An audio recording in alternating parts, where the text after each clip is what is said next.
Despite the heavy snowfall outside and the temperature dropping to minus 30 degrees Celsius, a man was swimming shirtless in the icy water of the pool, seemingly oblivious to the biting cold.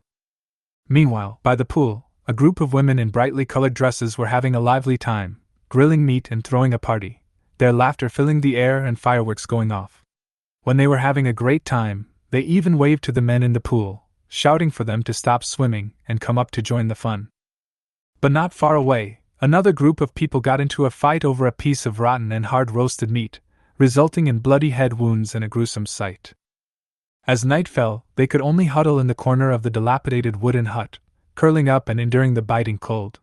Even so, they could not escape the fate of being discovered by the rotting corpses outside and dying on the spot. And all of this began when one day, 8 billion people around the world woke up to a notification that Earth had exploded. Everyone was forcibly transported to a strange, post-apocalyptic world. This is a world perpetually shrouded in blizzards, where extreme cold devours everything, resources are scarce, and the air is thick with unknown radiation. Prolonged exposure to this environment can lead to infection or, in severe cases, mutation. But this harsh environment is not the worst part. The real nightmare is the roaming corpses and mutated monsters that can break down doors and take lives at any time. Humanity's only hope lies in the 3 basic survival items they were just teleported to. Starting from scratch, they must scavenge for resources, build shelter, and fight tooth and nail to survive in this wasteland abandoned by the world. At this moment, Lu Xun was jolted awake from his deep sleep. He rubbed his throbbing temples and looked around in alarm. Where am I? What greeted his eyes was a dim and dilapidated landscape, with an old and worn aura emanating from it, clearly a space that had not been inhabited by humans for many years. Immediately afterwards, a chill swept over him, causing him to shiver. The temperature had dropped to minus 10 degrees Celsius, instantly clearing his previously hazy consciousness. Lu Xun hurriedly got up from the ground and then saw his surroundings clearly. It seemed to be an underground shelter. He looked around in disbelief. In front of him was a small, underground space of less than 5 square meters, dark and cold, with the smell of earth mixed with the cold air filling his nostrils. Looking towards the entrance, there was an exit slanted upwards, blocked only by a dilapidated wooden plank that barely provided shelter from the wind. Through the gaps in the plank, it was pitch black outside, and howling winds carrying snowflakes kept pouring in. The plank rattled loudly in the wind, causing the temperature inside the shelter to drop even further, and Lu Xun couldn't help but wrap his clothes tighter around himself. He was only wearing a thin autumn coat, and he was already shivering from the extreme cold. However, while the cold was bearable, what terrified Lu Xun even more was the unfamiliar and perilous situation before him. He quickened his pace, looking around at the shelter. At the far end stood an extremely dilapidated single wooden bed, barely large enough for one adult to lie down. The bed was covered with worn-out bedding and blankets, but it was covered with a thick layer of dust, clearly indicating that it had been uninhabited for a long time. Outside the bed was a very simple wooden table, small in size and also covered in a thick layer of dust. But the most eye-catching thing was the old radio on the table. It was the only light source in the entire shelter and the source of the sound just now. Is this the survival radio mentioned in the voice? Lu Xun keenly sensed that this radio was likely the key to obtaining information. The voice explicitly stated that this survival radio could not only transmit survival information but also provide 3 survival items. He picked up the survival radio to examine it. It was an old-fashioned device, about the size of a brick, with a military green leather casing that was already covered in rust. The sound he had just heard was also mixed with severe static. An electronic screen was embedded in the front of the radio, emanating its light. The screen displayed an image of a package, with the words, "Confirm receipt?" written below it. After a moment's thought, Lu Xun decisively clicked, "Confirm."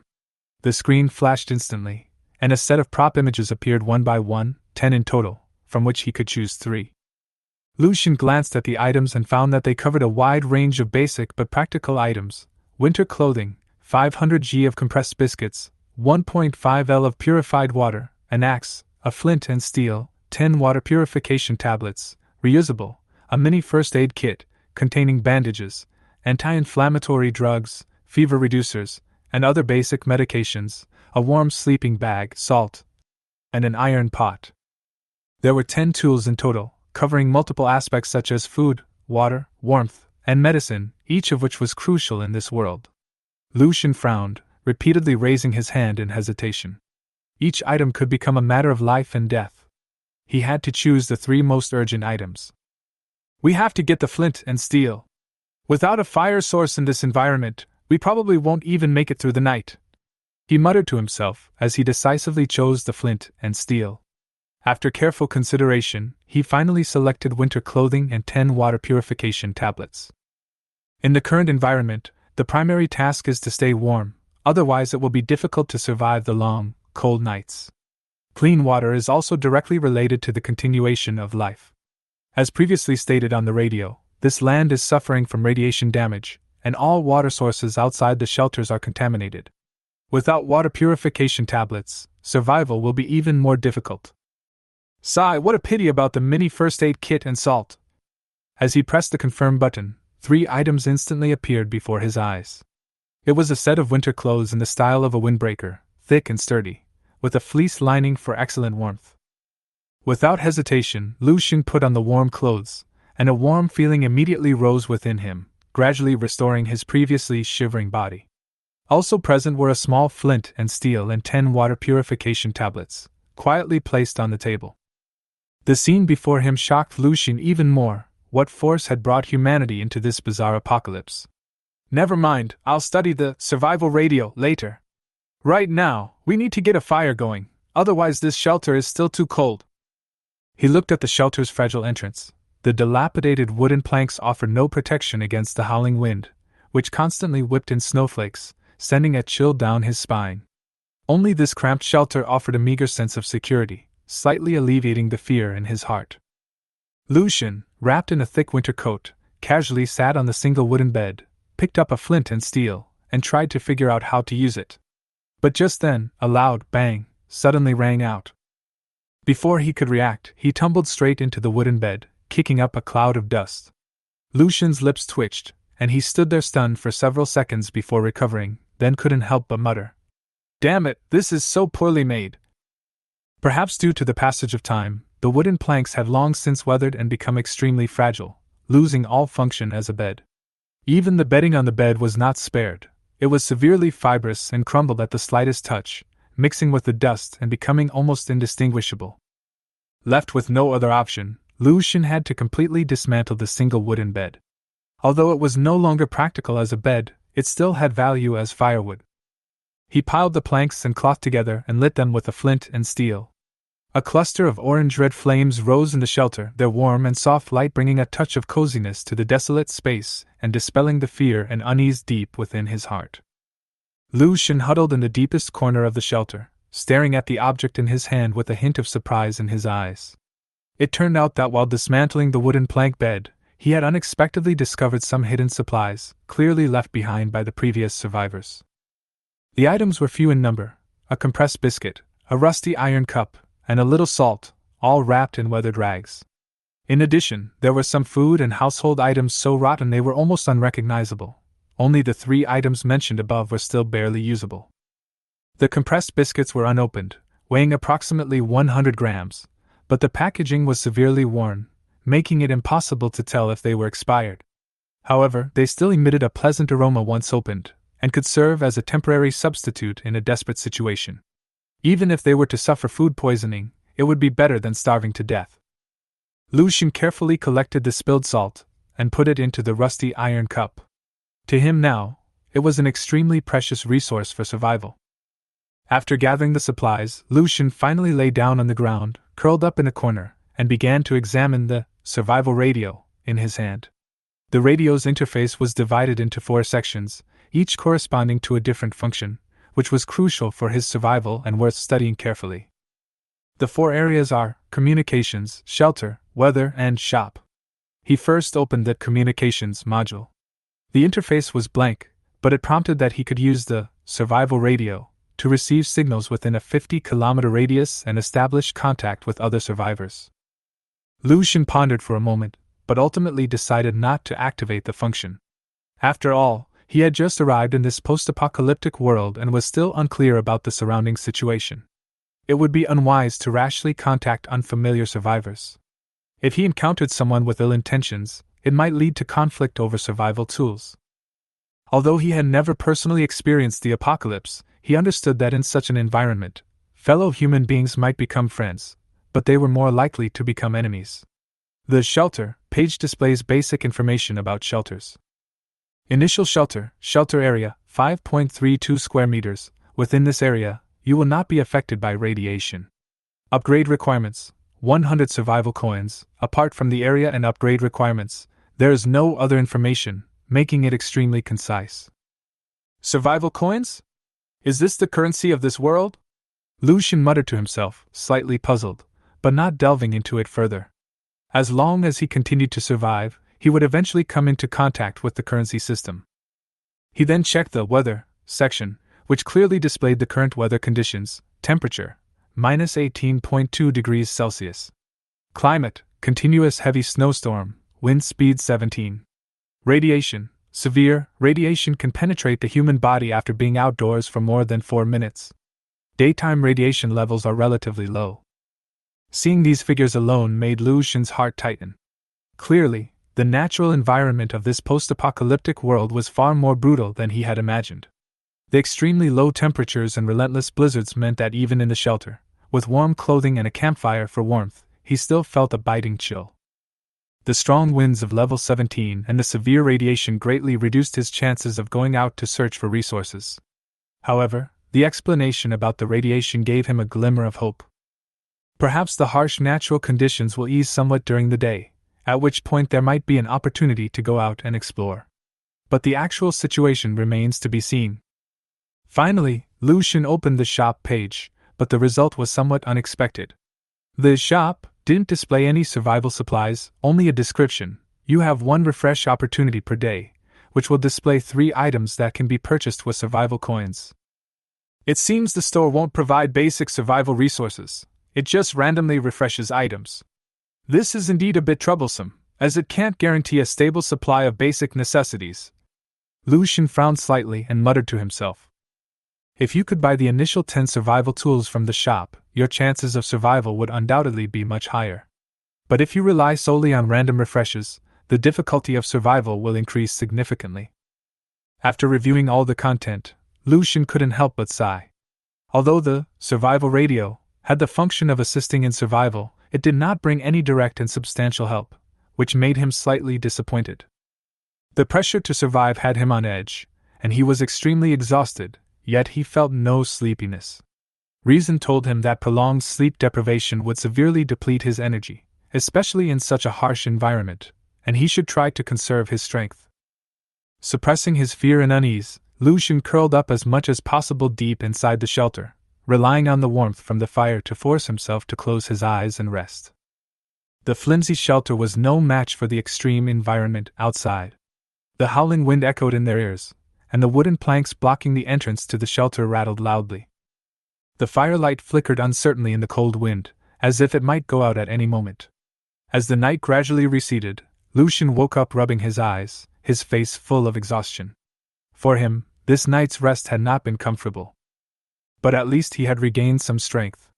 He got up from the ground, brushed the dust off his clothes, and went to the entrance of the shelter. Through the crack in the door, he could vaguely see that the sky outside no longer seemed so dark. As night fell, the outside darkness was like an abyss, but now it felt like dawn was approaching, with faint light filtering in, though the atmosphere remained gloomy and oppressive.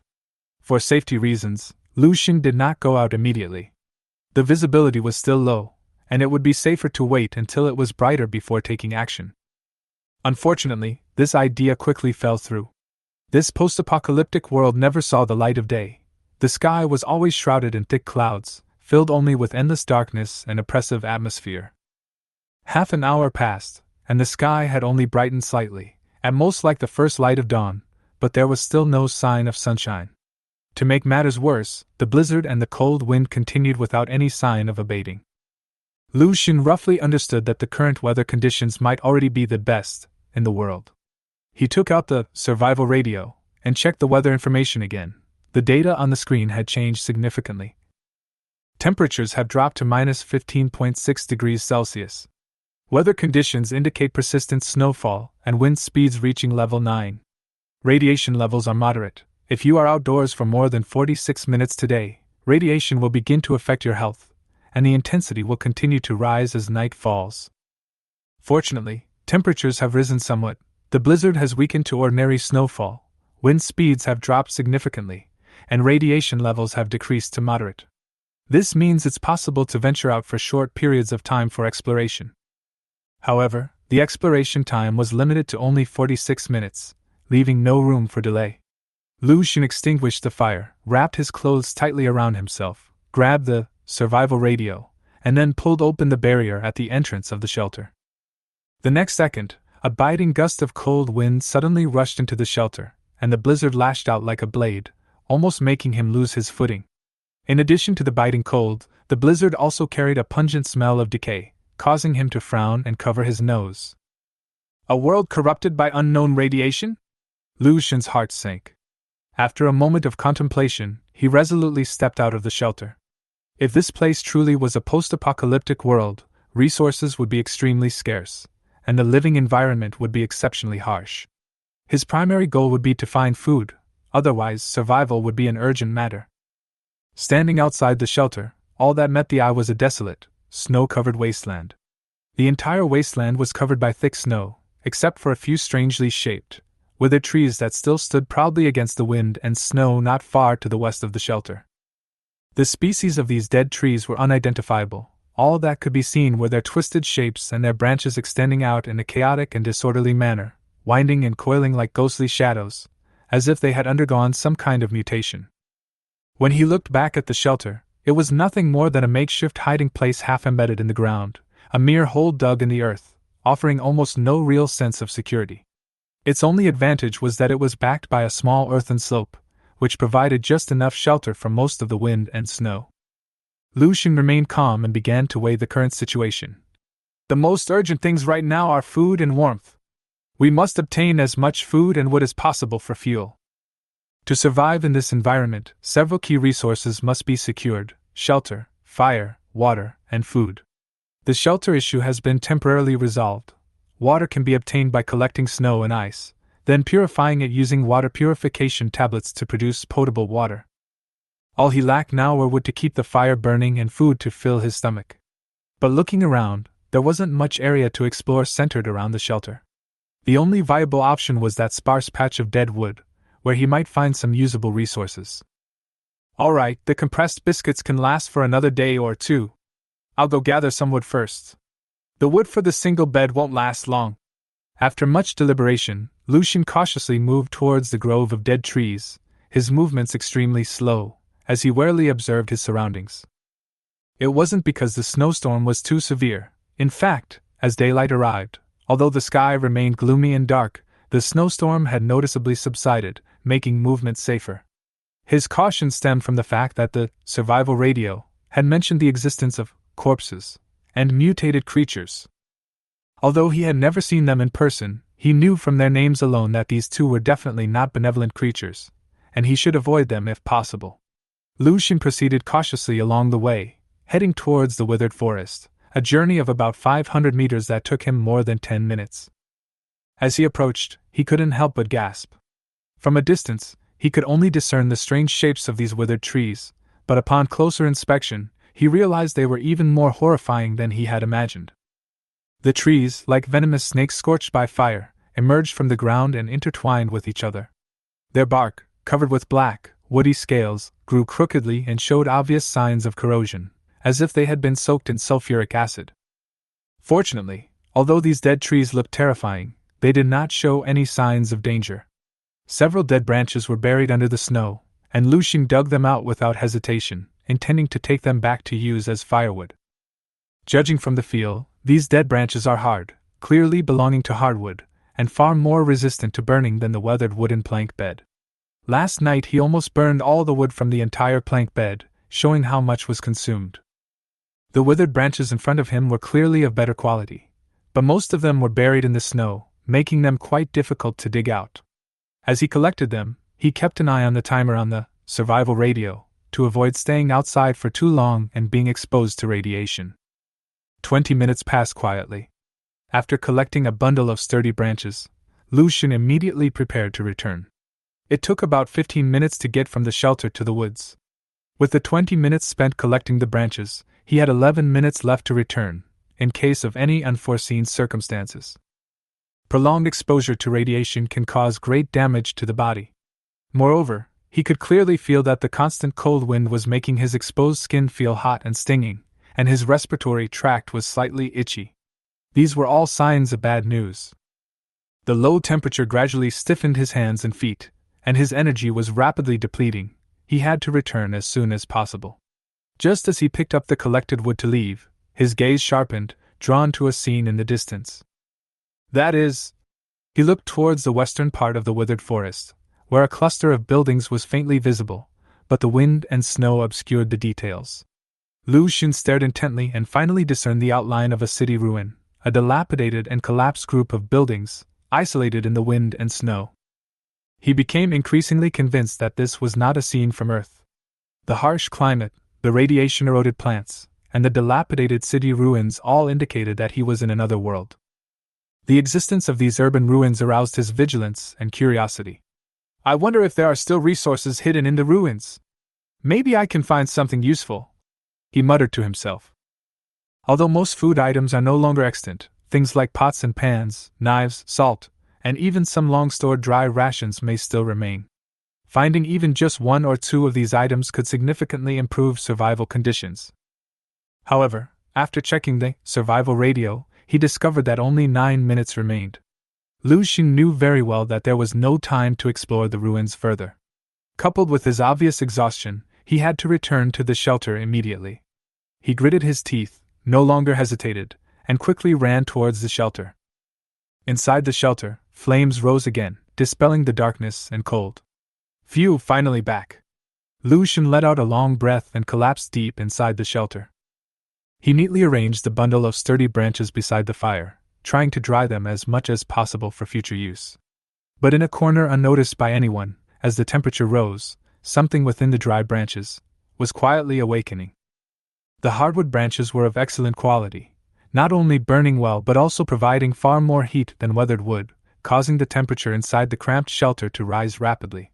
Deep inside the shelter, Lu Xun cleared out a relatively clean area, sat down on the ground, and began to check the survival radio. On one hand, he tried to receive messages from other survivors through the communication function. Although for safety reasons, Lu Xun did not intend to send messages casually or seek allies easily, he was still willing to listen to messages if someone took the initiative to send them, so as to understand the situation of other survivors. He activated the receiver, and the radar began searching within a 50-kilometer radius, but found nothing for a short time. Meanwhile, he still had one more shop refresh attempt left, which he could use. He wanted to see what items would appear this time. The 3 product images began to rotate, various survival tools flashed by, and finally the speed slowed down to a stop, revealing the 3 items. Lu Xun's gaze sharpened. Black Bread X2, price 8 Survivor Coins Snow Boots, price 20 Survivor Coins Talent Awakening, price 20 Survivor Coins guaranteed for all survivors within the first 3 refreshes. A talent. His gaze was immediately drawn to it. Behind this bizarre world, there seemed to be secrets yet to be revealed. Just as he was deep in thought, trying to understand what talent really was, a burning hard branch in the fire suddenly fell out of the fire with a thud, interrupting his thoughts. At first, Lu Xun didn't pay much attention. He knew that these hardwood branches had been buried in snowdrifts for a long time, and the internal moisture had not completely evaporated, so it was normal for them to deform when burned. But the next moment, the branch beside the fire twitched slightly again. This time, his expression instantly turned serious, and he abruptly stood up. He was absolutely certain that he hadn't misread it. Without any external force, the branch actually moved on its own. A chill ran down his spine. What's going on? Is there something wrong with this branch? Alarmed, he immediately took a few steps back, grabbed a burnt stick, and carefully poked at the hard branch. After the branch was flipped over, he finally saw its side clearly, and his eyes widened in shock.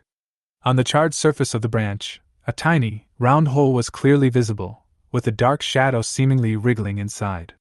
Before he could examine it closely, a dark shadow suddenly darted out of the hole. What is that? Cold sweat broke out instantly, and Lu Xun hurriedly retreated. However, the dark shadow moved extremely fast, giving him no chance to react. In just a few seconds, it had climbed onto Lu Xun's ankle. The next moment, a piercing pain shot through him, and he couldn't help but scream.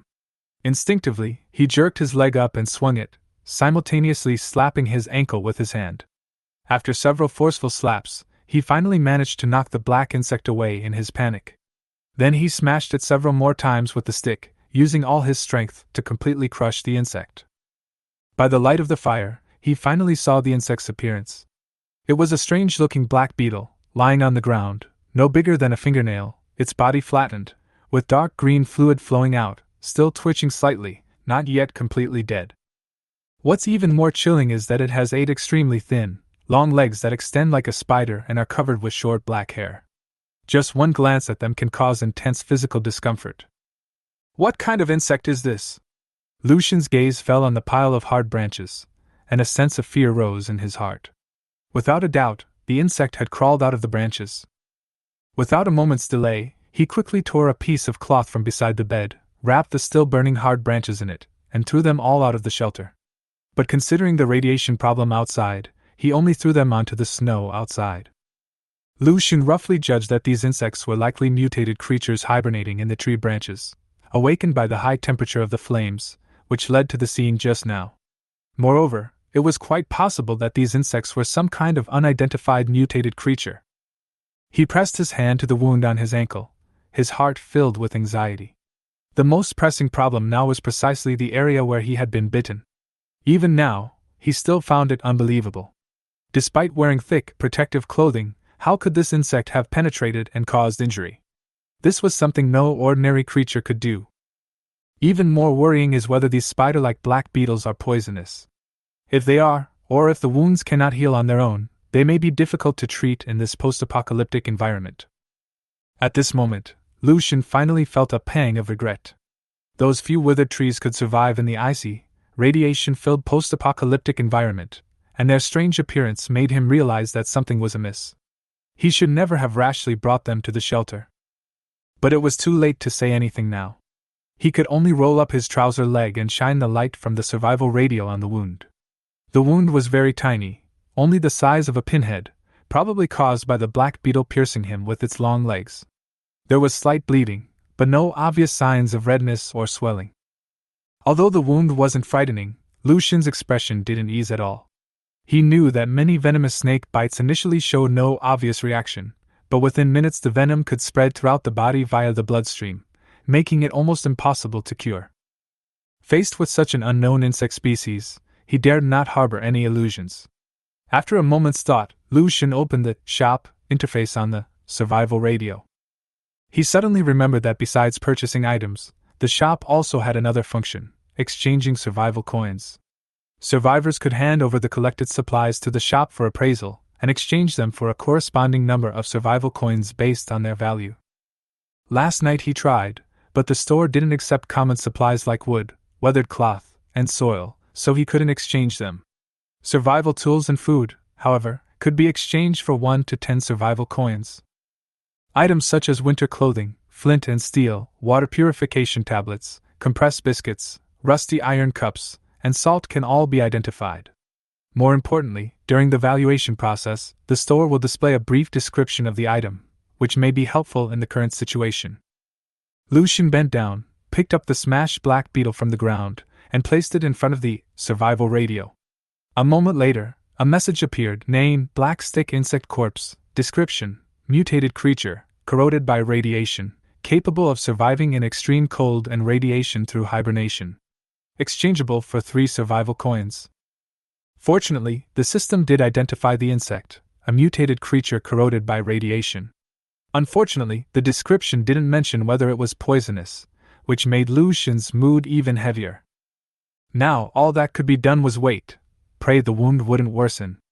Only the pounding of his heart and heavy breathing echoed in the cold air. Time ticked by, and 5 minutes later, the worst-case scenario finally unfolded. The fire quickly died down as it ran out of firewood, leaving only a few charcoal embers twinkling in the air, and a faint smell of burning filled the air. As the heat source disappeared, the temperature in the shelter plummeted, and a chill ran through the air, but Lu Xun felt a strange, burning sensation slowly spreading from his ankles. The heat not only made him feel hot, but also brought waves of intense itching. He immediately realized something was wrong. The toxin was spreading through his body. He guessed that the black stick worm likely carried some kind of toxin, and he had been infected. Lu Xun tried to squeeze out the poisonous blood with his hands, but the wound was so small that it had almost no effect. This method was clearly of little use. At this point, all he could do was hope that his body could withstand the attack and he could survive this crisis. Facing the brink of life and death, he remained unusually calm. Fear was suppressed by reason, and his immediate priority was to conserve his energy and stabilize his bodily functions. He took out the old iron cup from the corner, scooped up some snow from outside, and slowly heated it in the charcoal fire. After heating the snow water, he added a water purification tablet, barely managing to filter it clean, and finally managed to make a cup of warm drinking water. Although the water had a rusty taste, he couldn't care less at this moment. Being able to replenish his energy was a good thing. Next, he took out the compressed biscuits he had been saving from his backpack and carefully tore open the packaging. He had been saving food, but now his body was on the verge of collapse, and it was time to replenish his energy.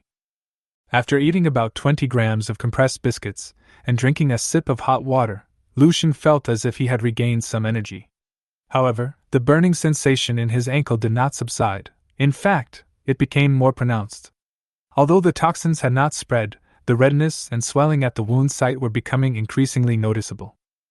His right foot was becoming increasingly immobile, each movement accompanied by a sharp pain, a condition that meant he would have a sleepless night. The cold wind howled outside the shelter, and the air inside the tent seemed to be swallowed by the chill. Lu Xun gritted his teeth and endured the pain. About 10 hours later, he checked his ankle again and found that the redness and swelling had worsened, the skin was faintly shiny, and there was a clear inflammatory reaction. Not only that, his body temperature also began to rise. He felt waves of heat in his body, followed by chills, and he felt dizzy. Prolonged overexertion coupled with the invasion of toxins began to impair his thinking ability, and his consciousness became blurred, as if he might lose consciousness at any moment. He forced himself to stay awake, because he knew that if he passed out like this, he would never wake up again in this apocalyptic environment. With no medicine or additional heat source around, he knew he had to find a way to survive. But looking at the empty shelter, he was overwhelmed with despair and could hardly think of any way to save himself. He began rummaging through his remaining gear: heavy winter clothes, windproof pants, an iron cup, a pack of compressed biscuits, water purification tablets, salt, and a flint. If you were to roughly count, there was also the black stick worm that had harmed him, but these things were completely useless against toxins and high fever. He somewhat regretted not choosing to exchange for medical supplies. Just when he was about to give up, a flash of inspiration struck him, and he suddenly remembered that there was still one chance he hadn't tried. He abruptly opened the survival system shop interface, and the 3 items that had been refreshed today were still lying quietly on the shelves. He immediately ignored the black bread and snow boots, fixing his gaze firmly on the mysterious item. Talent Awakening. Although he didn't know what it could do, he didn't have many other options at the moment. "I'll try anything, even if it's just a sliver of hope," he sighed, deciding to take a desperate gamble, even if it was just a chance to survive. However, this item was quite expensive, costing a full 20 survival coins, which would require selling almost all of his survival supplies to exchange for it. He already knew that the system's item recycling price was extremely low. A pack of cookies wouldn't even get you a few coins, which was a huge loss. Yet buying things was unusually expensive. Even a simple loaf of black bread cost 8 coins. That was utterly unreasonable. That's why he hadn't considered taking the shop before, but now the situation was different, and he had to take the risk. After a moment's thought, Lu Xun made up his mind. Since he was about to die anyway, it would be too late if he didn't act now. He dragged his heavy body slowly back from outside the house with the hard branches he had thrown out earlier. This time, however, he didn't use them as firewood. Instead, he placed them in the cold spot at the entrance of the shelter, illuminating them with the dim light of his radio. He carefully examined the cracks and pores on the branch, then used all his strength to pry it open. Sure enough, He found a black stick insect still asleep inside, its 8 short, black-haired legs tightly curling its body into a ball. The insect looked like a soybean. If you didn't look closely, you wouldn't even realize it was alive. Having learned his lesson the hard way, he was extra careful and without hesitation grabbed a stick and smashed it down on the insect. Even after it had turned into a muddy mess, it was still wriggling, its vitality astonishing, even more tenacious than a cockroach. He struck it several times until it stopped moving completely, then sat down to rest, his face pale but a smug smile on his face. This single insect is worth 3 survival coins, equivalent to a whole bag of compressed biscuits. It's practically a hidden treasure. Moreover, this confirms his earlier guess. This insect likes to hide in hard branches and enter a dormant state in extreme cold. They would awaken as soon as they came into contact with a heat source, which was why he had been bitten last time. He even tried bringing an insect close to the fire, and sure enough, as the temperature rose slightly, the insect began to wriggle, preparing to awaken. Conversely, in low temperatures, they showed no reaction whatsoever, not even flinching when touched. After figuring out the habits of these insects, Lu Xun's fear gradually dissipated, and hope rekindled in his heart. He broke open the hard branches one by one, finding more and more insects, carefully cleaning each one. In the end, his harvest was more than expected, and although his body was still in pain, his eyes regained their light. Lu Xun found a total of 8 black, wriggling stick insects among those hard branches. There was roughly 1 insect hidden in every 4 or 5 branches, a density that sent chills down his spine. He couldn't help but gasp, secretly relieved that he had discovered it in time. If all those black stick insects had awakened and were all wandering around the shelter at the same time, the consequences would have been unimaginable. He clearly remembered that a single black stick worm had almost killed him before. If 9 of them attacked him at once, he probably wouldn't have lasted more than a few hours before succumbing to the poison. But danger often hides opportunity. These stick insects, though deadly, are also valuable. He piled the 9 collected insect corpses in front of the survival radio. Before long, the system's shop function immediately recognized the value of these insects. Each one was priced at 3 survival coins, and after clicking sell, a magical scene appeared. The insect's corpse vanished instantly, as if swept away by some invisible force. In its place, 27 small, dark, and antique coins lay quietly on the table. This is the survival coin.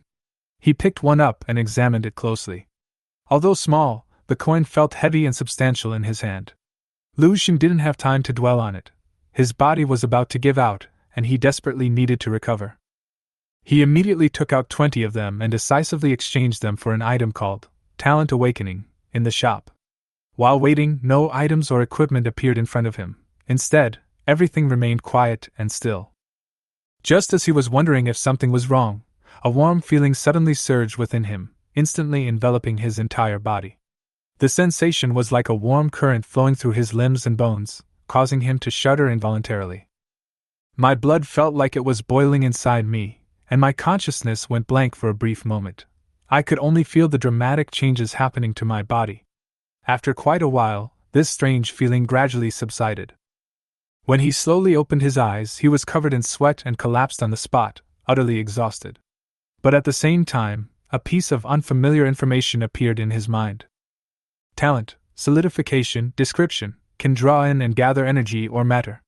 The information was concise, with only 1 line of description, but it brought Lu Xun a new hope. At first, he was completely confused, but after thinking about it for a while, he realized that this ability might be very useful. He decided to try this talent to see if it could really help him escape from the poison. He placed his hands on the swollen, burning ankle and tried to guide the strange power within his body. Unexpectedly, this power actually activated, drawing out the poisonous blood near the wound.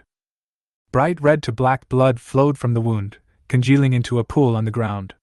Lu Xun could clearly feel that his ankle was less swollen, and the itching and burning sensation had also lessened considerably. It actually detoxifies. A rare smile appeared on his face, as if he had seen a glimmer of hope for survival. 5 minutes later, the redness and swelling in his feet had almost completely subsided, leaving only his weakened body needing time to recover. He let out a long breath, collapsing to the ground to slowly recover his strength, while his mind was filled with curiosity about this newly acquired talent. Condensation? Gathering and pulling, what else is it used for? He closed his eyes and began to ponder, several application scenarios already appearing in his mind. For example, using this talent to gather and compact the soil of the shelter might allow him to build a sturdy defensive wall. Or perhaps, by channeling his talent into the hard branches, making their structure more compact, he could turn them into a handy weapon. Were there any other uses? He felt there were definitely more possibilities, but he hadn't thought of them yet. However, Lu Xun could also sense that his control over this talent was still very rudimentary. Just one detoxification procedure had exhausted almost all of his physical strength, and he would be unable to use it again for a short period of time. Even so, at least now that he has his talent, he has an extra trump card to save his life in this dangerous post-apocalyptic world. But he also knows very well that his talent is just icing on the cake. To truly survive, he still needs food and shelter. I need to find some food quickly. I'll have to go out for a stroll tomorrow. The shelter also needs reinforcement, otherwise we won't be able to withstand this cold weather sooner or later. He muttered to himself as he threw a few hard branches into the fire to make sure the flames wouldn't go out. Then he gradually relaxed and fell into a deep sleep. He slept incredibly soundly, as his body had exhausted too much energy and needed deep rest to recover. When he opened his eyes, it was still pitch black outside, with only the flickering light of the campfire. Without the distinction between day and night, the sense of time becomes extremely blurred in this world. He can only roughly judge the time by relying on the external environment. Generally speaking, noon is when the temperature is highest, radiation is weakest, and energy is most stable. As night deepened, the wind and snow intensified, and the temperature plummeted to an alarming level, making it impossible to go outside. Based on experience, it should be around 7 or 8 in the morning now. Although the chill is still there, it's much milder than midnight. Lu Xun decided to stay in the shelter and take care of himself first. He boiled some water and ate about 30 grams of compressed biscuits to try to maintain his strength. This was the second small piece he had eaten in 2 days, totaling no more than 50 grams. This amount of energy is far from enough for an adult male, but he had no other choice. If he couldn't find a new source of food, he would probably starve to death in this freezing cold. With nothing to do, he turned on the survival radio again, intending to see if any news signals appeared. A few minutes later, he heard a static noise and several new messages came in. Lu Xun's eyes lit up, and he immediately opened the communication interface. Hello, is anyone here? Is anyone alive here? Are we all from Earth? A middle-aged man's voice, mixed with static, came from the radio and echoed in the shelter. Another person responded. You're probably from Earth, right? Judging from your accent, you're from Sichuan? Let's not talk about that. It's freezing here, and the shelter is like paper, it doesn't keep out the wind at all. Judging from their tone, it was clear that this wasn't just one person talking, but multiple survivors exchanging information. Everyone's voices were filled with exhaustion and anxiety, clearly indicating that their condition was not good. At this moment, a woman's voice rang out. When choosing survival gear, shouldn't everyone choose winter clothes and a flint and steel? It should keep you warm for a short time. That's easy for you to say. I walked around today, and it was all white. I couldn't find anything to eat. Another voice chimed in. You're lucky. I just fell asleep, and there were zombies wandering around outside. I didn't even have a chance to go out. When the news of the zombies arrived, Lu Xun was also taken aback, his brows furrowing slightly. These so-called zombies were very likely the rotting corpses he had heard about on the survival radio. He had initially thought it was just a rumor, but it turned out to be true. He also recalled seeing several strangely behaving, rotting creatures in the distance during his last outing. Just as he was pondering this, someone urgently asked in the channel, their tone filled with panic. After drinking the snow water, my throat is burning and sore, and I've even started to have a fever. What's going on? Soon, a middle-aged man responded to the question. He guessed that the person had simply melted the snow and drank it without using a water purifier. Is there a problem? The man asked, puzzled. The middle-aged man explained. The area outside the shelter is radioactive to some extent, even the snow. Drinking it directly without treatment could easily cause problems. Sure enough, many people echoed this sentiment, some saying they had chosen the first aid kit, while others hadn't. Someone comforted him, saying, Drinking a little won't be a big problem. At worst, you'll mutate later. This caused the channel to fall silent instantly. Then, someone else suggested that they could move closer together to cooperate for survival, or share resources when they found them. The radio broadcast didn't contain much information, but it revealed a lot of important details. After listening, Lu Xun understood. It turned out that the others weren't doing much better either.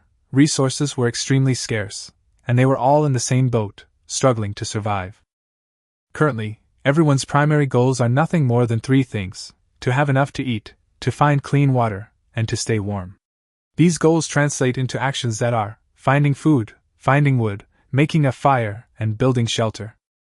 As for the talent awakening thing, he noticed that no one seemed to be mentioning it. It seemed that spending 20 survival coins on a talent with an unknown purpose was indeed unrealistic, especially when food was a problem. However, it now appeared that his 20 coins were well spent. The talent did indeed give him a significant advantage. Lu Xun opened the weather panel, wondering if he could go out and explore today. Current weather, temperature, minus 13.6 degrees Celsius, climate, light snow, wind speed, level 7, radiation level, mild. System notification: if you remain outdoors for more than 72 minutes, your body will begin to be affected by radiation, which will increase at night. The weather is indeed better than yesterday. The temperature has risen slightly, the wind has died down, and the radiation level has decreased to a mild level. Most importantly, his maximum outdoor time limit has been increased to 72 minutes, which means his exploration range has been greatly expanded. He opened the wooden door of the shelter, and a gust of cold wind rushed in, but it was much milder than the biting cold of the night. Outside, the atmosphere remained gloomy and oppressive, the sky shrouded in thick clouds, as if everything was enveloped in grey despair. Every time Lu Xun saw such a scene, an invisible pressure would rise in his heart. This was the oppressive feeling of the apocalypse. He patted his face, took a deep breath, and then stepped out of the shelter to begin another day of survival challenges. Based on last night's plan, he decided not to risk exploring further afield today. Although the town ruins further away are tempting, the journey from here to the withered forest, and then to the ruins takes more than half an hour each way. Add to that the snow accumulation, and the round-trip exploration and search time simply cannot meet the 72-minute limit. So he decided to go to the dead woods to collect twigs. That was the most practical option at the moment. Fuel was crucial for the shelter. To maintain the temperature, the fire had to burn for a long time. Hardwood branches have become his most valuable resource. They are an exceptionally hard and heat-resistant type of wood, perfect for heating. Moreover, black stick insects are hidden among the branches, each worth 3 survival coins, practically walking wealth. As long as there are enough insects, even if he can't find any other food, he can buy some black bread from the mall to stave off hunger. The good weather also made him much faster, and he arrived at the familiar withered forest in just 10 minutes. Because of the dim light, he had to lie on the ground and carefully search for branches in the snow. He had already collected some yesterday, but today's quantity was significantly less. He would have to dig deeper into the snow to get anything. Without proper tools, he could only use other branches as makeshift shovels, so his efficiency was naturally low. However, it wasn't a complete loss. The harder branches buried deeper were actually thicker, about as thick as a baby's arm. These branches are extremely heat-resistant and can burn for several hours without any problem, enough to build a bonfire. I estimated that collecting 20 branches would be enough to provide heating for most of the day, and if used sparingly it might last the whole day. However, the frequency of use must be controlled, as timber is not unlimited, and the reserves of the entire forest are ultimately limited. Beneath the thick snow lies solid ice, making it impossible to dig, and the amount of branches that can be collected is actually limited. After collecting for 40 minutes straight, Lu Xun was drenched in sweat and his hands and feet ached, but the 2 bundles of branches were still a good harvest. He took out the strips of cloth he had prepared beforehand, tied the wood securely together, and carried it on his back, ready to return to the shelter. These strips of cloth were what he had torn from his old shirt. Now that he had winter clothes, the old shirt could be reused. Just as he finished packing and was preparing to leave, a hoarse, deep roar suddenly reached his ears. The voice sounded as if squeezed from the depths of a throat, low and piercing, sending a chill down one's spine. Lu Xun turned sharply, looking through the wind and snow, and saw several blurry figures slowly approaching. They moved slowly, their steps were stiff, and they uttered intermittent, strange cries. On this desolate, snowy plain, he couldn't think of any other possibility besides rotting corpses. He held his breath, his gaze fixed on the figures. Sure enough, their bodies were rotting, mangled flesh, and exposed bones. Those long-dead monsters were actually closing in on him step by step. Lu Xun's pupils contracted sharply, his heart pounding like a drum. He immediately lowered his body and carefully hid. Ahead, a rotting corpse was slowly wandering, reeking of a nauseating stench and possessing a horrifying appearance, approaching him. This was the first time Lu Xun had ever seen such a monster in person. Even though he had heard countless rumors about it before, he still felt his scalp tingle. Rotting flesh hung on the bones, and the face was twisted and hideous. The sight made his scalp tighten and a chill run down his spine.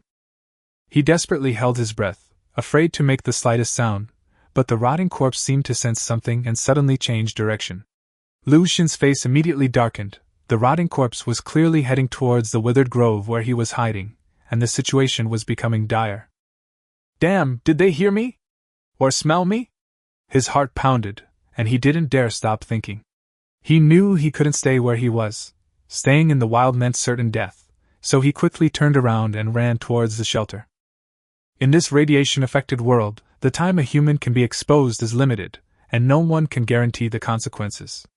At this moment, his only hope is that once the rotting corpse loses its sight, it will stop tracking him. He darted across the snow-covered ground, his figure racing through the wind and snow, his heart pounding in his ears. The rotting corpses were indeed slow-moving and hadn't caught up, so Lu Xun was temporarily out of danger. But he dared not let his guard down, worried that the rotting corpses might follow his scent all the way to the shelter. Only after he rushed into the shelter and slammed the door shut to block the entrance did his nerves relax slightly. Even so, he remained uneasy, constantly peering through the crack in the door to observe the outside. 5 minutes later, just as he was beginning to relax, two familiar figures emerged slowly from the snowstorm. The mangled corpse swayed in the wind, and a low growl echoed through the snow, familiar yet nauseating. They still managed to catch up? This is unbelievable. Lu Xun looked helpless, cold sweat pouring down his forehead. His luck was just too bad. He had just encountered terrifying insects a few days ago, and now he was faced with these two persistent, rotting corpses. But the more dangerous the situation, the calmer Lu Xun became. He scanned the area and quickly found the thickest and longest sturdy branch.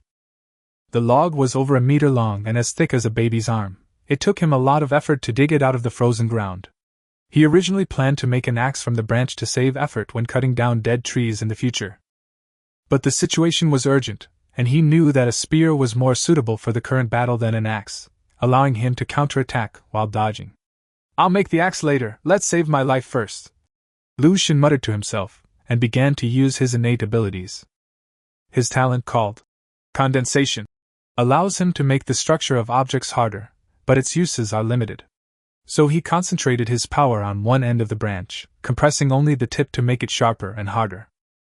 A few minutes later, the tip of the wooden spear had been compressed to half its original thickness, like a sharp steel needle.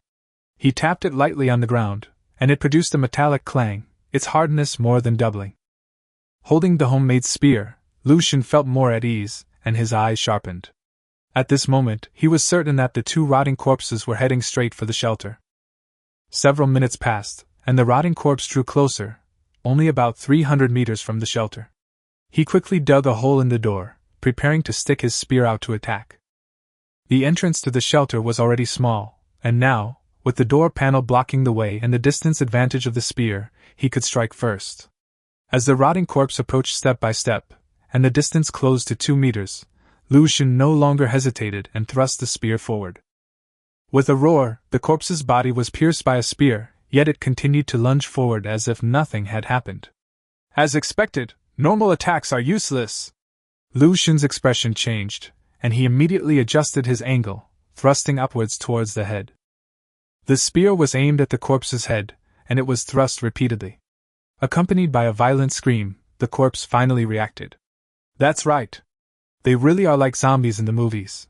Their bodies are already dead, only destroying their brains will have an effect. The grotesque screams of the rotting corpses grew louder, but Lu Xun remained increasingly calm, his movements becoming faster and more ruthless. At the same time, the door was under immense pressure, on the verge of being completely torn apart by the corpse's attacks. He knew he couldn't delay any longer. Once the door was breached, the consequences would be unimaginable. Lu Xun gritted his teeth and changed targets, aiming at the second rotting corpse, and launched another fierce thrust. The door creaked and groaned, the gaps widening until it was almost completely torn apart. Seeing the critical situation, he suddenly kicked it hard, sending the door and the rotting corpse flying together. Taking advantage of the corpse's loss of balance, he charged forward without hesitation, repeatedly plunging his spear into their heads. Finally, the two corpses collapsed to the ground, completely still. Lu Xun stood in the wind and snow, panting heavily. The fight ended, and he was almost exhausted, but seeing the broken door panel, his anger flared up again. "You bastard! You won't even spare my door!" He wasn't satisfied and hit it a few more times before finally stopping. He returned to the shelter, intending to repair the door, but it fell apart completely as soon as he put it down. A cold wind blew in, and he shivered. The reality before him made him shake his head and sigh inwardly. Left with no other option, he found some sturdy tree branches and tore off some strips of clothing, then began to retie and secure the door panel. Unfortunately, this makeshift repair was riddled with flaws. It was not only flimsy but also allowed wind and snow to leak through. Snowflakes drifted into the shelter, the cold making his teeth chatter. He couldn't help but grit his teeth and complain under his breath. "Sigh, it seems this door is completely ruined. I'll have to figure out how to make a new one." Lu Xun felt somewhat helpless. 2 days had passed, and not only had he gained nothing, but his situation had worsened. If things continued like this, he might be trapped and die in this shelter. His only hope now is that the shop will refresh with some useful items to improve his increasingly dire survival situation. For others, without survival coins, exchanging for supplies in the shop is simply unrealistic, but for Lu Xun, this is his biggest trump card. His secret stash consisted of those black stick insects. Although disgusting, they were quite valuable, each worth 3 survival coins. He went outside the shelter, carefully pried open the hard branches where the insects were hidden, dug out the still dormant insects one by one, and threw them all into the shop to exchange for coins. Whether the insect is dead or alive, as long as it's a black stick insect, the system recognizes it and values each one at 3 coins, which is quite generous. 10 minutes later, Lu Xun had 30 survival coins in his hand, feeling both excited and somewhat disappointed. Logically, with the number of hard branches doubling, the number of insects should also be greater, but this time he only found 10, significantly less than he expected. He thought about it, and figured it was probably because only branches buried in the surface snow were easy for insects to burrow into. Those buried deep under the ice were simply inaccessible to them. Although he didn't find many, these were still free resources, so Lu Xun couldn't be too concerned about the quantity. He would take what he could. This batch of 10 bugs earned him 30 coins, and combined with his original balance, he now had a total of 34 survival coins, which was quite a fortune. He lit a fire to warm himself, then returned to the depths of the shelter and sat down. He eagerly opened the shop interface. He still had 1 refresh chance left today. He began to consider whether he should buy the 2 loaves of black bread first, since food was becoming increasingly scarce, and buying them sooner would bring peace of mind. 8 coins could buy 2 loaves of black bread, which seemed a bit expensive, but he didn't dare gamble now. He might not even be able to buy them later. After much deliberation, he gritted his teeth and clicked the buy button. Rather than waiting for the risk, it was better to hold on for now. Seeing the 8 coins disappear in an instant, and 2 loaves of black bread appear in his hands, he finally breathed a sigh of relief, feeling much more at ease. The loaves of black bread were semicircular, each about the size of an adult's palm, and although they were as hard as rocks, they were quite substantial. Conservatively speaking, 1 loaf of black bread could last him a day, meaning he had at least 2 more days to live. He sighed, realizing he had made the right decision. Although it was a bit expensive, it was all worth it for 2 more days of survival. As for the remaining snow boots in the shop, which cost a whopping 20 survival coins, Lu Xun decisively gave up on them, finding them unnecessary. He was already wearing hiking boots, which were sufficient for slip resistance and warmth, so there was absolutely no need to waste coins on an extra pair of shoes. He then refreshed the shop, and 3 new items appeared, making him frown. Beer X2, 10 survival coins, portable fireplace, 25 survival coins, shop refresh card, 5 survival coins. Looking at these 3 items, he could basically tell at a glance what he needed to buy. A portable fireplace was undoubtedly a must-have. Right now, he didn't dare to light a fire frequently, as it was too wasteful of wood. He could only light a fire for warmth during the coldest times, and the rest of the time he had to endure the cold. The advantages of a portable fireplace are that it saves wood, maintains temperature, and is safer, as it's less likely to cause a fire. He decisively bought the fireplace, instantly spending 25 coins to get a small device the size of a laptop. The fireplace had a sheet metal exterior and looked somewhat old, but it was compact and sturdy, and had a retractable exhaust pipe over 3 meters long. Lucian placed the fireplace at the innermost part of the shelter, where he usually slept, for easy heat retention. Then he took out his spear, cut a hole in the roof of the shelter, and threaded an exhaust pipe through it to solve the ventilation problem. Finally, he moved the fire directly into the fireplace to test the effect, and sure enough, the wood consumption was significantly reduced. Although the temperature change was minimal, the savings in wood were crucial, significantly improving the quality of life. A crackling sound emanated from the stove against the earthen wall, and a rusty iron cup sat atop it, its contents of snow water being boiled. The hot water bubbled and boiled. Lucian warmed his hands with the cup, then turned on the survival radio, preparing to listen to the movements of the survivors outside. A weak voice came through. "Can anyone give me some food? I'm starving. There's nowhere to find food in this awful weather." Another person said, "I have some compressed biscuits here. I can deliver them to you. Are there any prominent buildings near you? Where did you get the food? Share your experience." Someone else asked in surprise. "I still have a dozen packs of biscuits and several packs of candy left in my shelter, enough to last me a while." The man sounded quite smug. "You're too lucky. My shabby shelter is pitifully small, the wind keeps blowing in, and I've long since run out of food. Mine isn't small, at least 20 square meters, but it's empty, not even a pack of biscuits."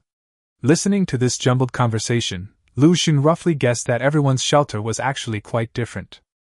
Whether it's the size, style, or the supplies stored inside, the system is highly random. Some people are lucky, while others are as unlucky as him. His shelter is only 5 square meters and leaks air from all sides, making it one of the worst types compared to others. Even more outrageous, some people were assigned to use an underground parking garage as a shelter. The insulation was top-notch, like a 5-star hotel. Not only was it warm and draft-free, but it also had a considerable amount of food stored inside. Lucian stood in front of the shelter, watching the howling blizzard. Snowflakes scraped against his face like knives, icy and bone-chilling, filling him with despair. He turned to look at his makeshift shelter, which swayed precariously in the wind. His situation was far from safe. Just then, a hoarse middle-aged male voice came through the survival radio, saying with a hint of sincerity, "Ahem, are there any brothers who are short of food? Tell me your location. If we're close, I can share some food with you. We're all human, let's help each other out if we can. I'm still relatively well off right now." The voice sounded sincere, but Lucian's brows furrowed. He couldn't help but sneer. In modern society, not many people are willing to selflessly help others, so how come everyone turns into a living lay fong after the apocalypse? Immediately afterwards, a strong and resonant voice came from the loudspeaker, radiating righteousness. "Dear survivors, this is Zhao Zhongyang, an anti-fraud police officer from Chongling City, Ninghai Province, badge number 32 times. Please be vigilant against fraud, safeguard your valuables, and be cautious about disclosing your information. Scams are constantly evolving, but we can't let our guard down. Protecting safety is everyone's responsibility." Lucian couldn't help but roll his eyes when he heard this propaganda. Even the National Anti-Fraud app managed to meet its KPIs under the doomsday scenario, working desperately to fulfill its duties. He glanced at the name of Officer Zhao and thought to himself that this man really seemed like a conscientious and responsible civil servant. But in this day and age, humanity has long been put to the test at its most basic level, and expecting others to step in for justice is probably naive. He never expected anyone to lend a helping hand. He only hoped to survive in his little refuge and avoid being noticed by anyone. He continued listening to the news on the radio when suddenly a very low voice caught his attention. Can anyone tell me about the rotting corpse? I just went out and was followed by a rotting corpse. It's now chasing me to the door of my shelter. The voice was filled with panic and heavy breathing, as if he had just gone through a life-or-death escape, and it was clearly not bluffing. Lucian pondered for a few seconds, then immediately sent a friend request and a reminder message. I can't guarantee 100% accuracy, but corpses are unlikely to track targets by sight or hearing. They probably rely on their temperature-sensing ability. Once they lock onto a target, it's very difficult to shake them off. If they're already close to the shelter, I suggest you deal with them as soon as possible, don't delay. The message had barely been sent when the other party accepted the friend request, and a new contact named Shirtless appeared in the contact list. Brother, thanks for reminding me. But I really don't dare touch this thing. What if I get scratched and turn into a rotting corpse? Shirley's voice trembled on the radio, clearly terrified. Lucian raised an eyebrow slightly. Who told you that being captured will definitely turn you into a zombie? That's how it's written in movies and novels. You have no way out now. Whether you turn into a zombie or not is another matter. Remember not to chop randomly, aim for the head, an adult's strength is enough to handle it. Really? Thank you for your guidance, brother. I'll give it a try. The other person didn't reply after that, probably already gone to risk their life. Lucian knew that in the snow, relying on sight and hearing was almost useless against a rotting corpse. The wind and snow obscured vision, the noise masked sound, and the organs had long since decomposed. Therefore, sensing heat is their most likely means of tracking prey. As for whether being scratched by a rotting corpse would lead to infection, Lucian wasn't sure. But a decaying corpse's fingernails are covered in germs and toxins, and once the skin is broken, even without reanimation, the wound is extremely difficult to heal. Without proper disinfection, it could mean a suspended death sentence. He's willing to help others, but whether he can save a life is beyond his control. The flames by the fireplace lit the firewood. Lucian leaned against the wall, closed his eyes to rest, and dozed off. In this weather, he could only go out for an hour each day. The rest of the time felt like being trapped in a cage, only able to pass the time with his eyes closed. Suddenly, the survival radio vibrated again, waking him up. Shirley's voice came through. Brother, I dealt with the rotting corpse, but I also got scratched. Anyway, thanks for reminding me. Lucian opened his eyes and sighed softly. Something had indeed happened. It was a pity, but there was nothing he could do. Oh, right, I ripped open that corpse's head and found a black stone inside. This thing can be exchanged for a lot of survival coins. Upon hearing this, Lucian sprang to his feet. A rotting corpse's head contained stones. And they could be exchanged for resources? Who would bother digging into a rotting corpse's brain? But hearing it could be exchanged for money, he forgot all about the disgust. He rushed out of the shelter, where two frozen, rotting corpses lay at the entrance, covered in snow like sculptures. Lucian picked up his spear and pierced the skull of one of the corpses.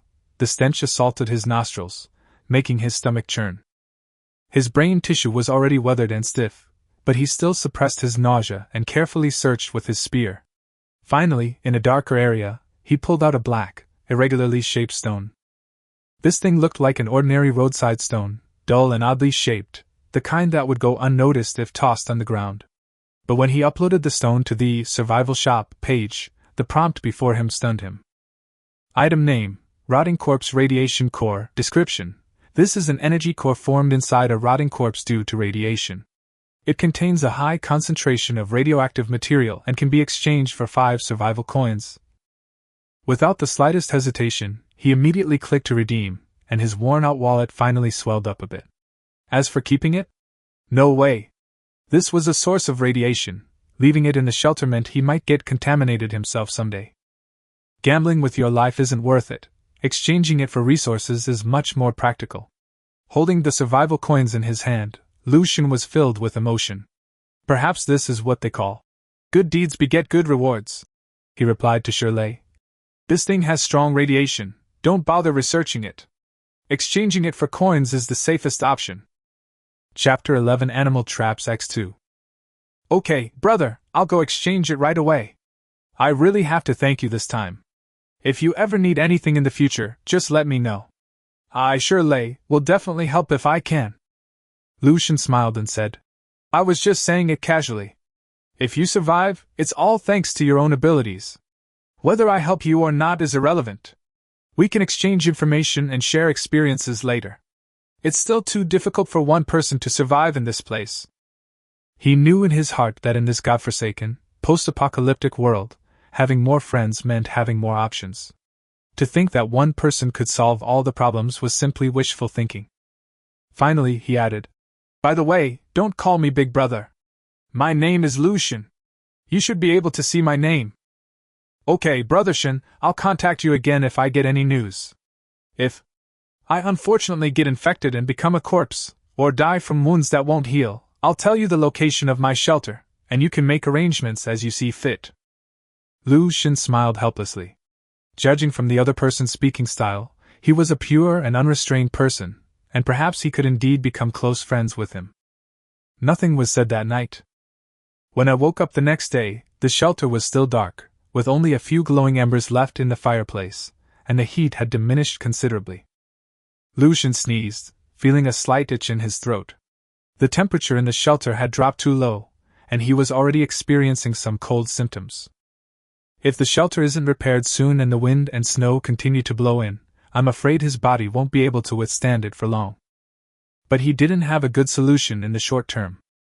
He rubbed his aching temples and took out the survival radio to check it out.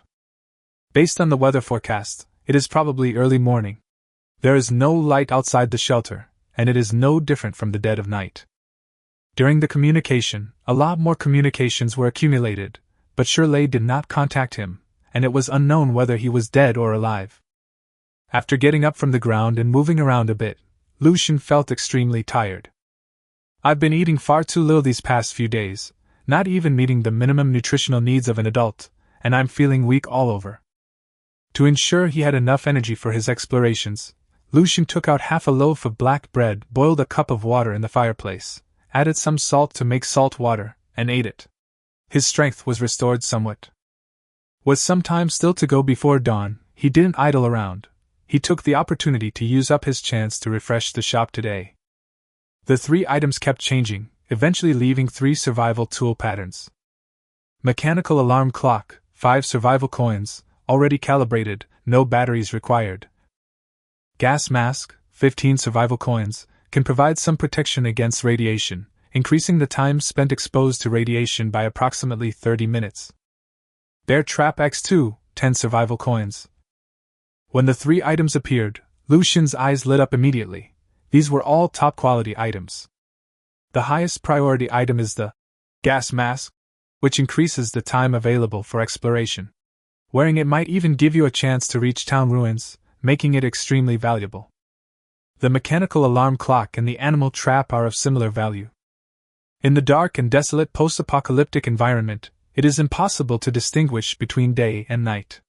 The biological clock has been completely disrupted, and every day is spent in a daze, which is very harmful to the body. Having an alarm clock allows you to know the exact time and regulate your daily routine. Moreover, this is a mechanical alarm clock that doesn't require batteries, making it an excellent survival tool in a post-apocalyptic environment. Animal traps are also quite valuable.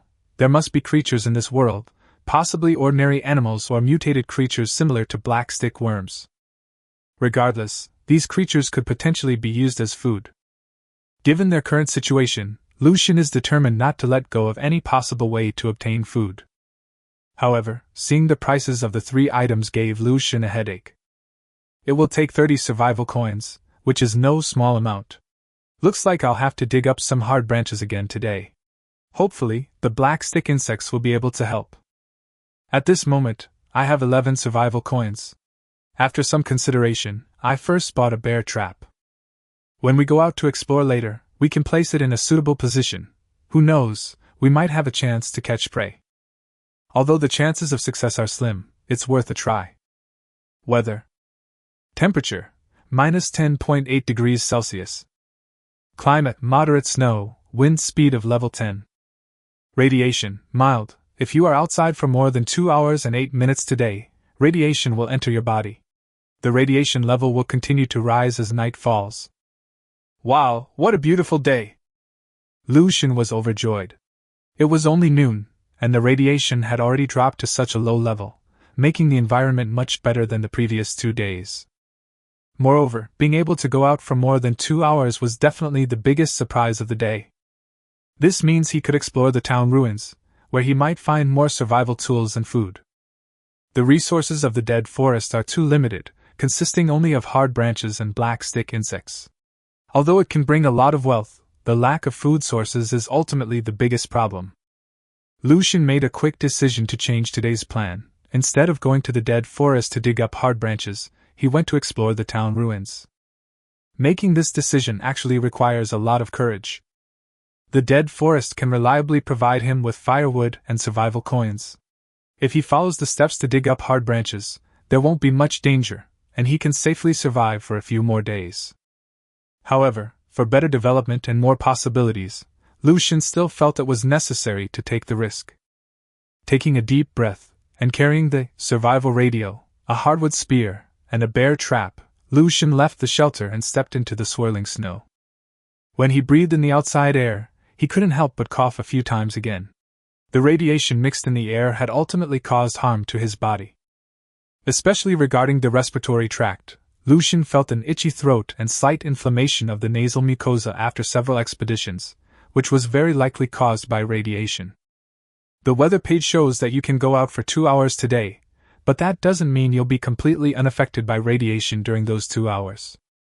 This means that the body can barely metabolize the radiation absorbed in those 2 hours, and it won't cause permanent damage. However, once this time limit is exceeded, radiation may cause deep damage to the body, or even cause mutations, turning the body into something similar to a rotting corpse. Therefore, Lucian was always extra careful when going out, covering himself up extremely well. Even their faces were tightly covered with shirts, leaving only their eyes exposed to prevent their faces from being eroded by radiation. Lucian still planned to head to the dead forest as his first destination. This is the only resource point in the vicinity, and the only place where life might be present. In the dead forest, he found 2 of the largest dead trees and fixed the animal traps underneath them. He didn't know how to hunt, nor did he know the movement patterns of wild animals. He could only hope that prey would stumble upon him, like a blind cat catching a dead mouse. He then headed towards the city ruins. Chapter 12: Corn on the Cob. This was not an easy journey. The snow was generally more than a meter deep, and the uneven terrain made it easy to slip and fall. To make walking easier, Lucian peeled 2 pieces of bark from a dead tree, tied them to his feet with strips of cloth, and created a tool similar to skis. Because of the large contact area, when you step on the snow, you will only sink a dozen centimeters, avoiding the embarrassing situation of stepping all the way to the bottom and sinking into the snow. Wearing oversized ski boots, Lucian, covered in dust, finally approached his destination after about 40 minutes. When the dilapidated, eroded building came into view, Lucian was stunned. The damaged wall exposed the cement and red bricks inside, with a few dark green moss growing in the cracks between the bricks. The outside was covered with a layer of ice and snow, as if everything was frozen. It is vaguely discernible that this is a suburban town, with not many houses and courtyards, most of which have collapsed, and only a dozen or so remain. An atmosphere of desolation and ruin permeated the air, and occasionally one could see corpses in the corners of the walls, their faces pale and terrifying, still looking as they did in life due to the extremely low temperature. Just by looking at this scene, Lucian could almost imagine what a terrifying apocalyptic disaster this was.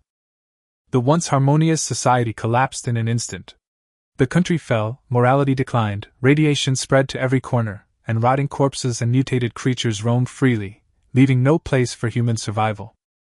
In a moment of sadness, I suddenly realized that the situation for human survivors today doesn't seem to be much better.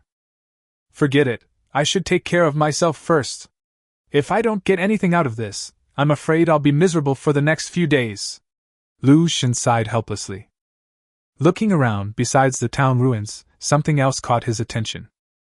Centered on the town ruins, within a radius of several kilometers, he could vaguely see several other shelters. It wasn't that he saw the main body of the shelter. After all, most shelters are hidden underground and covered with thick snow, making them difficult to spot with the naked eye. The reason he determined it was a refuge for other survivors was simply because he saw smoke. Although it was very faint, and was immediately dispersed by the strong wind as soon as it was exposed to the air, he still noticed it keenly. "It seems there are other survivors in the vicinity." Lu Xun frowned slightly, feeling a little worried. Encountering other survivors was not a good thing. But since we're already here, exploring the area is a must. He was also gambling.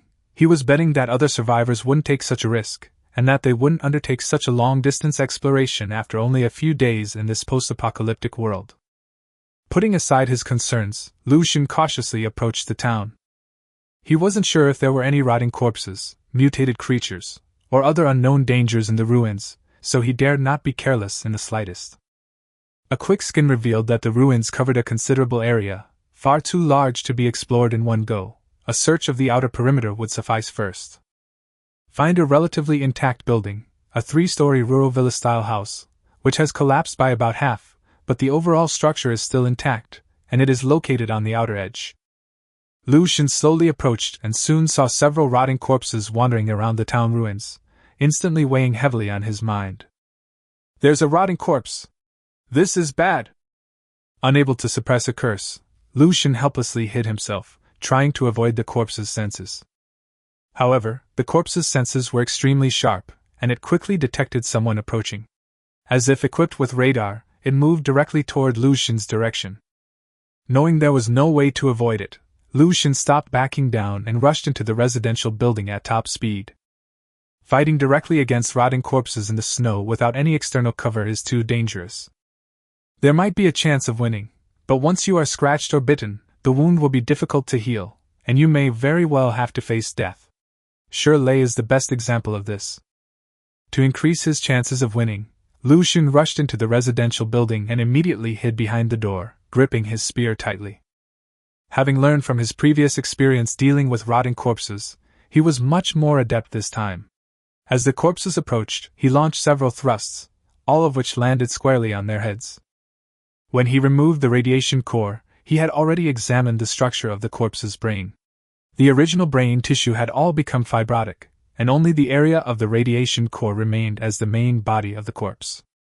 Therefore, all that is needed is to attack the radiation core in the mind. After each thrust, Lu Xun would stir the spear with all his might.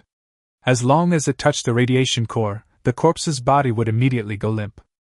And luckily, only 2 rotting corpses approached, posing no great danger to him. He easily dealt with them by relying on the walls and doors. Incidentally, we also acquired 2 radiation cores. Lu Xun smiled and said, 10 survival coins, not bad luck.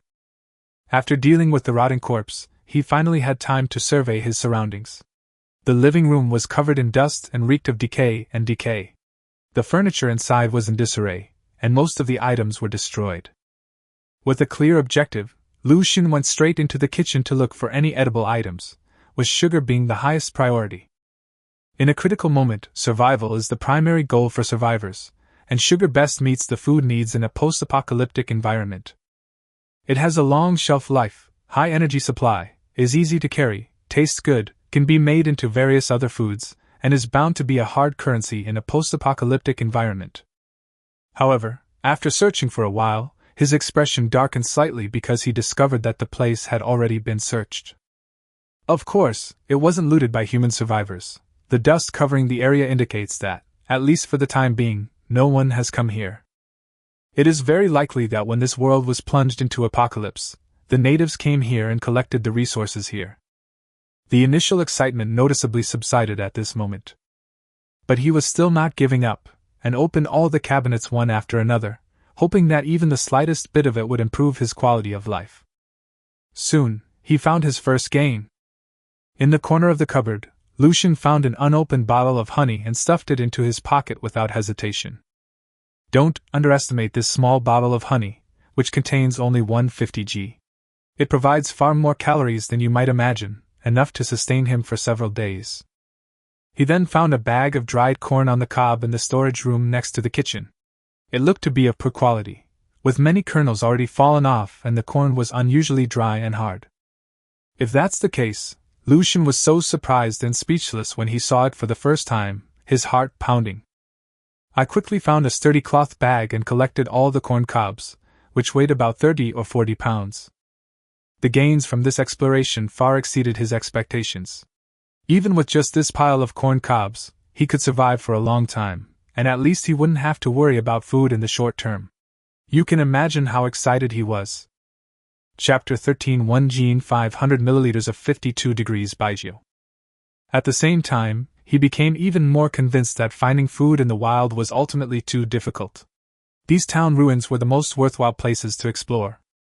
He then searched through each room, checking every single living item that was visible to the naked eye. In the bathroom, all the water cups and basins cracked due to the low temperature, becoming as brittle as paper and completely unusable. As for iron pots, iron buckets, kitchen knives, and other iron products, he didn't see them at all, as they had likely already been looted. What's even more infuriating is that there isn't a single grain of rice in the rice container. There really isn't a single grain. This made him wonder why those people who looted back then ignored that bag of corn. Did they not like to eat corn? But after many years, he had no chance to investigate, but his gaze toward the rice jar held a hint of longing. This is an extremely heavy ceramic product, weighing 60 or 70 pounds. It can hold several hundred pounds of rice and is of very high quality. If I could take it back, it would certainly be a very good tool. Unfortunately, it was too heavy and not a necessity, so he had to abandon the plan. In the bedroom, no useful resources were found. All the blankets and bedding had been taken away, and even the clothes in the closet were reduced to a few summer clothes, which were frozen stiff and would tear if torn. They searched several rooms, but found very little of value. The rooms were either completely ransacked or unusable due to the prolonged extreme cold. However, Lu Xun found the stationery scattered all over the floor and the attic on the third floor. The three-story building had a loft on the third floor that was probably the children's room, so there was a single bed and a desk. All other items had been looted, but pencils and paper were still scattered on the floor and were usable. Lu Xun, believing that he might as well take it, put it all on the bag. After all, in a post-apocalyptic environment, creating paper and pens is no easy task, and these things might come in handy someday. After browsing through the 3 floors, Lu Xun had made some gains, but he still couldn't hide his disappointment. There were almost no useful things left on the 3 floors. In total, all they found was a bottle of honey, a bag of corn, and a batch of stationery that they didn't know if it would be useful. He could only hope that there were supplies left over from the looting in other buildings. However, just as he was about to turn around and leave to search other buildings, he suddenly noticed something unusual behind the house. In the backyard, under the eaves, a patch of thatched roof revealed glimpses of rust. Basement? Lu Xun's eyes lit up. This kind of embedded basement is a common feature in many rural areas, and it is not easy to attract attention. It is very likely that it has not been discovered yet. With the thought in mind, Lu Xun moved closer and tried to pry it open. However, due to rust and low temperatures, the basement entrance was stuck quite tightly, and it took him a lot of effort to open it. A piercing creaking sound rang out, and a dark passage appeared before us. Only when the outside light shone in could we barely make out what was inside. This is a small cellar, only a dozen square meters in area, and you can see the whole thing at a glance. The first thing that catches the eye are 3 frozen corpses, leaning against the cellar wall with their eyes closed. They must have been the owners of the house, hiding in the cellar when the apocalypse came. However, it seems that he still couldn't escape death in the end. Besides the bodies of the 3 people, there were also many household items in the cellar, such as tables, chairs, pots, bowls, ladles, and basins, but most of them were also damaged by the low temperature. In the corner, however, Lu Xun witnessed a scene that surprised and delighted him greatly. A case of wine. He strode forward, tore open the box, and 9 bottles of clear white liquor appeared before his eyes, leaving him momentarily stunned. Holy crap, I'm rich! Lu Xun's eyes widened in disbelief. This was no ordinary haul, a full 9 bottles of baijiu, each a Jin, 500 milliliters bottle, and high-proof baijiu at that. I opened a bottle and smelled it. It should be a 52 proof, 180 degrees F high-proof liquor. Lu Xun could not hide his joy. In the post-apocalyptic environment, the value of wine was more than 10 times that of the civilized era. On the one hand, a sip of baijiu, Chinese liquor, at extremely cold temperatures can greatly dispel the cold and prevent one from freezing to death in low temperatures. On the other hand, high-proof liquor has a strong bactericidal effect and can be used to clean wounds and clean the body. Finally, in this apocalyptic environment, all survivors are striving to survive. Extreme cold, hunger, radiation, rotting corpses, mutated creatures, these are all mountains weighing on them, making it hard for everyone to breathe, and they desperately need to release the pressure. At this time, spiritual resources such as wine, tea, coffee, and cigarettes can relieve people's fatigue and stress, and therefore have extraordinary significance. He believes that many people, if they have some wealth, would be very willing to pay a price to buy a small glass of liquor to relieve stress. Another very important point is that in any era, scarcity increases value. In a post-apocalyptic world filled with blizzards, food is extremely scarce, and few people would use surplus food to brew alcohol. Therefore, this highly distilled spirit is extremely valuable. Without much hesitation, Lu Xun began packing up the liquor and stuffing it directly into his clothes since there were no bags. After accepting the batch of liquor, Lu Xun had no intention of continuing the investigation.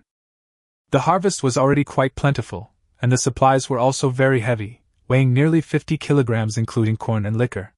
He still needed to carry these supplies back to the shelter, which was no easy task. To avoid any unexpected events on the way, he planned to return directly. If he were to be too greedy, something unexpected might happen. Let's call it a day. There are indeed many good things here. I hope the weather will be better tomorrow, and maybe we can come back again. Lu Xun had already made up his mind to make this place his primary exploration target. There are still many buildings here that haven't collapsed. If we search them all, we can definitely get a lot of resources and enrich our shelter. Moreover, no other survivors came to explore the area in a short period of time, which gave him the opportunity to monopolize some of the resources here. Once the other survivors realize what's happening and start venturing out to explore and find supplies, the competition will become fierce. Moreover, the competition for resources could easily lead to conflicts and contradictions, and even feuds with other survivors, making the risk several times greater than they are now. Now that we have the upper hand, we must maintain it. In the next few days of exploration, we must gather as many resources as possible from the ruins and accumulate a fortune. As Lu Xun walked out, he muttered to himself, making plans for the next few days. However, whether everything will go according to his plan is anyone's guess. Chapter 14 was very rewarding. On the way back, the heavy supplies made the journey much more difficult. With each step, the snow would sink about 30 centimeters, creating a deep crater with every step. Without the help of bark skis, it would have been difficult to return to the shelter on time. When he rushed into the shelter, there were only 4 minutes left before the exploration time ended, which terrified him and left him in a cold sweat. However, when he saw the supplies in his arms, he couldn't help but smile. This harvest was truly abundant. A 150g bottle of honey. Approximately 40 kilograms of corn on the cob. 9 bottles of 52-degree baijiu, each weighing 1 jin, 500g. In addition, a batch of books and pens. With his food problem perfectly solved, he also acquired a batch of extremely valuable supplies, instantly making him wealthy. Sure enough, the greater the risk, the greater the reward. After closing the shelter door, more than 2 hours passed, and the sky darkened again, to the point where it was impossible to see one's hand in front of one's face. The slightly calmer snow and wind also returned to their violent state. Only by staying in a shelter can one vaguely soothe the fear in their heart. Call! Letting out a long breath, Lu Xun placed all the supplies on the ground and then sat down. After resting for a while, the fireplace was lit. We've already used more than half of the hardwood branches we collected yesterday, so we have to use them sparingly, otherwise we'll be freezing again in the middle of the night. Leaning against the fireplace and surveying the shelter, Lu Xun pondered to himself. We have food now, nearly 40 pounds of corn, which should be enough for a while. It's just that the shelter needs to be repaired as soon as possible to improve its safety and warmth. On the one hand, the shelters are too small. They are okay for living in at first, but if we want to improve the quality of life, we must expand the size of the shelters. Moreover, a cave dug directly underground can hardly be called a refuge. It is far too rudimentary. On the other hand, the shelter was too close to the ground, and the door at the entrance was broken, so snow and cold wind often blew in, making it difficult to raise the temperature in the shelter. These are all problems that urgently need to be solved, but we don't know how to solve them. Changing shelters? Or expanding shelters? Neither seems like a good option. To some extent, the cellars where liquor has been discovered today are far more suitable for habitation than shelters. However, his reason told him that he absolutely could not move the shelter there. The town ruins are too conspicuous. Once the survivors adapt to the current environment, they will inevitably start to explore outwards, and their first target will inevitably be the iconic town ruins. Even town ruins can become transit points for survivors to connect with each other. If the shelter were moved there, it would be tantamount to placing oneself in front of all the survivors, leaving oneself to be slaughtered by them. Therefore, even if there is an opportunity to relocate the shelter, town ruins are not the best option. For safety reasons, Lu Xun even felt that the current shelter was too close to the town ruins, and that it might be discovered by other survivors in the future, thus putting them in danger. Town ruins present both tremendous opportunities and immense dangers. After thinking for a while but still unable to come up with a suitable solution, Lu Xun had no choice but to withdraw his thoughts and focus his attention on the supplies he had brought back. The first thing he did was to assess the value of these items. All resources can be divided into two aspects of value: first, their original use value, and second, their survival currency. Name: Pencil X16. Description: Daily necessities. Can be exchanged for 3 survival coins. Name: Paper times 56. Description: Everyday necessities. Can be exchanged for 8 survival coins. Name: Shriveled corn cobs times 37 gene. Description: Food, can be exchanged for 35 survival coins. Name: Brand 52% ABV Baijiu times 9. Description: High-proof liquor, can be exchanged for 90 survival coins. Frowning at the value of each item, Lu Xun made up his mind that there was no need to exchange them for survival coins, as all the prices were too low. For example, a bottle of Baijiu, Chinese liquor, costs only 10 survival coins, which is much cheaper than you might imagine. He knew perfectly well that if this strong liquor were sold to other survivors, even for 30 survivor coins, there would be a lot of people vying for it. After all, its intrinsic value far exceeds 10 survival coins. He also believed that if the same quality liquor were to be available in the store, the price would be far more than 10 survival coins. He would be truly foolish to actually sell it to a store. The same applies to corn on the cob and paper and pens. Their intrinsic value far exceeds the price offered by the store. Especially corn on the cob. Many people's first impression of corn on the cob is simply peeling the corn off the cob or boiling it directly. However, in a post-apocalyptic environment, such use would be too wasteful and would fail to demonstrate the value of the corn cob. By simply changing the approach and doing some processing, the value of this batch of corn cobs can be multiplied. According to Lu Xun's idea, corn cobs would have 2 uses. The first step is planting. Find some high-quality corn kernels and try planting them. Corn is a high-yield crop that is not picky about soil and requires relatively little water, making it one of the easiest crops to grow in a post-apocalyptic environment. The only concern is whether these corn kernels can still sprout after so many years, but in any case, it's always good to give it a try. Secondly, it can be ground into powder and used as food. Moreover, it's not just about grinding the corn kernels into powder, but grinding both the corn kernels and the corn cobs into powder, then adding salt and honey to make corn cakes. This is a perfect way to make use of these 37 kilograms of corn. Few people eat corn on the cob, but it is edible and can at least sustain basic survival. Moreover, the addition of salt and honey enhances the flavor, so it doesn't taste bad. This highly satiating food, with just a palm-sized piece, is enough to fill you up. It's also easy to carry and has a long shelf life, making it an absolute staple food in a post-apocalyptic world. So after resting for a while, Lu Xun got up from the ground and began processing the corn cobs. I selected several hundred plump and relatively intact corn kernels and carefully collected them. Then, the main task is grinding the powder, which is a huge undertaking. Without a mortar and pestle, crushing it with stones alone requires a lot of effort. Fortunately, Lu Xun had nothing else to lose but plenty of time, which added a bit of fun to his monotonous life. After all, there are 24 hours in total. Exploration takes up at most 2 hours, sleeping takes up 10 hours, and there are 12 hours left to do nothing. Finding something to do is good for your physical and mental health. In today's environment, loneliness will be a test that all survivors will have to face, and they must make their lives as fulfilling as possible. While focusing on grinding the powder, he turned on the survival radio to receive chat communications from other survivors. It started as casual conversation, but halfway through, a topic suddenly caught his attention. Chapter 15 Warmth Resources Fleece.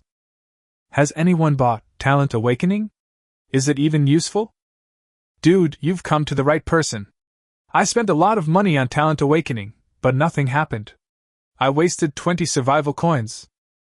Are you serious? How could there be completely useless products? The store wouldn't lie to you, would it? Hee, that's hard to say. I'm not afraid to admit it, but I also thought it was a good thing. I sold the survival tool and forced myself to spend 20 survival coins to buy Talent Awakening, but nothing changed. Could this be useful, but hasn't shown any results yet? Can't I feel the changes in my body? This thing is a scam. Listening to the conversation on the survival radio, Lu Xun couldn't help but frown. Talent Awakening didn't work? This seems different from his situation. Is there some hidden reason behind it? Soon, other different voices arose. A survivor named Wang Chang sent a message via communication. How is this possible? Is there something wrong with you guys? After using Talent Awakening, I did indeed gain a special ability. What? Bro, you're not kidding me, are you? You've successfully awakened your talent? What kind of talent is it? Not long after, Wang Chang's voice rang out again, replying, I call the talent that enhances physical attributes Constitution Enhancement, which leans towards strength. Recently, my strength has increased several times over. However, the drawback is also obvious. After awakening this talent, I get hungry more easily. Food that used to last 2 or 3 days can now be finished in a day. Holy crap, can talent really be awakened? That seems a bit unbelievable. This isn't the apocalypse, so how come there are superpowers and talents? Are you all going to be flying in the sky while I'm running on the ground in a few days? Brother Chang, where is your shelter? Can I come and seek refuge with you? What the hell does this mean? How come some people can awaken their talents while others can't? Maybe your talent is simply that you have no talent. It's also possible that they have a natural dislike for people who swear a lot. I'm so angry. Wah! Others also spoke up one after another, and after a few days of accumulation, many people had 20 survival coins and purchased Talent Awakening. However, the situation was different from what was expected. Of these people, more than half did not awaken their talents, and only a small portion successfully awakened them. Furthermore, among those who successfully awaken their talents, the vast majority of those awakened talents are physical enhancement types. This can also be collectively referred to as physical enhancement. However, they are different from one another, and the focus of the physical enhancement, awakened by different people, is also slightly different. Some people gained increased strength, some gained increased speed, some gained increased endurance, some gained significantly improved cold resistance, and some gained improvements in all aspects of their attributes. In short, all those who awaken their talents have slightly different talents. Finally, the police officer named Zhao Zhongyang spoke up. Fellow survivors, the talent awakening item should be useful, but not everyone possesses the talent. So, those who haven't purchased it yet, please be cautious. Someone immediately asked. Officer Zhao, you speak with such certainty. Have you also successfully awakened your talent? Yes, tell us the details. After a long pause, Zhao Zhongyang's righteous voice resounded again. I have indeed successfully awakened my talent. I won't go into details about what that talent is here. However, I want to remind everyone that talent is for better survival, not for dealing with your own kind. I hope everyone can live in peace. After hearing this, Lu Xun couldn't help but fall silent. Hope is beautiful, but reality is cruel. Conflicts between survivors are still highly likely to break out, and not all violence can be stopped with just a few words. However, the fact that this person took the initiative to offer advice made Lucian look at him with more respect. At least he had a kind heart. Zhao Zhongyang seemed to realize that his idea was unrealistic, so he added, "If you want to obtain survival resources, you don't necessarily have to plunder from other survivors. I see there are town ruins nearby, which should have a lot of good stuff. You can try to explore it or trade with each other. Both are good options." Upon hearing this, Lucian's face turned green, and he couldn't withstand the scolding. "You're so talkative! You're such a nice guy, you deserve to die!" He had originally planned to explore the town ruins over the next few days, claiming all the benefits in advance and accumulating some valuable resources. As a result, now that Zhao Zhongyang has spoken, many people will surely go there, and the situation will become complicated. He sighed helplessly. If he planned to explore the town ruins again tomorrow, the danger level would be much higher, and he would have to be much more careful. Both equipment and operational plans need to be carefully designed. While I was thinking, my private communication suddenly rang. He only had one close friend, so he naturally knew who had sent the message. A deep, husky voice, tinged with excitement, rang out. "Brother Shin, I went out to collect resources today and discovered something of considerable value." Lucian raised an eyebrow, immediately showing some interest. In this completely unfamiliar world, every useful resource discovered could bring enormous value. "Oh? What good stuff?" "A kind of warm item." Shirtless suppressed his excitement and said, "Originally, I wanted to dig through the snow to see if there were any wild vegetables to eat underground. I dug to a depth of 1.8 meters, but I didn't find any wild vegetables. Instead, I found another kind of plant. It looks like a kind of velvety grass, growing in the underground ice layer, close to the ground. It is pale yellow, with very fine fibers, and there are quite a lot of them. After bringing it back, I roasted it for half a day and found it was inedible. But once it was dried, it turned into very soft down, which has a fantastic warming effect. Using it as a mattress can raise the temperature by several degrees. Or you can stuff it in the cracks of a door to effectively block out the cold wind." Shirley became more and more excited as he spoke, clearly in a very good mood. A look of delight appeared on Lucian's face. Top-quality thermal underwear. In the midst of a blizzard-filled apocalypse, staying warm is a crucial consideration for every survivor. Warm clothing is an essential survival resource, no less valuable than food. He was deeply moved that Shirley was willing to share such an important and valuable resource with him without hesitation.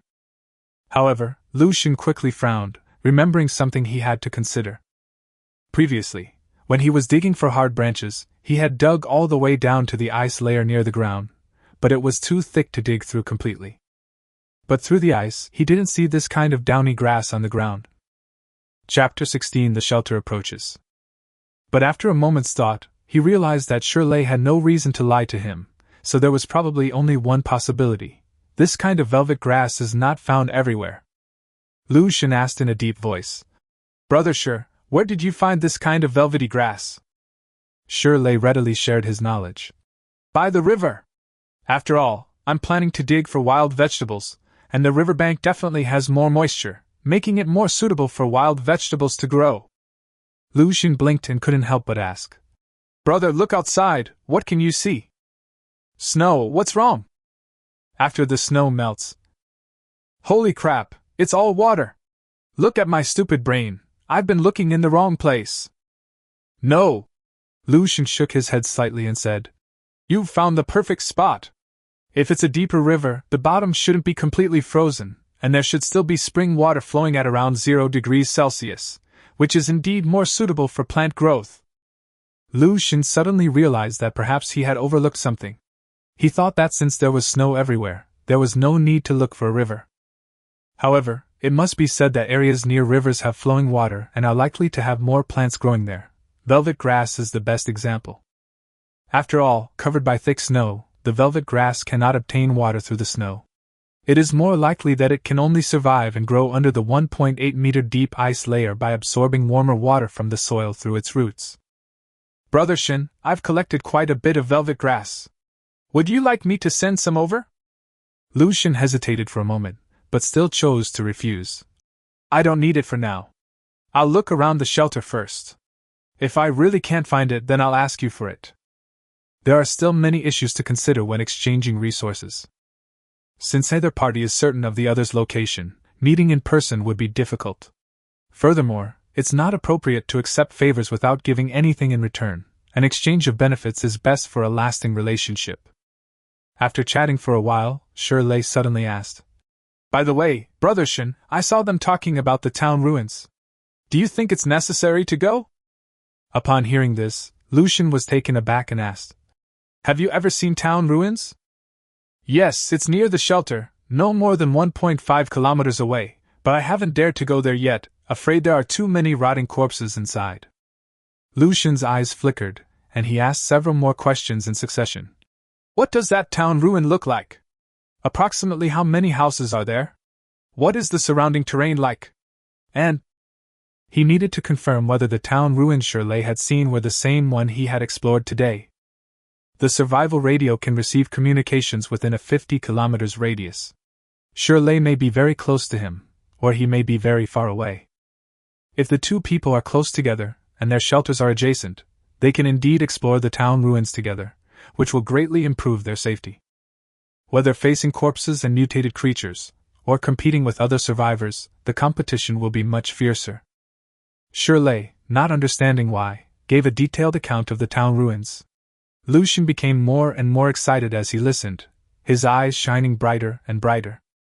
The town ruins described by Shirley are very likely the one he explored, as both the details of the ruins and the terrain around the town matched perfectly.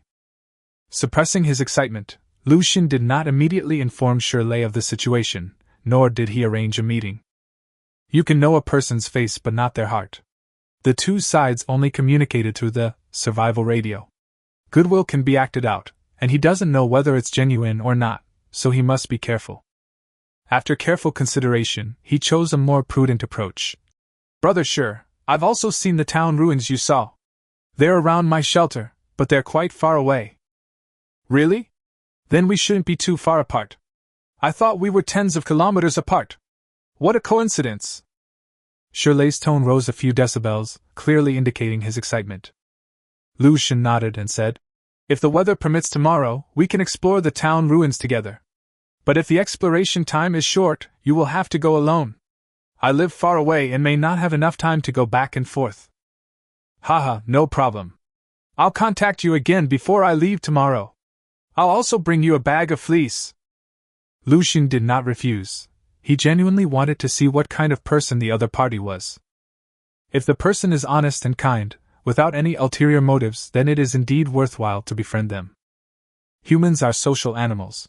When a person tries to survive in a post-apocalyptic environment, they will eventually become somewhat weak and unable to obtain the various resources needed for survival on their own. However, if you can find other reliable survivors, trade with each other, exchange resources, or even explore together, the difficulty of survival will be greatly reduced. For example, this kind of velvety grass is indeed a survival resource he desperately needs. If Shirley hadn't reminded him, he definitely wouldn't have known. Moreover, it is highly likely that this type of highly insulating grass grows in a fixed area, and only Shirley can find it, so he can only obtain this resource through trade. Whether to go to the town ruins tomorrow became a question he needed to consider again. If you're going, you'll definitely need to make some preparations and plans to ensure your safety. Turn on the survival radio, go to the store page, and hesitate for a long time between the mechanical alarm clock and the gas mask. For safety reasons, wearing a gas mask when going out tomorrow will greatly improve safety and ensure a greater margin for error. But after thinking for a moment, he still spent 5 survival coins to buy the mechanical alarm clock. The reason for not purchasing gas masks is due to a variety of considerations. First, after selling the 2 corpse radiation cores he had acquired that day, he still only had 11 survival coins. If he wanted to buy a gas mask, he would need to sell other supplies to exchange for survival coins. Secondly, important items like gas masks could attract unwanted attention and cause trouble if seen by other survivors. Therefore, it is more appropriate to buy a mechanical alarm clock, so that he can better manage his time and regulate his schedule. When Lucian saw the time on the mechanical alarm clock, he couldn't help but be surprised. Based on his original time calculation, it was probably between 1 p.m. and 2 p.m. But the actual time was already 5:36 p.m., much later than he had expected. This means that the time when the wind and snow are weakest and the radiation is lowest each day is not at noon, but around 2 p.m. to 4 p.m. No wonder I haven't been feeling well lately. It seems my lifestyle is seriously disrupted and I need to adjust it. Lu Xun secretly made plans in his mind. As a self-disciplined young man of the new era, he had to make a schedule for himself. Even if he didn't know day and night, he still had to live according to the routine of peacetime. Chapter 17 Corn Tortillas. He took out paper and pen and began to write things down. Daily schedule. I get up at 7:30. Dinner was at 7:35. 2 hours of work in the morning. Grinding corn and planning exploration activities. Explore outdoors, time is flexible. 2 hours of work in the afternoon. Grinding corn and counting the harvest. Dinner is at 7 p.m. I work 2 hours every evening, grinding corn, listening to the survival radio, for useful information, and maintaining my social circle. Go to sleep at 2200 hours. Of course, plans are one thing, but whether they can be implemented on time is another. Around 7 o'clock, after grinding some cornmeal, Lu Xun began preparing dinner for himself.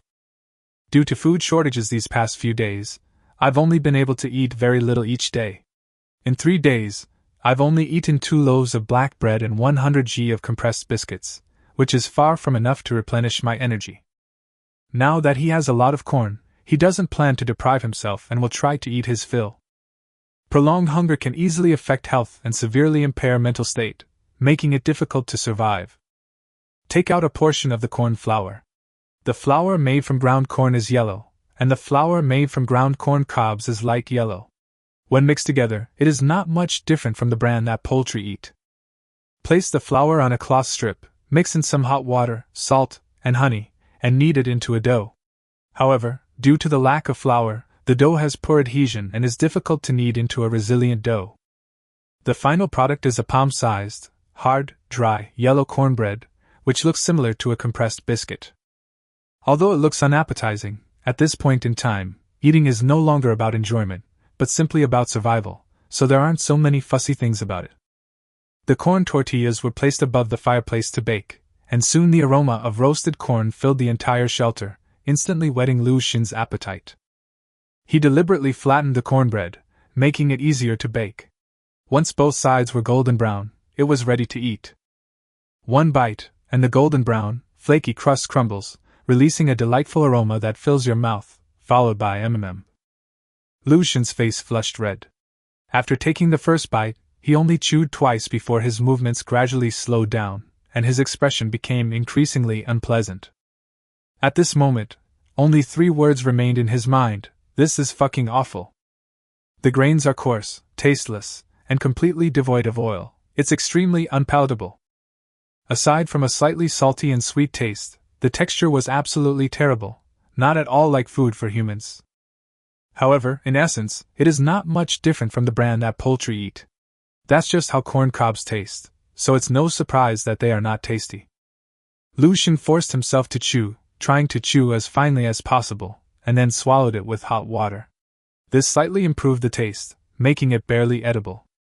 It just takes up a lot of water because the corn tortillas are so dry that they're very easy to choke on if you don't have water with them.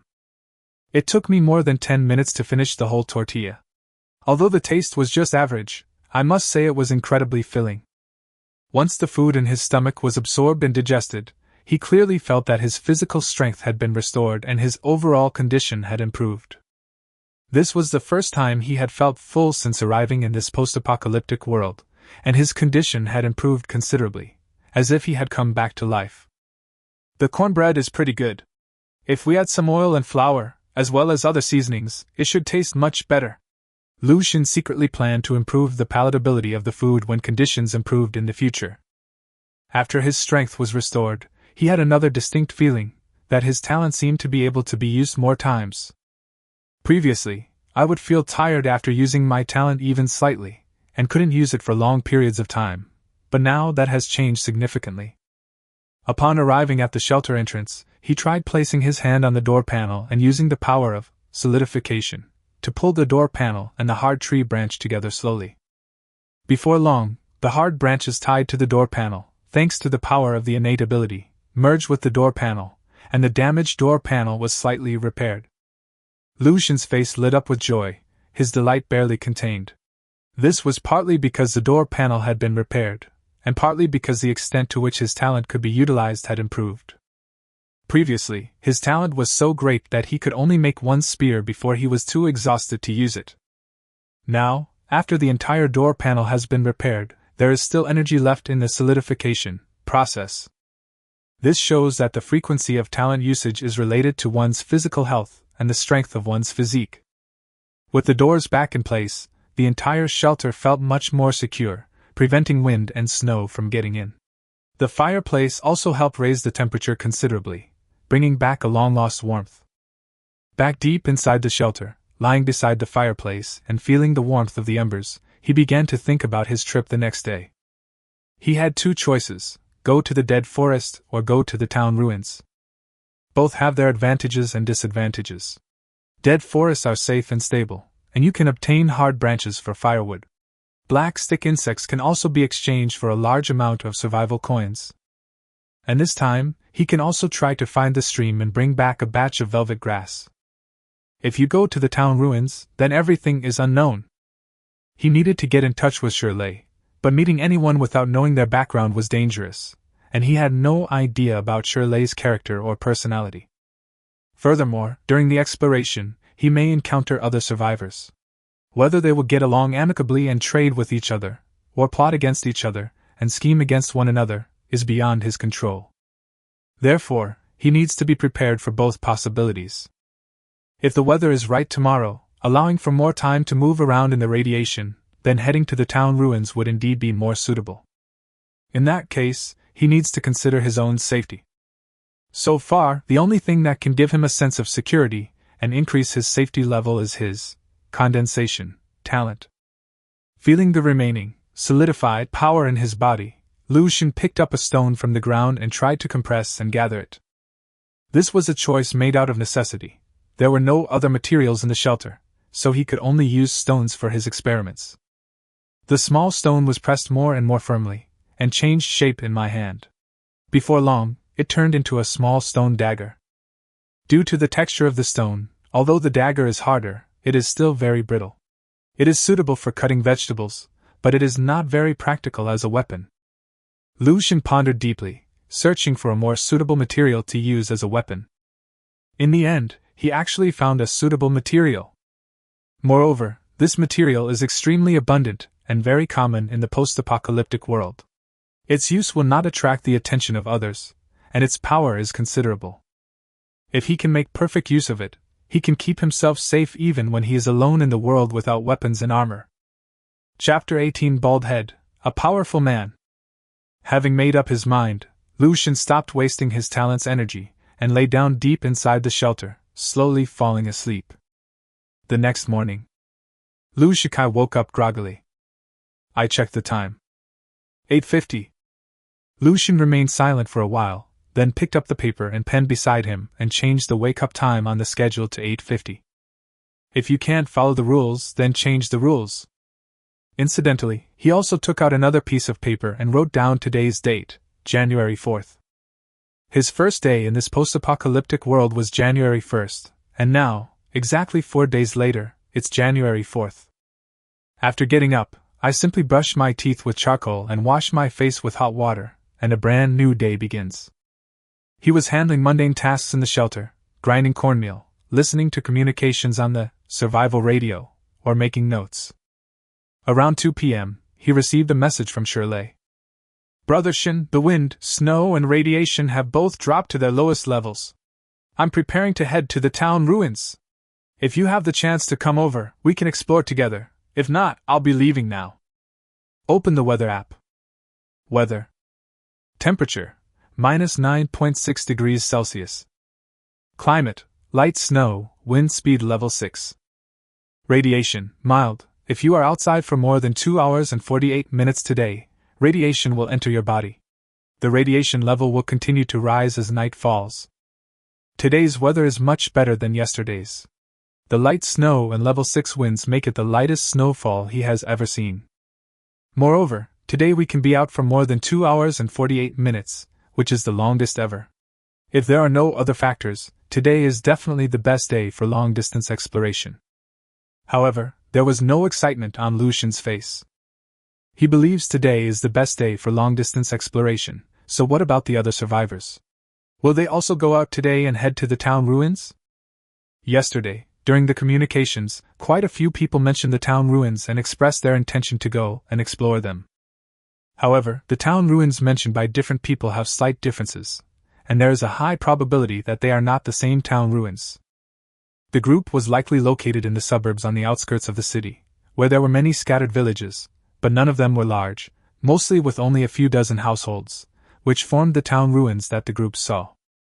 Lucian predicted that there was a high probability that other survivors would explore the town ruins, but the actual number should not be too large. By observing the frequency of their conversations, one can roughly sense that there aren't many survivors within a 50 kilometers radius, and they are quite far apart from each other. Therefore, there won't be many survivors around his shelter, maybe only a few dozen at most. Since a number of people are too timid to go out, the actual danger is not great. As long as they are careful, no serious situation will occur. More importantly, the town ruins are indeed very valuable. Yesterday's harvest turned him from penniless to rich overnight. Therefore, he had to seize the initiative and collect more important resources from the town ruins before anyone else could react. After all, resources are limited, so it's first come, first served. Having made up his mind, Lucian also made a decision to go to the town ruins again. However, when responding to Shirley, he did not give a very definitive answer, but simply replied, "I might come over. You wait for me at the edge of the ruins for 5 minutes. If I don't get there, then forget it. No problem. If you see a person without hair, that's me. Just come find me." Upon hearing this, Lucian frowned immediately, a sense of vigilance rising in his heart. No hair, bald? That must be a strong opponent. We must treat them with caution and not be careless. Lucian began preparing for his trip. Bring a survival radio, a hardwood spear, 2 skis, 2 tortillas to replenish your energy, and a small bottle of liquor. It's worth mentioning that the liquor isn't a whole bottle, but rather a small, sealed cup made from a hard twig using the solidification technique, containing approximately 100 g of liquor. In a post-apocalyptic world, people can be treacherous, so extra caution is needed when trading with others. Lucian set 3 principles for himself. Minimize the number of transactions. Minimize the number of transactions per transaction. Try to change the transaction location. Perhaps he's overthinking things, but for his own safety, these thoughts are still necessary. If others find out that he possesses a large amount of valuable resources, it will inevitably arouse the envy of other survivors, who will then come knocking to rob him. Lucian will have nowhere to turn to cry. After making ample preparations, Lucian entered the snowstorm. The snowstorm was significantly lighter today, making it easier to move around. Instead of heading immediately to the town ruins, he went first to the withered forest where he had set 2 animal traps and needed to check on the situation. However, he didn't have high hopes. With such heavy snow outside, there were probably very few wild animals around.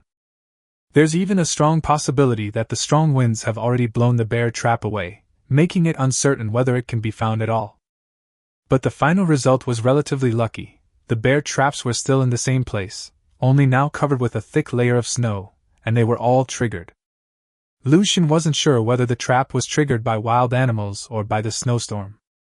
After a thorough inspection, not a single hair was found, which was entirely expected.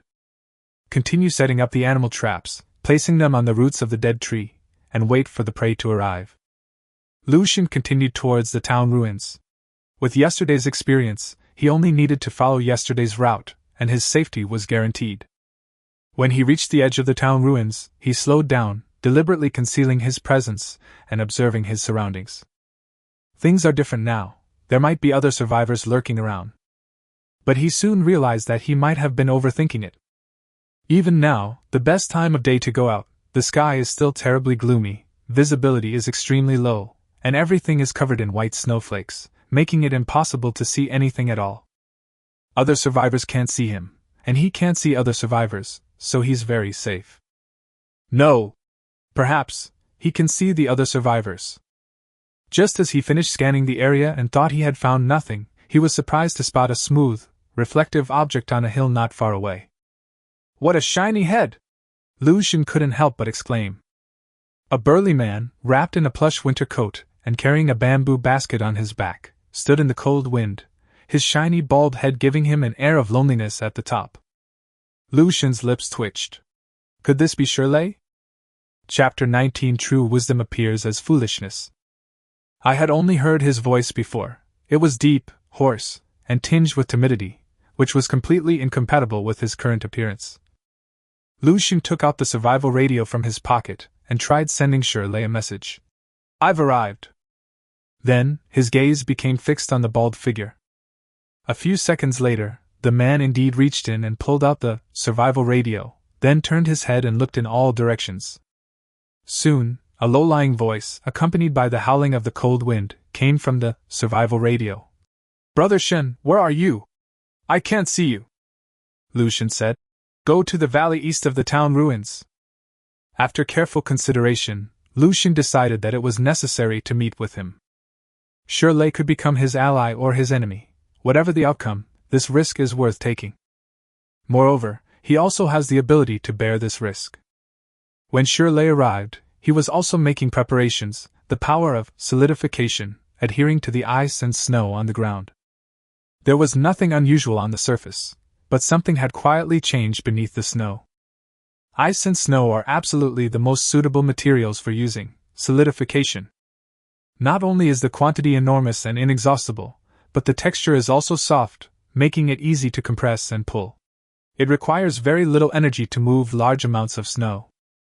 With his deliberate precautions, the surrounding snow provided him with the best protection, effectively ensuring his safety. As Shirley ran towards them, a serious expression appeared on Lu Xun's face. Whether he was friend or foe could be decided in an instant. Shirley's appearance was even more shocking than he had expected. He was nearly 2 meters tall, with a robust and strong physique. Coupled with his shiny bald head, he brought a strong sense of oppression, as if he were an impenetrable wall. However, his relatively young face and honest smile are incongruous with his terrifying physique and appearance. Brother Shin, I've finally found you. I've been standing in the wind for 10 minutes. Shirley grinned and ran over, shouting as he went, without a trace of hostility. However, Lu Xun still dared not be careless, because he keenly noticed that when Shirley ran over, his right hand actually reached into the basket behind him, as if he was taking something out, which made him wary. When the distance was only 3 meters, Lu Xun used the condensation skill in his hand, and suddenly an ice pillar condensed in the snow on the ground, appearing in front of Shirley's feet. The next moment, there was a muffled bang. Shirley lost his balance and fell to the ground, landing in the snow. Lu Xun held the spear tightly in his hand, ready to thrust it in should any unexpected situation arise. Furthermore, the snow around him seemed to solidify, forming a ring of ice brick walls that surrounded him, ensuring his safety. He had made thorough preparations for this meeting, and he used his innate abilities without hesitation. The next moment, a giant hand rose from the snow, and a bundle of fluffy grass was placed in front of Lu Xun. Shin! Brother Shin, your velvet grass! Lu Xun's lips twitched. After hesitating for a moment, he took it and checked it over, finding nothing wrong with it. Moreover, this kind of soft grass is indeed very warm, making it an extremely valuable resource in today's apocalyptic environment. Shirley staggered to his feet from the snow, scratched his head awkwardly, and said with a sheepish smile, Sorry, I was running too fast and lost my balance, so I tripped and fell. Although Lu Xun remained vigilant, he was slightly relieved. Judging from Shirley's behavior just now, he did not seem like a scheming person. Brother Shir, why are you standing on the mountaintop? Aren't you afraid of being discovered by other survivors? Lu Xun asked. He was also curious whether the kid was really stupid or just pretending, just standing there blankly on the mountaintop. Oh dear, visibility is so poor in this snowy weather, I was just worried you wouldn't be able to see me. So I decided to wait for you at the top of the mountain. Lu Xun. As for the other survivors, Shirley grinned and said, Look at me, It's good enough if the other survivors aren't scared away. Who would bother to cause me trouble? Lu Xun was taken aback, looked him up and down, and couldn't help but exclaim, "Damn, that makes so much sense!"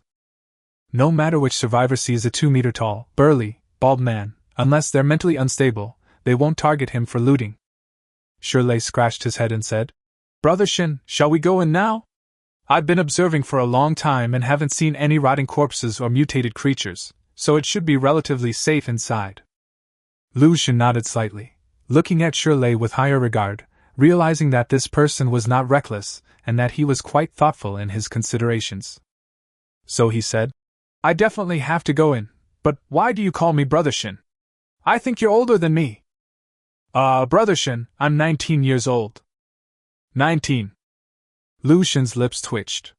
He looked at the man again, observing his tall stature, weathered face, deep eyes, and low voice. He gradually became disoriented in the wind. Braving the wind and snow, the two arrived at the edge of the town ruins, where a large amount of snow also covered the area, creating a desolate and bleak atmosphere. Looking at the building in front of him, Shirley asked, "Brother Shin, what do you think is the best way to explore? Should we work together, or should we each find a house?" Lu Xun thought for a moment and said, "Let's act together first. Once we're sure there's no danger, we can split up and collect supplies." Although he had been here once before, he couldn't be sure there was no danger here. There might be some unknown crises lurking within. Arriving at a relatively intact building, this was also a 3-story self-built house, but it was better decorated and had a more imposing facade than the one from yesterday, clearly belonging to a wealthy family. It seems that because the materials used were more solid, the house hardly collapsed. Only the outer layer of plaster had peeled off, making it look unusually old and covered with a thick layer of ice. However, the main internal structure remains almost intact. The two approached but did not go in immediately. Instead, they used the frosted glass to probe the interior. What came into view were several rotting corpses with twisted limbs, decaying bodies, and grotesque and terrifying appearances, except that their heads had been emptied and they lay motionless on the ground. Seeing this, Lu Xun felt no relief.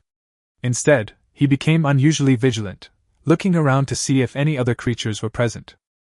Sure enough, in the direction of the kitchen, they found a larger, more grotesque, rotting corpse. It is clear that this rotting corpse is stronger and more difficult to deal with. Lu Xun muttered to himself. Did it become even stronger after consuming the radiated cores of other rotting corpses? This speculation is not without basis. Why did the other zombies die? Why were their heads hollowed out? Why was only one stronger zombie left in the end? Connecting everything together, it's not hard to guess this. Brother Shin, should we go in? This rotting corpse looks tough to deal with. Chapter 20 Pickled radishes and salted vegetables. Lu Xun glanced at him and said, "You big guy, are you afraid of this rotting corpse?" "Of course." Shirley stared wide-eyed, still somewhat frightened, and said, "I almost died last time when I was scratched by a rotting corpse. It's better to stay away from these things." Lu Xun nodded slightly, and after a moment of silence said, "There is indeed some risk. Let's find another one." "Good." Adhering to the principle of safety first, Lu Xun abandoned this house without hesitation and turned to other houses. Anyway, there was more than one building here, so there was no need to fight to the death here. Not far away, they found another house, only 2 stories high, which looked rather small and didn't occupy a large area, but the overall structure was relatively intact. After a thorough search, no trace of a decomposing corpse was found inside the house, nor were there any signs of blood or a struggle. After confirming it was safe, the two broke through the window and entered.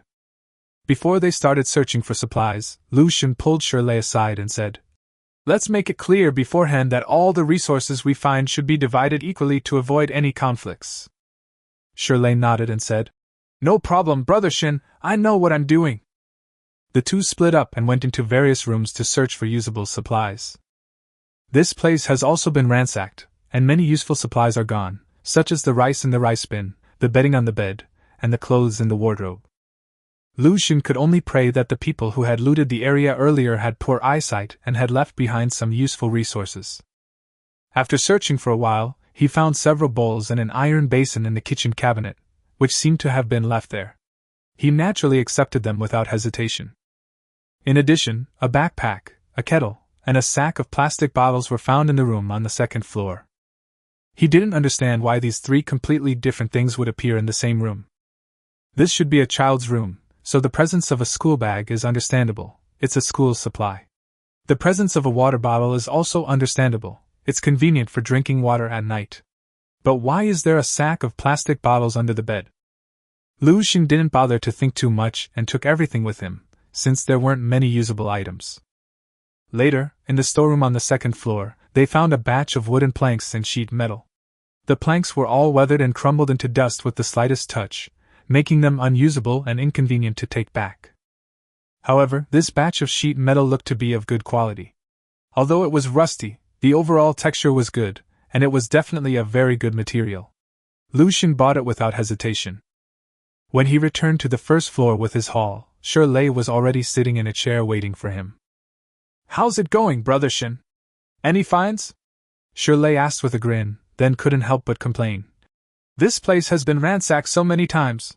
All the useful things have been taken away. It's infuriating." Lu Xun waved his hand and said, "It would be good if we could gain something." He then placed his harvest in the living room, where Shirley's harvest was also located.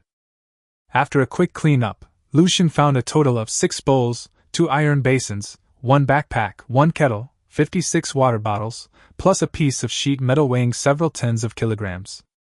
Shirley found relatively few supplies, but the quality was good, for 150 bars of chocolate, expired, 6 packs of cigarettes, 3 packs of sanitary napkins, a deck of cards, and a box of Ludo. The more Lu Xun looked at it, the more outrageous it seemed. What the hell was all this stuff? The chocolate and cigarettes are both high quality, but the last 3 items, aren't they a bit excessive? Why are you taking someone else's sanitary napkin? Are you going to use it? Shirley was taken aback. "I don't need it, but it can be traded. Someone will definitely need it." I guess so." Lu Xun's thought process was a little slow, and his tone softened, but seeing the Ludo and the cards, he couldn't help but ask again. "Then what are you doing with the toys? Relax and have fun. Aren't you usually bored in the shelter?" It is somewhat useful, so take it." Lu Xun pursed his lips helplessly. He realized that his thinking was indeed narrow-minded. These things were actually quite useful. The two began to divide the harvest, splitting the even-numbered items equally and the odd-numbered items according to each other's needs. Lu Xun took away 3 bowls, a basin, a backpack, 28 water bottles, about 7 kilograms of sheet metal, 2 bars of chocolate, 3 packs of cigarettes, 1.5 packs of sanitary napkins, and a board game. However, after the allocation was completed, Lu Xun noticed that Shirley seemed hesitant and wanted to say something, so he said, "Just say what you want to say. Resource allocation can be discussed." Shirley hesitated slightly, then scratched his head and said, "Brother Xun, I don't need iron sheets, nor do I need so many water bottles. I'm usually not full, so—" After listening, Lu Xun immediately understood what he meant, but he also expressed his understanding. Given Shirley's large physique, he must eat more than a normal person and have a greater need for food. As for the water bottle and the metal plate, they are indeed useless to him. Lu Xun thought for a moment, then threw the chocolate in his hand over and said, "Here's the chocolate. Give me the tin and the water bottle." Shirley smiled and gladly accepted it. Considering that Shirley had brought him a lot of precious velvet grass, Lu Xun took out a cornbread from his pocket and tossed it to Shirley. "This is? The food is just average in taste, but it's very filling. Consider it a trade for wool grass with you." Shirley grinned, thanked him, and his eyes showed a hint of gratitude. Food was indeed more important to him. After checking again and confirming that there were no basements or hidden rooms, Lu Xun packed up his loot and rushed to another house. "We have plenty of time today, enough to search for another house." The second house was smaller, only 1 story, and was an earthen house built of mud, which looked extremely cramped. The two looked at the small mud house with a hint of disdain in their eyes. However, this house was the only relatively intact building in the vicinity. Searching for other houses would require walking a long way and climbing over ruins, which was quite inconvenient. With a tentative mindset, the two searched the earthen house, and unexpectedly found their biggest find of the trip. The earthen house was indeed bare, with almost no useful resources, but it did have a basement attached. In the basement, they found a jar of pickled radishes and a jar of pickled vegetables. The jar wasn't large, weighing less than 20 pounds. When it was opened, a rich aroma wafted out.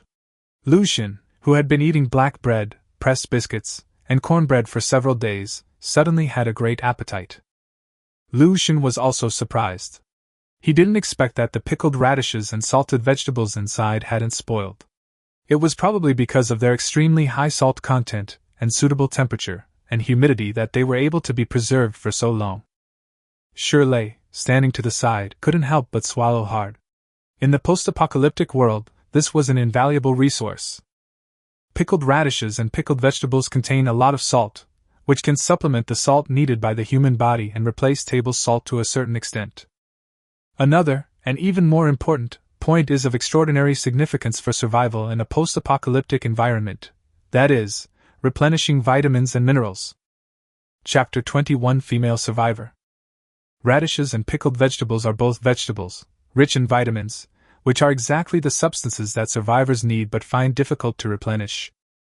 Therefore, in terms of value alone, it is already comparable to hard currencies such as liquor, food, and warm clothing. As for the excellent flavor of pickled radishes and pickled vegetables, it's just icing on the cake. Brother Shin, do you want radish or pickled vegetables? Lucien's gaze darkened, and he said, I want them all. Half of each. Great idea! The two took out half of each radish and half of each pickled vegetable, and swapped them to put them back in, making sure that each jar contained half pickled vegetables and half pickled radishes. Holding the heavy jar in my hands brought me great joy. It was definitely one of the biggest gains of the day. As the two climbed out of the cellar with smiles on their faces, just as they were about to leave, Lucien suddenly reached out and grabbed Shirley, lowering his voice and saying urgently, Take cover! Something's up! Shirley was taken aback, but he quickly lay down, not daring to make a sound, and looked outside with extreme vigilance.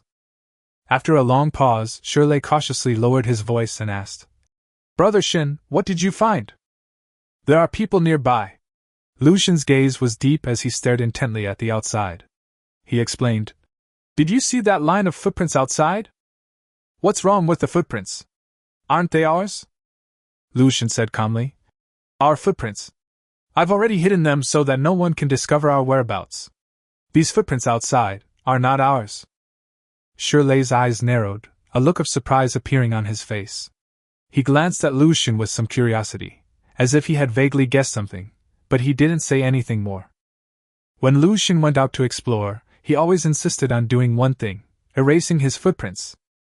Using his talent, condensation, he can easily manipulate the footprints behind him, restoring the snow to its original state as if no one had ever walked there. He can even control the snow to deliberately mimic similar footprints. Compared to compressing hard branches, pulling snow is much easier because snow has a very low density, almost only a fraction of the density of hard branches. Therefore, removing footprints is not very taxing, but the effect is surprisingly good. He went inside the house and wiped away all of their footprints. Therefore, the footprints along the way must belong to someone else. Lucien approached the window and looked in the direction of the footprints, his gaze involuntarily flickering slightly. This is entering that room with the rotting corpse? As they were pondering, a fierce fight suddenly broke out from the building the footprints led to. Shirley couldn't help but raise an eyebrow, stepping closer and asking, Did someone really go in? Should we go check it out? Don't come near, it might be dangerous. After a brief moment of thought, Lucien immediately made a decision. Whether the danger comes from rotting corpses or from survivors, extra caution is required. Moreover, this is a special type of corpse that is even larger and has devoured other corpses. This survivor dared to explore the town ruins alone, and even broke into a building with rotting corpses. There are only two possibilities: either this person is mentally unstable, or they are extremely powerful. However, he soon realized that this person must be mentally ill. Bang! The door of the building next door was suddenly pushed open with a crisp sound. A woman in her early 30s, wearing a cotton-padded coat, pushed open the door and ran out. Her right arm was torn open, and blood soaked through her clothes. She was staggering and clearly seriously injured. Blood dripped onto the snow, instantly staining a large area red. Lu Xun frowned slightly, feeling a little anxious. The direction the woman had fled was the same direction they were hiding. In this vicinity, only this mud house could serve as a hiding place, naturally becoming the direction the woman fled in. As she was about to get close, Lu Xun poked his head out, lowered his voice, and hissed, "There are people here. Go somewhere else and don't bring that thing with you." This was a last resort. The mud house had no back door at all. If the woman rushed in with the rotting corpse, she would be extremely likely to get injured fighting in such a narrow space. At the same time, he also wanted to see what kind of character this woman was. If she had any conscience, she would certainly not bring danger here, and saving her life would be worthwhile. But if... There are no what-ifs. Upon hearing the sound, the woman paused in fright, but then joy quickly appeared in her eyes, and she quickened her pace again. Seeing that things were not going well, Shirley also showed off his tall stature and said sternly, "Don't come any closer, or don't blame us for being impolite." His voice was booming, carrying an extremely strong sense of pressure, and there was even a hint of ferocity in his eyes. This was the first time Lu Xun had seen Shirley like this, and he couldn't help but think more highly of him. He understood that Shirley was by no means a stupid person, but rather extremely intelligent, and his behavior was very measured. The fleeing woman was startled, but she gritted her teeth and continued running towards the two without stopping. Behind her, the larger, rotting corpse followed closely, roaring and charging forward, the nauseating stench of decay already spreading around them. Seeing that the woman was determined, Lu Xun's face darkened. He placed his right hand on Shirley's shoulder and said calmly, "Since she is heartless, don't blame us for being unjust. You step back, I'll handle this." Shirley was taken aback, took a step back, and gave the doorway to Lu Xun. Lu Xun slowly squatted down and put his hand into the snow on the ground. A mysterious power began to spread, and the snow rippled slightly under its influence. The next moment, the woman walking in the snow suddenly lost her balance and fell to the ground, tumbling into the thick snow. It was clear that her face was filled with terror at the last moment before she fell. With the rotting corpse right behind her at such a critical moment, she clearly anticipated the consequences of this fall. A rotting figure lunged at them from behind, its heart-wrenching screams echoing in the cold air, accompanied by the sounds of flesh being torn apart and being chewed. Seeing this, Lu Xun couldn't help but frown and sigh. He was only trying to protect himself. He wasn't a bloodthirsty killer. This scenario is truly hard to accept. At this moment, Shirley suddenly spoke up. "Brother Shin, it seems the zombies have discovered us. Should we run away quickly?" Lu Xun had already witnessed the keen senses of the corpses. Now that the two sides were so close, he could understand why the corpses had discovered him. Lu Xun thought for a moment, then his eyes hardened. He said, "No need. Once we're out of the room, it might not be a match for us. Let's just take care of it now and avoid any unforeseen complications." He still remembers the two rotting corpses he had encountered earlier, which continued to grope their way to the shelter even after they were out of his sight. The corpses' powerful senses made him extremely vigilant. If he didn't deal with it today, it might find a refuge in the future, which would only make things more troublesome. Chapter 22 Someone's Around? Shirley had obviously thought of this as well. After all, he had also suffered greatly from the rotting corpses and had even almost died. Without much hesitation, he grabbed the door panel with both hands, pried it off, and used it as a shield. Lu Xun paused, feeling the house sway slightly, and couldn't help but twitch his lips. This kid is really fierce. "Brother Shin, I'll hold the line, you take care of it." As soon as he finished speaking, Shirley walked out of the house, his eyes fixed intently on the rotting corpse, waiting for it to approach. Then, the next moment, a familiar scene appeared. The rotting corpse suddenly staggered and fell to the ground with a thud, leaving Shirley stunned. "Don't just stand there, smash his head!" Lu Xun shouted. Shirley reacted immediately, raising the door panel in his hand high and smashing it down on the corpse's head. The powerful blow ripped away the surrounding snow and shoved the corpse's head directly into the ground. But it wasn't over yet. Shirley knew that the surface snow would act as a buffer, and the rotting corpses would most likely not die easily. So he picked up the stone slab again and smashed it repeatedly, creating a pit nearly 1 meter deep. Each time he hit it, it made a dull, clang sound. That's the sound of a head hitting the ice. Shirley continued to pound the fist more than 100 times before stopping. Lucian also joined in, his spear piercing the corpse's head and twisting it repeatedly until it finally died. Phew! I'm exhausted. Shirley threw down the door panel and sat down on the ground, panting heavily. Lucian stepped forward and took out a black stone from the corpse's head. It was the corpse radiation core. However, this radiation core is significantly different from the previous ones. It appears to be more translucent and regular, and should be of better quality.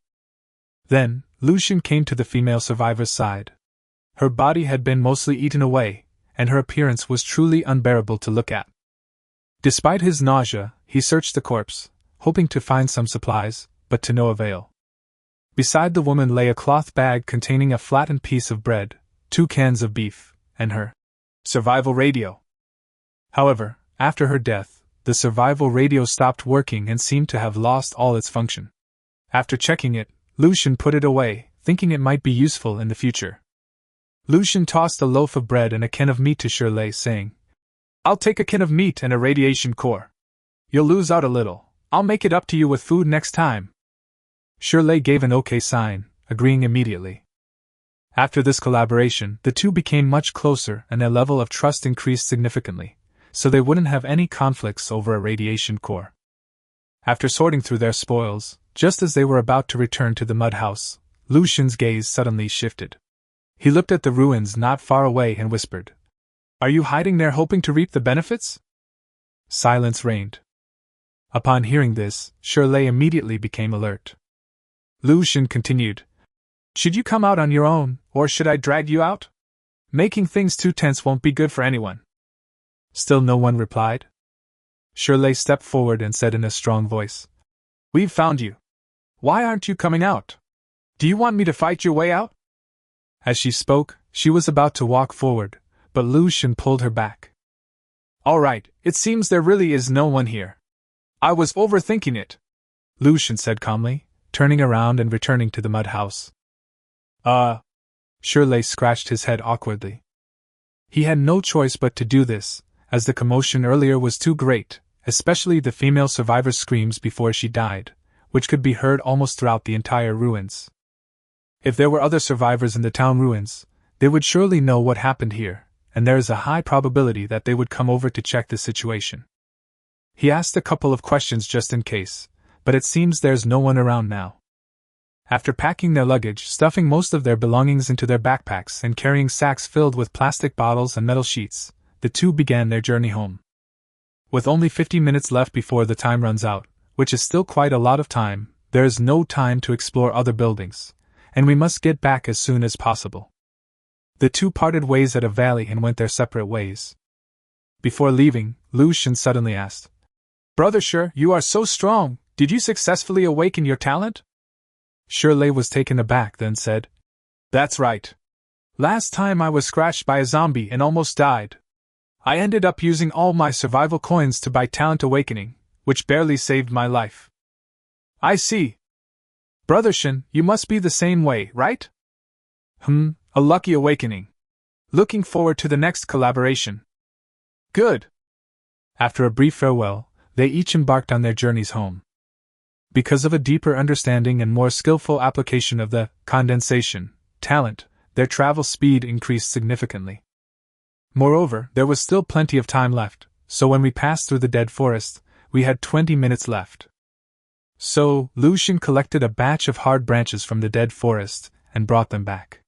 The quantity wasn't much, but it was barely enough to keep warm for most of the day.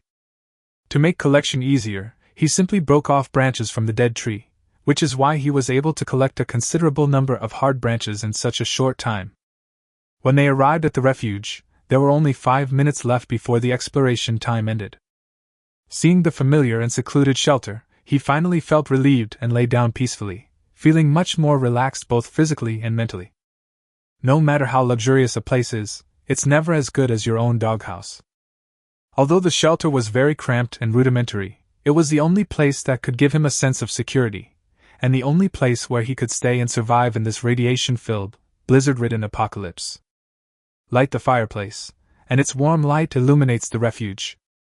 All the supplies were taken out and laid out on the floor of the shelter, which looked very full and brought a great sense of satisfaction. With these 2 explorations, more and more resources were gathered, and the once empty shelter became full. This time, we gained even more than yesterday. We obtained a large bundle of downy grass, weighing about 7 to 8 pounds, which we could barely use as a mattress. It improved our warmth. However, the quantity is still somewhat small. We can try to collect more in the future, or trade with shirtless. In terms of living supplies, we received a backpack, 3 bowls, 1 basin, 56 plastic bottles, a kettle, and 15 kilograms of sheet metal, all of which can be used directly. In addition, there is a board game and 1.5 packs of sanitary napkins, which can be used for leisure and entertainment, as well as for exchanging goods. In terms of food, they also received a jar of pickled radishes and pickled vegetables, plus a 200g can of beef. Finally, there was also a radiation core, making the harvest extremely rich. After a short rest, Lucian began to organize and categorize, which was also the most rewarding part of the job. Chapter 23 Special Refresh Card. First, remove the black stick insects from the hard branches. There are only 6 of them, which is just enough to exchange for 18 survival coins. By the way, I also handed the corpse radiation core to the shop for testing, intending to exchange it for survival coins as well. However, the information about this radiation core was noticeably different, which made Lucian's eyes light up. Name: Level 2 Corpse Radiation Core times 1. Description: Tier 2 Corpse Core, having absorbed a significant amount of Tier 1 Corpse Radiation Cores, resulting in purer and more concentrated energy. Survivors can absorb this energy, with a chance to improve their talents, but also a chance to be corroded by radiation. Available for exchange: 30 survival coins plus 1. Special shop refresh card. A level 2 rotting corpse core? This is clearly a higher level item, as can be seen from the survival coins it can be exchanged for. It's 6 times more expensive than a level 1 corpse core. Furthermore, the description also reveals another function: survivors can absorb the energy within, which can enhance their innate abilities to a certain extent. But what does it mean that there's a chance of being corroded by radiation? Lucian pondered for a moment, then decided to exchange it for survival coins, without any intention of taking any risks. In addition to being able to exchange for 30 survival coins, you can also exchange for a special shop refresh card, which is obviously very good. Although I don't know what the special refresh card is for, since it's given by the store, it must be useful, and maybe even very valuable. At this point, Lucian had 47 survival coins, reaching his highest savings ever. First, spend 15 survival coins to buy a gas mask, then click the refresh button to use up today's refresh chances. 3 items appeared before me. Gloves, 8 survival coins. Instant noodles X1, 18 survival coins. Face wash, 12 survival coins. These 3 items left Lucian extremely conflicted. To say they're useless? They are indeed somewhat useful. But are they useful? They don't seem that useful. Instant noodles are a must-have food, but the price of 18 survival coins made him hesitate. As for the facial cleanser, although it's rather useless, he'd still like to buy it if it's cheap. So, after much deliberation, he finally bought the gloves. The temperature is so low, and I often have to work, so my hands are already showing signs of frostbite. If I had gloves to protect them, the situation would be much better. As for the other 2 items, they were relatively incongruous with chickens, so we gave up on them. Lucian took out the special shop refresh card again and selected refresh once more.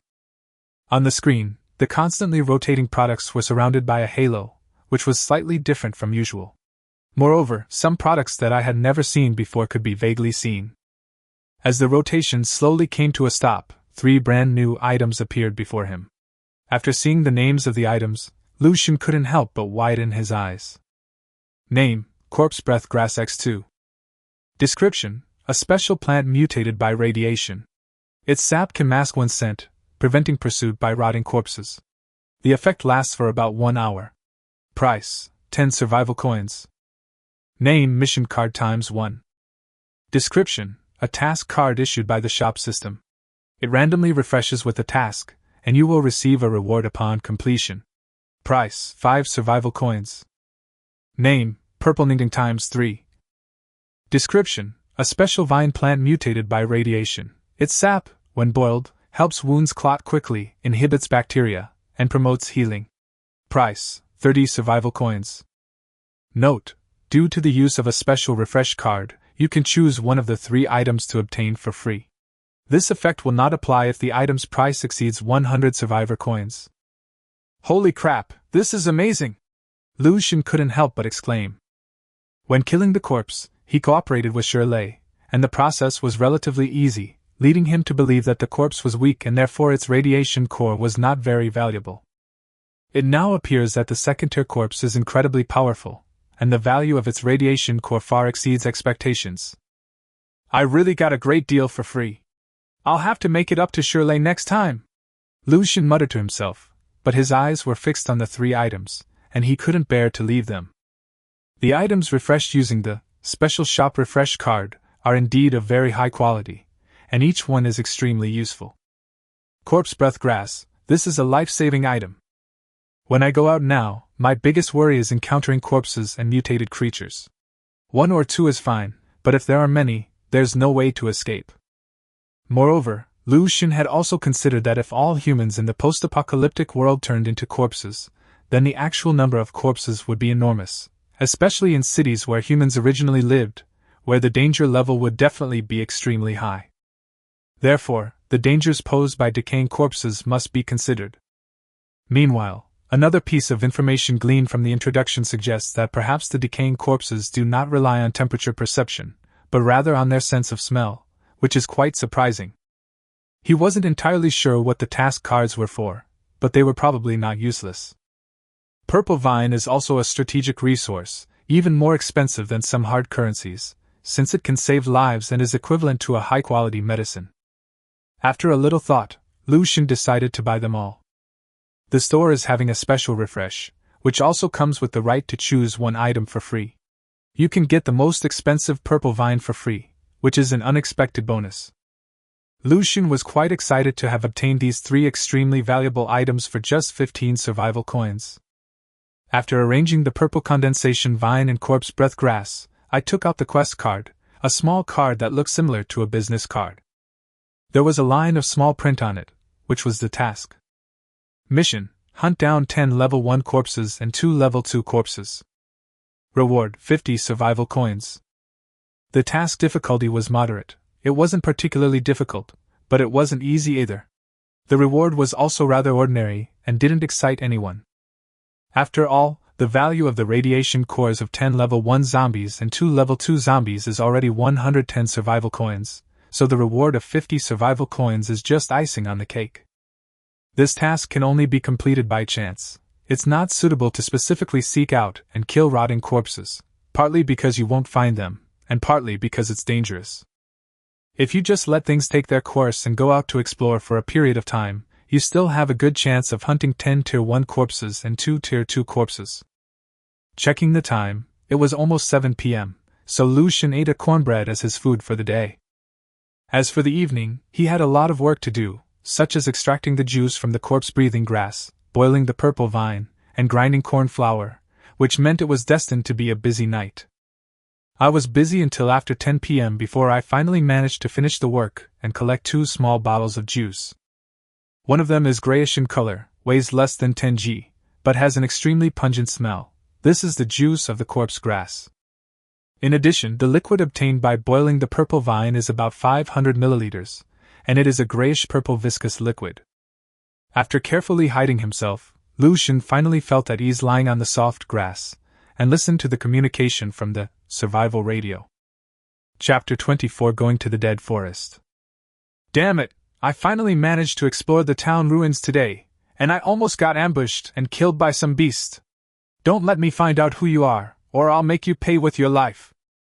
Heh, if you're not strong enough, then keep quiet. If you really die out there, then you can only blame yourself.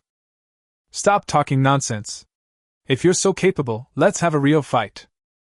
Stop arguing, resolve this privately, don't waste public resources here. Sigh, town ruins aren't easy to explore either. I went there today, and not only did I not find any useful resources, I was also chased by more than a dozen rotting zombies. They're still outside the shelter, and I don't know what to do. Brother, you have to look on the bright side. With rotting zombies guarding your shelter, your safety is guaranteed. There's really no need for that. Brothers, does anyone have any extra food? Could you share some with me? I can move into your shelter, I'll be very obedient. 170 centimeters tall, leggy school beauty. Don't be ridiculous. People can't even meet their basic needs, who would be interested in you? Food is much more expensive than you. Hee, I want some. Little sister, come here, I have plenty of food. Hee, that's right. You're my biggest food reserve. TSK, bro, your mind is so dark. In just a few days, Lu Xun could clearly feel that the relationships between the survivors had undergone subtle changes under the pressure of survival. At the beginning, they were relatively friendly to each other, still maintaining the morals and ethics of a peaceful society, and even helping each other. Their relationship was also relatively clear. But now, the hostility has increased many times over, and desires are spreading. Moreover, he was certain that among the existing survivors, some must have committed acts of plundering other survivors, which was not uncommon in the post-apocalyptic environment. I couldn't help but sigh. This change was inevitable. In order to compete for limited survival resources, the competition between survivors would become increasingly fierce. Especially in the next few days, many survivors will be running out of food, and even if they don't want to leave the shelter, they will have to go out to find food. Moreover, town ruins are definitely the best choice. At that time, the town ruins will inevitably gather many survivors, making it extremely easy for disputes to break out, and the level of danger will increase dramatically. He had already made plans. Tomorrow might be the last time he went to the town ruins, and from then on he would have to stay away from there and live in the shelter as his center. Smack! In the middle of the night, Lu Xun woke up with a start and slapped himself in the face. Why are there bugs in the shelter? By the light of the fireplace, Lu Xun frowned and looked to his side, where he saw that he had swatted an insect that looked much like an ant. He immediately became alert. If it was a mutated creature, it could be just as dangerous as the black stick worm, and he could be seriously injured if he was not careful. Fortunately, after inspection, it turned out to be just an ordinary ant. But how could ants suddenly appear in this freezing cold? Lu Xun got up and checked around, and found that there were many small insects in the shelter, many of them huddled around the secret fireplace, seemingly trying to keep warm. This phenomenon is somewhat similar to that of the black stick insect. Many creatures struggle to survive in cold environments, so they hibernate. However, once they sense warmth, they all awaken and approach. In the freezing cold, the temperature inside the shelter was above zero, which was paradise for these little insects. They all gathered there. However, this situation is quite difficult for the survivors. If he hadn't been wearing thick clothes, these insects wouldn't have been able to crawl in, otherwise they would have annoyed him even more. Alas, living in this mud pit forever is not a long-term solution. Lu Xun had considered many times whether to renovate the shelter or relocate it to a more suitable place to live. But all along it has been just thinking about it, without taking any real action. However, if conditions permit, the issue of shelters can indeed be put on the agenda. Half lying in the shelter, he lost all desire to sleep due to the influence of these insects. I added a few more pieces of firewood to the fireplace, and in the firelight, I poured myself a little more than half a bottle of baijiu, Chinese liquor, drinking it while pondering my future plans. Food remains the top priority, and we must find a stable and continuous source of food, preferably one that we can grow ourselves. We also need to continue searching for resources to sustain life. The shelters are also a big problem. As resources increase, so do the needs for living. This place is still too cramped. And then there are relationships with other survivors, cooperation, trading, competition. With thoughts constantly popping into his mind, Lu Xun wrote down all the important ideas to make plans for the future. Sure. The shelter was silent, save for the raging winds outside and the sound of pen nibs scratching against paper. For many survivors, due to a variety of factors, their sleep at night is very light, and they often wake up in the middle of the night like this. The next day, around 2 p.m. Weather. Temperature, minus 12.4 degrees Celsius. Climate, moderate snow, wind speed of level 10.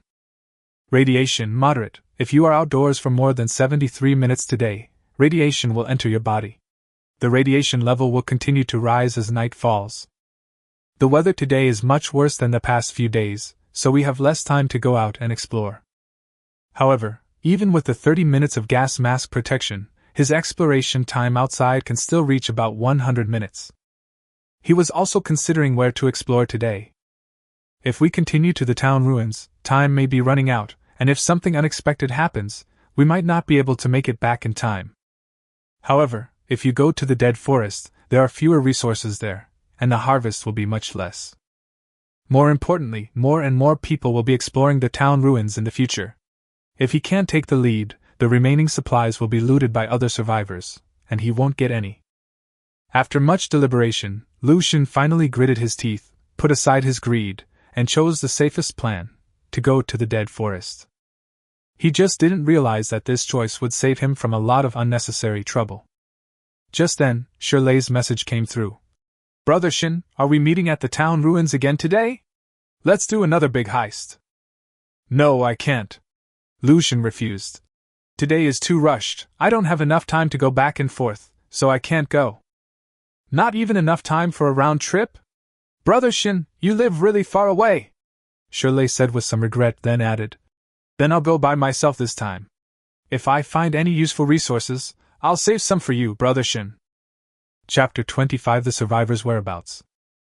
Okay, then be careful.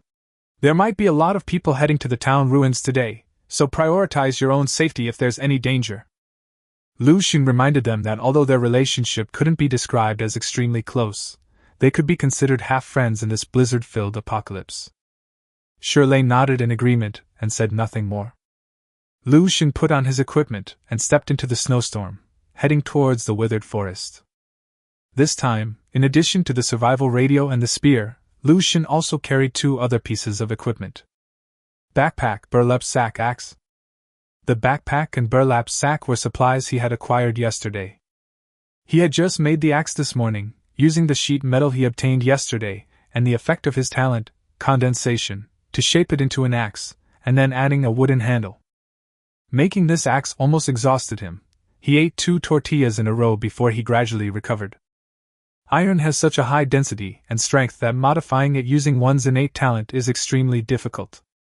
Even the axe in his hand wasn't very compressed.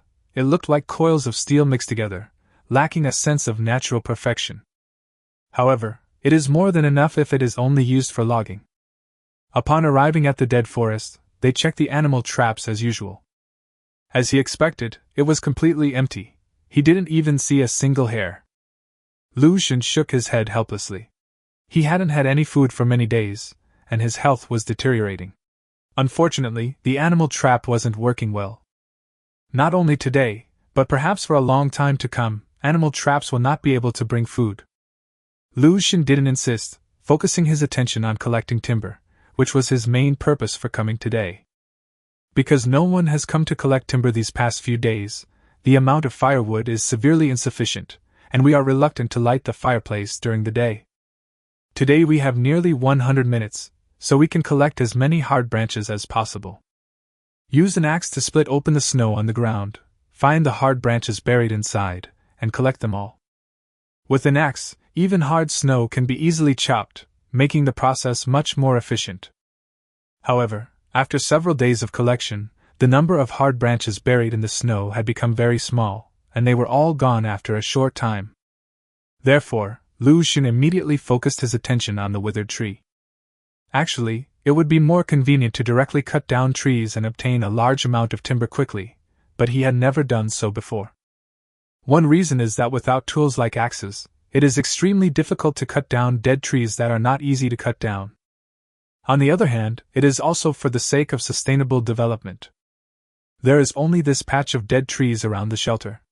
If it is all cut down at once, where will we get the wood in the future? The scarcity of resources forced him to carefully allocate every available resource, As for now, there's really no other way. There are too few hard branches on the ground, and a lot of wood is needed for heating, so we have to cut down dead trees. I found a small, dead tree, about the size of a bowl and about 2 meters tall. It looked rather thin overall. Lucian swung his axe and chopped off the thinner branches from the dead tree. Dead trees are extremely hard, even harder than hard branches, making them very difficult to cut down. It often takes 7 to 8 consecutive chops to barely cut them down.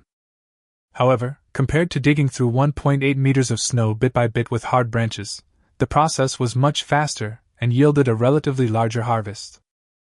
Excluding travel time, we have about an hour to collect wood today, which is plenty of time.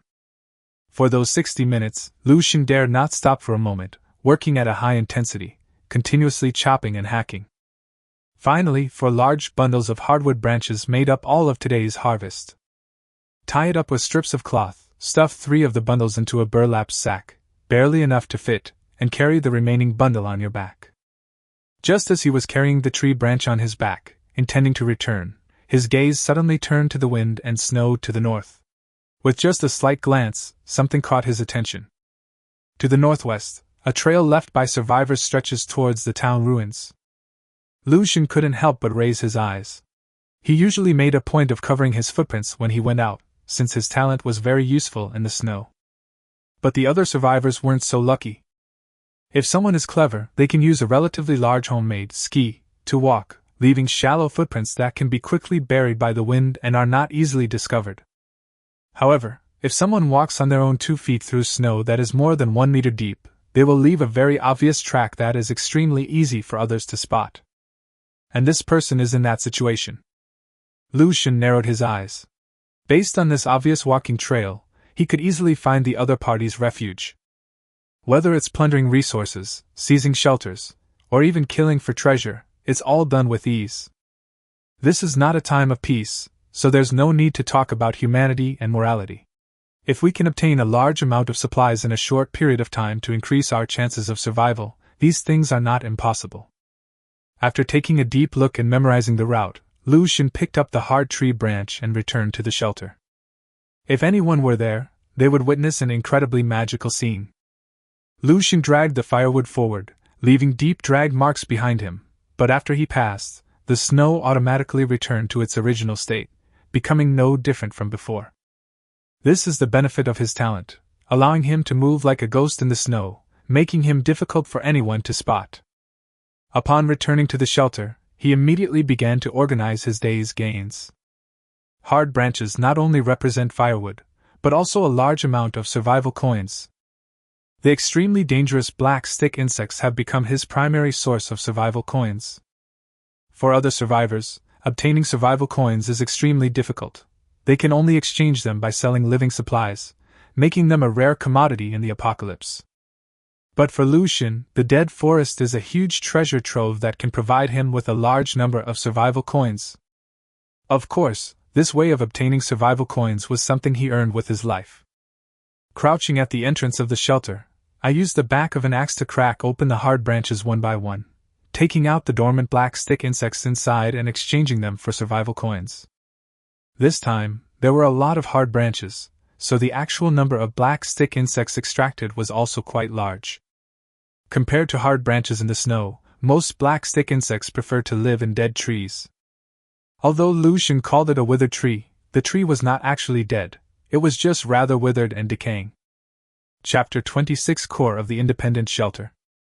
This means that if the black stick insect lives in a dead tree, it can use the sap in the branches to create a more favorable environment for its dormancy, and the temperature will be higher than that of hard branches and snow. Therefore, after opening all the hard branches, a total of 28 black stick insects were harvested, and finally exchanged for a huge sum of money, a full 90 survival coins. Logically speaking, 28 black stick insects, each worth 3 survival coins, would only amount to 84 survival coins in total. However, one of the black stick insects was particularly large, about the size of a ping-pong ball. It must have absorbed more radiation, and it was worth 9 survival coins. With this, plus the 9 survival coins he originally had, he now had a total of 99 survival coins, making him instantly wealthy. It's no exaggeration to say that, Even among all the survivors, he believed his wealth belonged to the upper class. Moreover, he only needs to obtain one more survival coin to upgrade his shelter. So far, he has been learning about the situation of other survivors every day through the survival radio communication, but he has never heard of any survivor who has upgraded their shelter. After all, collecting 100 survival coins is not an easy task for anyone. But precisely because of this, Lucian was unsure what changes would occur after the shelter was upgraded. Would it have a larger area? Or would additional shelter facilities be added? These unknown factors made him hesitate on the decision of whether to upgrade the shelter. If he spends a full 100 survival coins and the results are unsatisfactory, he will have nowhere to complain, and it will seriously affect his survival rhythm. After thinking for a moment, he decided to use today's store refresh qualification first. If valuable items appear in the refresh, then buy those items first. If the items you get aren't valuable, and you're not in a hurry to use survival coins, then upgrading your shelter is fine. After all, the fact that the shelter upgrade feature occupies a separate page suggests it's not useless, and likely holds significant importance. Click to refresh the store, and 3 items will appear before your eyes. Name, Coffee X3, 10 survival coins. Name, Axe X1, 12 survival coins. Name, Overalls, 100 survival coins. I was lucky. Aside from the unique overalls, I also managed to get 2 valuable items. Coffee, similar to cigarettes and alcohol, can relax the mind and body and release emotions. It has considerable value, but its practical use is limited. Because whether it's cigarettes, alcohol, or coffee, their effects in the short term are not as significant as one might imagine. For the vast majority of survivors, they are currently struggling to even get enough to eat and drink, constantly hovering around the poverty line, so how can they possibly relax? Only after a period of time, when the survivors have enough supplies to maintain a basic standard of living, will the value of hard currencies like tobacco and alcohol truly become apparent. Therefore, Lucian is unlikely to trade cigarettes and alcohol in the short term, nor will he store too much of them. Even for him, food and other items are still of higher value. The 3 cups of coffee in front of him were decent, but there wasn't much demand for them. He didn't plan to buy them. As for the axe, it is a must-buy tool for any survivor, without any hesitation. However, for Lucian, the value of such iron tools was greatly reduced. After all, given the availability of materials like sheet metal, his condensation talent allows him to easily create these tools. The iron axe I made yesterday is the best example. He was even considering that once things stabilized, he could specialize in making tools and trading them with other survivors. These tools are absolutely rare in a post-apocalyptic environment. Not only are they valuable and needed by every survivor, but they are also unique to this company, making it a monopolistic industry. Based on this analysis, none of these 3 items are of high value, and there is absolutely no need to buy them.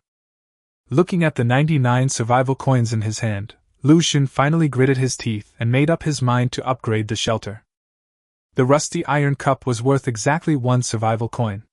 After selling it and collecting 100 survival coins, Lucian clicked the button to upgrade his shelter. 1 second, 2 seconds, 3 seconds. Looking around, nothing had changed. When I opened the shelter page again, I found that the content had changed. The original description of the shelter was the initial shelter. Initial shelter. Shelter area, 5.32 square meters. Within this area, there will be no radiation exposure. Upgrade requirements, 100 survival coins. But at this moment, the information has changed. Independent shelter. Description: the initial shelter cannot be moved or its size changed, and it can be occupied by other survivors. Independent shelters have a shelter core, and survivors can choose the location of their shelter.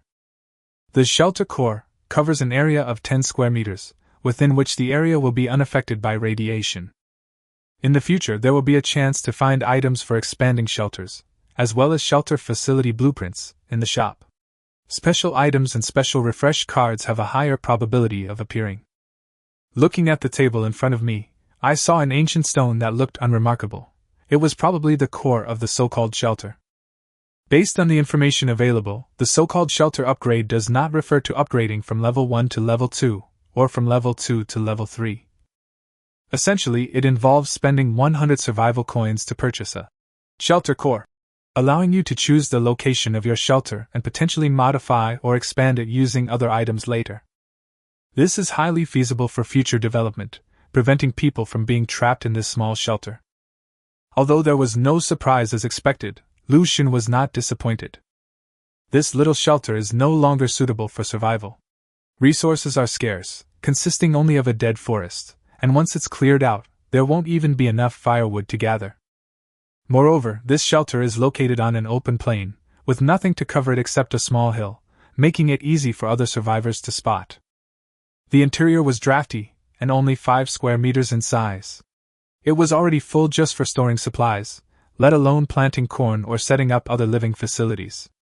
If given the chance, he would like to change the location of his shelter, and the Independent Shelter Corps just happened to give him that opportunity. However, he is unlikely to consider relocating the shelter in the short term, as the project is quite extensive and cannot be completed in a short period of time. However, he hadn't anticipated that some unexpected circumstances would force him to bring many of his plans forward. The communication device suddenly vibrated. A message from Shirley had arrived.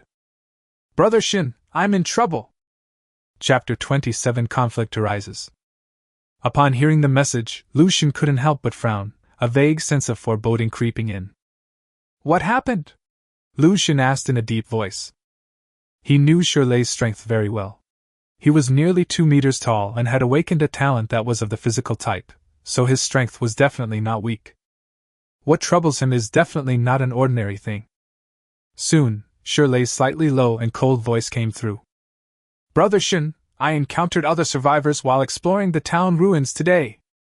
"Other survivors?" Lu Xun pondered for a moment, vaguely guessing what was going on, and asked. "A conflict broke out." Shirley took a deep breath and said, "That's right. 3 survivors who have awakened their talents have joined forces to occupy the town ruins and are hiding in the shadows, ambushing other survivors who approach. As soon as I got close, they attacked me together. If it weren't for my strong physique and the talent I had also awakened, I'm afraid I would have died there today." Shirley's tone was clearly filled with anger and lingering fear. Anyone who encountered such a thing would feel terrible. Lu Xun asked in a deep voice, "Are you sure there are 3 of them? Are there any other survivors around?" "It should be 3 people," Shirley replied thoughtfully. "Only 3 people came out to attack, so there are probably no others around. However, I saw several other survivor corpses, who were probably also people who went to explore and were directly killed by them." In his low voice, Lu Xun could clearly sense Shirley's suppressed emotions. Ultimately, he was just a 19-year-old youth. When he truly experienced the cruelty of the apocalypse and witnessed the life-and-death struggle between survivors, he was deeply traumatized. Lu Xun was the same. Living in a peaceful era, he had never witnessed such a thing before. Although it was expected that the scarcity of food and resources would inevitably lead to fighting among the survivors, fear still arose in my heart when the situation actually unfolded before my eyes. After a few minutes of silence, Shirley said, "Brother Shin, I'm no match for them alone, but if the 2 of us team up, we can definitely take them down. How about we do it tomorrow?" Shirley didn't finish speaking, but Lu Xun immediately understood what he meant and asked in return, "Can you guarantee 100% that they don't have any other accomplices? And can you guarantee that the 2 of us can easily take them down without getting hurt?" No. Since you can't, you'd better be rational." Lu Xun raised his voice, firmly refuting his opinion. Conflict is inevitable if it's about competing for resources. But if it's just about venting anger, then such an approach is incredibly naive. Moreover, even when competing for resources, it must be based on security. Lu took a deep breath and said meaningfully, "Shirley, the problem you need to consider now is not whether or not to get revenge, but something else that is more important." "What is it?" Shirley asked, puzzled. "When you fled, you didn't deliberately hide your escape route, did you?" Upon hearing this, Shirley was stunned and remained speechless for a long time. Lu Xun then asked, "Is it possible that the other party could find the location of your shelter by following the route you took when you escaped?" Damn it! I forgot about that. I was so focused on running away, Shirley said, looking dejected. Lucian was also helpless. This was a common mistake made by many survivors. Or, to be more precise, it's a problem that almost all survivors struggle to solve: the tracks left by walking in the snow. With such deep snow, any stepping would inevitably leave a mark, and it would be impossible to hide. It would be easy for people to follow the marks and deduce the location of the shelter. More importantly, due to time constraints, each person has limited time to explore, so they don't consider taking detours and mostly go straight. This means that if viewed from a high vantage point or from a distance, the location of the shelter that the route leads to can be seen almost immediately. Shirley, let's consider relocating the shelter first. We can talk about other things later, Lucian advised. Sigh. Shirley couldn't help but sigh and said, I know, but I'm seriously injured. Let alone relocating the shelter, even whether I can go out to explore tomorrow is a problem. Immediately afterward, Shirley thought of something and added, Moreover, only shelters can block radiation. Once you leave a shelter, there is no chance of survival. The first problem is rather troublesome, but as for the shelter, there is a solution. Lucian muttered to himself. What do you mean? Lucian didn't answer, but continued to ask. Are you badly injured? It's pretty heavy. Shirley nodded and said, That beast over there, I don't know where he got a kitchen knife, and he cut me with a big gash. I'm still bleeding. But I have good physical condition and the influence of talent, so if I have time to rest, it is still possible for me to recover. Shirley spoke lightly, but Lucian knew the situation must be very dangerous, and in the current environment, where would he find time to rest?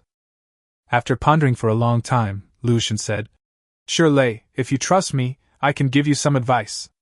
Of course, it's up to you whether you listen to it or not. After a few moments of silence, Shirley sent a message in a low, hoarse voice. Just tell me, I will definitely consider it seriously. Lucian nodded slightly and said, The first issue is the shelter. I believe we must relocate them. There's a high probability that the other party has already discovered your shelter. Even if they haven't determined the exact location, they've determined the general area, and they might come knocking on your door any day. But you don't need to worry about that. After spending 100 survival coins to upgrade your shelter, you'll get an independent shelter core, which will allow you to leave your original shelter and find a new place to live.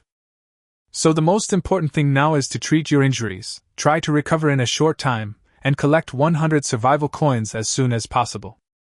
Upon hearing this, Shirley was quite surprised and couldn't help but ask, Brother Shin, you know so much about this, have you already successfully upgraded the shelter? You should take care of your own business first. Lucian raised an eyebrow, secretly relieved that he had been far-sighted enough not to go to the town ruins, otherwise he would not have gained any advantage. Shirley said bitterly, This is really difficult for me. Even if I sell all my resources, I still can't gather 100 survival coins. And I don't have any medicine. Lucian fell silent, his gaze drifting towards the purple vine juice. This juice has the effects of stopping bleeding, protecting wounds, inhibiting bacteria, and repairing injuries, and it is absolutely effective for Shirley's injuries. But is it necessary to give such a precious medicinal resource to an outsider? Chapter 28 The survivor's situation deteriorates. A small amount of purple vine juice in exchange for a relatively reliable ally might not be a bad deal, and I might even get some other supplies along the way. Lucian thought to himself, having already made his decision. Shirley, which direction is your refuge in? Shirley hesitated for a few seconds before finally saying, About 1.5 kilometers northeast of the town ruins. Lucian's eyes flickered slightly. He took out a piece of paper and drew a simple map on it. Centered on the town ruins, Shirley is 1.5 kilometers to the northeast, while his shelter is about 2.5 kilometers directly east of the town ruins. The straight-line distance between the two people is approximately 2 kilometers. Shirley asked, Brother Shin, why are you suddenly asking for my address? Are you planning to come over? Lucian nodded slightly. I have some medicine, although the quantity is relatively small, it will be good for your injuries. I will send some over to you tomorrow. There was a long silence on the other end of the line before two solemn words finally came through. Thank you. Shirley expressed his gratitude many times, but these 2 words were particularly sincere. Take good care of yourself and try to collect as many survival coins as possible. I can help you this time, but if you encounter this kind of problem again, you'll have to solve it yourself. Although Lucian was determined to help him, he still intentionally gave him a reminder. Late at night. In the survival radio segment, an emotionally charged voice with electronic accents came through. Damn it, some bastard ambushed me in the ruins today and almost killed me. Don't let me find out who you are, or I'll never let you get away with this. What's that? I saw 3 people occupying the town ruins, with several corpses lying nearby and blood staining a large area. I didn't dare to go near them. Has it developed to this point already? These bastards don't let me find out who they are. I went to the town ruins today too, but I didn't see anyone else. Someone responded. There should be many town ruins of varying sizes in this area, which is located in the suburbs of the city. The town ruins that everyone is talking about are probably not the same one. Indeed, there seem to be town ruins to the south and north of my shelter. But today, it seems there was bloodshed in both places. I wonder which beast did it. Don't you want to take over the town ruins? This is a world where the strong prey on the weak. Survival resources are limited, but the capable will prevail. If you're not strong enough, don't talk nonsense. Hey, you said it yourself, you'd better not regret it when you die. You think I'm easily scared? The atmosphere in the communications grew increasingly tense, and the relationship between them became more and more strained. When people don't keep in touch and can't meet in real life, it's natural for everyone to be on good terms, chat and joke around freely, and even offer useful information with good intentions. However, once a conflict of interest breaks out, tensions immediately escalate, and they may even kill each other without hesitation. In less than a week, human nature has undergone a dramatic transformation in the harsh environment of post-apocalyptic survival. The law has completely collapsed, and morality is no longer restrained. In order to survive, killing and plundering are rampant. Lucian turned off the survival radio, and the arguing stopped abruptly, making the entire shelter much quieter. The situation is getting more and more tense. It seems necessary to make more preparations, Lucian muttered to himself. These events today undoubtedly conveyed 2 extremely important messages to him. First, incidents of fighting for resources, looting, and killing are increasing, and the trust between survivors is gradually disappearing. Secondly, some survivors have already formed alliances and begun to seize important resource points. The deterioration of the overall living environment will pose a significant challenge to survival in the future. The threat posed by survivors may be more dangerous than rotting corpses and mutated creatures, and must be taken seriously.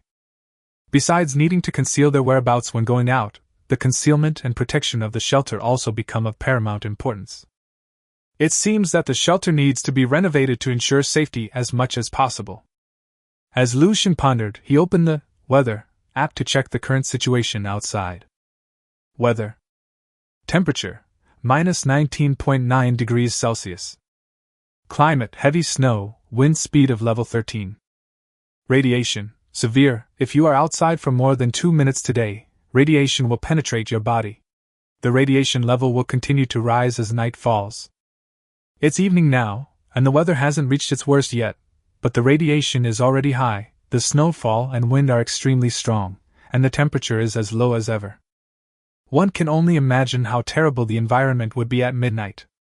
Given the current environment, and disregarding the impact of radiation, it is actually still safe to go outside. Lucian put the core of the independent shelter in his pocket.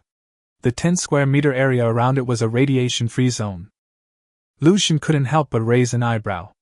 If the external environment allowed, he could take the independent shelter core and travel to other places to find shelter and live a life of wandering. Unfortunately, the extremely low temperatures and terrifying blizzards meant that even though he was not affected by radiation, he still could not leave the shelter for long. At this moment, Lucian, carrying the core, carefully stepped out of the shelter and took a breath of fresh air. Indeed, there was no irritating smell of radiation. Efficient! A smile appeared on Lucian's face. Although he couldn't leave the shelter, he was more than capable of carrying out some work around it. This means he can do more things and doesn't have to waste all his time in the shelter. His sense of security has decreased significantly, especially after the incident with Shirley. So this time, he plans to use his talent to turn the shelter into a fortress. A fortress made of ice bricks. After wrapping himself up as tightly as possible to ensure he wouldn't get frostbite, Lu Xun stepped into the thick snow. With his hands on the snow, he used his condensation talent to compress and solidify it. In just a few seconds, the loose snow was compacted and shrunk to about half its original size, becoming a snow brick. However, Lu Xun did not compact the snow bricks to the level of ice blocks, because ice blocks are very hard, and compressing them using his talent would be extremely taxing on him. Conversely, if water is poured directly onto the snow bricks, they will also freeze into ice blocks in a short time, which is much easier. They plan to use their talent to turn the snow around the shelter into uniformly sized snow bricks. Then, using these snow bricks as the core, a semicircular fortress with an area of about 10 square meters was built to completely cover the entire shelter. Chapter 29 Ice Brick Shelter. Make the approximate shape of the ice block, then slowly pour hot water over it, allowing the snow block to gradually transform into an ice block at low temperatures. When the ice blocks are being assembled, water is poured at the joints, which will quickly freeze into ice at extremely low temperatures, making them extremely solid and airtight. It took several hours, until after 3 a.m., to successfully build a semicircular ice brick fortress. The speed of the construction was unimaginable. Lu Xun had considered the idea of an ice brick fortress for a long time, but never had the opportunity to make it. After all, time for exploration is very precious and cannot be wasted on such things. We must go out to find resources for survival. However, the independent vault core perfectly solved this problem, allowing him to leave the vault to work even if he didn't use up all his time for exploration. The ice brick fortress plays an extremely important role. First, it can be used to hide shelters. The ice brick fortress is semicircular, and once covered with a layer of snow, it is not much different from a small hill and is not easy to be discovered. Secondly, it is very effective in preventing the spread of decaying corpses, mutated creatures, and even other survivors. Finally, the airtight ice brick fortress also improves the internal living environment, at least in terms of significantly enhanced insulation. Lu Xun also considered another problem. The smoke from the fireplace might attract the attention of other survivors. Therefore, he also specially used ice blocks to create a passage hidden under the snow layer to divert the smoke to other places. In this way, the entire shelter is completely hidden, and even if someone walks by, they will not be able to find its location. The size of the shelter has also doubled. Placing the independent shelter core in the center of the entire ice brick fortress, which is the original location of the shelter near the entrance, will ensure that the entire ice brick fortress is in a radiation-free zone. Looking around the igloo's shelter, Lu Xun was in a very good mood, as his range of movement had increased considerably. Standing beneath the ice brick shelter, all outside was pitch black. The howling wind, carrying snowflakes, scraped against the ice bricks like blades, making a piercing sound. Before long, a thick layer of snow had accumulated above the ice brick shelter, meaning that the shelter was completely hidden. When we returned to the underground shelter, the temperature had risen. Normally, even after the fireplace is lit, the temperature only hovers between 1 and 5 degrees Celsius, and it will be even lower in places far from the fireplace. Because of the low temperature and cold winds from the outside, the temperature is constantly being kept low. But now, the temperature in the shelter can be maintained above 5 degrees Celsius, and the howling wind is much quieter. It must be said that the effect of the ice brick fortress is quite obvious. That night was the most comfortable night's sleep he had had since arriving in this blizzard-stricken, post-apocalyptic world. Without the invasion of low temperatures, without the disturbance of cold winds, and with relatively abundant survival supplies, a sense of security and satisfaction arose spontaneously. I slept until after 10 a.m., still feeling somewhat unsatisfied. After getting out of bed and quickly washing up, Lu Xun began another day of work. The ice brick fortress was built tonight, and it still needs to be cleaned and tidied up today. Lu Xun left the underground shelter and lit a fire under the ice brick fortress to illuminate the area before starting to clear the snow. Beneath the ice brick fortress, there is a 5-square-meter area occupied by an underground shelter, which, after the snow has been cleared, is very solid frozen soil. However, it can be observed that the permafrost above the underground shelters is relatively thin.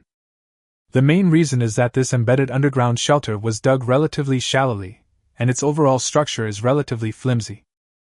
If the soil hadn't been frozen by the low temperature, such a thin layer of soil would very likely have collapsed during use. This phenomenon further strengthened Lu Xun's resolve. If there was an opportunity, he must change shelters as soon as possible. Besides the original shelter, there is a 5-square-meter open area under the ice brick fortress. After the snow is cleared away, it looks like a small courtyard. Lu Xun didn't waste any time. After pouring some hot water on the frozen soil and loosening it, he planted a small number of corn seeds, intending to try developing the planting industry. Although he did not intend to live in this shelter for long, it was still necessary to start the planting experiment as soon as possible. First, we need to figure out whether these corn seeds left over from many years ago have any chance of germinating. Secondly, we also need to experiment to determine what kind of soil environment can meet the requirements for crop growth. He is neither a farmer nor an expert in agricultural technology. These are all unfamiliar fields for him, and he needs to explore them gradually.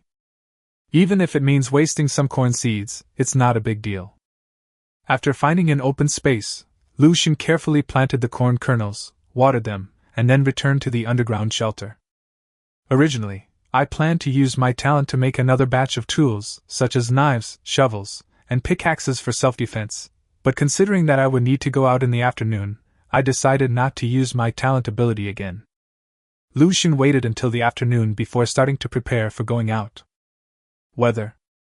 Temperature, minus 19.6 degrees Celsius. Climate, moderate snow, wind speed of level 9. Radiation, mild. If you are outside for more than 100 minutes today, radiation will enter your body. The radiation level will continue to rise as night falls. The weather was pretty good, and the 130-minute outing gave him plenty of time to plan his trip. Carrying all the equipment with him, as well as the purple vine juice, and after confirming everything was in order, Lu Xun embarked on his journey to the northwest. Although it was only 2 kilometers away from Shirley's shelter, the unclear direction and distance cast a shadow over the journey. He has already decided that he will help if he can, and if he can't, then he won't. If you really can't find Shirley's refuge, there's no need to put yourself in danger. Moreover, he had another purpose for this trip, to find the location of the velvet grass. This material, with its excellent insulation properties, is extremely valuable in frigid environments. If it can be obtained reliably, it can bring significant profits, whether for personal use or traded with other survivors. Before the operation, Lu Xun had already contacted Shirley. After all, asking him to find a hidden shelter under the snow and the vast expanse of white snow is not much different from finding a needle in a haystack. Therefore, while he was heading northwest, Shirley would also set off from the shelter and head southeast. Because of the severity of his injuries, he will not stray too far from the shelter. After walking for about 25 minutes, Lu Xun stopped and frowned as he looked around. Judging by the time, he had already walked nearly 2 kilometers, and Shirley's shelter was nearby. But he still didn't see Shirley. Chapter 30 Containers. This means that the direction is off and needs to be adjusted. After contacting Shirley again, Lu Xun walked back several hundred meters based on some inconspicuous terrain, and after correcting his direction, he finally saw Shirley in the wind and snow. The direction was indeed slightly off. The actual direction of Shirley's shelter was about 25 degrees west of north. The two shelters were closer than expected, only about 1.6 to 1.7 kilometers apart. "Brother Shin, you're here!" Shirley said excitedly. Lu Xun glanced at him and saw that his face was pale and he looked exhausted. He was obviously in very poor condition, and it seemed that his injuries were indeed serious. "Take refuge in a shelter, don't die out there." Okay, but I don't think I'll die." Lu Xun, too lazy to keep up the banter, followed Shirley to the shelter where he was staying. When he saw Shirley's shelter, his face turned green, and he couldn't help but sigh at the huge gap between people. Shirley's shelter is an abandoned small shipping container with an area of 15 square meters. It is boarded up inside and out, making it not only large in area but also very effective in keeping out the cold and wind. The facilities inside were far more abundant than those in his own small refuge. Seeing Lu Xun's envious look, Shirley scratched his head and said with a wry smile, "Brother Xun, don't think my refuge is good. There are big practical problems." "Oh? What's the problem?" "The materials used in this container are mediocre. It almost cracked from freezing at low temperatures and won't last long at all. As for the inner and outer layers of wood, there are large gaps between them, and they haven't undergone carbonization or anti-corrosion treatment. So the actual lifespan of this shelter is pitifully short." Shirley sighed. Lu Xun nodded. When he first entered the shelter, he thought the environment was quite good in all aspects. However, upon closer inspection, many problems were discovered, the most serious being quality issues. Some corners of the container had already cracked from the freezing, and it might collapse completely at any time. The saying, "All that glitters on the outside, but rotten on the inside," perfectly describes this situation. "If I have the chance, I'd like to move to a different shelter as soon as possible. This place is just awful. I'm afraid it might collapse any day." Shirley was clearly extremely dissatisfied with the shelter. "We can think about the shelter later. Once the shelter is upgraded, changing shelters won't be a problem. What you need to consider now is your injuries. Let me check on you first," Lu Xun said calmly. Shirley nodded, and after arranging for Lu Xun to sit down, he took off his thick coat and said, "This time it was indeed my carelessness. The injury is quite serious." When Lu Xun saw the wound, he couldn't help but gasp. His chest and abdomen were covered in bruises, mostly from being struck by heavy metal, a truly terrifying sight. But the most serious injury, a knife wound that extends from the right scapula to the left chest, is simply wrapped with a strip of cloth. It looks quite deep, and blood is still oozing out. Lu Xun exclaimed in surprise, "Tsk tisk, how come you're still alive?" Shirley, with a mournful face, said, "Brother, I don't want to die yet. I've been holding on. This beast is too ruthless. He's coming for my life." A sharp glint appeared in Lu Xun's eyes. With such severe injuries, it seemed that the three opponents had no intention of leaving any survivors. Although this matter was not directly related to him, killing Shirley was equivalent to indirectly destroying one of his allies, which would also indirectly affect his future development and survival, and reduce his chances of survival. In short, the other party wanted to kill him.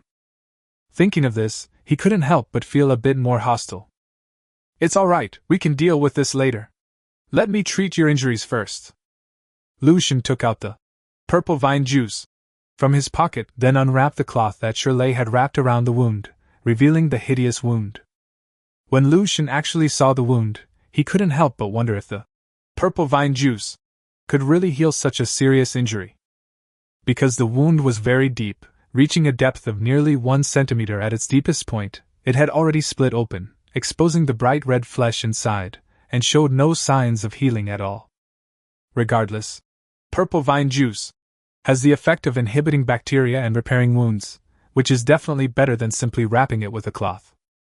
Pour out the thick liquid and apply it to the wound. Hey! Holy crap! Holy crap! Oh my God! It hurts, it hurts, it hurts! The moment the juice touched him, Shirley jumped up on the spot, writhing in pain, his chest muscles twitching uncontrollably. Lu Xun raised an eyebrow, thinking to himself that the effect was really good. In his mind, the more painful and bitter the medicine was, the better it must be. Shirley was in so much pain that he was covered in sweat and lay on the ground panting. It took him a long time to recover. "Big brother, this thing. Good medicine, very expensive, but it can cure diseases." Shirley had a strong will to live, and in the end, he endured the intense pain and let Lu Xun apply the purple vine juice all over his wounds. All I know is that in the end, the muscles in his chest kept twitching, and he almost rolled his eyes back. After applying the ointment, Lu Xun looked at the wound that had split open like a canyon, and seemed to have thought of something. Then, under Shirley's strange gaze, he reached for the wound. Shirley struggled with his expression, grabbed him, and said, "Brother, I like women, don't do this." 1 second, 2 seconds, 3 seconds. The atmosphere froze instantly. Lu Xun's face instantly darkened, and he slapped him on the bald head. Get lost! A few minutes later, Lu Xun used his condensation talent to pull the split wounds together and slightly connect them, just like stitching them up with a needle. Seeing this amazing scene, Shirley was also very surprised. Brother, is this your talent? It's so special! Lu Xun's gaze was icy as he sternly instructed. Don't leak this out, including your own talent, and don't tell anyone. I know what I'm doing. Shirley nodded seriously and said, Thank you very much this time. If it weren't for you, Brother Shen, I'm afraid I would have been in grave danger. As soon as he finished speaking, Shirley forced himself to stand up, then rummaged around in the corner, took out a few items, and handed them to Lu Xun. What is that? Some stock. I know the rules, there's no such thing as a free lunch. Brother, you use your time away from your explorations to come and treat me, and you even use such precious medicine, so I can't be sloppy. Shirley put away his simple and honest smile, and said with extreme seriousness. Lu Xun glanced at the items handed to him, which included a compass, some unknown plants, and 8 rotting corpse radiation cores. He didn't refuse immediately, but instead asked, What kind of grass is this? Corpse grass, a special plant that increases the strength of rotting corpses. It grows in the snow, and many rotting corpses approach to snatch it. I sensed it was unusual, so I just took it. Chapter 31 The Shelter Relocation Plan. Stolen. Lu Xun's lips twitched.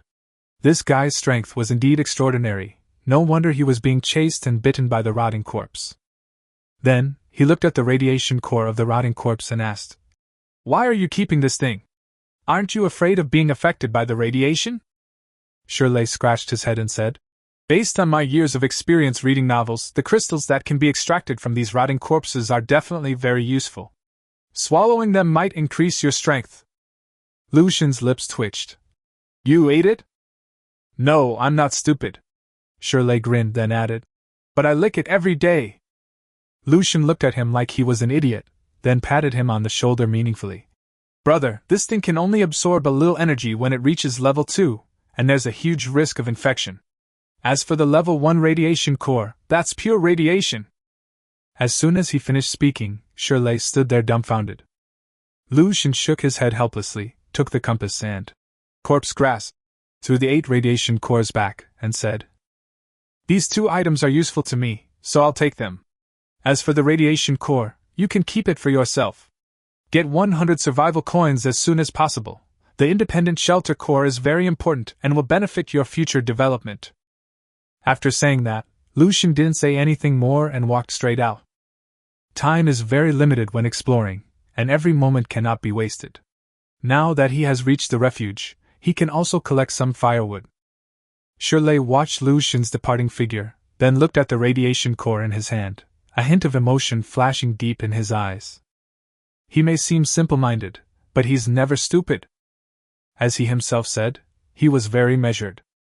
These 8 radiation cores, worth 40 survival coins, were his way of repaying Lu Xun for healing his injuries. Lu Xun took it, so today's transaction was more about trading. He used 40 survival coins to exchange for medicine to treat his injuries. Although he remains grateful and their relationship remains close, there is always the possibility that this gratitude will eventually have to be repaid. But Lu Xun refused, so that's a favor. A few minutes later, Lu Xun was walking in the snow when he received a communication. Thank you, Brother Shen. The velvet grass is 100 meters northeast of my shelter. You can take some back with you when you have time. Also, I know a place that is very suitable for relocating the shelter. Once I'm healed, we can go and take a look together. Okay, thank you. Lu Xun smiled, thinking to himself that this operation was worthwhile. As long as Shirley is not a cold-blooded, ruthless person who repays good with evil, then the time, medicine, and energy he has invested are all worthwhile. Take out the survival radio and check the remaining time. There are 50 minutes left. If you add the 30 minutes for the gas mask, you have a total of 80 minutes. Seeing that there was plenty of time, Lu Xun changed his route and headed northeast. This is a clear downhill slope, visible from a distance, with a frozen river winding through the snow and a few trees growing beside it. Unlike the withered trees, these are several plants resembling willows, with a few tender buds still sprouting even in the biting cold wind, swaying freely in the wind. Lu Xun approached the river, picked up an axe and began digging, breaking through the thick snow and then forcefully chopping open the ice layer underneath until the permafrost was exposed. At this point, you can clearly see a thick layer of pale yellow velvet growing near the riverbank. In other permafrost areas, everything is covered in ice crystals, but in the areas where the grass grows, the surroundings are very moist and even a little warm. Lu Xun's expression brightened, and he gathered up all the velvet on the ground and put it into the backpack behind him. Although the amount of velvet looks substantial, its quality is exceptional. A ball the size of a millstone can be compressed to the size of a fist, and it can hold quite a lot in a backpack. After digging for about 40 minutes, filling a backpack with velvet that weighed several dozen kilograms, Lu Xun reluctantly stopped. On the way back to the shelter, as we passed through the dead woods, we made a point of checking the animal traps. In the midst of the raging wind and snow, one of the animal traps was blown away, and he couldn't find it no matter how hard he looked. The remaining animal trap also yielded no results, having been buried under the thick snow. Lu Xun couldn't help but feel a little regretful. It was all his fault for acting impulsively and buying 2 useless items. In such terrible weather, let alone catching animals, even the animal traps themselves are in danger of being blown away. It's a miracle if they don't get blown away. Shaking his head helplessly, Lu Xun tied the remaining animal traps to the dead tree with strips of cloth. Regardless of whether he could catch any animals, he had to make sure the traps weren't lost. The refuge by the fireplace. Large amounts of straw were spread out and dried using the heat of the fireplace. The bag full of fluffy grass, though not much in quantity, actually covered the entire shelter when spread out, and it looked like a thick, extremely warm layer. When combined and compressed, it becomes an extremely thick and very soft mattress, about 10 centimeters thick. You sink slightly into it when you lie on it, and it's just as comfortable as a quilt. Lu Xun lay on the velvet mat for a while and found it to be extremely warm, with the temperature under his body reaching more than 10 degrees Celsius, and the heat retention effect was extremely strong. If we had another set of blankets, we could definitely keep out the cold at night. These are really great items. I'll definitely collect more when I have the chance. Lu Xun thought contentedly, and then he suddenly realized that what was truly important in this world might not just be the supplies in the town ruins. These plants and animals, which were affected by radiation but did not die completely but instead mutated, also possess extraordinary significance and value. In some respects, they are even more valuable than ordinary items. However, the function of these items is unknown, and their specific effects can only be determined through exploration and experimentation. Discovering a new resource is like finding a treasure. It gives you an advantage among the survivors and allows you to reap huge benefits. The black stick insect is like this, as is the velvety grass, and also the purple vine, corpse grass, etc. It was almost night. Lu Xun contacted Shirley again to inquire about his recovery and to discuss their next move. Shirley said that his injury does not affect his mobility, and he only needs to recover his strength. If all goes well, we can go out tomorrow and take Lu Xun to an area suitable for relocating to a shelter. If the location is suitable, you can safely accumulate survival coins and then prepare for the shelter relocation. His shelter's location has been exposed, and its container-shaped shape is very conspicuous in the snow, making it unsafe to continue living there. If he could relocate as soon as possible, Shirley would not want to stay in the same place any longer. At the same time, Lu Xun was also very curious about what kind of place Shirley would call extremely suitable for building a shelter. Chapter 32: A Late Night Visit. After confirming the meeting place for tomorrow, Lu Xun stopped talking and prepared to rest as soon as possible. I added some firewood to the fireplace, leaned against the earthen wall deep inside the shelter, and drifted off to sleep, my mind wandering through vague thoughts. The thick, soft fleece bedding greatly improved the comfort of sleeping and made the shelter feel more like home. Outside, blizzards raged, radiation filled the air, and the atmosphere of post-apocalyptic decay was suffocating. Inside, the fireplace burned, and all was peaceful and serene. However, around midnight, sizzle sizzle, sizzle sizzle, a slightly harsh sound mingled with the howling of the cold wind. Lu Xun, who was asleep, frowned slightly but didn't take it too seriously, thinking it was just some inconspicuous noise. But the next moment, he suddenly woke up from his dream. He suddenly remembered that now that the ice brick fortress had been built, it could block the wind and snow outside, so where did the noise come from? Lu Xun immediately woke up and hurriedly got out of bed, looking at the outside of the shelter with a look of surprise and uncertainty. Sizzle sizzle. The slightly piercing sound, like sharp claws scraping against glass, rang in my ears again, confirming that it was not a hallucination. Something got in? Lu Xun frowned, his eyes wary, picked up the axe beside him, and cautiously approached the entrance of the shelter. Using the faint light from the survival radio, carefully observed the situation outside. But after checking, Lu Xun couldn't help but feel puzzled, as there was nothing unusual in the ice brick fortress. The ice blocks remained airtight, the crops remained untouched, and the stored timber and sheet metal were all still there. Everything seemed normal. Moreover, after he checked it over, even the hissing sound disappeared. Lu Xun frowned in thought. He was sure he hadn't misheard. Something unusual was definitely happening, but he hadn't noticed it yet. His gaze suddenly sharpened as he looked outside the ice brick fortress. Since there are no problems inside the shelter, it is highly likely that there is something unusual happening outside the shelter. Moreover, the sound just now was very similar to the sound of claws rubbing against ice blocks. Lu Xun immediately became alert, gripping the axe tightly. Could it be a rotting corpse? Not daring to be careless in the slightest, I cautiously walked out, slowly pushing open the door made of ice bricks, my iron axe ready to chop at any moment. He was prepared to chop it up first, no matter what.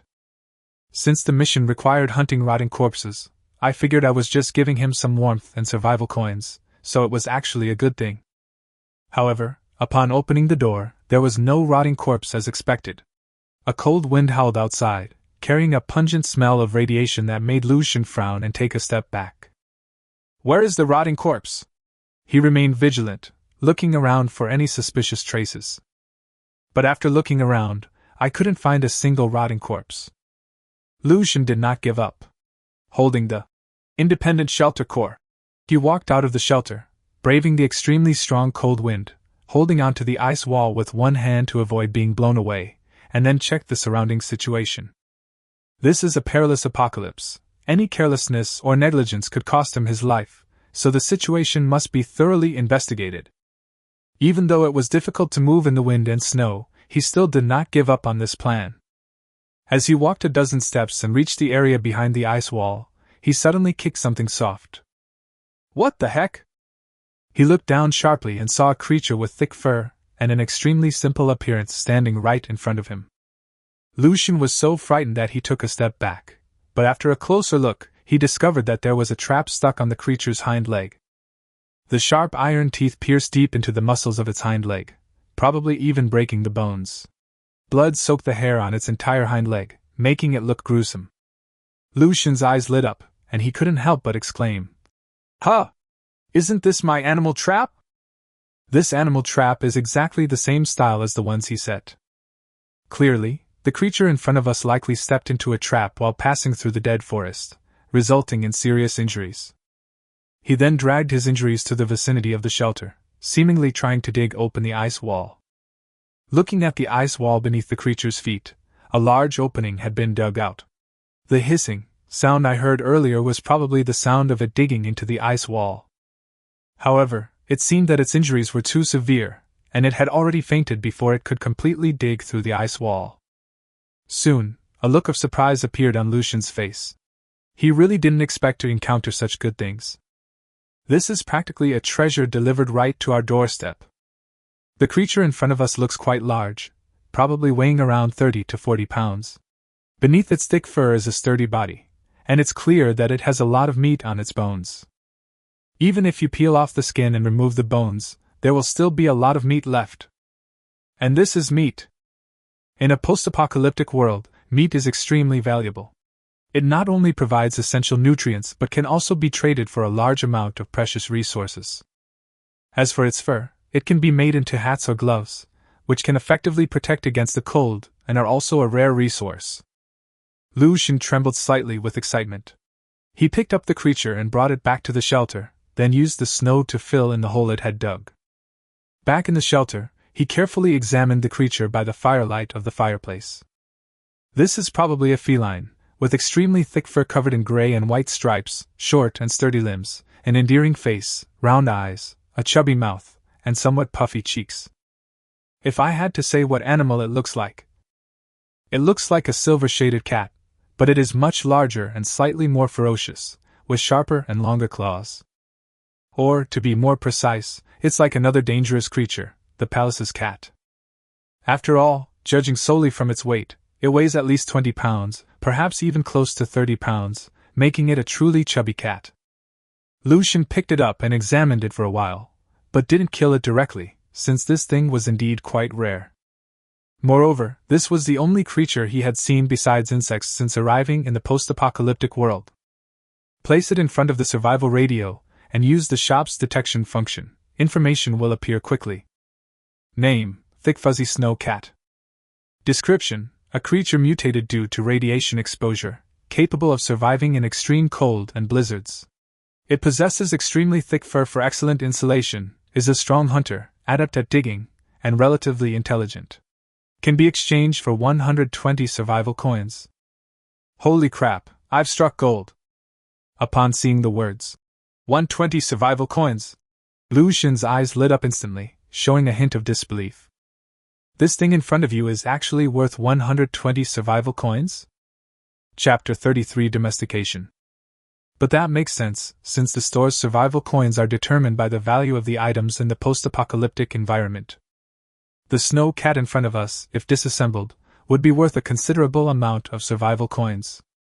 For example, its fur. The description specifically mentions that the fur is extremely thick and has excellent warmth retention, indicating that its quality is indeed extremely high. Including its flesh and blood, it weighs at least 20 kilograms. If each kilogram is worth 5 survival coins, then it's worth 100 survival coins. Moreover, this one is still alive, and its value of 120 survival coins is more than enough. However, after thinking for a moment, Lucian did not kill it directly, nor did he exchange it for survival coins. Because a few words in the introduction caught his attention. Relatively humane. These 5 simple words, seemingly unremarkable, have given this creature a new quality, the potential to be domesticated. He planned to give it a try. If he could successfully tame it, it would be a good thing in the post-apocalyptic environment. Whether it's assisting in hunting, providing daily companionship, or even keeping your feet warm in winter, it plays a significant role. If we really can't tame them, it's not too late to kill and eat them later. After considering it, Lucian used sheet metal to make 2 small handcuffs, which he directly handcuffed to the snow cat's limbs to ensure that it could not move freely even if it woke up. Then, he opened the trap on its hind leg. It is clear that the muscles in the hind thigh are severely torn, and the enormous force of the trap has driven it deep into the bone, causing the entire structure to be deformed. Lucian had some doubts about whether the little guy could survive the night, and even if he did, there was a high probability that he would be crippled. He had no intention of keeping a freeloader in the shelter. If the creature became disabled, it would inevitably end up as food. Lucian ignored it and went back to bed to sleep. When he woke up in the morning, he vaguely heard a woofing sound coming from the snow cat's throat. The snow cat had woken up, but its eyes were lifeless, and it looked tired. It lay listlessly in the corner, its eyes warily watching Lucian's direction. The unfamiliar environment and unfamiliar atmosphere instilled a deep-seated fear in this creature that had lived in the wild for many years. But its severe injuries left it powerless to resist.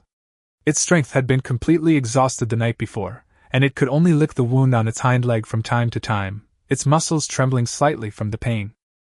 "It's good that you're alive," Lucian said casually, then got up to wash and eat. He knew that these wild animals were too wary, and showing too much concern and ingratiation could easily backfire.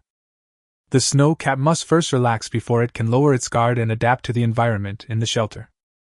I toasted a tortilla on the fireplace, brewed a bowl of hot tea, and took out about 50 g of canned beef and a few pieces of pickled radish for this morning's meal. This breakfast is something many survivors can only dream of. With staple foods, vegetables, and meat, as well as the replenishment of salt and vitamins, comprehensive nutritional intake can ensure that the body is in a healthy state. The only downside was that the tortillas were so awful that he kept rolling his eyes and almost choked to death while eating them. The last half of the cornbread was too hard to swallow, so I just tossed it to the snow cat. This creature is able to survive in such a harsh environment, so besides having strong hunting abilities, it is most likely an omnivore. The snow cat sniffed warily, but out of biological instinct, it still picked up the tortilla and licked it several times. The corn tortilla was hard, and it had to tilt its head to bite it. It chewed it for a long time with grunts and groans, without showing any signs of being picky about its food. But before it had even taken a few bites, it rolled its eyes and made vomiting motions, clearly choking. Lucian empathized. It turned out he wasn't the only one who disliked cornbread. It really was awful. I handed the snow cat a bowl of hot water, and it licked it without hesitation. After a few minutes, it continued to eat its cornbread. At this moment, although the creature was still very wary, hiding in a corner and not daring to come out, it was no longer so resistant to Lucian's act of giving it food. Not bad, it didn't attack proactively, and its temperament is quite docile. Lucian nodded in satisfaction. In a post-apocalyptic environment, in addition to facing the crisis of survival, loneliness is also a challenge that every survivor must face. Darkness, cold, hunger, fear, all these put immense psychological pressure on people, and if they cannot be effectively relieved, they will eventually be crushed. After feeding and watering the snow cat, Lucian tried to approach it and attempt to pet it, but unsurprisingly he failed. The snow cat hid in the corner, hissing incessantly, clearly extremely resistant to outsiders approaching. Lucian didn't mind. Taming takes time and can't be accomplished overnight. However, since we're planning to keep this guy, we need to make some other preparations. Most importantly, all the food in the shelter needs to be stored away to ensure that this guy won't steal it. Lucian had actually planned for this matter long ago. The shelter is too small.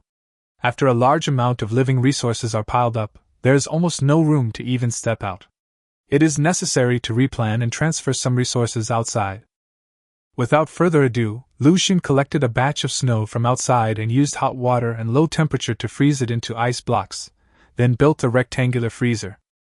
The freezer occupies a small area of only 0.5 square meters, but it is quite deep and can store a lot of daily necessities.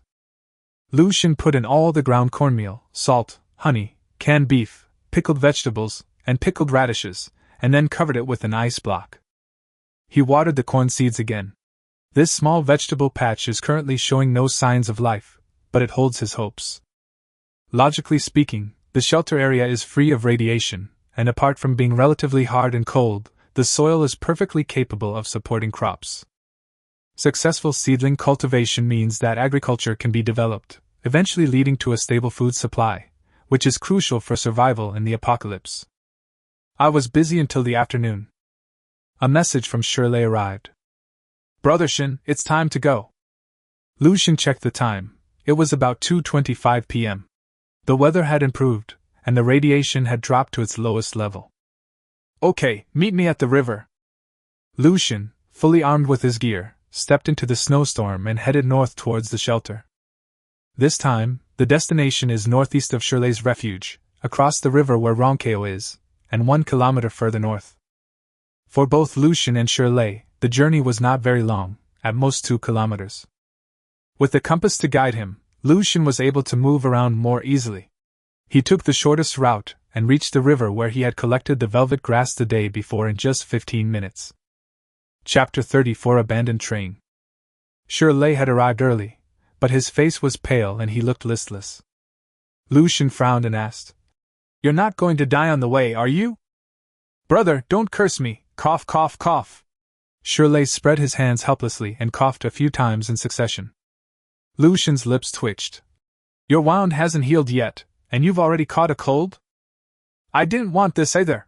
You have no idea how unlucky I am. Last night, another zombie came close and almost crawled into the shelter. Luckily, I fought back and finally took it down, but the container was torn open and is now leaking air badly," Shirley said with a mournful face. Lucian shook his head helplessly. This child was indeed unlucky, encountering danger one after another. It was lucky that he was still alive. "Stop talking, let's get going. You'll feel better after this period." Without another word, the two began to head north, crossing the frozen river, where a vast expanse of white snow lay before them. Shirley, what exactly is this place that you think is extremely suitable for building a shelter? During the journey, Lu Xun still asked with some curiosity. Shirley smiled but didn't answer directly. Instead, he asked, Brother, what conditions do you think the environment for building a shelter needs to meet? After a moment's thought, Lu Xun said, We need to consider many factors. The first is resources. There must be resources available for collection near the shelter, including timber, food, and other supplies.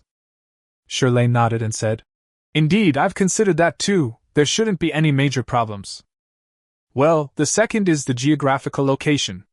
It has to be in the right place at the distance from the town ruins, not too close, not too far, and the number of survivors around it cannot be too dense.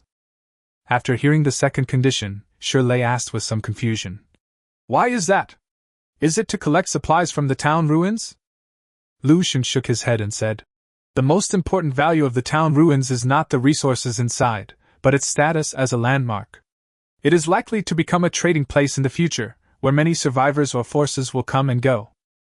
We can't be too far apart to ensure we can reach the town ruins and make contact with other survivors. We can't be too close to avoid unnecessary conflict. I see. Shirley nodded in deep agreement and said, I really didn't notice that.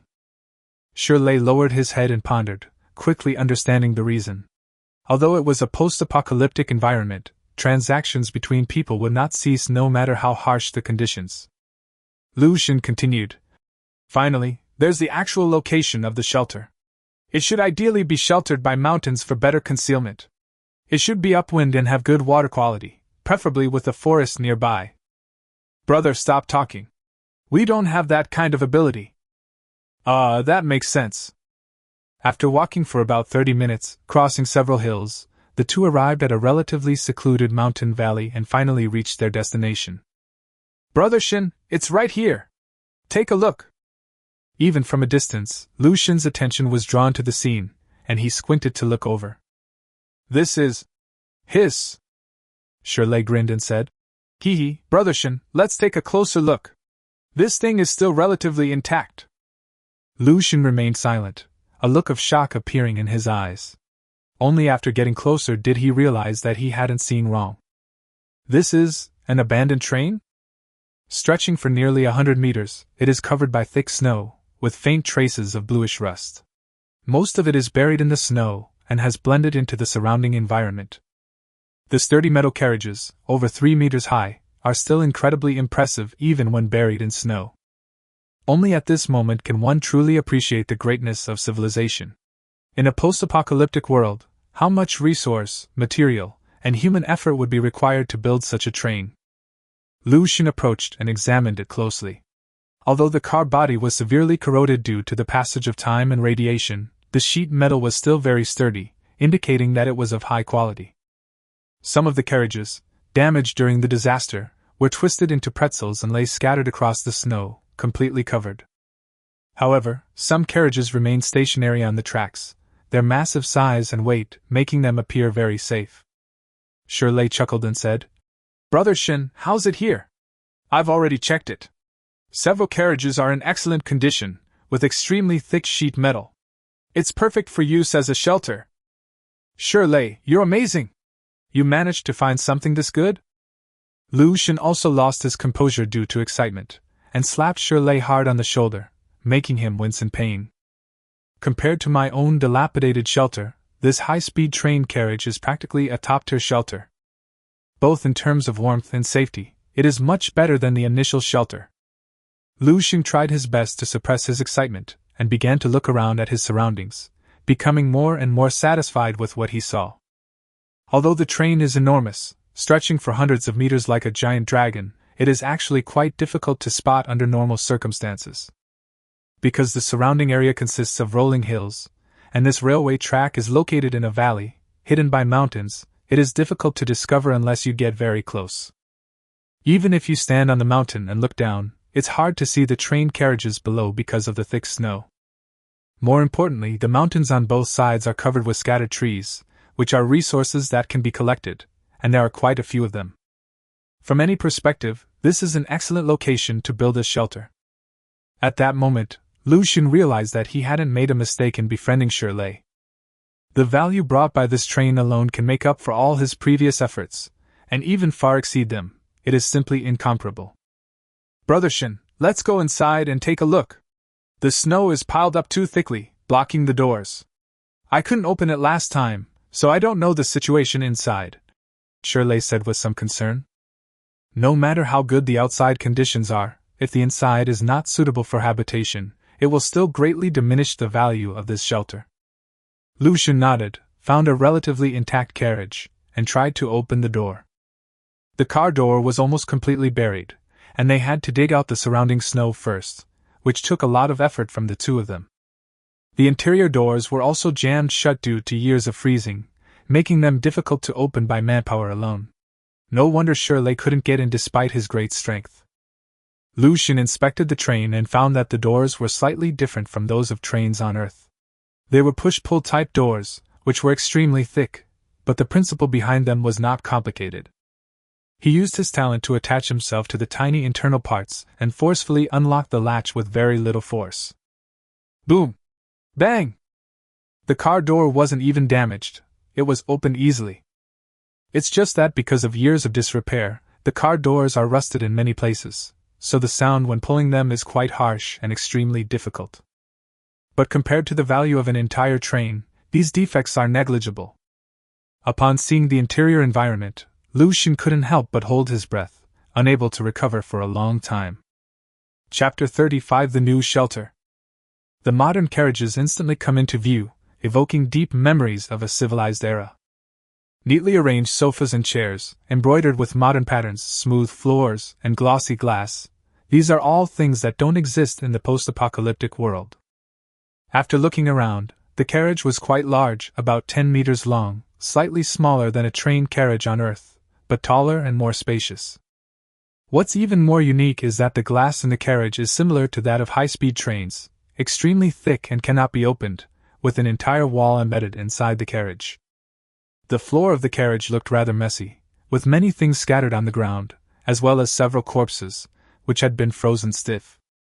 These were probably the original passengers in the carriages. When the apocalypse struck, the train was also affected and faced a crisis. Some passengers in the carriages were unable to escape and ultimately died here. However, Lucian also noticed that some of the carriage windows had been smashed, indicating that some people had escaped. But no one knows what happened in the past. At least in the carriages now, there are no living people to be seen, but rather an atmosphere of decay and decay. At the same time, there is another point worth noting. That is the train in front of us. Compared with trains on Earth, it is ultimately somewhat different. Besides the size of the space, each carriage of this train is separated from the others. Each carriage is about 10 meters long and exists completely independently, just like a room. Brother Shin, what do you think of this place? Is it suitable for building a shelter? Shirley casually found a spot to sit down and looked around with considerable ease. Perfect. Lucian's mind was filled with countless thoughts. Whether it was the geographical location, the surrounding resources, or the degree of seclusion, it was almost perfect. In addition to this train, its value is definitely over tens of thousands, or even hundreds of thousands of survival coins. The shelters that other survivors painstakingly built over several years are probably no match for this. Crystallization of human wisdom. You don't even need to occupy the whole thing. Just find any carriage and you can use it as a high-quality shelter. When I first came here, I was so busy cutting down trees on the hillside that I didn't even notice this place. If I hadn't accidentally rolled down the hillside, I would never have discovered this huge treasure. Shirley recounted his experience with considerable pride. Lucian couldn't help but raise an eyebrow. This kid's experiences were quite rich, but it's really lucky that he's still alive. Brother Shin, when do you think we should move the shelter here? Do we need to plan it out again? Or take another look around the area for any town ruins? Shirley asked seriously, his smile fading. Lucian pondered for a moment, then shook his head and said, No need. With a shelter of this quality, there's no need to consider other factors. As long as conditions permit, we can move here tonight without any problem. Then shall we go back and pack up, and move right over? No need. Lu Xun chuckled. Going back and forth would be too much of a waste of time. Let's stay here today to explore and collect the resources in the train. Then we can stay here tonight and go back tomorrow. Living here? Shirley was taken aback, as if he remembered something, and asked, Brother Shin, you brought the core of the independent shelter? Lu Xun nodded slightly, patted Shirley on the shoulder, and said, You rest here for a while. I'll go check the situation in the other carriages and try to gather as many useful resources and tools as possible. With that, he walked straight out of the carriage. Shirley didn't push himself. He found a sofa chair and lay down to rest. His injuries were still severe, and he was very weak. Just being able to accompany them out today and walk 2 kilometers to the train ruins was almost his limit. Lu Xun went outside and observed the entire train in more detail. According to statistics, there were a total of 20 carriages. Among them, the 6 carriages closest to the front of the train were completely destroyed and went off the tracks. They are now buried underground by snow, and only the general outline of the ruins can be seen. Near the rear of the train, 4 other carriages were severely damaged, with windows almost completely shattered, bloodstains scattered in the frozen ice, and mutilated corpses. Furthermore, some of the corpses were already in a state of decay, looking grotesque and terrifying. Therefore, all that can be done is to choose from carriages 7 through 16. However, this is the luckiest situation, as not only were 10 carriages preserved, but they were also carriages near the middle section. Generally, trains have dining cars, usually located near the middle of the train, around car number 10, where food is stored. Of course, many fresh foods like boxed meals and fast food are no longer usable after many years. But it's also possible to store foods like instant noodles, biscuits, canned goods, and sausages. If you're lucky, you should be able to find quite a few. Unfortunately, after searching through every remaining carriage, Lu Xun was unable to find the dining car. Clearly, this train did not have a dedicated dining car, or even fast food or boxed meals, which was quite disappointing. Lu Xun had originally thought he could find some cooking utensils and unused seasonings in the food truck's kitchen, but now that plan was all ruined. However, after this search, he roughly understood the situation in the different carriages. The first 8 carriages and the last 8 carriages were ordinary passenger carriages, with seats neatly arranged inside, and there were also quite a few corpses. The 4 carriages in the middle are the more upscale ones, with interiors that resemble meticulously furnished rooms, equipped with beds, sofas, televisions, desks, and other amenities, making them very spacious and comfortable. Even the materials used in the carriages were more robust than those in other carriages. Lu Xun had to use several methods to open the door of the high-end carriage.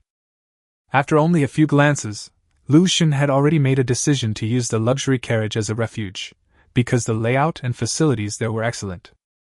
Even after such a long time, the bedding and blankets on the bed showed absolutely no signs of weathering or damage, except for a little dust. It was simply unbelievable. The sofa is also soft and comfortable, and the other facilities are made of high-quality materials. It can be used immediately after being moved in. The only thing to consider is that the high-end carriages are quite large, with a length of 10 m and a width of about 3 m, for a total area of nearly 30 square meters. The independent shelter core can only cover an area of 10 square meters, which greatly restricts daily activities. Chapter 36 Abundant Harvest. But this problem can be solved sooner or later, because when upgrading the shelter, the system has already reminded you that there is a chance that items that expand the shelter core will appear in the shop in the future. Therefore, although these problems cannot be solved in the short term, they will not be problems in the future.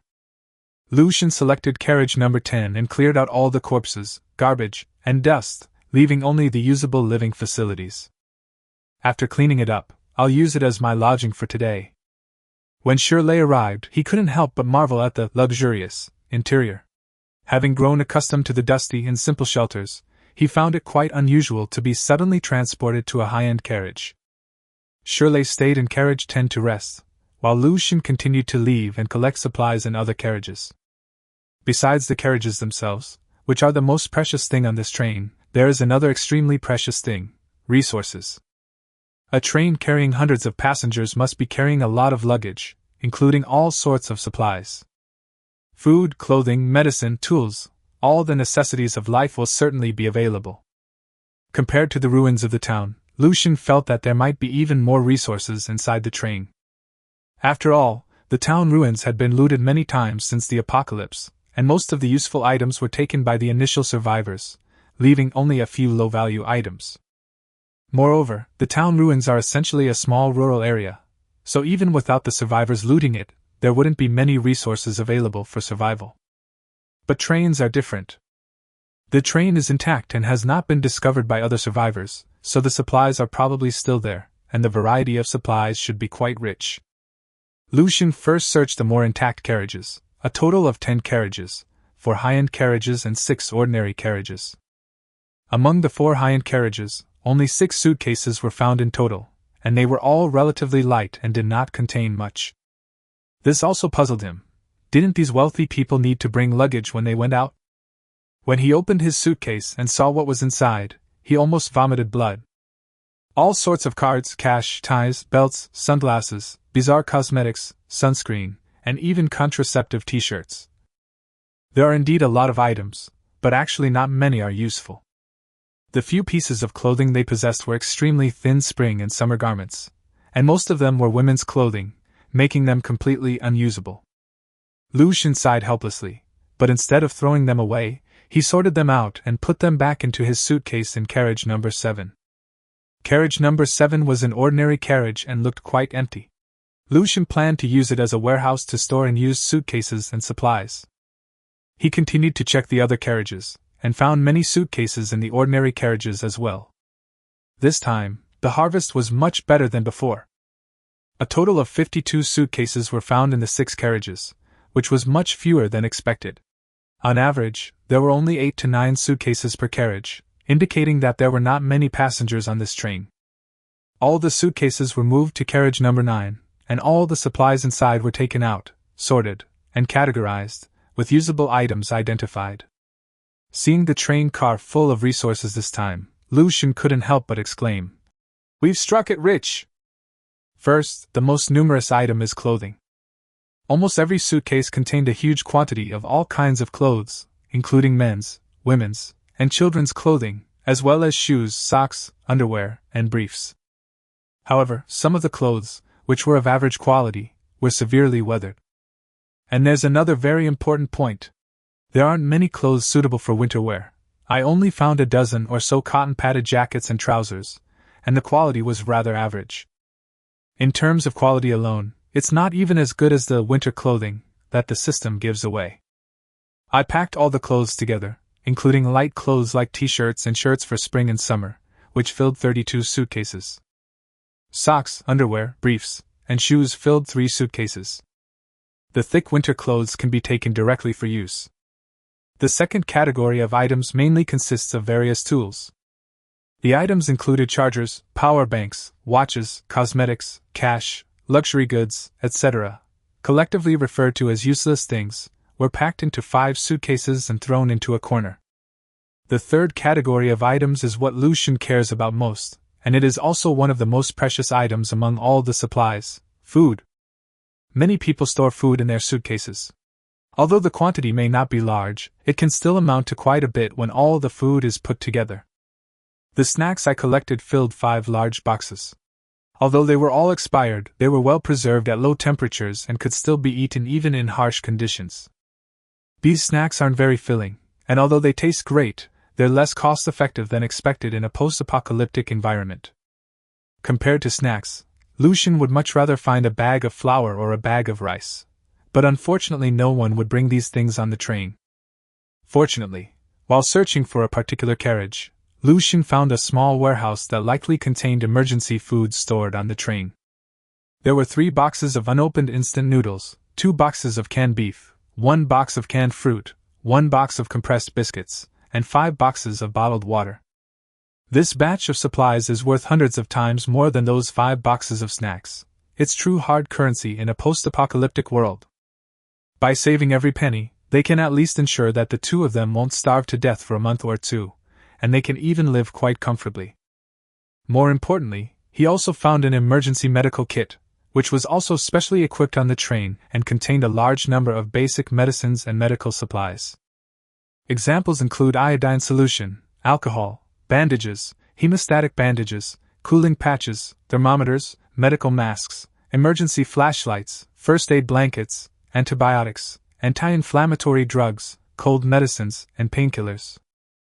In the apocalypse, these things are what can save lives.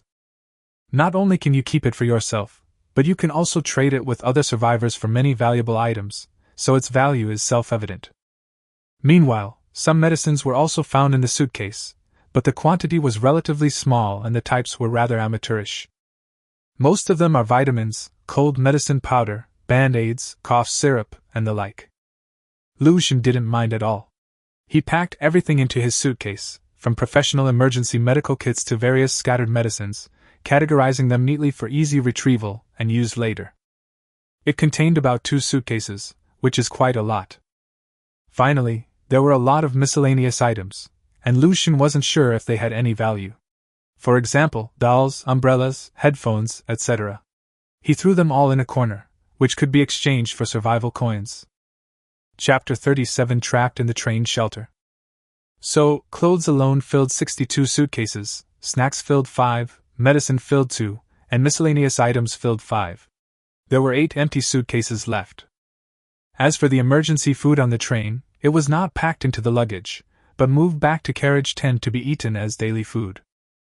It looked like there were a lot of items, with suitcases almost filling the entire carriage, but in reality there weren't many useful supplies. In terms of food alone, Lucian had made specific allocations and calculations. Even if they ate sparingly, it would be enough for the 2 of them for about 2 months. Therefore, the quantity of this batch of supplies was far less than Lucian had imagined. He had originally thought that he would find a cargo car and a whole box of emergency food, enough to feed them for a year or 2. However, it seems that the trains in this world don't have such a large food reserve, which is indeed somewhat disappointing. Lucian sighed. He now understood a principle. Neither town ruins nor train ruins are the best choice in the apocalypse. Thinking you can survive in the apocalypse by finding resources in the ruins? That's unrealistic. Perhaps there are indeed many items from the civilized era in the ruins, such as food, clothing, and tools, but these are limited and can only be used for emergency purposes in a short period of time.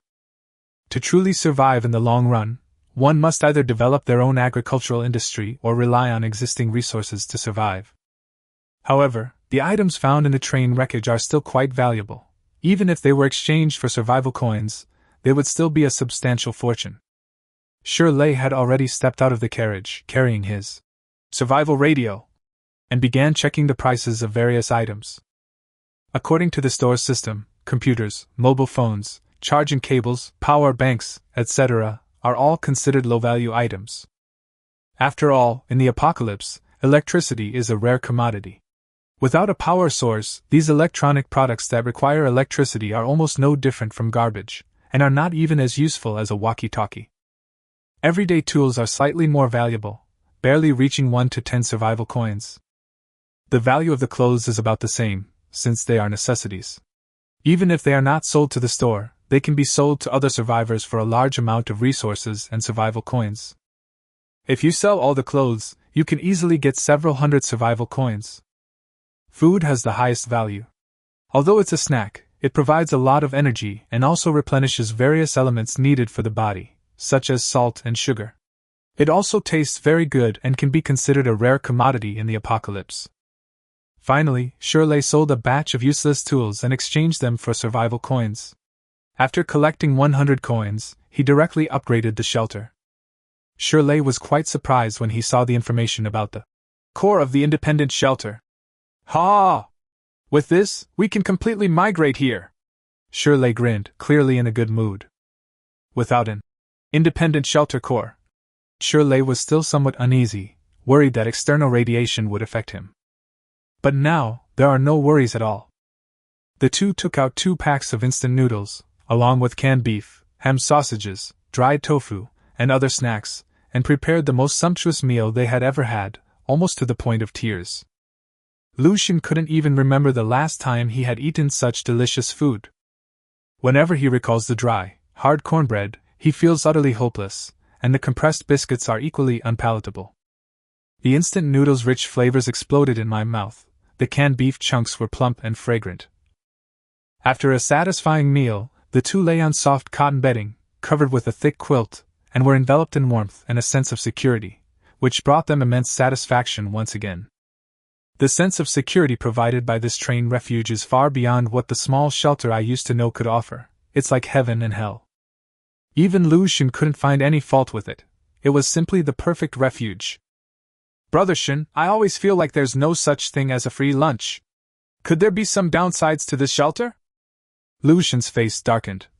Shut up, say something nice. Midnight. A deep, muffled growl echoed through the dark snow, dragging footsteps scraping across the snow, the stench of decay growing stronger. Bang! Bang! Bang! A violent slamming sound echoed as the train's outer metal sheeting struck the carriage, causing it to shake violently. What is that? Lu Xun was suddenly awakened from his sleep and involuntarily looked out the window. The next moment, upon seeing the scene outside, I felt my mind go blank, fear spread from within me, and my whole body instantly turned ice cold. Holy crap! He slapped Shirley across the face. Wake up! Something terrible has happened! Brother, I'm awake now, please don't hit me! Shirley sat up with a heavy expression, his eyes filled with fear as he looked out the window. Looking out, the windows of both carriages were covered with rotting corpses. Sharp claws scraped against the glass, making a grating scraping sound. Rotten flesh clung to the glass, sending chills down one's spine. Damn it, how can there be so many rotting corpses? Did we disturb a rotting corpse nest? Shirley's forehead was covered in a fine layer of sweat. He held a baseball bat in his hand, a makeshift self-defense weapon, and his grip was trembling slightly. Lu Xun was in no better condition. His breathing was unusually heavy, and his eyes were fixed on the situation outside the window.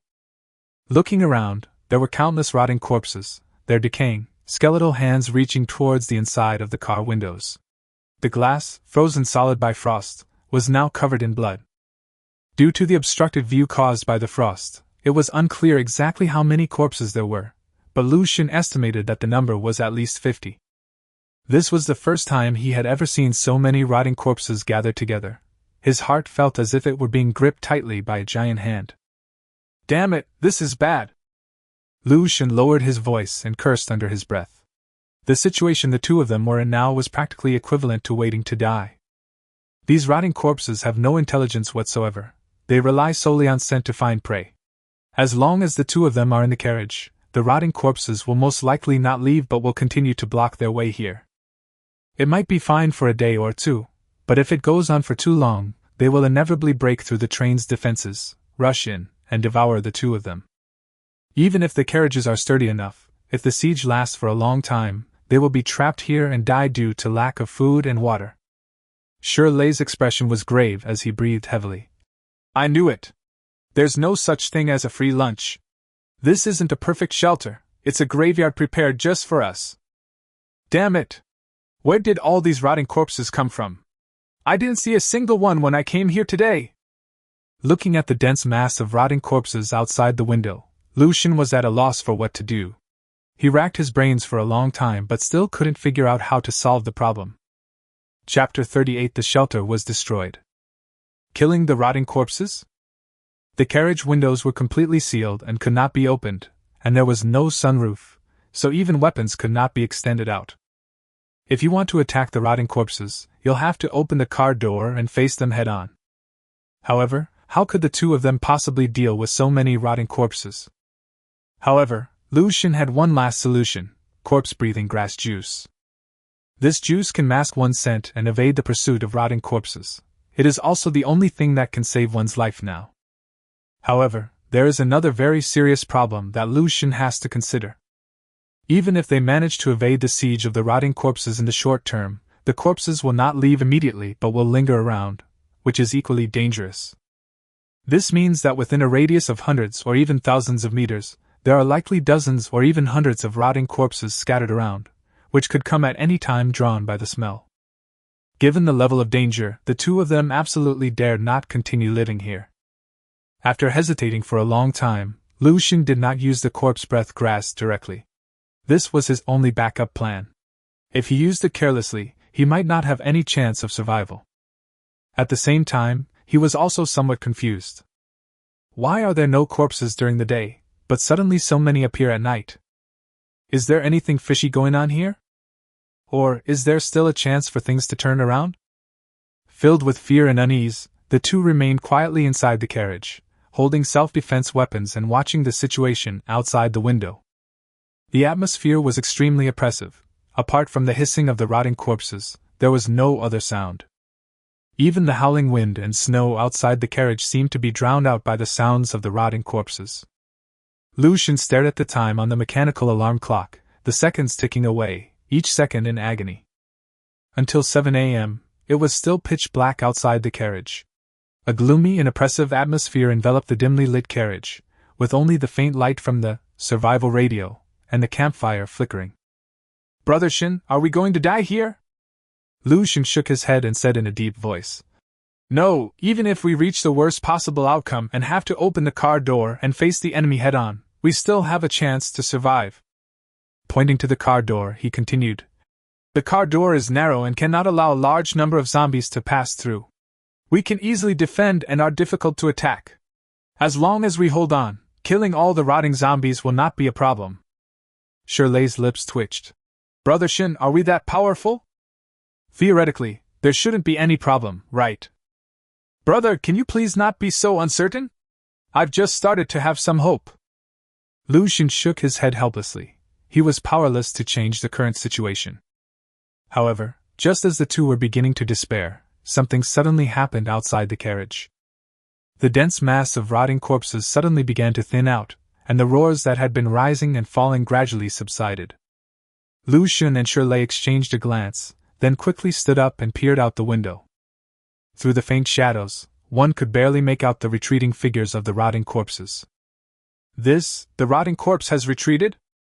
Lucian was filled with doubt and confusion, his curiosity and bewilderment growing stronger, as he couldn't understand what was going on. He had never seen anything like this before, a large number of rotting corpses suddenly appear, only to disappear again during the day. I carefully opened the car door, peeking out through a small opening, and couldn't help but gasp. The corpses receded like a tide, and there were more than expected, at least several hundred. Furthermore, the quality was terrifyingly high, with several level 2 or higher rotting corpses mixed in. Lucian understood that even if he managed to open the car door and fight back using the terrain advantage, he would most likely be no match for these rotting corpses. They could barely handle level 1 corpses, but level 2 and even level 3 corpses, which were larger and stronger, were definitely not something they could easily deal with. Thankfully, we escaped unharmed this time. Although we don't know why the corpses retreated, we at least escaped with our lives. After closing the car door and slumping onto the bed, Lucian couldn't help but rub his temples. Should we move here or not? This question has resurfaced in my mind, and I'm finding it difficult to make a decision. Brother Shin, what do we do next? Shirley also looked worried and still seemed shaken. Lucian pondered for a moment and said, "It's not appropriate to move the shelter here before we figure out the activity patterns of the rotting corpses." Shirley sighed and said, "Understanding the patterns comes at a price. At least for now we can be sure that the corpses won't keep besieging the carriages indefinitely. They'll return after a certain time. This means we still have a chance." 2. Lucian stretched and continued, "I haven't slept all night, let's rest first. After the weather improves this afternoon, let's find a safe haven first, and then we can think about moving later." The two didn't say much. After a short rest, they had a casual lunch, which was still a hearty meal of instant noodles and canned beef, but the atmosphere wasn't as joyful as yesterday. Lucian had never really paid much attention to the rotting corpses, since they were relatively few in number, and he hadn't seen many on the vast snowfield. After last night's experience, he truly understood how desperate it would be to be overwhelmed by a horde of rotting corpses. No matter how strong they are, the rotting corpses can use sheer numbers to devour their enemies alive, leaving them no chance of survival. However, the ideal refuge that is the train carriage still needs to be compromised. It was afternoon. Weather. Temperature, minus 17.4 degrees Celsius. Climate, light snow, wind speed of level 9. Radiation, moderate. If you are outdoors for more than 86 minutes today, radiation will enter your body. The radiation level will continue to rise as night falls. Lucian and Shirley took out several thermal underwear from their suitcases and put them on to keep as warm as possible. Finally, they left with another batch of food and medicine. Lucian stuffed his backpack to the brim, and Shirley did the same. According to the original plan, they would not take the items with them, but would instead transfer the useful supplies from the original shelter to the train carriages. However, the threat of rotting corpses forced them to change their plans. After gathering sufficient supplies, the two ventured into the snowstorm and began their return journey.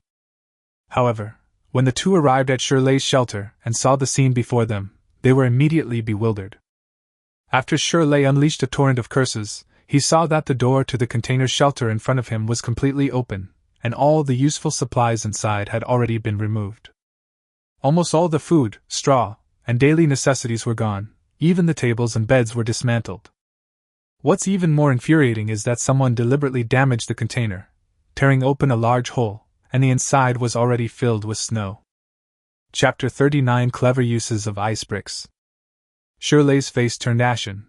He had a rough idea of what had happened. It must have been the three men who attacked him who, after figuring out the location of his refuge, came to plunder it. I felt both anger and lingering fear. If he hadn't gone out yesterday and had stayed in the shelter to recover from his injuries, he probably would have run into the other party, and in that case, he would have certainly died. Lucian frowned and asked, "Approximately how much supplies were stolen?" "Food, blankets, pickled radishes and pickled vegetables, and more than 80 survival coins."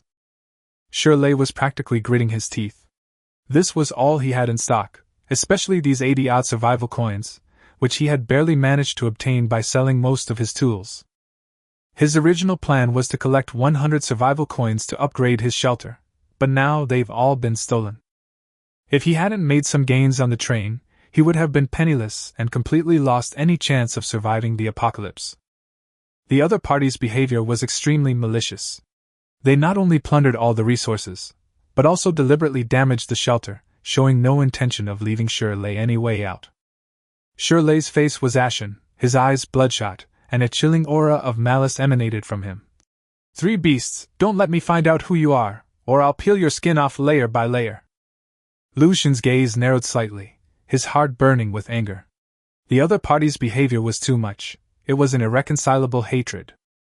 A chilling voice rang out. "Don't worry, they should have already collected enough survival coins and have likely upgraded their shelter. Where do you think they'll move their shelter once they have the independent shelter core?" Shirley's mind worked quickly.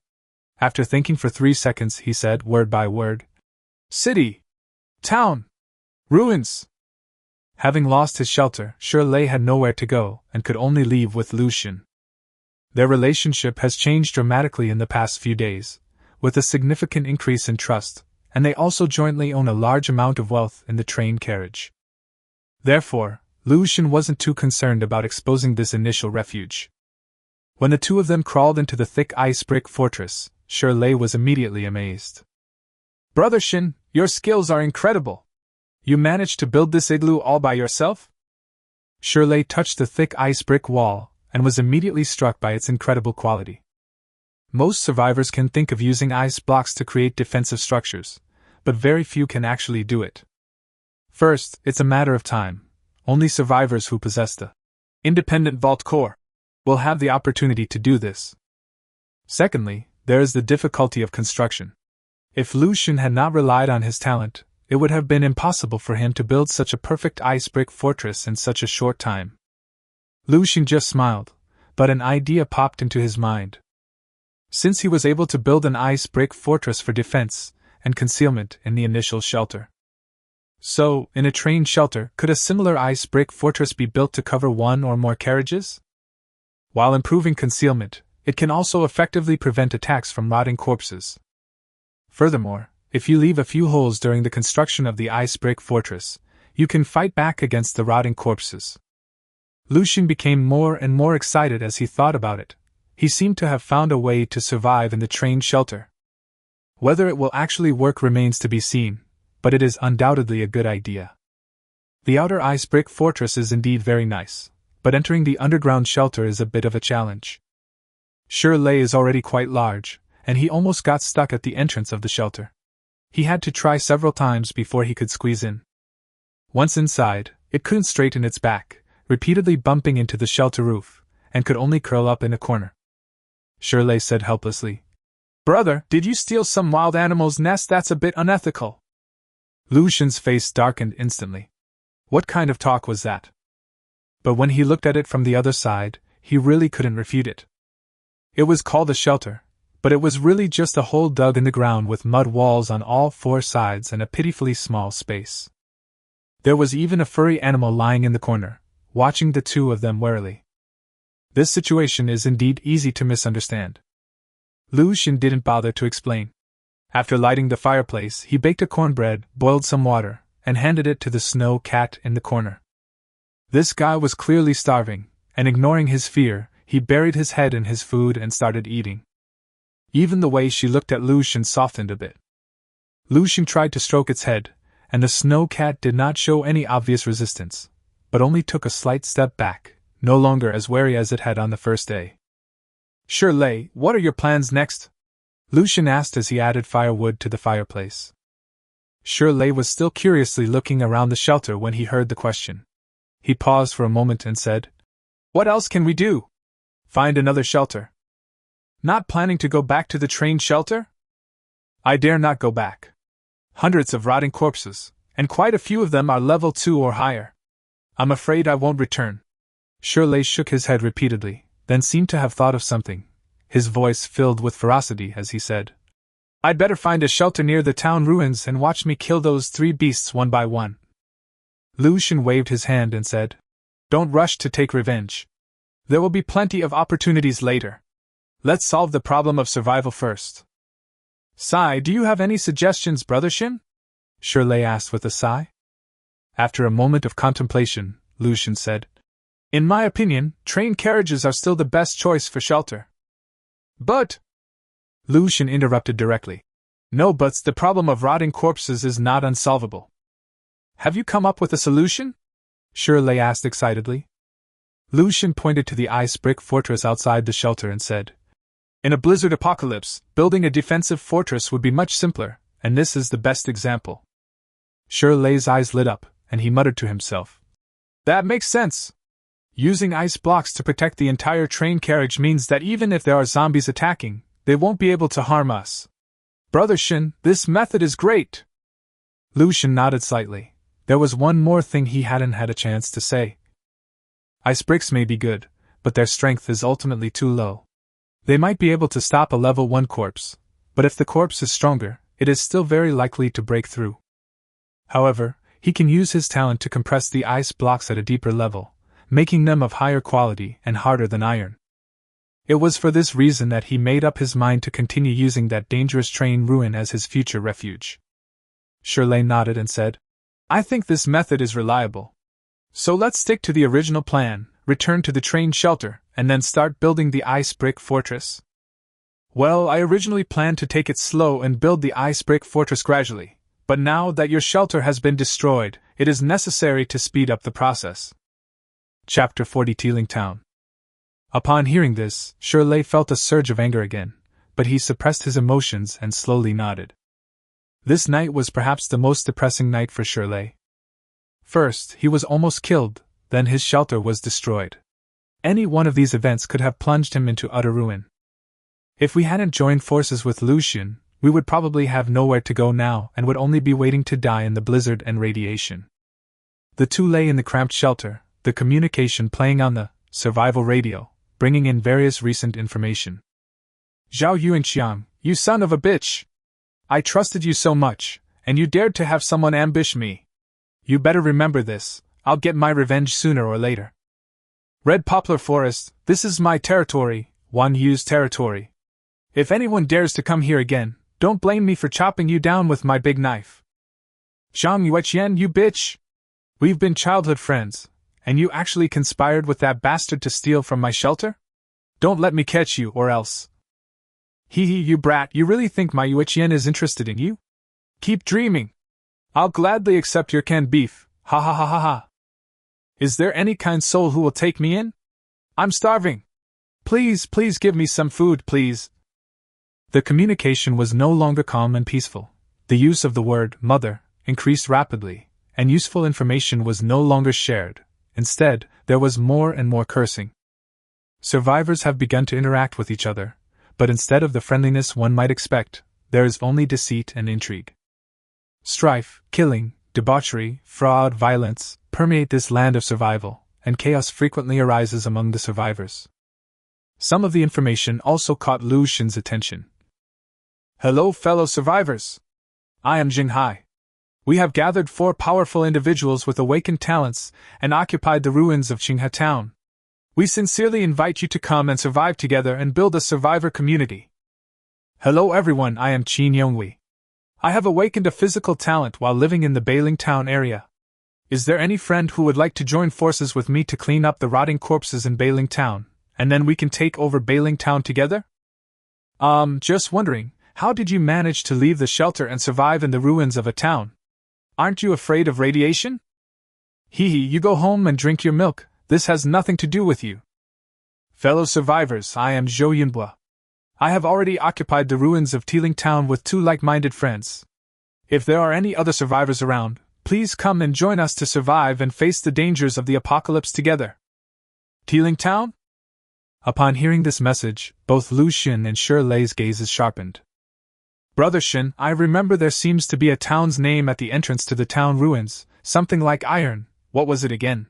Shirley asked in a muffled voice. Lu Xun didn't say much. He took out a stack of papers from behind the bed. They were the same papers he had found in the town ruins earlier.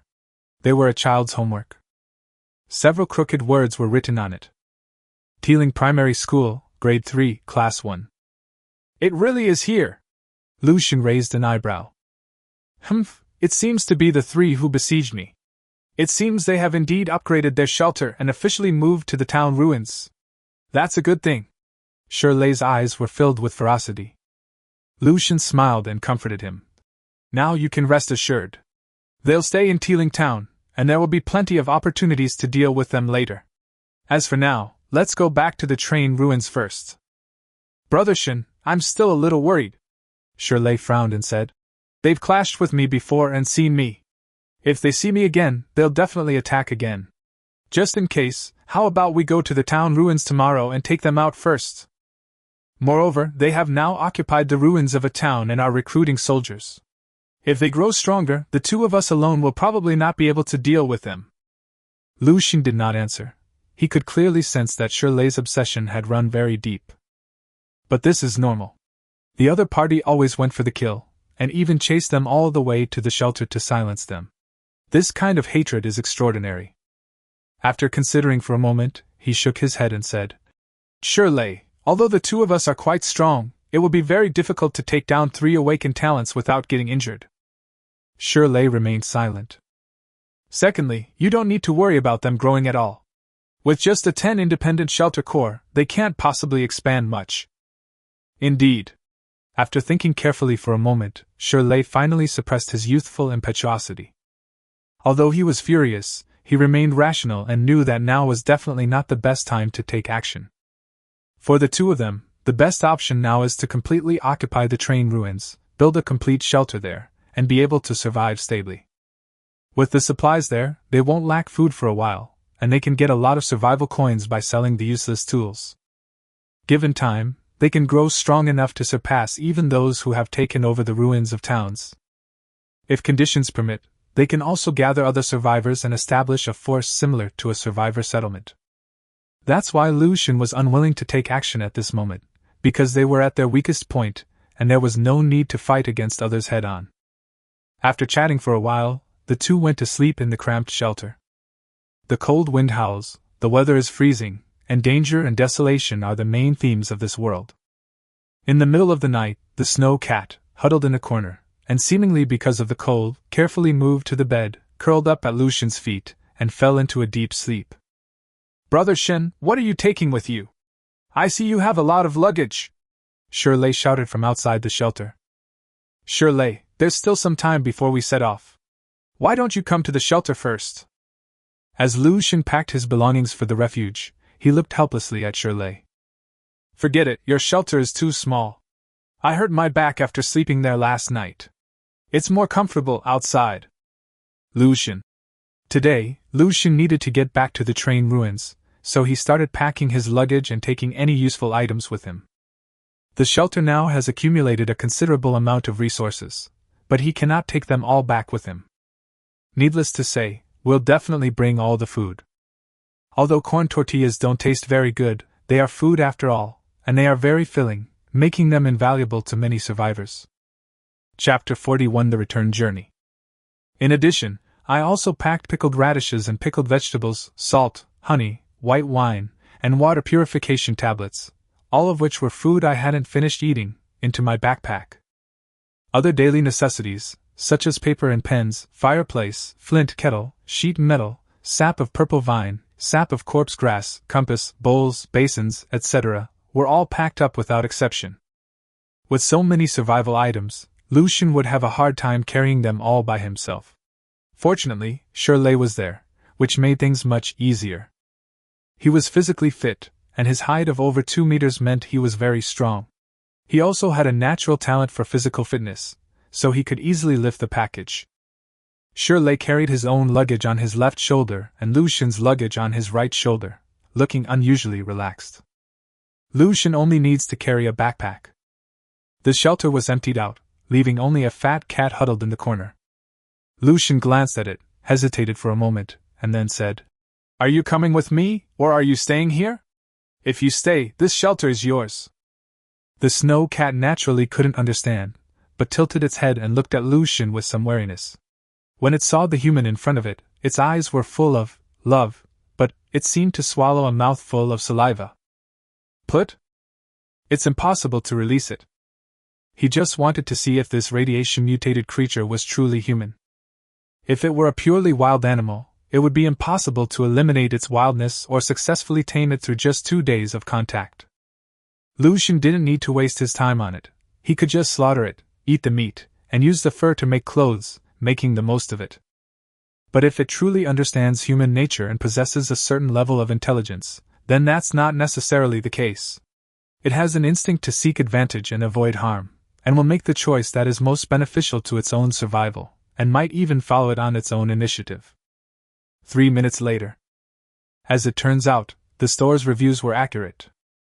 Although still afraid of Lucian, the snow cat still came closer and snuggled up to Lucian's trouser leg. For it, the post-apocalyptic world is extremely dangerous, hunting for food is incredibly difficult, and surviving alone in the wild means certain death. However, following this human in front of it would undoubtedly make its survival easier, as it could obtain food for free and have a warm place to live. With its simple wisdom, it makes the choice very easy. By the time everything was packed up, it was already afternoon, and the snowstorm outside the shelter had gradually subsided. "It's time to go, Brother Shin." Shirley stood under the ice and snow fortress, his head almost touching the ceiling, and said in a muffled voice. Lucian nodded slightly and checked the time and weather. It is 1:58 p.m. Weather. Temperature, minus 20.1 degrees Celsius. Climate, moderate snow, wind speed of level 8. Radiation, moderate. If you are outdoors for more than 120 minutes today, radiation will penetrate your body. The radiation level will continue to rise as night falls. The weather was pretty good. Although the radiation level was still moderate, the 120-minute outdoor time was plenty of time for the two of them. "I never expected that I could still go outside for 120 minutes despite the moderate radiation pollution," Shirley said in surprise. Lucian's eyes flickered slightly as he said, "On the first day of our exploration, the radiation concentration was also moderate, but we were only out for about 40 minutes. It seems that as our physical condition improves, our resistance to radiation also increases. That should be the case, especially after awakening their talents, they can spend much more time outside," Shirley said. "Moreover, the amount of time each person can spend outside should be different." Lucian's eyes flickered, and he also noticed the survival radio in Shirley's hand, discovering that the time spent outside was indeed different. His own outing time was displayed as 120 minutes. However, Shirley's outing time was displayed as 116 minutes. Although the difference is not large, it is still a noticeable difference. This is most likely because Shirley's injury has not yet fully healed, affecting his resistance to radiation, which is why the time was relatively short. This could be considered a hidden pattern, which Lu Xun firmly remembered. Let's go, hurry up! When we get to the train ruins, we'll need to build an ice brick fortress, which will take a lot of time. Lu Xun walked outside, braving the strong wind and snow, and walked with great difficulty towards the north.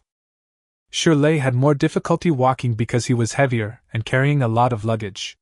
Every step he took created a half-meter deep crater. This is even with wooden ski boots. If you don't put a large wooden board under your feet, you'd probably sink more than 1 meter with every step. With each step he took, Lu Xun would use his talent to restore the trampled snow to its original state, preventing others from following him. The snow cat was very clever and followed beside them, trotting forward with great agility. And after walking for a while, the snow cat even showed a unique way of traveling. It burrowed directly into the snow, dug a hole beneath it, and sped forward at an incredible speed, making it difficult for anyone to spot its shape.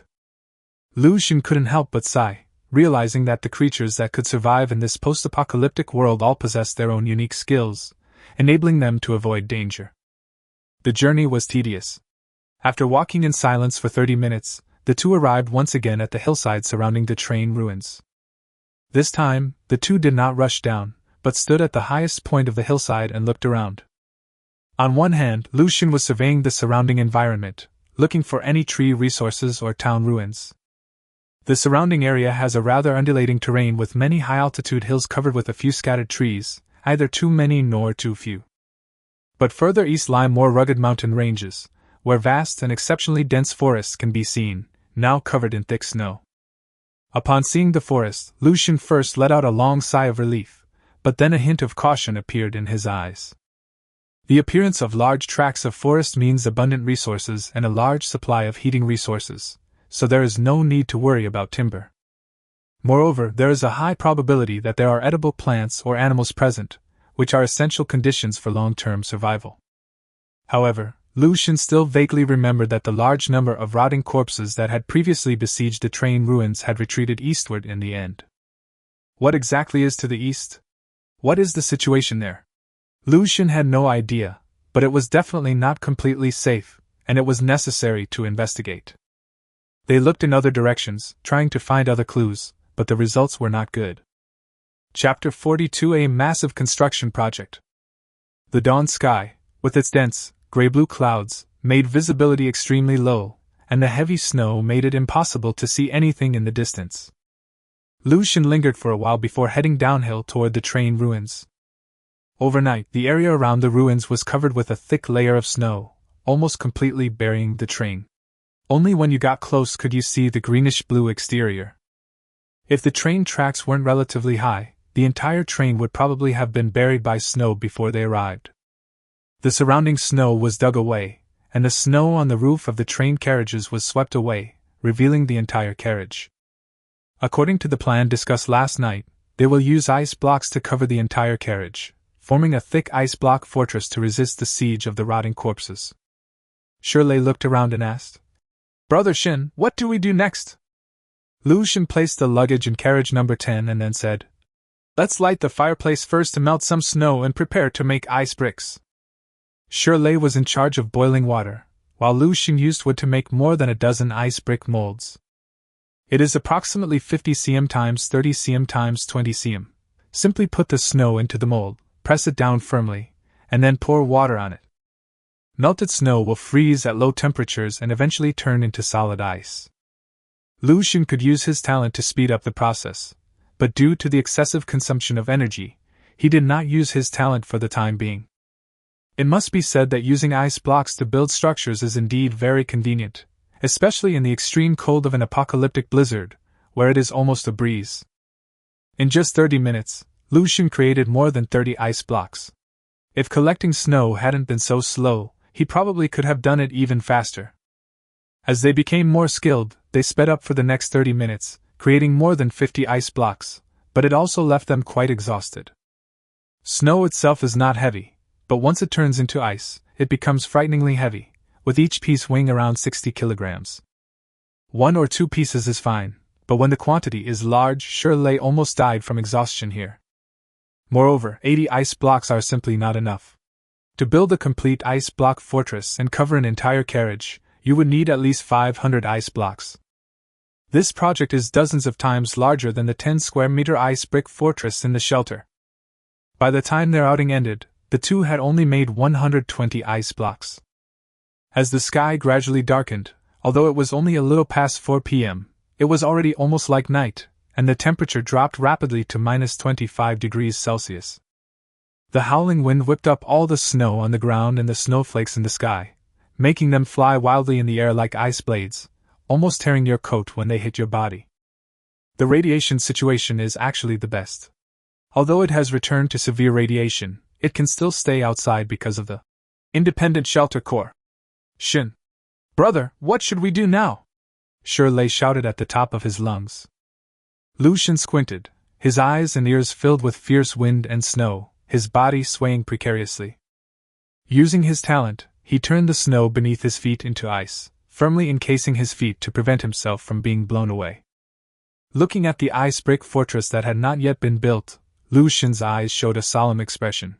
He said, "Let's build a part first. If we leave the whole thing to be built during exploration time, it will probably take 4 or 5 days to complete. We can't wait that long." Shirley nodded emphatically, and under Lu Xun's command, he moved the heavy ice blocks over and stacked them layer by layer around carriage number 10. When building his initial shelter, Lu Xun chose to create a semicircular fortress, whether for aesthetic reasons or for its sturdiness and concealment. However, due to the large area, in order to reduce the consumption of ice bricks and facilitate construction, he finally decided to build a cube-shaped ice brick fortress. It only needs to barely cover the train carriage. It should be about 12 meters long, 3.5 meters high, and 2.5 meters wide. To prevent collapse, the roof should still be made into a semicircular arc, which is beneficial to the overall structural stability, and can also provide better concealment. Since there weren't enough ice blocks available, Lu Xun planned to build the surrounding walls first, simply by stacking them one by one. However, a simple calculation shows that just to enclose the 4 walls, nearly 700 ice blocks would be needed. When they finished building the 120 ice blocks, they had only completed half of the front wall of train carriage number 10, and the 2 of them were already exhausted. Shirley gasped. Brother Shin. I'm fucking dying. I am almost there too. Lu Xun suddenly regretted his decision, realizing that it was clearly a mistake. The most difficult construction work should be completed when there is less wind and snow and the overall weather conditions are good. When the wind and snow are heavy, one can huddle at the back of the train carriage and do the easier work of making ice blocks. This will not only make things easier, but also significantly speed up the overall pace. That concludes today's work. Instead of staying in carriage 10, the two moved the fireplace, bedding, blankets, and food for the day to carriage 7, intending to sleep there for the night. The main concern is that a large number of rotting corpses surrounding the car will push down the ice wall next to carriage number 10. Moreover, carriages 9, 10, 11, and 12 are high-end carriages, which the two intend to use as a future refuge. If they are repeatedly attacked by rotting corpses, they are likely to be destroyed, which would be a loss. It would be better to stay in the regular carriages first, and after we get through these 2 days, we can completely build the ice brick fortress and then move back to the luxury carriages. What followed was an ordinary night. But in reality, it's not very ordinary. Just as they had predicted, the rotting corpses returned at night, their numbers dense, filling the entire carriage, tearing and thrashing about frantically, trying to rip the carriage apart. The sleeping snow cat, whether awakened by the sound or frightened by the terrifying aura of the rotting corpse, jumped up on the spot, its fur standing on end, looking as if it were seeing enemies everywhere. It has a very keen sense of danger, and feeling that it is on the verge of death, it is naturally terrified. This time, however, Lu Xun and the other person were noticeably calmer, simply watching quietly. The carriage was of very high quality and made of very hard materials. It was impossible to tear it apart with the exposed bones of the rotting corpses. Unless all the besieging corpses are replaced with level 2 or higher corpses, it might be possible to destroy them. So, in the current situation, the two are relatively safe. Chapter 43 Moving into the train ruins. Moreover, even if the carriage is accidentally damaged, Lu Xun still carries corpse breath grass juice on him, which can save the two of them. In a daze between sleep and wakefulness, around 8 a.m., the rotting corpses, as if they had finished get off work, gradually receded like the tide. Lu Xun calmly opened his eyes and looked out through the crack in the car door. The direction the corpses left was east of the train ruins, but their destination was unknown. You can't see a single one during the day, but they all come out at night. It's a really strange phenomenon. Lu Xun murmured to himself, a serious look appearing in his eyes. There must be an unusual story behind any unusual pattern. But Lu Xun had no interest in it, and neither did Shirley. For them, the most important thing right now was to build the glacier fortress as soon as possible. They kicked Shirley, who was still sleeping, awake, ate some snacks, and then the two of them started making ice bricks again. It was pitch black outside, with a biting wind howling and the temperature terribly low, but the two of them still resolutely left the carriage, leaving the snow cat sleeping by the fireplace. This guy was getting more and more relaxed, casually lying on the bedding, curling up, glancing at Lu Xun and the other person, and then continuing to lie down. Arriving at the back of the carriage, where it sits at the angle between the carriage and the hillside, most of the cold wind is blocked. They lit a fire for light, and the two of them numbly began making ice bricks. Fill with snow, compact it, water it, wait for it to freeze, and then unmold it. Lu Xun never expected that even though he worked 996 every day in civilized society, he still couldn't escape the fate of working in this apocalyptic world. Shirley is the same. At 19, he has truly come into contact with the wickedness of society. His eyes have lost their light, and he is only numb to his work. After a morning of hard work, the two didn't stop until 11:30 a.m., having made a total of 350 ice blocks. I took another nap, then got up promptly at 1:30 p.m. to continue working, assembling the ice blocks I had made. On the afternoon of the second day, after accumulating enough ice bricks to build the first ice brick fortress, they successfully built it within 113 minutes of exploration time. The surrounding walls were relatively easy to build, they only required effort to stack them up.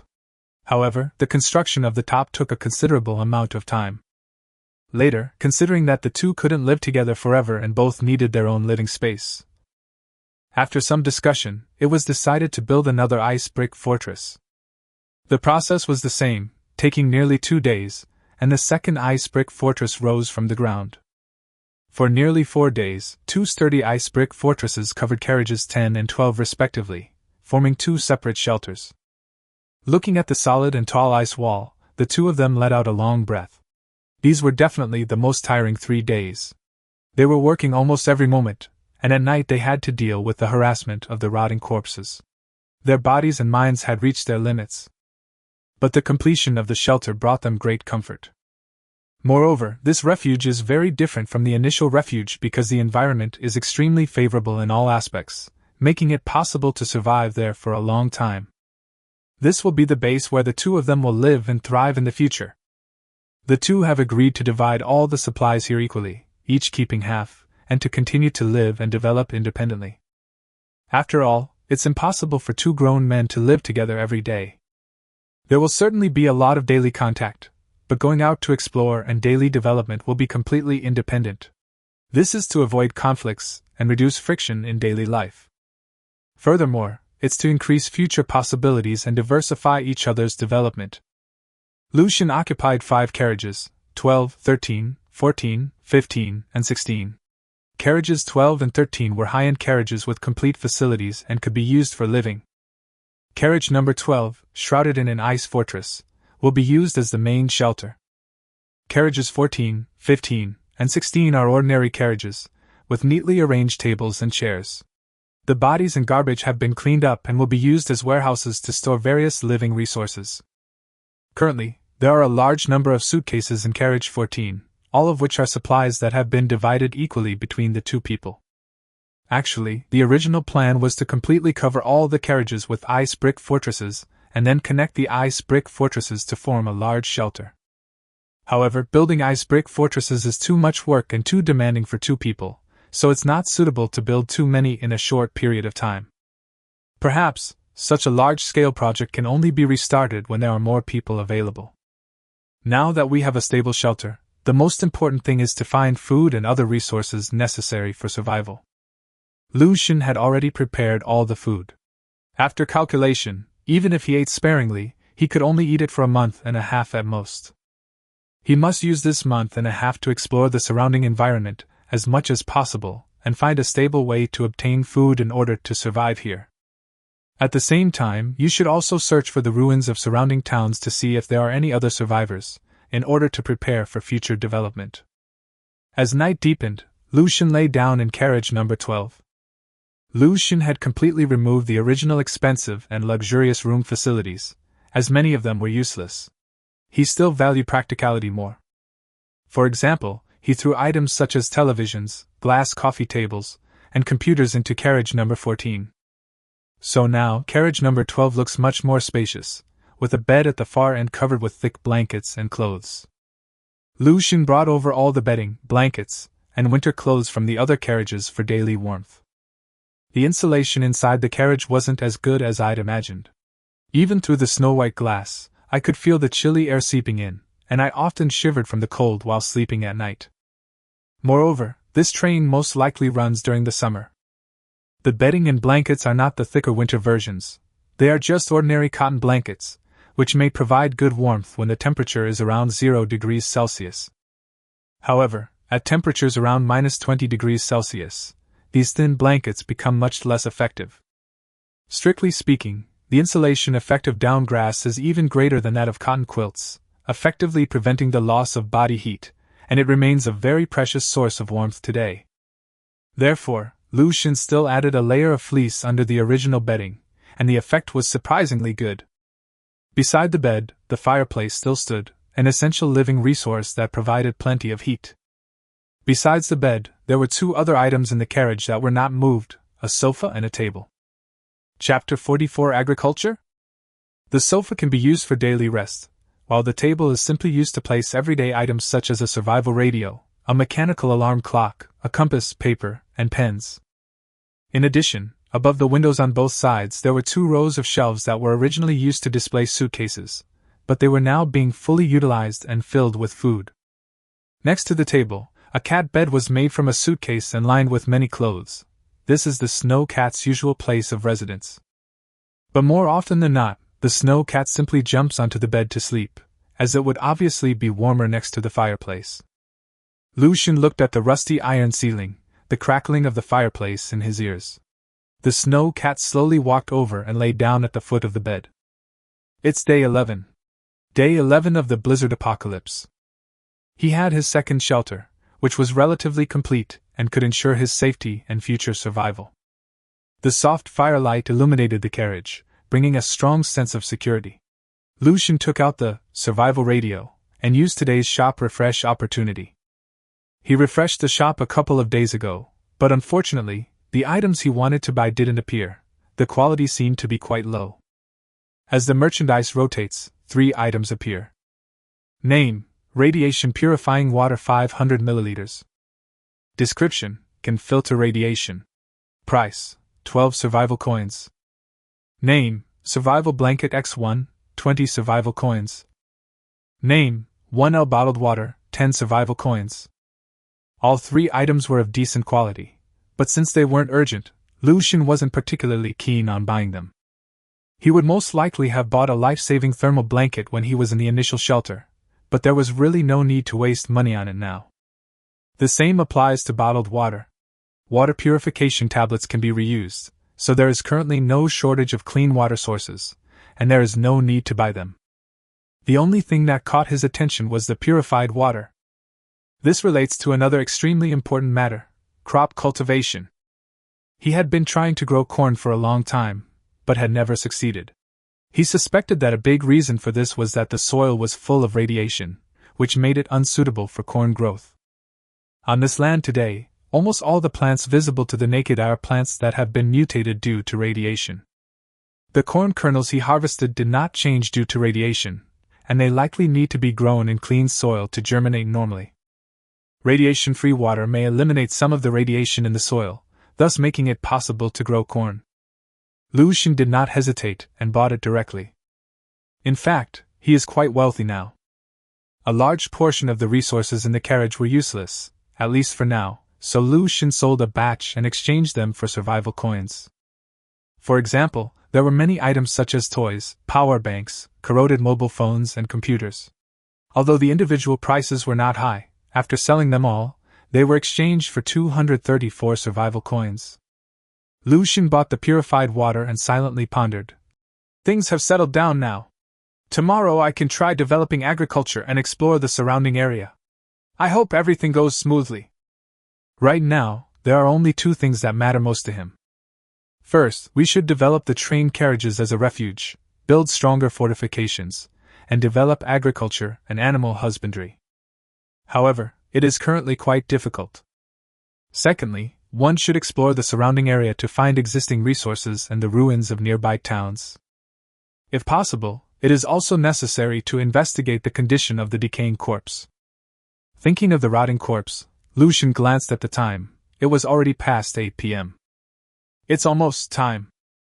Looking out the car window, a faint growl could be heard, but it was accompanied by a sinister and terrifying howl of the cold wind and the sharp, piercing sound of claws scraping against the ice wall. The rotting corpses arrived as promised. It's finally here. Hopefully the ice brick fortress will be up to par. Maybe we can even get a batch of rotting corpse radiation cores. Lu Xun remained vigilant, quickly getting out of bed, wrapping himself in thick clothes, and holding his newly made weapon, an iron spear. The long wooden handle is made of hard branches, with the pointed end made of sheet metal, sharp and intimidating, and also has specially made barbs. This is a weapon he specially made over the past 2 days, to be used against rotting corpses. Now that he has the ice brick fortress, the shelter's defensive capabilities have been greatly enhanced, giving him the potential to launch a counterattack. Moreover, when making the ice brick fortress, he deliberately left several round holes, about 8 centimeters in diameter. At such a size, it would be difficult for a rotting corpse to accurately reach its hand inside, but an iron spear could be extended out to indiscriminately attack the corpse. The location of the hole is also very important. It is about the height of a person, level with the head of the rotting corpse, so that it can be used to attack the corpse's vital points. Lu Xun stood at the car door, holding an iron spear in his hand, and repeatedly thrust it outwards. Whenever there is a noticeable piercing sensation, the spear will be used to continuously stir, and the barbs at the tip of the spear will cause great damage. After attacking continuously for more than 2 hours, Lu Xun stopped his movements, panting heavily. His face was covered in sweat, and his arms were trembling slightly from exhaustion. Damn it, there are too many of them, we can't kill them all. Lu Xun cursed under his breath, pulled back the iron spear to check it, and found that it was completely dulled. The iron was pitted and corroded. I thought that by focusing solely on offense and not defense, we could easily deal with the rotting corpses outside, and it wouldn't be impossible to kill them all. But reality slapped him hard in the face. The skulls of rotting corpses are quite hard, especially those of level 2 rotting corpses, whose overall strength is greatly increased. Ordinary iron weapons are not very effective and may even damage the weapons. More importantly, the radiation in the minds of rotting corpses is exceptionally high, and direct contact with them can severely damage weapons. Looking at the endless stream of rotting corpses, Lu Xun couldn't help but rub his temples. At this rate, he would be exhausted to death before he could kill more than a few rotting corpses. After some consideration, and confirming that the rotting corpses could not break through the ice brick fortress, Lu Xun simply threw his weapon aside and returned to the carriage to sleep. I woke up the next day. The sky was as dark as ink, indistinguishable from night. Looking out through the dim light, Lu Xun saw that the tide of corpses had receded, leaving only a few bodies and bloodstains and rotting flesh covering the ice walls, which made him frown. The ice brick fortress, which had just been built and looked brand new yesterday, was ruined overnight, which really annoyed him.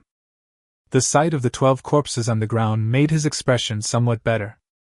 The radiation cores were dug out, and they were all level 1 rotting corpse radiation cores, but they were still worth 60 survival coins, which was a considerable income.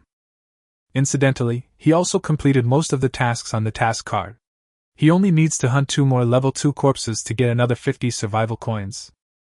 Instead of rushing back to the carriage, Lu Xing dug through the snow under the train carriage in the ice brick fortress, revealing the frozen soil beneath, and poured the last can of hot water on it. He needs to try some things. Chapter 45: Trying to Plant. The ice on the surface has melted slightly, revealing the soil underneath. The soil is brownish-yellow, hard, and barren, and its quality is not very good. This kind of soil quality is actually the norm in an apocalypse. Lu Xing dug up several areas of frozen soil, but the soil was not fertile and had been damaged beyond recognition by radiation, making them almost unusable. But he still wanted to give it a try, since neither searching for food left behind by the previous civilization nor looking for wild fruits and vegetables in the wild was a long-term solution. For survivors to survive on this land, they must develop agriculture to obtain a stable and long-term food source. Lu Xing painstakingly dug out the frozen soil from underground.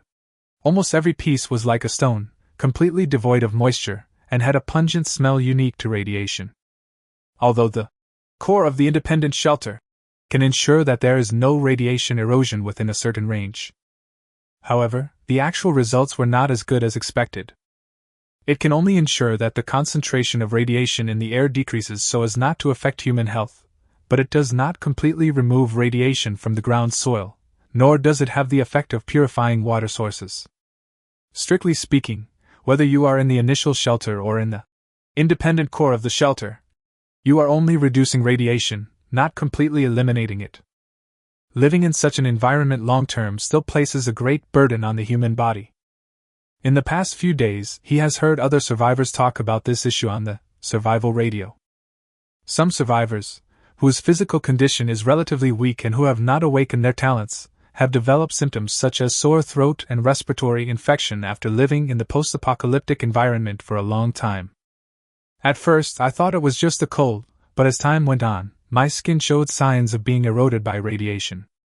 This has also made more and more survivors understand that the so-called time when you can go outside does not mean that you are completely unaffected by radiation. During this period, the effects of radiation are not as significant, and the organisms do not mutate like corpses or mutated creatures. But upon closer examination, it's not hard to understand. Every corner of this world is exposed to radiation: soil, water, air. How could it possibly be completely unaffected by radiation? Only those with awakened talents have a higher resistance to radiation and are not significantly affected. But Lu Xing wasn't sure if living in the post-apocalyptic world for a long time would allow him to remain unaffected by radiation. No one knows the answer. All the survivors are simply trying to stay alive.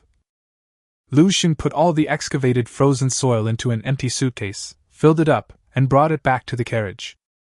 The rocky soil was definitely not suitable for direct planting, so Lu Xing boiled several bowls of hot water in the fireplace and poured them into the frozen soil to thaw it as much as possible. However, it is still evident that the soil is extremely barren, with almost no nutrients inside, and is as fragile as sand. Lu Xing frowned slightly. The erosion of this world by radiation was deeply rooted and made it completely unsuitable for crop growth and the survival of living organisms. But he didn't give up. After dumping the soil, he started digging even deeper again. The surface soil is indeed unusable due to excessive radiation, but what about the deeper soil? Lu Xing continued digging downwards, using an axe to chop away the surface rubble, revealing the softer soil underneath. To make digging easier, they even made a shovel and a pickaxe, and dug a pit more than 1 meter deep. Even at this point, the excavated soil had turned dark brown and contained a trace of moisture, already showing the appearance of normal soil. A look of joy appeared on Lu Xing's face, and he couldn't help but mutter to himself. It seems that the soil deep underground has not been completely eroded by radiation. This is good news. This phenomenon means that there is still a way out for the survivors. On the one hand, there is soil deep underground that has not been eroded by radiation, which means that radiation is unlikely to sink to the deep underground. Therefore, underground shelters are less affected by radiation. This is equivalent to a relatively safe area where survivors can live. On the other hand, the usable soil can also support the development of agriculture, which provides a guarantee for subsequent survival. Lu Xing dug out the dark brown soil and spread it evenly in the suitcase. He only needed to pour a small amount of hot water on it to melt the ice crystals in the soil, and the soil would be ready to use. With excitement, I poured in about half a bottle of radiation removal water. At that moment, a hissing sound was heard, as if sulfuric acid had been poured in instead of water. It was clearly visible that wisps of dark, gray gas were rising, filled with a pungent odor. These were likely radioactive substances present in the soil, and there were quite a few of them. Half a bottle of radiation-purifying water was clearly not enough. After thinking for a moment, Lu Xun poured in the remaining half bottle. This time, the reaction was even more violent, and a large amount of radioactive material appeared. The soil in the suitcase, which had been gray and dull, regained a bit of life and began to smell of earth again. "It really works!" Lu Xun smiled, but then a look of distress appeared on his face. The current situation is both good news and bad news. Radiation in the soil can indeed be eliminated, and agriculture can indeed be developed. However, he doesn't have that much radiation purifying water to eliminate radiation. How can he develop a farming industry with just a suitcase full of soil? Plant 2 corn stalks each time? 2 months of hard work planting, only to harvest enough for 1 meal? Just as he was feeling heavy-hearted and deep in thought, a thought suddenly flashed through his mind, and he abruptly sat up from the sofa. He had only one thought in his mind: what is the purpose of the purified water? Isn't it just about drawing radiation out of the soil? But with his abilities, it seems possible that he could do it. Lu Xun suddenly recalled his innate abilities. Talent, solidification. Description: it can attract and gather energy or matter. The more he read this introduction, the more profound it seemed, as if it had many deeper uses that he had not yet been able to uncover. From beginning to end, his understanding of this talent was limited to compressing a substance to make it of higher quality. Or it can be done by traction to change the shape of a certain material, such as compressing sheet metal and transforming it into the shape of an iron axe, shovel, or pickaxe. Judging from these aspects alone, this talent is already extremely powerful, far rarer than physical talent. But looking at the description of the talent now, it seems that the ability is not limited to this. Energy and matter? He had never actually tried to draw in and concentrate energy, but he had already used it in his daily life. Furthermore, it can also be applied to crop cultivation. Chapter 46: Traction Radiation. For example, in the snow, turning snow directly into ice not only involves strong compression but also controls the heat to some extent. But this took a huge toll on him, you could even say it was extremely heavy. However, the consumption is relatively less for the attraction and accumulation of matter. Is radiation a form of matter or energy? Lu Xun wasn't sure, but he was certain that his talent would most likely allow him to use radiation. At that moment, the carriage fell into complete silence, and even the wind and snow outside the window seemed to stop, leaving only the pounding of my heart. 10 seconds later, Lu Xun rushed out of the carriage and dug out another batch of soil from underground. This time, he placed his hand on the soil and activated his innate abilities, causing a faint, pulsating force to begin to ripple. The soil fragments trembled slightly under the influence of the force. Lu Xun frowned deeply. For him, there was a difficult problem that he had to overcome. That is, you must find the right target for your talent. He needs to avoid the soil itself and find the radiation hidden within it, which is extremely difficult and requires a high level of talent. He spent more than half an hour trying this process, almost exhausting himself, and barely managed to find the radiation in the soil. As he tried to draw it out, the gloomy smell was slowly drawn out, and the soil regained its original color. It really works? Joy welled up in the depths of Lu Xun's eyes. His excitement was beyond words. Strip away the radioactive material. What is the significance of this for the survivors? It is far beyond imagination. On a smaller scale, it will be easy to create radiation-free soil in the future, allowing the planting industry to proceed smoothly. On a larger scale, he could remove radiation from a certain area, creating a completely radiation-free zone, thus creating a true refuge. Furthermore, radiation is the root cause of rotting corpses and mutated creatures. If one could control radiation, it would mean possessing the means to deal with rotting corpses and mutated creatures. Finally, and most importantly, the process of searching for radiation during the radiation removal process was indeed lengthy, but the energy consumed during the actual removal of the radiation was not much. Radiation, especially radiation in the soil and air, should also be considered a type of matter, and a very light one at that, so it is not particularly difficult to pull it. After thoroughly cleaning the soil in both suitcases to remove all radiation, he began to actually try planting. Find the treasured corn kernels and carefully bury them in the soil, about 2 to 3 centimeters deep, ensuring the soil is loose and well aerated. Then water them and simply wait for them to sprout.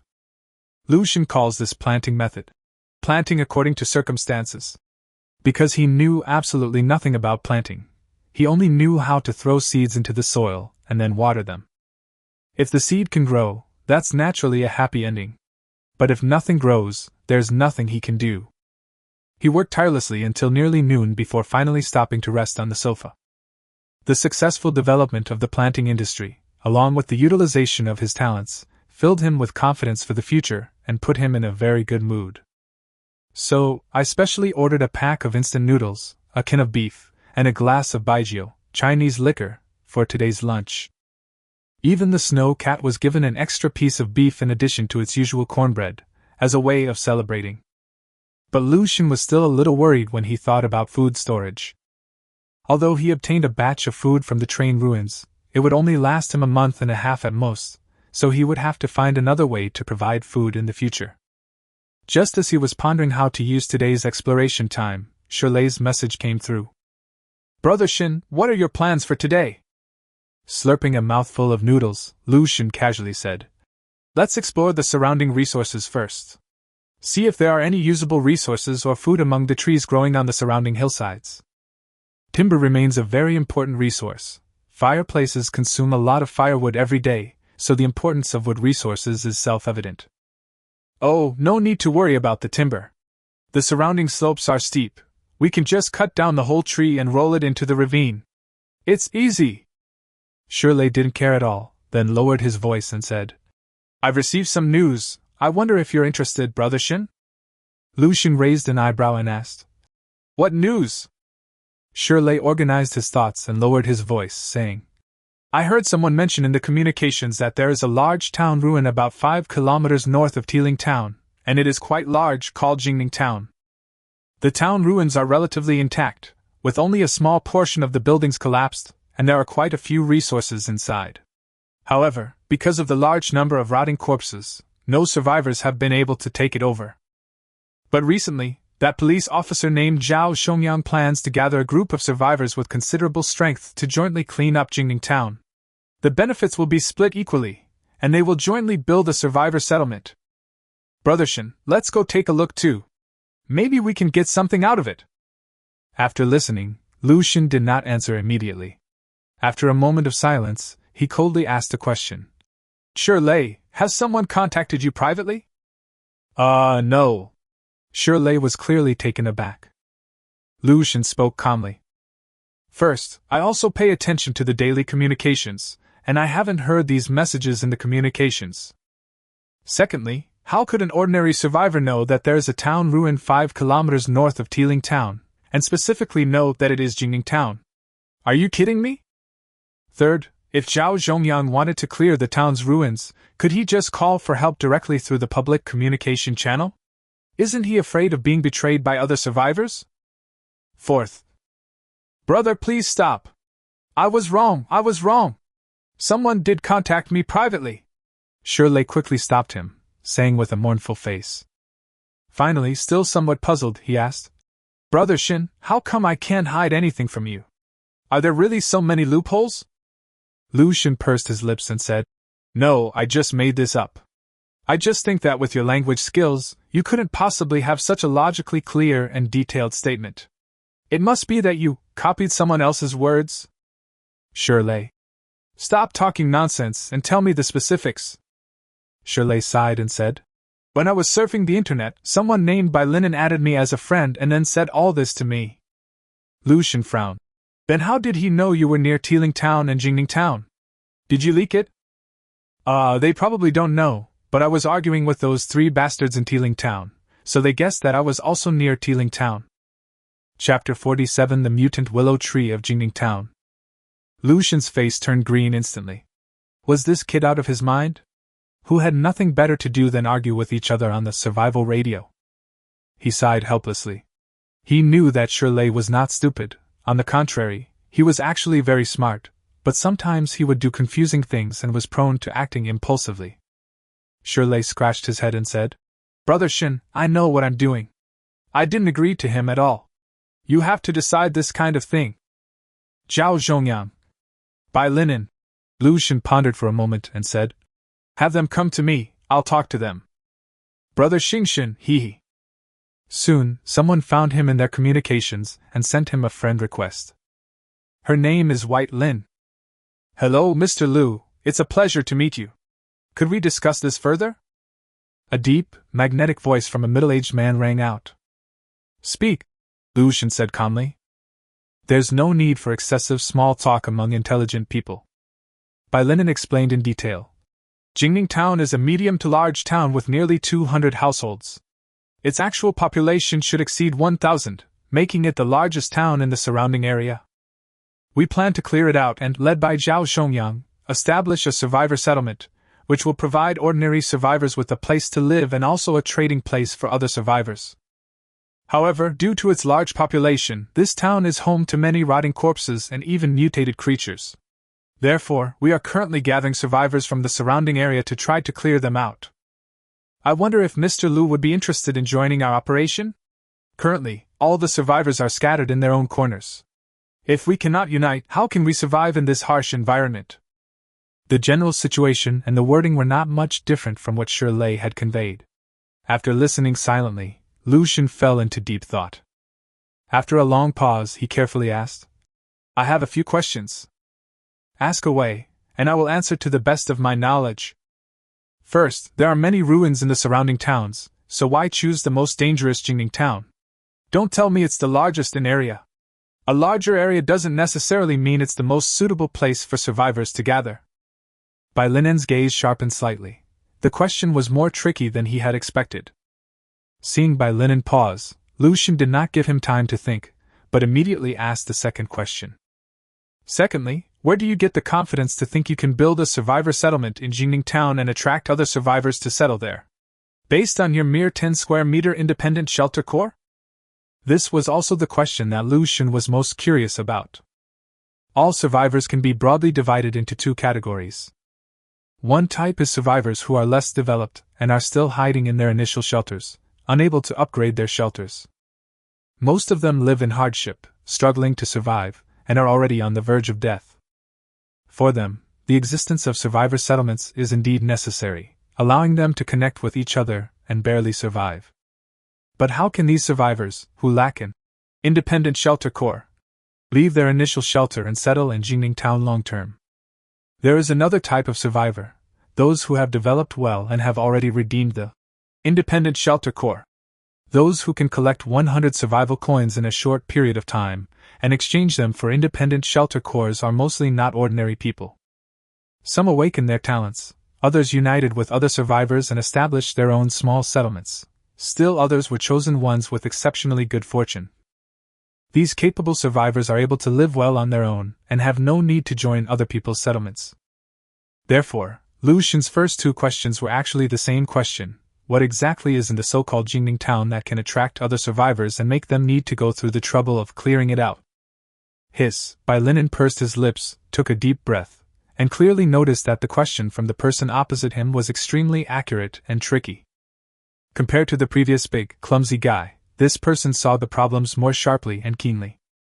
After a moment's consideration, Bai Linen realized that he couldn't get away with it by deception. He said seriously, "Brother Lu, I can tell that you are not a fool. So I won't hide anything from you and can reveal some deeper information. I hope you will consider it carefully." "Let me hear it." Lu Shin narrowed his eyes, knowing that important information was coming. "You're right, there are two other crucial reasons for choosing Jingning Town as the target for the cleanup. First, there's the internal resources. We've already explored the town, and it hasn't been explored by other survivors, so the internal resources are intact. Once we clean up the rotting corpses, we can obtain a large amount of survival resources." Lu Shin interjected, "That's not the most important thing. Let's talk about the second point." Bai Linen gave a wry smile and said, "The second point is indeed more important, or rather, the most important factor. Previously, Officer Zhao Shongyang explored Jingning town and used special methods to avoid the rotting corpses, eventually reaching its depths.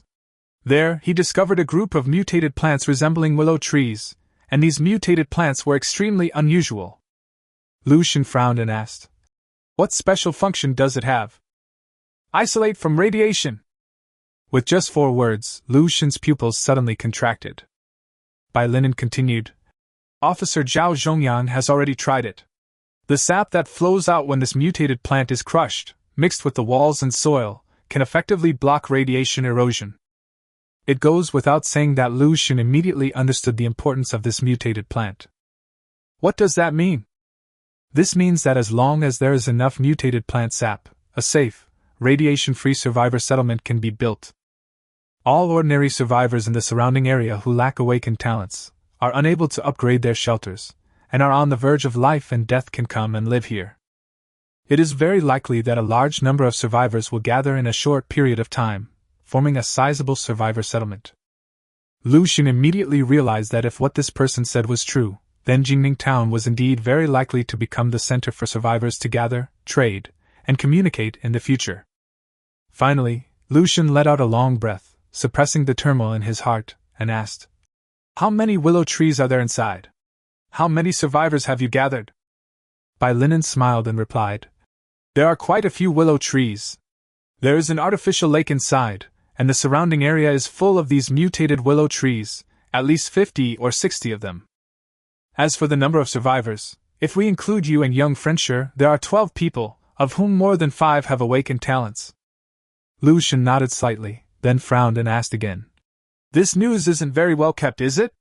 Aren't you worried that people from other small communities might also go?" Bai Linen smiled calmly. "I'm not afraid of them coming. The more people they come, the better." Chapter 48 Reliable My Ass. Upon hearing this, Lu Xun was taken aback at first, and then nodded slightly. After all, whether it's clearing away the rotting corpses or building settlements, what's lacking is manpower. Once the person arrives, everything else will be easier to handle. "Where exactly is Jingning town located? When will the cleanup take place?" Bai Linen smiled and said, "Jingning town is located 15 degrees north-northeast of Tiling town, about 5.3 kilometers away. The meeting will be the day after tomorrow. I look forward to meeting you, young friend Lu." Lu Xun frowned. "The address is so detailed? Are you a native of this area?" "No, that's not it. I found a map, and I know all the town ruins in this area." "Holy crap, awesome! Give me one." "Ahem, young friend Lu, please don't curse. Once the settlement is established, I will release the map directly." End the conversation. "Hee Brother Shen, I think I was reliable this time, right? If we missed this opportunity, we would have lost a lot of money." Shirley grinned. "Reliable my ass!" Lu Xun couldn't help but burst out cursing. "Do you know how many rotting corpses there are in a small town of 1,000 people? Do you really want to be someone else's pawn?" Didn't you just agree to?" "I didn't agree to that."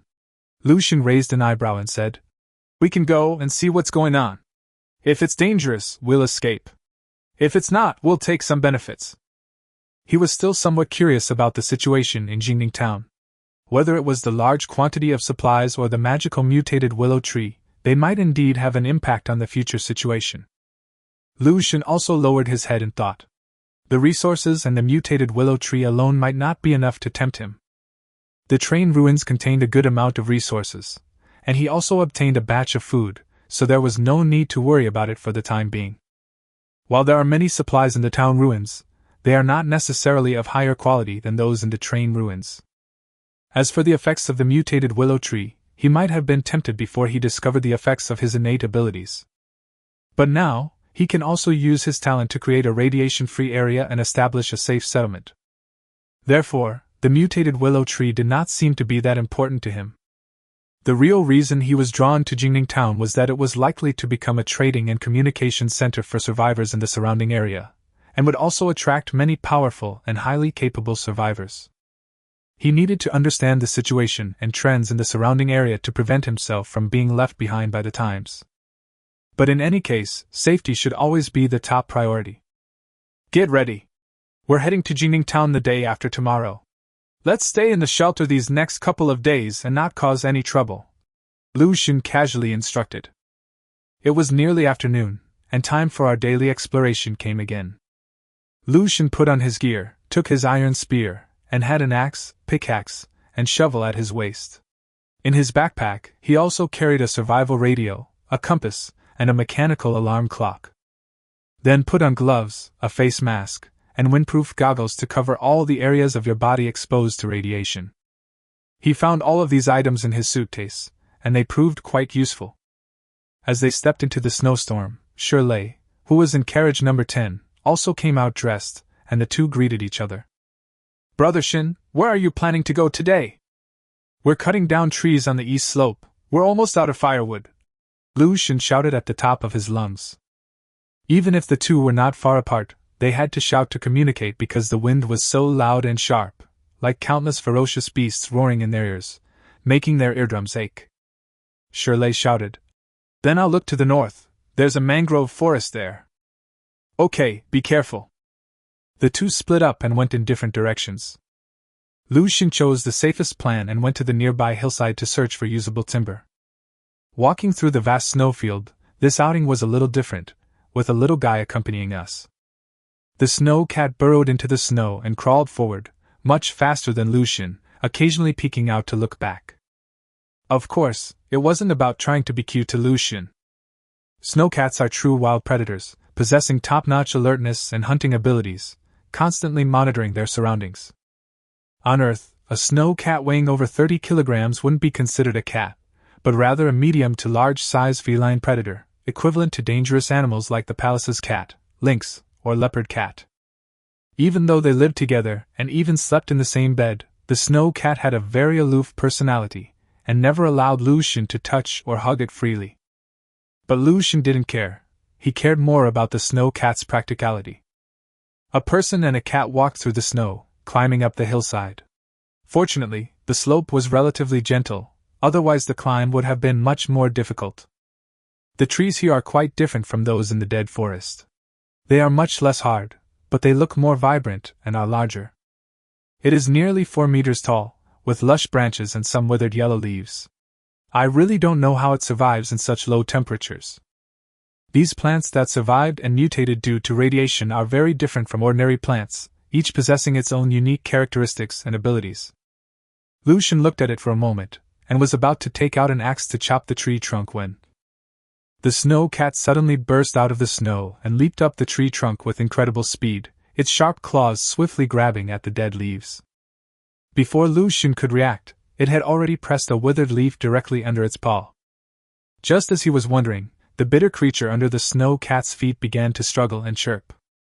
Upon closer inspection, it became clear that this was not a dead leaf at all, but a bird disguised as a dead leaf. It was only the size of a palm, and its feathers were exactly the same as those of a dead leaf. If you didn't look closely, you wouldn't be able to tell the difference. Immediately afterwards, the withered leaves on the nearby trees shook violently again, and 2 withered leaves flapped their wings and flew into the vast snow, almost disappearing without a trace. Clearly, several birds resembling withered leaves live in the surrounding trees, indicating that an independent ecosystem has developed here. This time, Lu Xun didn't rush to cut down the tree, but instead searched through the dense branches and withered leaves. Sure enough, in a secluded spot, we found 2 bird nests woven from withered leaves. They looked exceptionally delicate, and felt warm to the touch. Even more surprisingly, 4 bird eggs were found among them, each the size of a pigeon egg, which was truly delightful. Lu Xun didn't stand on ceremony and stuffed everything into his clothes, using his body heat to keep it warm. Because he couldn't be sure if the egg was fertilized, maybe if he took it home and incubated it for a few days, a baby bird would hatch. Although the probability is low, it's worth a try. As for the bird in the snow cat's mouth. Chapter 49 Storing Timber. Lu Xun snatched it without hesitation. Although the snow cat was a little resentful, it simply scratched its fluffy head with its hind legs and then stuck its rear end into the snow again. The next task was relatively simple. Lu Xun took an axe and chopped down trees, while the snow cat wandered around the area, keeping watch and searching for prey. He had 113 minutes of time outside today, plus 30 minutes for the gas mask, giving him a total of 143 minutes of operational time. It is worth mentioning that he did not bring the independent shelter core with him, but left it in the carriage. The main reason is still the agricultural industry. Although he removed all the radiation from the soil will still be affected by radiation if it is exposed to it for a long time. Therefore, the soil must be placed within the core of the independent refuge. This also left Lu Xun quite helpless, since there were many times when he needed to take the independent shelter core out for safety reasons, which was somewhat inconvenient. He is also looking for a more suitable approach. It took 30 minutes to cut down a tree that was about 35 centimeters in diameter and 4 m tall. Lu Xun was panting heavily, but the harvest was indeed considerable. This entire tree, including the trunk, branches, and leaves, was enough for him to use for several days. But you can never have too much timber. In the cold, snowy apocalypse, timber is even more important than food. After all, you won't starve to death if you don't eat for a day, but you might freeze to death if you don't have a fireplace for warmth. Therefore, if circumstances permit, it is entirely advisable to stockpile more timber. Lu Xun spent another hour cutting down 2 trees of similar size. The remaining half hour was just enough to move the trees to the refuge. Because of the steep slope here, transporting timber is relatively convenient. It can simply be rolled down the hillside. However, Lu Xun soon discovered that this method was actually not practical. Because the snow layer is very thick and the trees are quite heavy, they can easily sink into the snow and get stuck halfway down the road, unable to slide directly to the valley floor. This required Lu Xun to intervene again, pushing repeatedly, before he could barely slide down the hillside once more. This significantly reduced his efficiency in transporting timber. He barely managed to push 2 trees to the bottom of the valley when time ran out, leaving the remaining tree on the hillside. As the sky darkened and the blizzard intensified, with snowflakes rolling like waves, Lu Xun had no choice but to wait until tomorrow to retrieve them.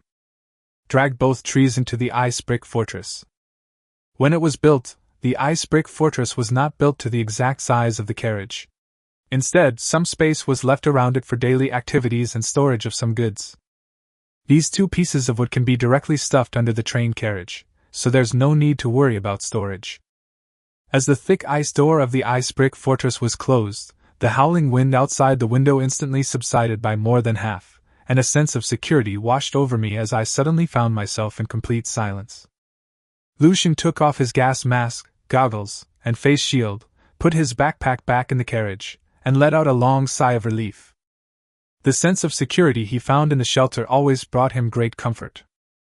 Although the exploration period has ended, it doesn't mean his work is over. With the shelter in the sanctuary, he can work under the ice brick fortress. Take out the dried wood and light a fire in a corner of the ice brick fortress to illuminate the interior as much as possible. Then, they dragged out the large tree from under the carriage, cut off its dense branches and leaves, tied them into bundles, and neatly arranged them in the corner of the ice brick fortress. Next, the main trunk is split open and cut into pieces of roughly the same thickness and size, which are then piled up in a corner. Originally, Lu Xun had planned to have the snow cat do the work, since with its sharp claws and thick muscles, chopping wood should be a piece of cake. However, Snow Cat simply ignored Jian's unreasonable demands, wiggled its butt and crawled into the carriage, lying down on the bed and starting to sleep. Lu Xun worked alone until after 7 p.m. before he could barely dismember the 2 trees and pile the wood next to the wall of the ice brick fortress. It covered half of the wall, and the amount was quite considerable. Conservatively estimated, the amount of timber from one tree could last him at least 3 days. After finishing his work, Lu Xun didn't even have time to eat or rest before the diligent, decaying corpses arrived once again as promised. Lu Xun couldn't help but rub his temples. He decided to return to the carriage first, where he ate a bag of instant noodles, a cornbread, and a few snacks to replenish his energy. Now, he usually eats 2 meals a day. For lunch, I eat a cornbread and a compressed biscuit. I don't ask for anything fancy, I just want to stay alive. I'll have another meal in the evening, usually a pack of instant noodles, a cornbread, and some pickled vegetables. This kind of diet is something many survivors wouldn't even dare to dream of. Except for the lack of vitamin supplements, it provides almost all the energy the body needs, and it's also very filling, ensuring high-intensity work. However, this consumes a lot of food, and it probably won't be long before he has to worry about food. Moreover, snow cats also need to eat, which is a considerable expense. The small bird we caught today, along with 4 eggs, provided a meager supplement to our food supply, but it was far from enough. After plucking and washing the bird, Lucian placed it directly into a storage box made of ice bricks and froze it for future use. The bird eggs were placed in a suitcase lined with some downy grass, next to the fireplace, to keep it as warm as possible, hoping they might hatch. After doing all this, the snow cat continued to sleep lazily, while Lucian, carrying an iron spear, began his daily nighttime activity, spearing the rotting corpses. It wasn't that he had any perverted hobbies, but rather that this job was not only not tiring, but also yielded a batch of radiation cores, which was of great significance to him. Just 1 or 2 hours a day is enough to reliably obtain around 10 radiation cores, which is practically like survival coins falling from the sky. For other survivors, earning even a single survivor coin is extremely difficult and often involves taking enormous risks. Every night, he only needs to work for 1 or 2 hours to collect 50 or 60 survival coins for free, without any danger. Why not? Strictly following the schedule, after mechanically working for 2 hours, it was almost 10 o'clock when Lucian yawned, finished work, and went home to sleep. Back on the bed, the snow cat had already fallen asleep by the fireplace, curled up like a snowball. Lucian took off his coat and lay down. He wasn't particularly sleepy, so he took out paper and pen and wrote down some important information. Chapter 50 Corpse Slaves. 500 m west of the initial shelter, a dead forest with hard, fire-resistant wood inhabited by black stick insects. Resources obtainable: hardwood branches, black stick insects, 3 survival coins. Teeling Town, approximately 30 degrees north of east, along a river about 2 kilometers long, where you can gather the following resource: fleece grass, excellent insulation. Train ruins shelter, eastern hillside, yellow-leaved trees.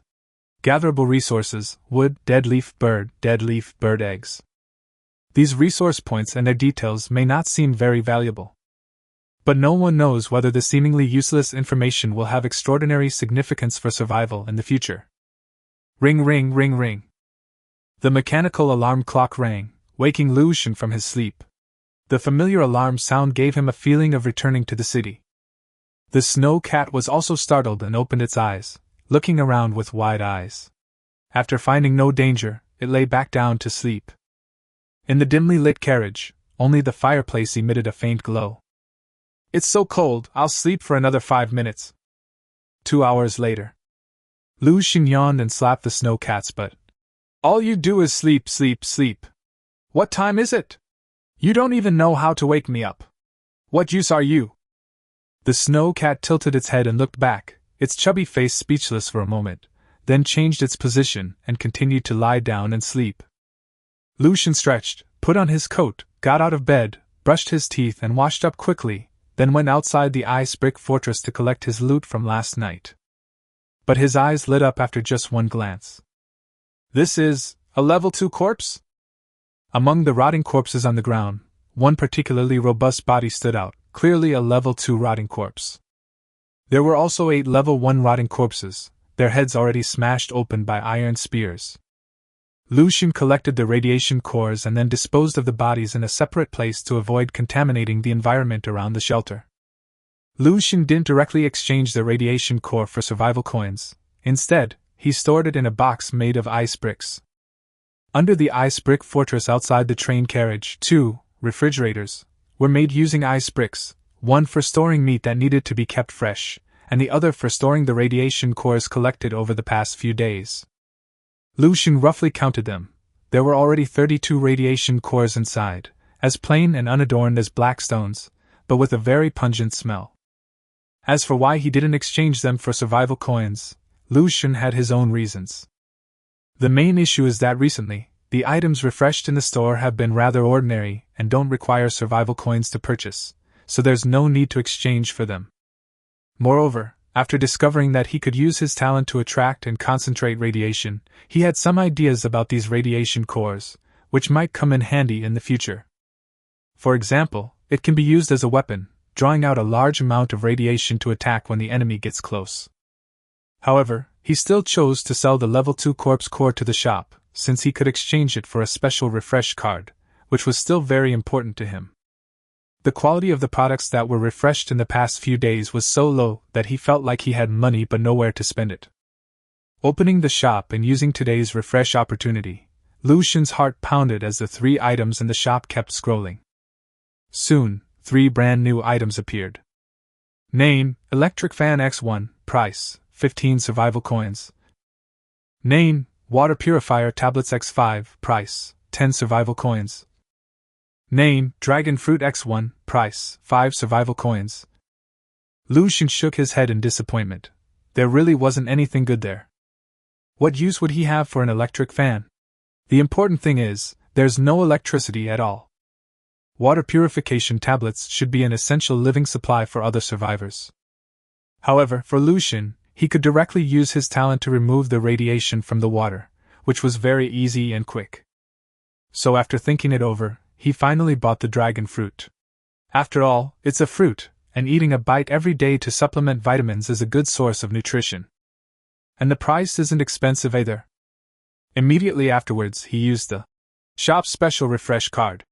Based on previous experience, the quality and grade of items refreshed using the store's special refresh card will be significantly improved. The 3 items, Purple Vine, Quest Card, and Corpse Breath Grass, have never appeared in the regular shop refreshes. It is very likely that they can only be obtained by using special refresh cards. After using the refresh card, a faint halo appeared in the store, the positions of the 3 items began to scroll continuously, and some unknown items kept passing by. Soon, 3 brand new items came into view. Name: Bicycle X1, price: 30 survival coins. Name: Special Insect Repellent Mosquito Coil X1 box, price: 20 survival coins. Name: Level 1 Corpse Slave ×1. Description: a controllable level 1 zombie, but unable to understand complex commands, no different from a regular zombie. Price: 100 survival coins. Note: due to the use of a special refresh card, you can choose one of the 3 items to obtain for free. This effect will not apply if the item's price exceeds 100 survivor coins. Sure enough, the 3 items that appeared were all unique and would never have appeared under normal circumstances. There's definitely no need to buy a bicycle as your first purchase. However, Lucian still planned to buy the second item, the special insect-repelling mosquito coil. There has always been one problem, whether it was the initial shelter or the train carriage shelter we are in now. That is, small insects often appear. Lucian had a general idea of the reason. Most of the creatures in this world lived underground due to the extreme cold, either hibernating or barely surviving. Once they sense heat, they will move as close as possible to the heat source to live. The refuge, with its fireplaces burning constantly, was a paradise for these wild insects, naturally drawing them all to it. This has led to a significant increase in the number of insects in the shelters. If they were just ordinary, harmless mosquitoes, then it wouldn't matter. But this is a post-apocalyptic world filled with radiation, so there's a good chance of encountering insects like black stick worms. Therefore, it is still very necessary to buy special insect-repellent mosquito coils. As for the third item, Lucian hesitated. Corpse slaves? Just looking at the name puzzled him greatly. It was the first time he had ever seen such a peculiar product. 100 survival coins to buy a rotting corpse? This didn't seem like a good deal, but he had a vague feeling that the item wasn't as simple as it seemed. First of all, since they are corpse slaves, they certainly won't attack their masters, which confirms the safety of the corpses. Secondly, the ability to control corpses to a certain extent is equivalent to considerable combat power, which can protect the shelter and enhance one's own strength to some extent. Considering only these 2 points, the price is already quite high, making it a product of very good quality. But Lucian had another thought in his mind. Chapter 51 Attempt. At this moment, Lucian's gaze was fixed on the rotting corpse slave in front of him, and a question couldn't help but arise in his mind. Is it possible for this rotting corpse slave to increase its strength? Is there any chance of upgrading to a level 2 corpse? Or even a more powerful level 3 corpse? At least in Lucian's view, there should be no problem in theory. When he was in Teeling Town, the first level 2 rotting corpse he saw was in a building there, with several level 1 rotting corpses scattered around. It was very likely that he had successfully broken through by devouring rotting corpses of the same level. Thinking of this, Lucian couldn't help but feel a surge of excitement. You should know that there are hundreds of rotting corpses roaming around the train ruins. If we could hunt down all these corpses and extract their radiation cores to feed this corpse slave, its strength might increase to an unbelievable level. At that time, I will have a strong guarantee in this perilous post-apocalyptic world. With that in mind, Lucian no longer hesitated and immediately spent 100 survival coins to buy the rotting corpse slave. With a faint flash of light, a rotting corpse slave instantly appeared before him. The rotting corpse, roughly the appearance of a middle-aged man, was ugly, with skin that had a putrid color, empty and lifeless eyes that showed no signs of life or emotion, and it occasionally let out low growls. Lucian didn't pay much attention to its appearance, but instead tried to give it some simple commands. Running forward absurdly, launching an attack in a certain direction, or crouching down in place, etc. Reassuringly, the carcass was able to easily complete these simple commands. Although its movements are slow, stiff, and extremely clumsy, it can at least follow orders and is more than capable of being a mechanized henchman. However, once Lucian issued complex commands, the corpse could not react and became somewhat bewildered, seemingly unable to understand Lucian's intentions. This situation is almost identical to the description in the store. Clearly, this corpse was not much different from other ordinary corpses. Perhaps it only possessed a weak intelligence, and in essence, it was not much different from a wild beast. However, in Lucian's view, whether this rotting corpse possesses intelligence is not actually the most crucial issue. As long as it obeys my commands and doesn't attack me on its own initiative, that's enough. Subsequently, Lucian took out a level 1 radiation core. He placed the radiation core in front of the rotting corpse, his eyes filled with anticipation. However, time passed second by second. 1 second, 2 seconds, 3 seconds. The carcass was practically shoving the radiation core into its mouth, but it remained unmoved, staring blankly at the radiation core before it. What's going on? Lucian was taken aback and couldn't help but feel puzzled. Logically speaking, if a corpse could increase its strength by consuming a radiation core, it would have an extreme desire for radiation cores and would not be so unmoved. Could it be that the radiation core doesn't like this flavor? However, it is also possible that it is unable to enhance its strength by absorbing the radiation core at all. Upon seeing this, Lucian couldn't help but frown deeply. There must be some reason behind it that he hadn't yet discovered. However, it would be somewhat unsatisfying to give up just like that. Finally, after a fierce internal struggle, Lucian gritted his teeth and adopted an even more forceful approach. He directly ordered the corpse to open its mouth, and then forcibly shoved the radiation core down its throat. But he never expected that this reckless act would almost cost the life of the rotting corpse worth 100 survival coins. Although the rotting corpse seemed extremely resistant, it eventually swallowed the radiation core. However, just a few seconds later, something terrible happened. The radiation core was not successfully absorbed by the rotting corpse as expected. Conversely, as the radiation core is swallowed, the intense radiation energy begins to frantically erode the already decaying flesh and blood as it passes through the mouth and throat. In an instant, a shocking hole was seen corroded in the mouth and throat of the rotting corpse, from which black pus and blood flowed continuously.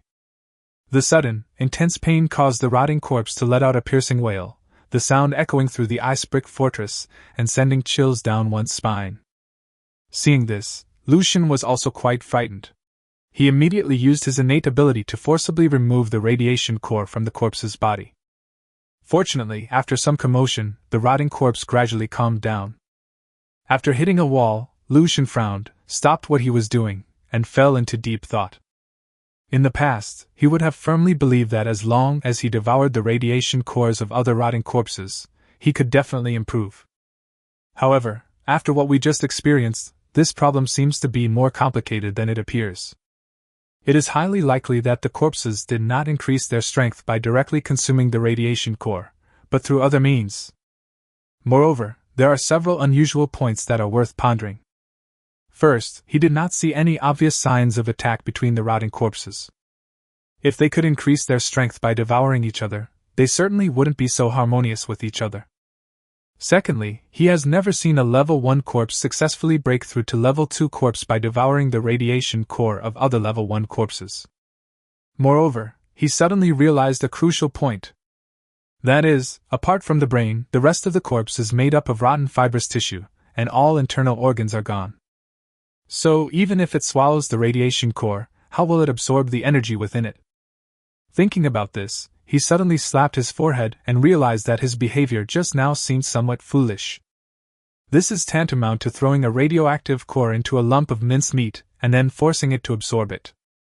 Lu Xun scratched his head helplessly, feeling a bit down.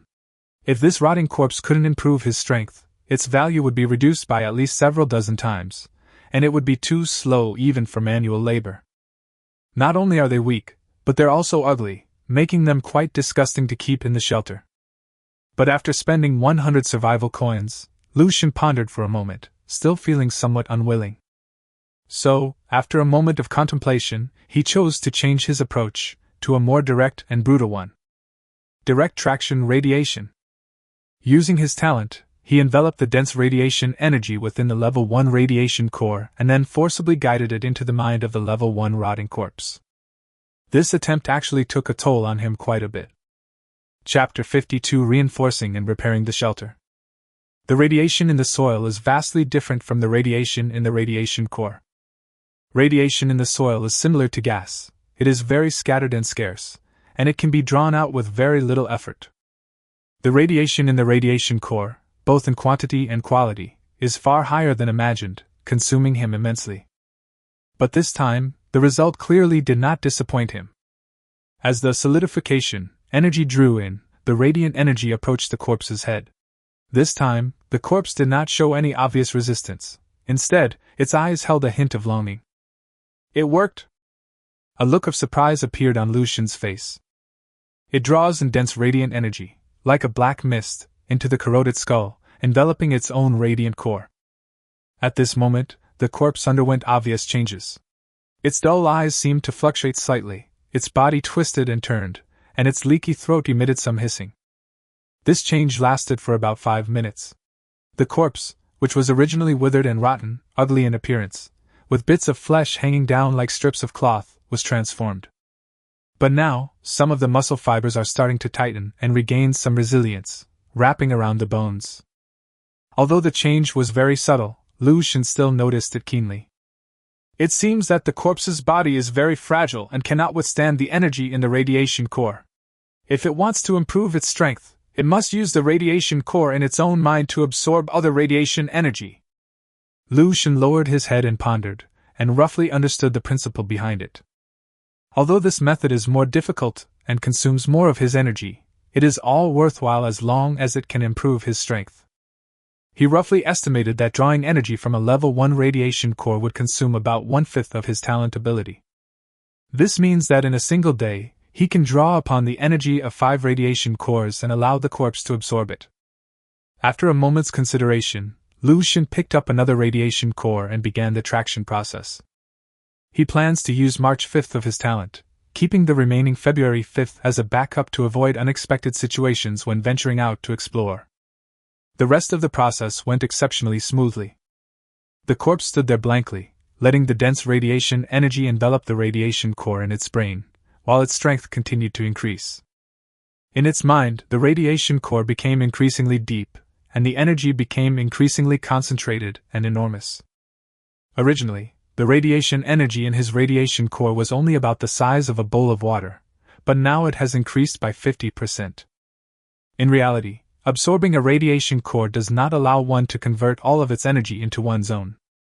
During the absorption process, a significant amount is consumed, and the absorption rate is only about 50%. Therefore, the corpse's improvement speed is not as fast as expected. As the radiation core was enhanced, the dried and decaying flesh on the surface of the corpse's body became firmer and harder, like a thick layer of old leather. Even in terms of size, it has become slightly larger, gradually approaching the level 2 corpse.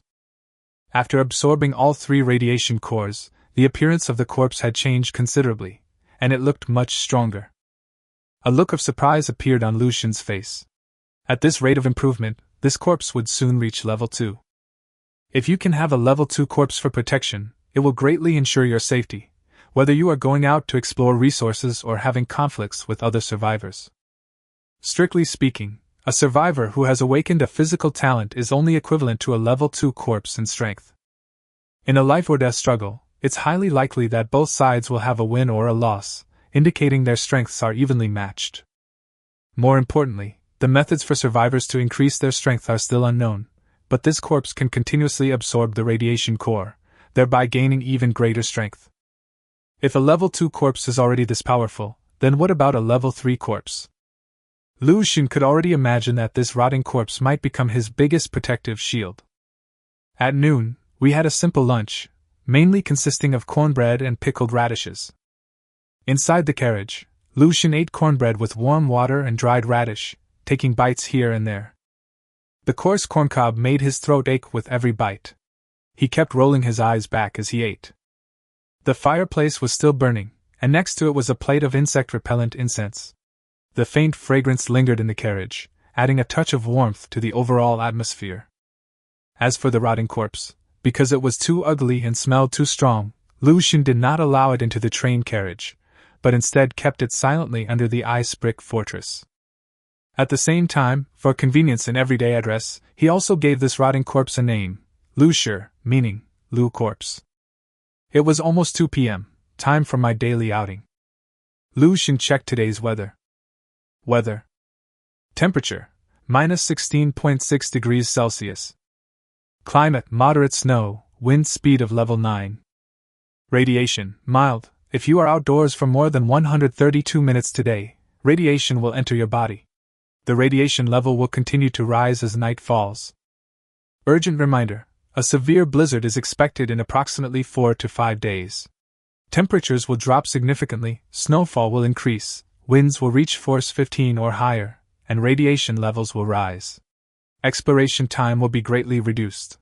Survivors, please prepare accordingly. In addition to the usual information, this weather forecast includes an emergency alert. After examining it, Lucian also frowned slightly. A violent blizzard?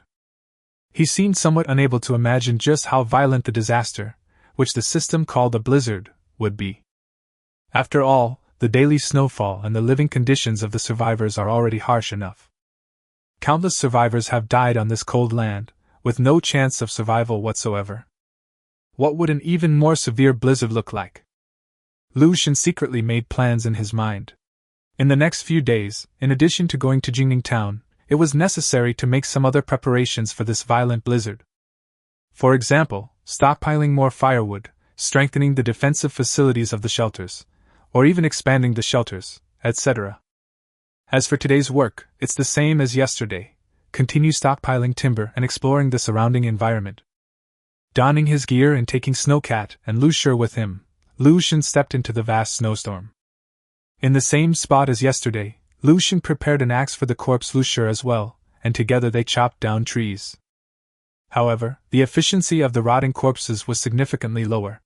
Although their strength was no weaker than that of humans, their movements were very stiff, like an old car. Lucian only needs 20 minutes to cut down a tree, while a rotting corpse often takes more than 40 minutes. But since this added another member of the workforce, Lucian was still quite pleased. In 40 minutes they cut down 3 trees, which is enough to last them for a while. Lucian did not continue logging. After all, resources should be used sustainably, and there is no need to squander them all. As for transporting the timber, now that we have the rotting corpses, Lucian no longer needs to do it personally. Chapter 53: Second Level Corpse. The rotting corpses were in charge, carrying heavy tree trunks, and made their way towards the shelter. Their pace was indeed a bit slow, but the work was done quite well. Each time, he would work tirelessly, dragging an entire tree to the entrance of the ice brick fortress, while Lucian only needed to drag it inside. Lucian himself was not idle either, but began to repair and reinforce the ice brick fortress. A shelter is always the most important part of post-apocalyptic survival, ensuring his safety and giving him the means to survive. Therefore, the sturdiness of the shelter determines the difficulty of his survival. He had two main considerations for this reinforcement and renovation project.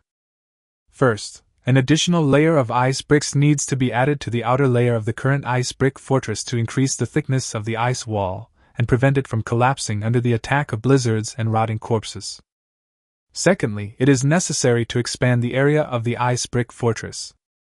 Originally, when the ice brick fortress was being built, in order to save materials and speed up construction, its size was designed to be only slightly larger than a train carriage, just enough to cover the carriage. The reserved space was barely enough to stack timber, let alone store other items. In order to survive better in the future, Lucian felt it was necessary to expand his territory and increase his range of activities. Having made his plans, Lucian acted decisively. First, we need to expand. At the back of the train carriage, on the leeward side, there is a relatively flat area that allows the shelter to extend outwards. Lucian broke through the ice brick fortress on the back of the shelter, opening a door approximately 2m x 2m in size. Then ice bricks were made and stacked outwards to create a small room, protruding about 3 meters outwards, forming a rectangular shape. In this way, a small cube-shaped room measuring 2m x 2m x 3m can be extended outward from the original 12m x 2.5m x 3.5m ice brick fortress, which can be used to store firewood and other items. As for why not make it bigger? There simply wasn't enough time. After all, he still needed to reinforce the shelter, and he didn't have much time left. After doing all this, more than an hour had passed. Lucian hurriedly began making ice bricks, using almost every mold he could find, and produced them as quickly as possible. However, looking at the thick ice blocks, just as Lucian was about to begin reinforcing them, an idea suddenly popped into his mind. My talent! If I use it on ice blocks, can I further compress their strength? Without hesitation, Lucian used condensation to compress the ice brick, but after only a slight attempt, he chose to give up. It's not that it has no effect. Under the effect of solidification, the ice bricks are indeed compressed to be thinner, the color becomes exceptionally deep, the density increases significantly, and the hardness increases dramatically. If all the ice blocks were compressed, the defense of the entire ice wall would reach an unprecedented level. However, the downside is also very obvious. The energy consumption is just too high.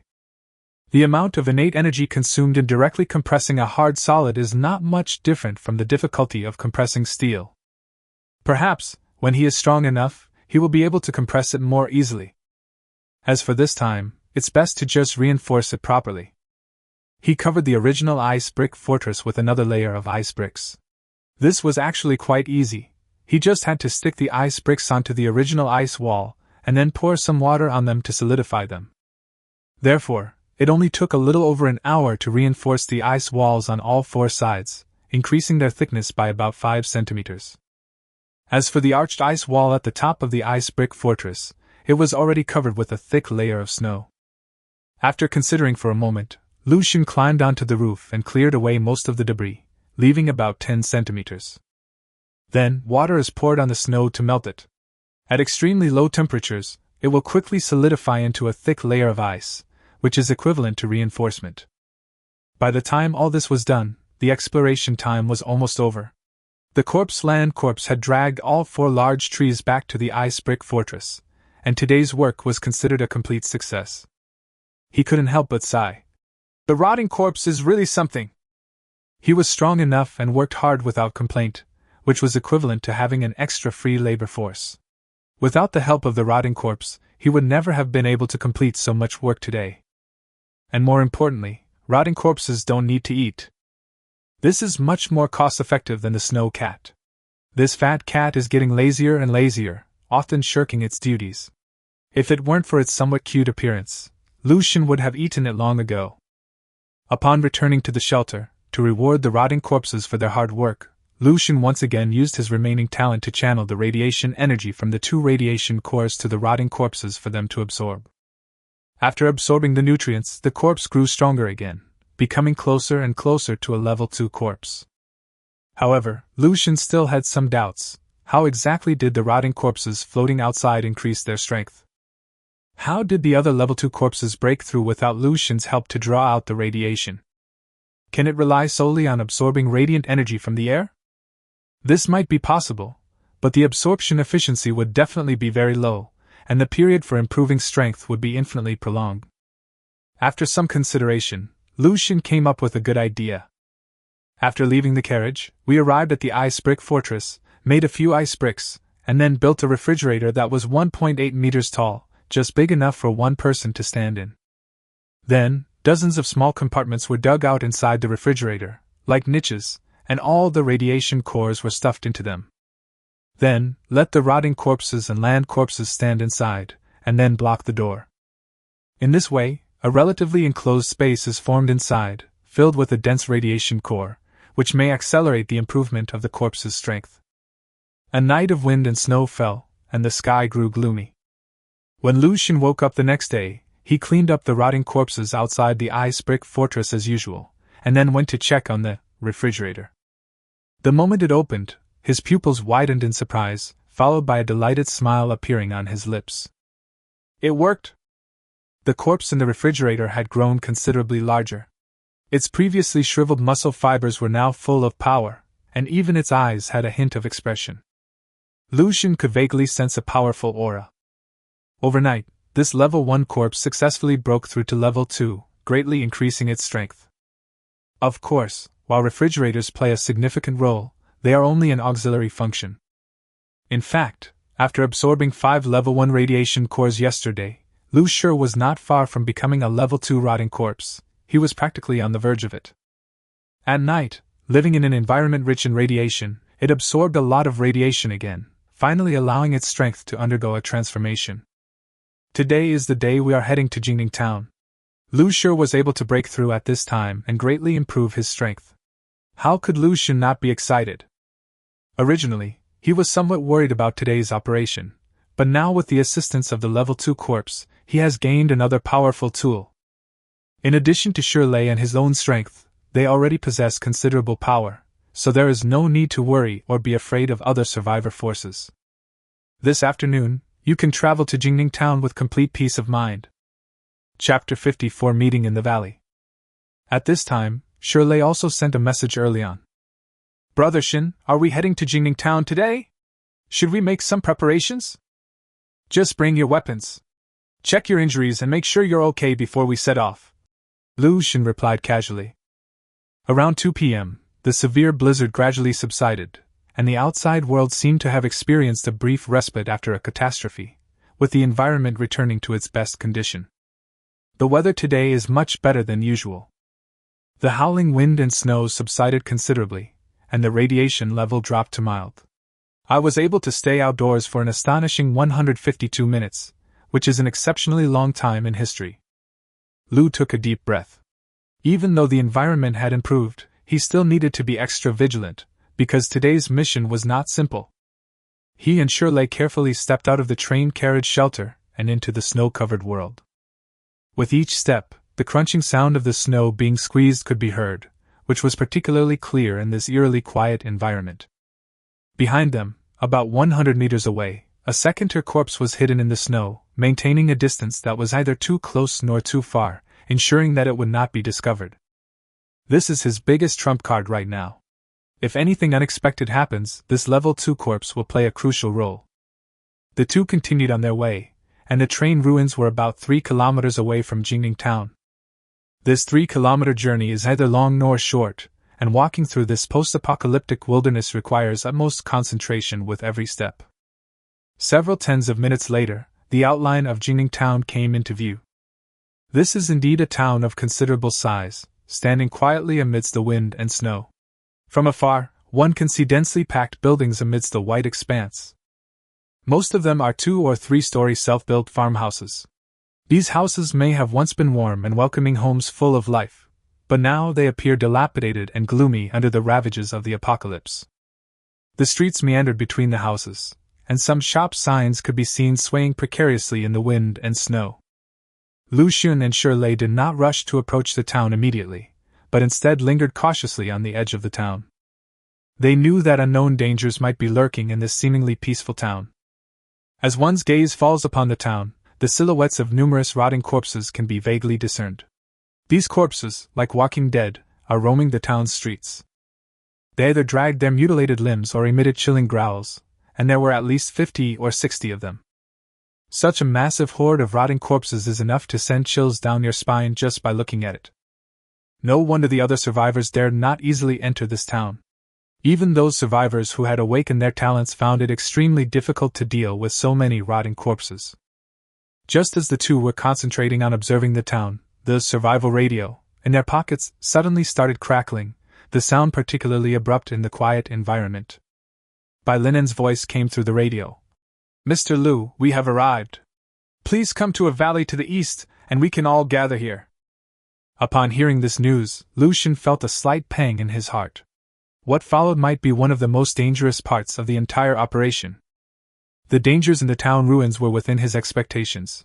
They were the obvious dangers, so he wasn't too worried. What truly worried him was the situation of the other survivors. Could they be honest with each other? Would conflict break out? Were there any hidden dangers? These things are still unknown. Lu Xun and Shirley exchanged a glance, and finally headed towards the valley to the east. They were on edge the whole way. Before long, a valley came into view, where 7 or 8 figures had already gathered. Lu Xun and Shirley slowed their pace and observed these people more cautiously. I glanced at them briefly and saw that most of the 7 or 8 people were standing in 2s and 3s, their positions very alert, as if they were ready to deal with any potential dangers at any time. Clearly, the others were not very familiar with each other either. When Lu Xun and Shirley appeared, they immediately attracted the attention of the others. They all looked over curiously, their eyes scanning back and forth between them. When they saw Shirley's height of over 2 meters and his muscular physique, many people couldn't help but raise their eyebrows. In this apocalypse, someone of Shirley's height and build, even without awakened talent, would be far stronger than ordinary survivors in terms of combat power. If they also awaken their talent, their strength will definitely be even greater. On the contrary, Lu Xun, who was relatively ordinary in stature, was naturally overlooked in contrast to Shirley's tall and imposing figure. However, Lu Xun didn't care about this at all. Being able to go unnoticed was actually a good thing. Moreover, to survive in this post-apocalyptic world, one needs more than just a strong body. One also needs wisdom, courage, and composure and decisiveness in the face of danger. The atmosphere in the valley was somewhat somber and tense at this moment. Although everyone was gathered together, there was still a subtle distance between them. No one knows if the people around you will stab you in the back at a crucial moment, or resort to any means to obtain even a little bit of resources for survival. Ahem, everyone, there's no need to be so tense. Let me introduce myself first. My name is Bai Linen, and I'm sure many of you have contacted me before. This gentleman next to me should also be familiar to you, Mr. Zhao Shongyang. Among the crowd, a refined middle-aged man spoke first with a smile. Zhao Zhongyang was also a middle-aged man with a square face and the appearance of a leader. He seemed like a gentle person and smiled as he nodded to everyone. Hello everyone, I'm Zhao Zhongyang. I'm very grateful that you've all given me the honor of gathering here with the system, Zhao Zhongyang said, clearing his throat. Lu Xun raised an eyebrow. Why did this person speak with such an official tone? He felt sleepy as soon as he started talking. However, it can also be seen that Zhao Zhongyang is likely not a simple police officer, but rather a high-ranking official within the police department. Zhao Zhongyang's gaze was deep, and his voice was magnetic as he continued. We encountered an unknown disaster and came to this apocalyptic land together. Everyone is living in dire straits. I have seen many people die. Some have frozen to death from the low temperatures. Some have starved to death. Some have been killed by rotting corpses. Chapter 55 Willow Collection Plan. If this continues, sooner or later all the survivors will die in this dangerous place. Including you all. Don't think this is an exaggeration. Perhaps you have all awakened your talents and possess strength greater than that of ordinary people. However, as the human population continues to decline and the living environment becomes increasingly harsh, can you still survive on this land by your own strength? Therefore, the purpose of my gathering everyone here today is very simple. It is to build a safe settlement that is free from radiation. Survivors with average skills or no way out can have a chance to survive in the settlement. You can also join the settlement as one of the first managers to help ensure its safety. Of course, if you don't want to join the settlement, You can use this place as a place for trading and exchanging ideas. In short, we have the opportunity to create a safe haven in this apocalypse and protect the survivors. Lu Xun became increasingly confused as he listened, feeling as if he had entered a pyramid scheme. The familiar rhetoric and the stirring voice almost made his blood boil. However, reason prevailed over emotion, leading him to think more deeply about the meaning behind those words. In essence, what Zhao Zhongyang said is not wrong. If a settlement could be established, it would be a great thing for the survivors and the surrounding area. Regardless of Zhao Zhongyang's attitude or whether everything he said was sincere, the purpose of all of this was correct. For these survivors who are living relatively well, having a gathering place where they can trade with each other is also a great help. Therefore, the other survivors around them also fell into deep thought. However, a female survivor in her 30s with a cold expression suddenly spoke up. Officer Zhao, what you said is indeed correct, and I can accept it. But there are only 10 people present in total. You didn't just invite these people, did you? Zhao Zhongyang was taken aback, then smiled and said, Logically, there should be more, but I don't know exactly how many people will come. The crowd present. What the hell? From behind, a gaunt old man spoke up. There are at least 100 zombies in the ruins of this town. It's probably unrealistic for us to take over this place with just our few people. After a moment of thought, Bai Linen said, To be honest, everyone, our original intention was never to occupy the ruins of this town. Oh? What do you mean? This town is too large, and there are too many rotting corpses living in it. It's wishful thinking to think that we can clean it all up with just a few of us. Zhao Zhongyang explained. Moreover, using a town ruin as a gathering place is too conspicuous and would easily attract attacks from rotting corpses and mutated creatures, or even the covetousness of other survivors. Therefore, we have only one goal, to infiltrate the central area of the town ruins, find those special willow trees, collect a batch and bring them out, and then rebuild an underground settlement around the town ruins. This not only offers greater concealment, but also allows us to be close to town ruins, enabling us to continue exploring and extracting resources from them to ensure future development. I see. Lu Xun nodded slightly. If viewed this way, the plan is much more complete and more in line with reality. If the real goal was to clear out all the rotting corpses and then occupy Jingning Town, he would definitely turn around and leave, and would never get involved in this mess. Even so, it is still quite difficult. In an area with such a high density of corpses, traversing a long distance to reach the town center and then collecting mutated willow trees, the dangers involved are unimaginable. So how exactly should we proceed? Asked a younger female survivor among the group. In fact, this was also a question on everyone's mind. After someone asked the question, everyone's eyes turned to Bai Linen and Zhao Zhongyang. After a moment's thought, Bai Linen said, There is no plan. Everyone will have to find their own way. You can act alone or form groups. The goal is the same, to collect the mutated willow branches. Officer Zhao and I have calculated that 1 pound of mutated willow branches can support the establishment of a 20 square meter settlement. Finally, the construction of the settlement will be planned according to the number of willow branches collected. Those who collect more willow branches will naturally receive the most benefits when the distribution of benefits takes place. Everyone nodded. It would indeed be difficult for them to act together and follow orders. Among all the survivors, there was a lack of trust in each other, and naturally, everyone wanted to act independently. Zhao Zhongyang glanced at his watch and said, Time is running out. Let's get started. Bai Linen and I will be joining you. We'll meet back here afterward. What do you all think? No problem. Let's arrange it this way then. Okay. As the crowd dispersed, everyone remained silent and slowly disappeared into the snowstorm, clearly having no intention of acting together. However, after taking a few steps, Lu Xun suddenly paused, his gaze sharpening. What's wrong, Brother Shin? Lu Xun did not answer, but instead looked behind him and said coldly, Come out, or how much longer? Behind them, the wind and snow howled, and not a single sound was heard. 1 second, 2 seconds, 3 seconds. The world seemed to fall silent. After standing there bewildered for a few seconds, Shirtless scratched his head and said helplessly, Brother Shin, why are you doing this again? Looks like there's no one here. Let's go. Lu Xun remained unmoved, merely glancing at him indifferently. Do you think my talent is just for show? Upon hearing this, Shirley was taken aback, and a thoughtful look appeared in his not-so-bright eyes. Lu Xun looked behind him, staring intently in one direction, his eyes cold and indifferent. Shirley understood that Lu Xun was not joking, and a hint of wariness appeared in his eyes. He took a slight step forward, his fist already clenched. Lu Xun's talent is not only used for guiding. In normal times, he often uses his talent to restore the footprints behind him, thus making his whereabouts more concealed.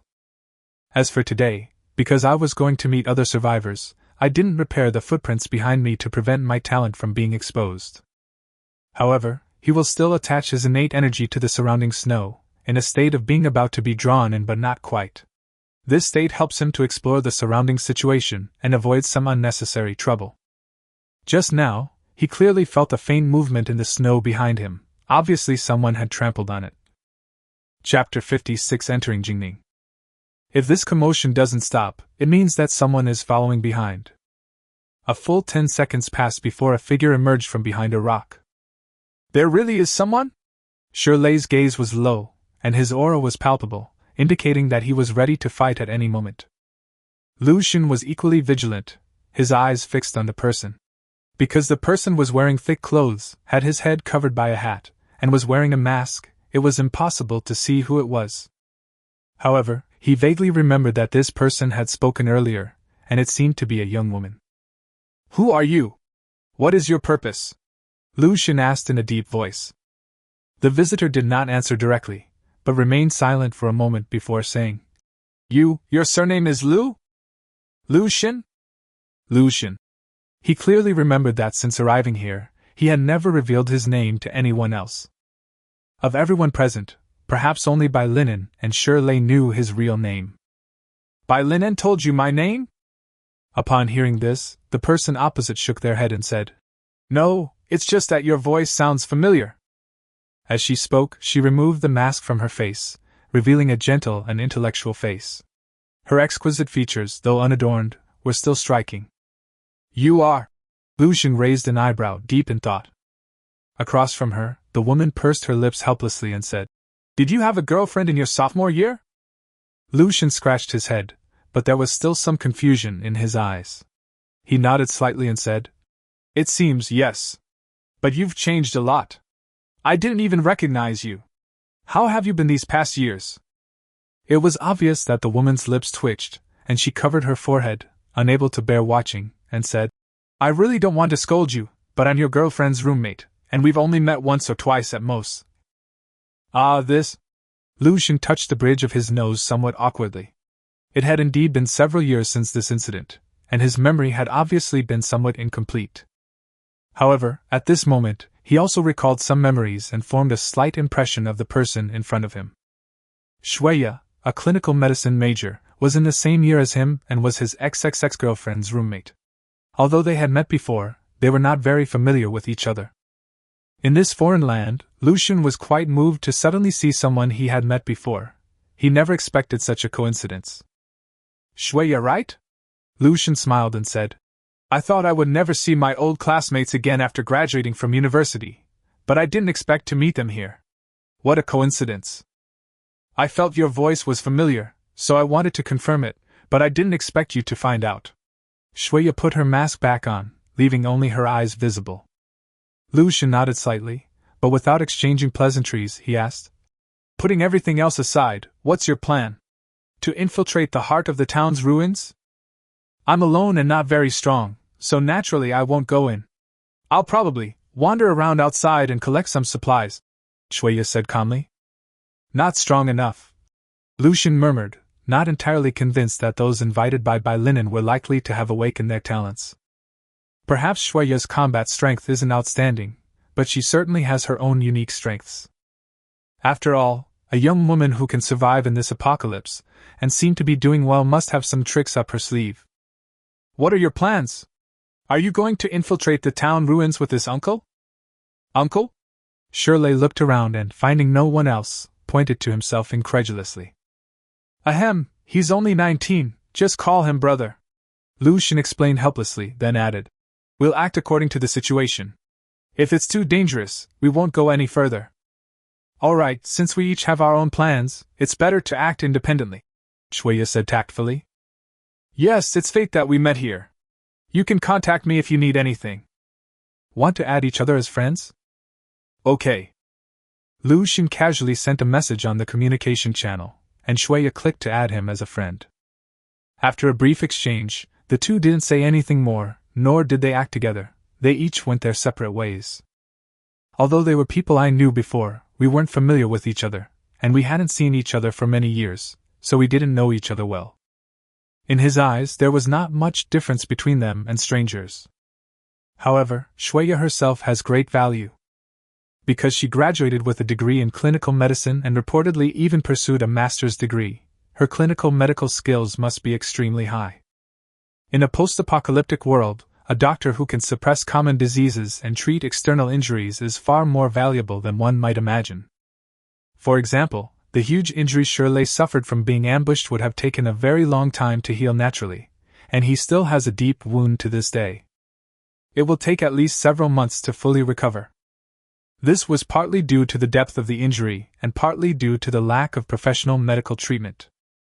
It was only because Shirley was physically strong, had a decent standard of living, and had Lu Xun help him repair and suppress his injuries that he was able to barely survive.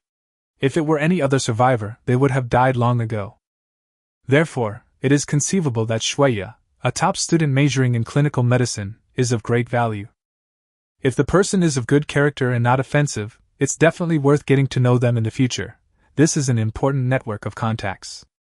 As Lu Xun pondered this, he walked to the edge of the town ruins and began to refocus his attention on the mission. Even now, he still has some reservations about today's plan. Zhao Zhongyang and Bai Linen were right. If a settlement could be built, it would indeed be a good thing for all the survivors. However, the task of collecting mutated willow branches in the heart of the town ruins is much more difficult and dangerous than imagined. How many people are capable of navigating through hordes of rotting corpses and reaching the heart of a town? At least Lu Xun felt that it would be very difficult for him to accomplish this task based on his own abilities.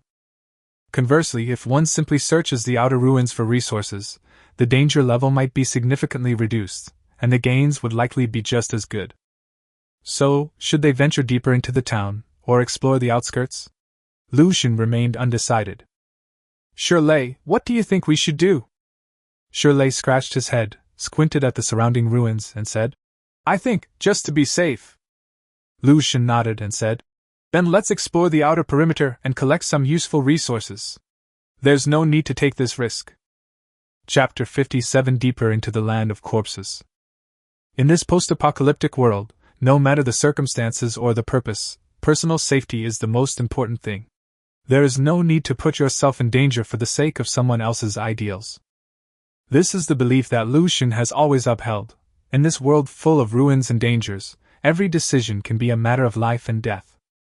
Lu Xun and Shirley, wary of the dangers around them, slowly approached the edge of the town ruins. The once bustling town of Jingning has now fallen into ruin, leaving only crumbling walls and endless desolation. They cautiously entered the still-standing houses to explore, trying to find any usable resources. The situation here is no different from the town ruins we explored earlier. The interior is old and severely damaged. The mottled marks on the walls reflect the past liveliness, but now only desolation remains. There are also many holes in the roof, and faint light shines through the cracks onto the dusty ground. The amount of resources was pitifully small, clearly indicating that they had been plundered countless times. Although the environment inside Jingning town is extremely dangerous, making it difficult for survivors to enter and scavenge for resources, the areas near the outer perimeter are still completely looted, leaving only some ordinary daily necessities. Lu Xun and Shirley searched room by room, leaving no corner unchecked as to where supplies might be hidden. However, after searching through 4 buildings, the haul was extremely meager, yielding only 3 bags of salt, 5 bags of sugar, and some expired, moldy bread. Brother Shin, the outer perimeter has probably been looted as well. If we want to get more, we'll have to go deeper inside, Shirley said helplessly, his face full of disappointment. Looking at the meager supplies in their hands, although sugar and salt were both good resources, such a harvest was far from enough for their survival. Lu Xun's gaze was calm. How could he not know this principle? However, the town is teeming with rotting corpses, making it exceptionally dangerous. Once surrounded by rotting corpses, the consequences would be unimaginable. A thought crossed his mind. Is it really worth taking such a huge risk for some resources and branches of mutated willow trees? But soon, a thought struck him. Perhaps, there's no need to take risks. Since the danger comes from the rotting corpses, let them go deep into the town to collect mutated willow branches.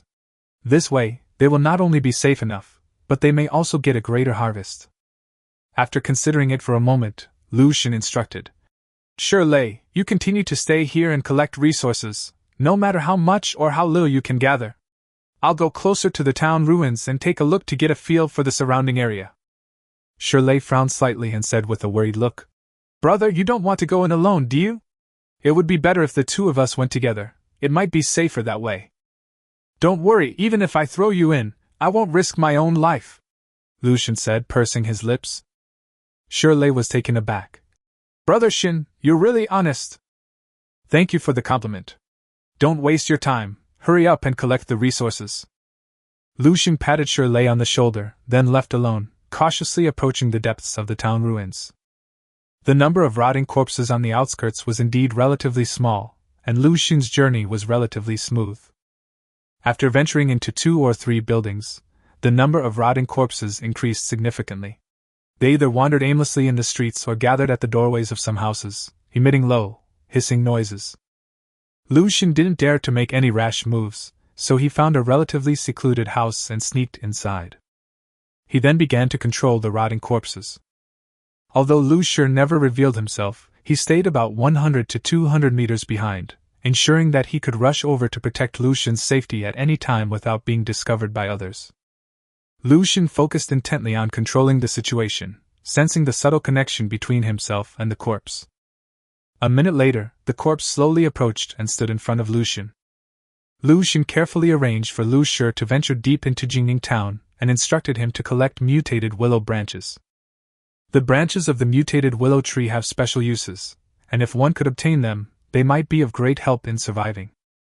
He himself went to the attic on the 3rd floor of the self-built house in the countryside to observe the situation from a high vantage point. From here, he could see most of the town. Although the view was a bit blurry, it was enough for him to get a general idea of the situation. While controlling the zombie, he could also barely observe the actions of the other survivors.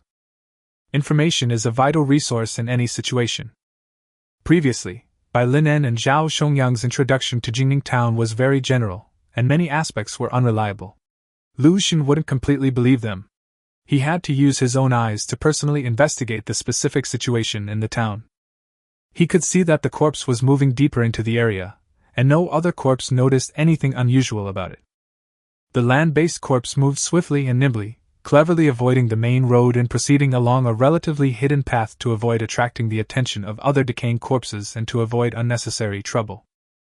Lu Xun silently observed the movements around him, his sharp eyes calmly scanning the surroundings, not missing a single detail, while also noticing the actions of the other survivors.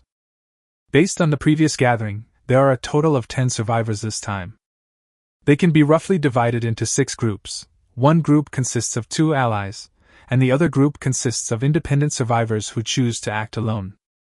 Among them, Bai Linan and Zhao Zhongyang, himself and Shirtless, and another pair of strangers, a man and a woman, were all involved in duo activities. They all had a close relationship. After all, in such a difficult environment of survival, it was impossible to build a close bond without a bad one. Having allies means that whether facing dangers while exploring or dealing with loneliness in life, you can support each other and work together, which is far better than acting alone. The other 4, including Shuiya, acted alone. Lu Xun could easily locate their approximate position by looking at the clear footprints left in the snow. Shuiya was not far away. Perhaps out of trust in an acquaintance, or perhaps subconsciously feeling that she would feel safer near Lu Xun, she did not stray far from him. The distance between them was very close, only about 30 meters. She also did not choose to venture deep into the town, but instead searched for survival supplies in relatively safe areas.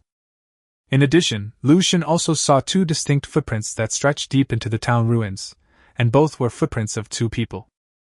Chapter 58 adds variables.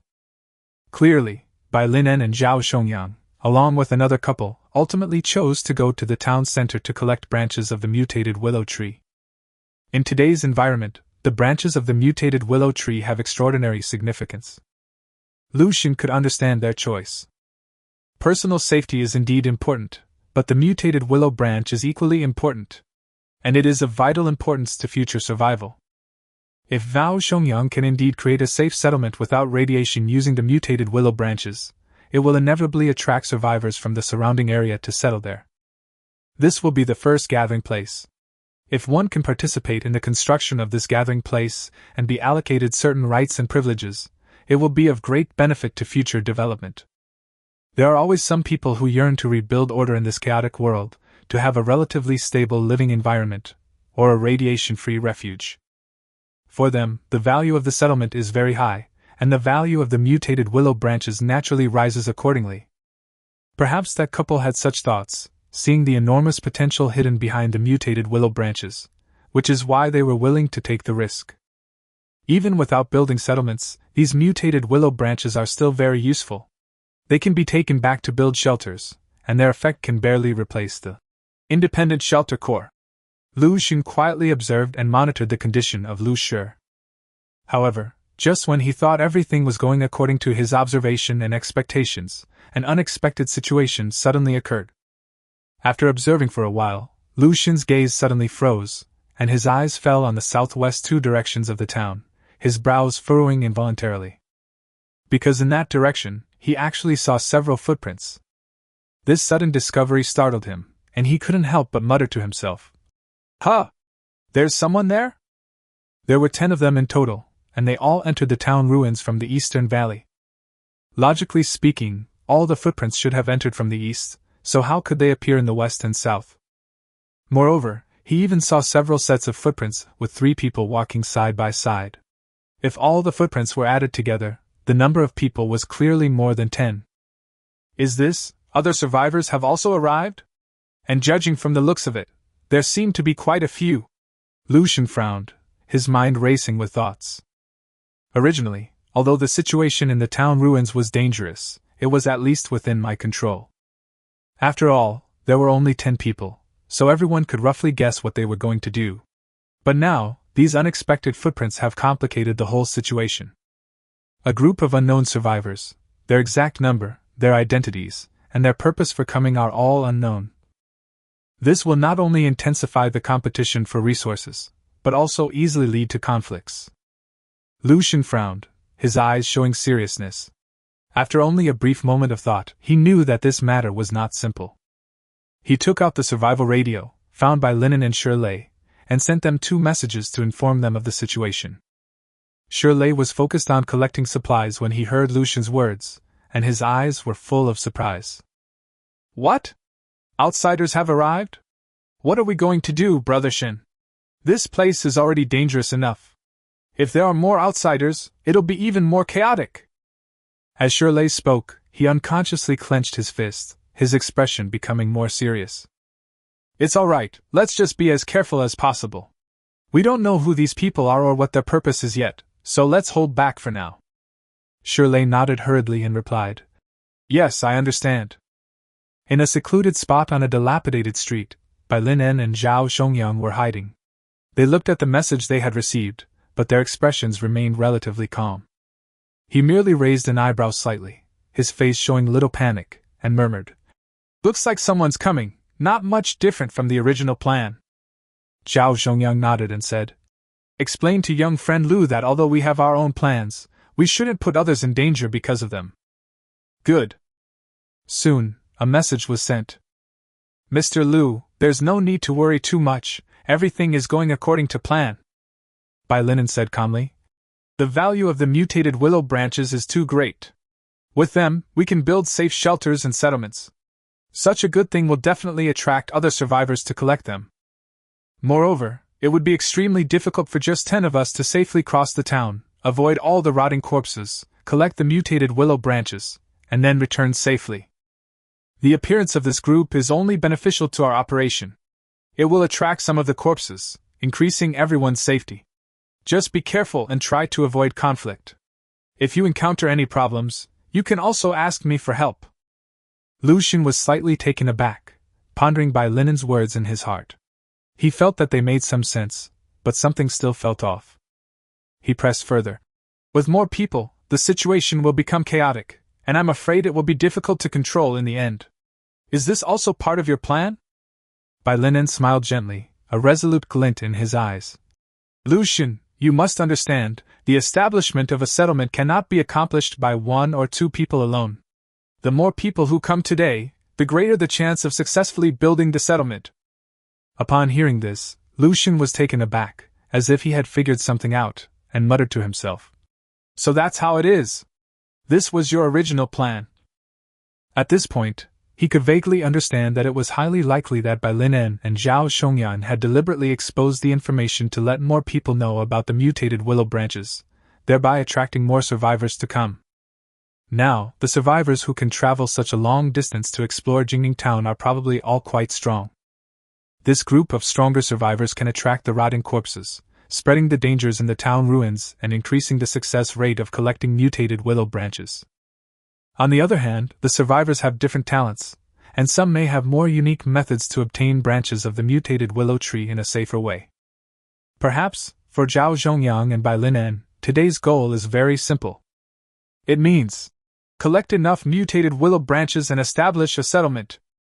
In fact, to achieve this goal, he was willing to make the situation even more chaotic and put more people in danger, including himself. Lu Xun was quite surprised and couldn't help but look at Zhao Zhongyang with higher regard. To establish a settlement, they went to such lengths to complicate the situation and involve so many unknown people. Chapter 59 Creatures in the Artificial Lake. He couldn't help but sigh inwardly, realizing that in this apocalyptic world, everyone would stop at nothing to survive and achieve their goals. It must be admitted that Zhao Zhongyang was absolutely far-sighted. In this post-apocalyptic world, it is not advisable for any survivor to try to fight alone. The best course of action is to establish a survivor settlement. This will allow more people to come together and survive in this apocalyptic world. Whether they are weaker survivors or stronger survivor groups, it is of great significance to them. However, the process of establishing a settlement may require some people to shed blood and tears and pay a price. All those who came to Jingning Town this time are the ones who shed blood and tears and have to pay the price. If you successfully find the mutated willow branch, you will naturally gain higher privileges in the settlement in the future. However, if we ultimately fail and die here, no one will remember us. Lu Xun sighed. He could clearly sense that Bai Linen and Zhao Shongyang were determined to successfully collect the mutated willow branches and establish a settlement. The situation that follows may become even more unpredictable. However, for the other survivors, challenges or dangers will indeed lie ahead. However, since he knew the situation in advance, he naturally had more time to prepare and would not be put in a passive position. Silently hidden in the attic, watching the retreating figure of Lu Xun, now extremely blurry, after walking about 500 meters. The artificial lake in the town center is actually quite close. As long as we can get there smoothly, we can naturally collect a batch of mutated willow branches. Due to the altitude, as the distance increased, Lu Xun could no longer see the area around the artificial lake. So he came up with another idea. Bang! Lu Xun chiseled open the wooden planks at the top of the attic and crawled out through the roof. He understood the principle that the higher you stand, the farther you can see. However, the roof was covered with a thick layer of snow, like a black curtain, blocking the way out. Lu Xun used his talent repeatedly to melt the snow on his head, creating a passage more than 1 meter long before he could climb out of the roof. This building is already tall, almost one of the tallest buildings in the entire Jingning Town. Although it only has 3 floors, if you include the attic, it is equivalent to 4 floors. Now, climbing onto the rooftop, all the way to the ridge, is like going up another floor, giving you a panoramic view of the surrounding area, where you can see almost the entire town of Jingning. At this point, he could barely make out the condition of the artificial lake in the town center. It was a completely frozen lake, covered with a thick layer of snow, making it almost impossible to tell that it was a lake. However, one could barely make out that a circle of willow trees surrounded the artificial lake, but they were very different from ordinary willow trees. They were taller and more robust, but also looked more withered, and their drooping branches resembled the claws of evil spirits, ferocious and terrifying. At the same time, its color is also very different from that of ordinary willows. Both the branches and leaves are a light red color, which is very eye-catching in the vast snowstorm and even has a slightly eerie feel. Lu Shi, a level 2 corpse, moved through the perilous town ruins as if they were nothing. Level 1 corpses dared not approach him and allowed him to reach the center. As Lu Shi requested, Lu Shi broke off the branches of the mutated willow tree and stuffed them all into the backpack behind him. However, the willow branches were too long, so only the roots were inside the backpack, with a large portion of the back hanging outside. The corpse's intelligence was ultimately too low. It could only act according to simple instructions and did not know how to adapt. If they were human survivors, they would definitely bundle the willow branches together, making them easier to carry and allowing them to collect more. But clearly, the corpse didn't have such high intelligence. It simply gathered up all the branches of the mutated willow tree in one go. But the next moment, Lu Shi's eyes flickered, and he suddenly looked at the surface of the artificial lake, vaguely sensing a sense of unease. Suddenly, he vaguely saw that the snow on the lake's surface had slightly collapsed. Although it looked very blurry, it still caught his attention. "What's this?" Lu Shi frowned. Snow collapses are not uncommon, but in the current environment, any seemingly insignificant movement is worth noting. And soon he discovered that this was not an accident. The snow layer on the artificial lake had collapsed again, and the area was even larger. "Oh no, there's something wrong with the artificial lake!" Although he hadn't seen the specifics, Lu Shi had a vague sense that something was wrong. He quickly issued a command to Lu Shi in his mind to stop collecting willow branches and return as soon as possible. Lu Shi was clearly stunned for a moment. His large head and small brain made his reaction noticeably sluggish. But after hesitating for a moment, he picked up his backpack and ran back the way he came out of town. Just a few seconds later, Lu Shi felt fortunate for his decisiveness. In the center of the artificial lake, the snow first collapsed slightly, and then it was pushed up, as if some creature had broken through the ice city beneath it. Not long after, a blurry black shadow slowly emerged from the water. It did not reveal its full form before shrinking back again. Even with only half of its shadow showing, its enormous size could be felt.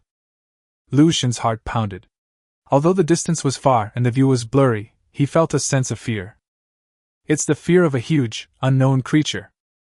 According to his estimate, the exposed part alone is several meters in size, which shows how huge the creature underneath is.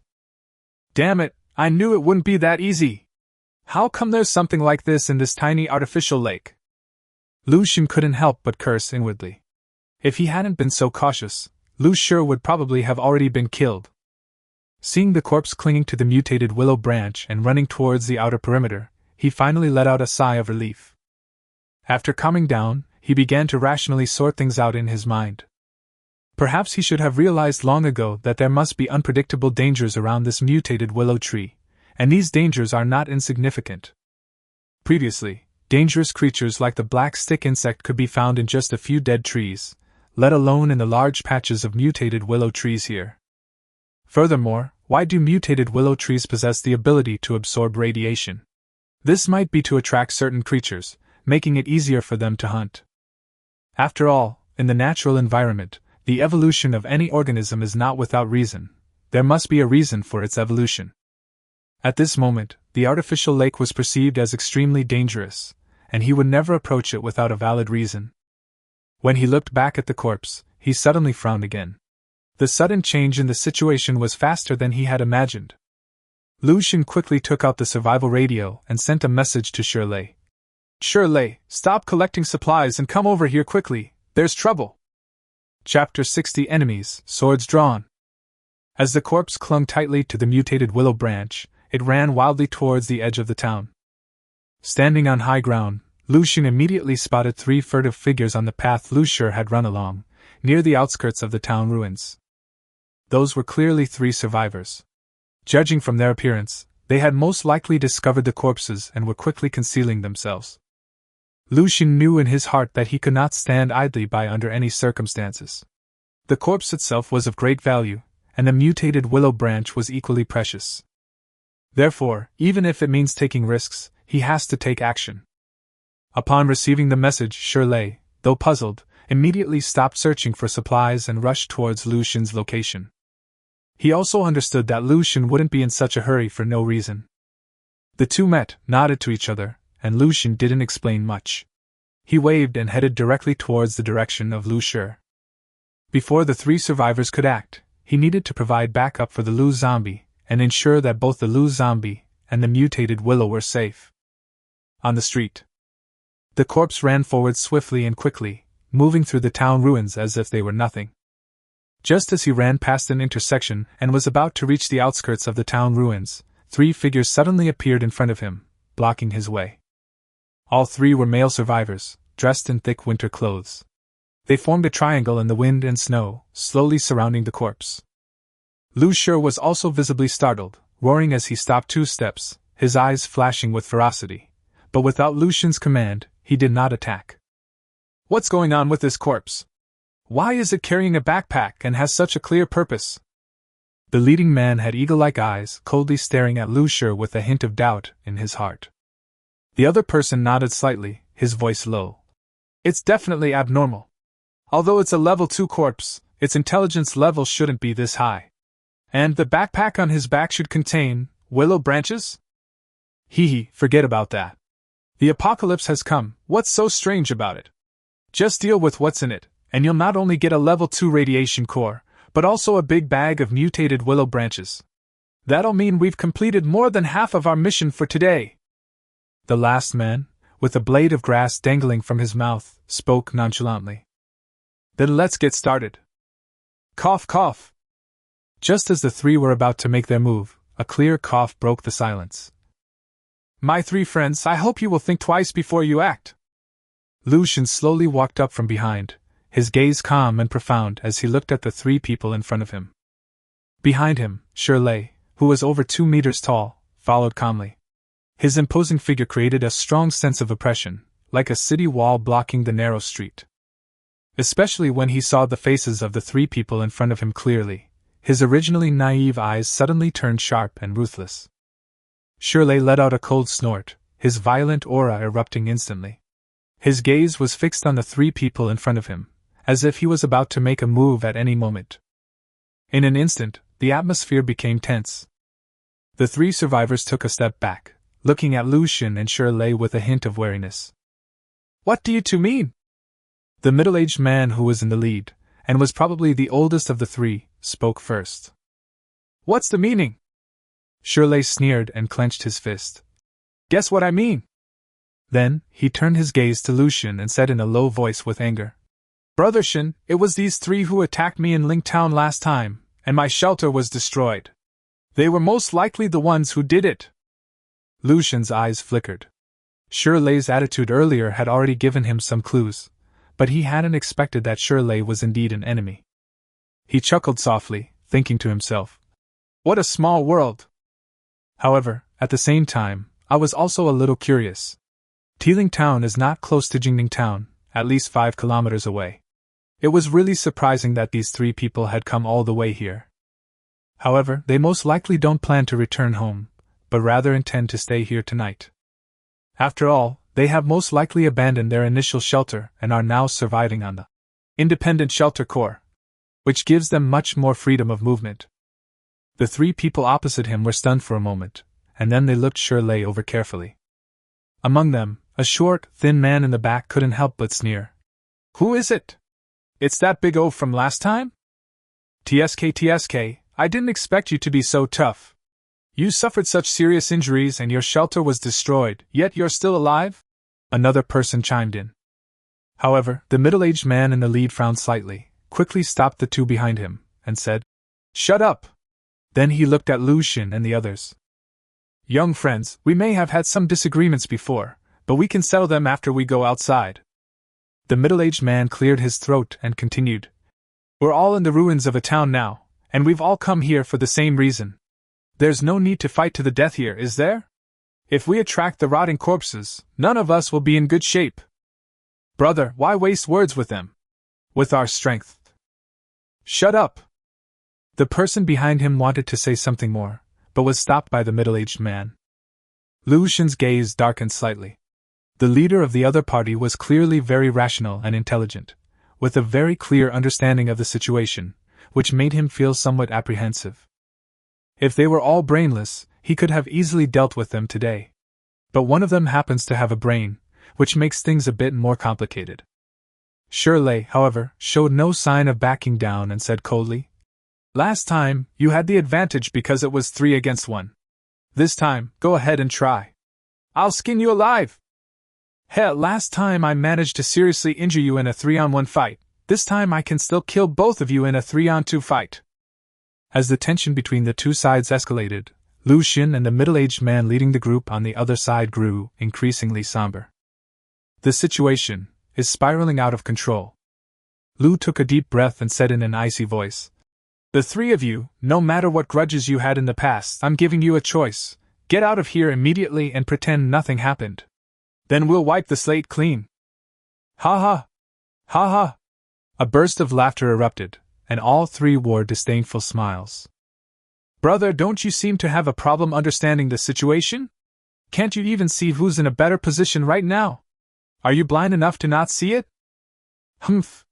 The middle-aged man in the lead no longer concealed his sharpness and said, "Brother, I also advise you to leave now, and I may spare your lives and let bygones be bygones." "If that's the case, then there's nothing more to talk about." Lu Xun's gaze was calm, a cold smile curling at the corner of his lips, his innate ability already operating in secret. Chapter 61 Black Ice Needles. Opposite them, the 3 survivors became even more blatant, their powerful auras swirling around them as they subtly took a step forward. Seeing that a battle was about to break out, Shirley gradually suppressed his anger and became more rational. He said in a low voice, "Brother Shin, I'm sorry to have dragged you into this. Stop talking nonsense. What's the big deal about killing 3 dogs?" Lu Xun's gaze was icy. Shirley nodded and said, "The 3 of them are all talent awakeners. The 2 beasts behind them both have physical attributes, one leaning towards speed and the other towards strength. However, I fought against them last time, and I felt that their strength was relatively average. I could easily take on 2 of them, but the leader was the only one who was really strong. His awakened talent is very special. He can turn his fingers into metal. I can't hurt him at all, but he can easily break through my defenses. The injuries I sustained last time were mainly caused by him." Lu Xun nodded slightly. These 3 were definitely among the top survivors and should not be underestimated. "So what if they know our situation? The gap in hard power can't be bridged by a few pieces of information." On the opposite side, the middle-aged man who was in the lead stood at the back, while the other 2 behind him took the initiative to attack. One of them moved with incredible speed, speeding through the snowstorm and creating huge waves as he rushed forward. Shirley was fearless and took the first step, standing in front of Lu Xun, his wall-like body directly blocking the attack. Its immense power instantly sent the short man, whose primary strength lay in speed, flying away and landing him in the snow. But right after, another survivor, whose strength was the primary factor, unleashed a powerful punch that seemed to explode in the air. Shirley didn't have time to make a move, but he put his hands into a blocking stance and desperately resisted the opponent's attack, managing to forcefully land a blow. It must be said that although they are all physical talents, the difference between people is still very obvious, and Shirley's combat power is obviously much stronger than theirs. Shirley is a typical high-attack, high-defense player. He is thick-skinned, strong, and can stand still without moving. He can also easily deal with 2 people at the same time. Lu Xun also believed it to some extent. It seemed that in a 1-against-2 situation, Shirley could indeed hold his own. But since I was seriously injured last time, it must have been thanks to that middle-aged man. Lu Xun stood behind Shirley with a somber gaze, silently observing the situation without making a move. He needed to find an opportunity, a decisive one, to break the deadlock and end the fight. However, he was not the only one who held this view. The middle-aged man opposite him also did not make a move immediately, but instead stayed on the periphery of the battlefield, constantly looking for Shirley's weaknesses. The 2 sides' strategies are surprisingly consistent. The goal is to have those with enhanced physical abilities take the lead and withstand the pressure on the front lines. Then, those with special talents will coordinate the overall situation around the battlefield and look for opportunities to strike a fatal blow and end the battle. But the situation on the battlefield changed very quickly.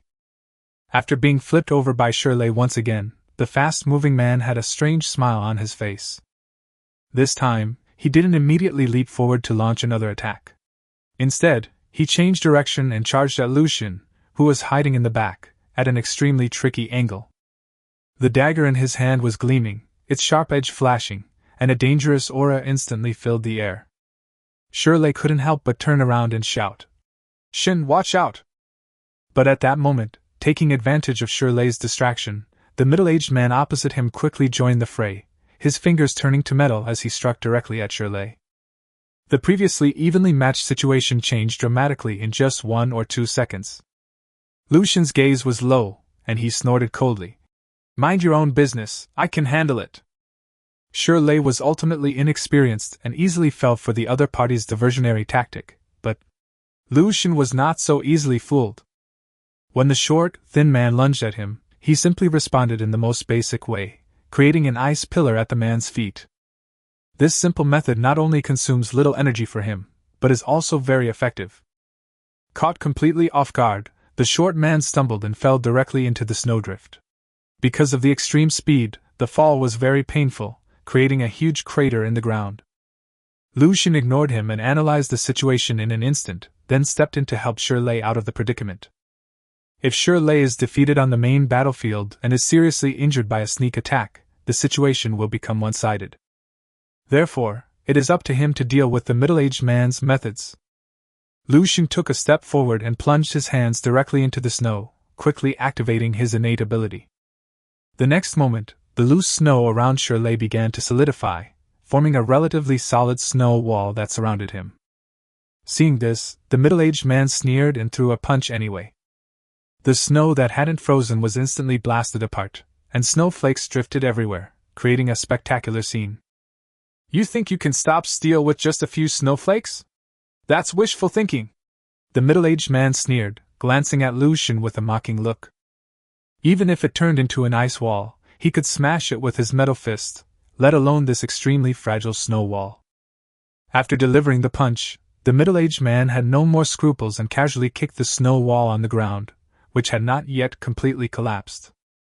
The fragile snow wall, easily kicked open, turned back into a flurry of snowflakes, as fragile as a sheet of white paper. But then, a shrill scream suddenly rang out. "Aya! Holy crap!" Bang!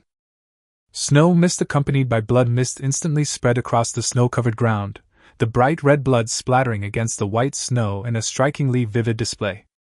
In an instant, everyone present except Lucian was shocked, and a look of fear appeared on their faces. Lucian slowly stood up, his voice icy cold. "Shirley, what are you waiting for?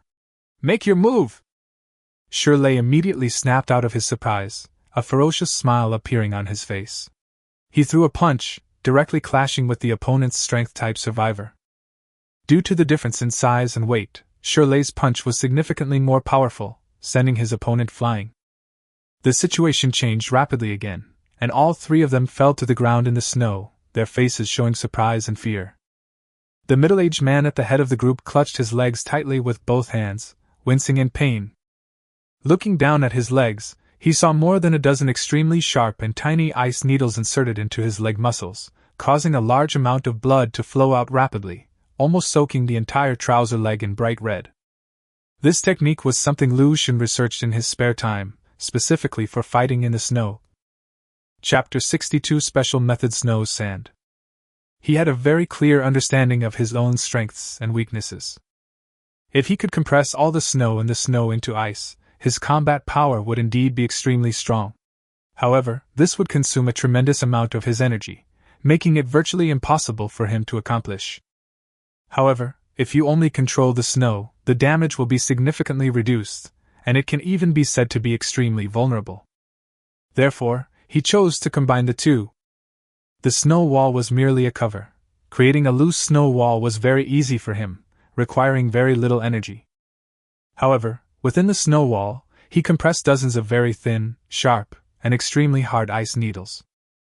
Its thickness is only slightly thicker than a medical needle, which allows it to consume less energy while still being very powerful.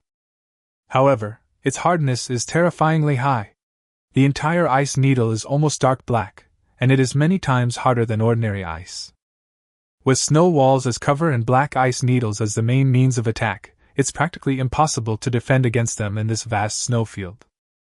The middle-aged man, severely injured, glared at Lu Xun with a ferocious expression and said fiercely, "Zhang He, Wang Bing, what are you two standing there for? Hurry up and take care of the one behind you.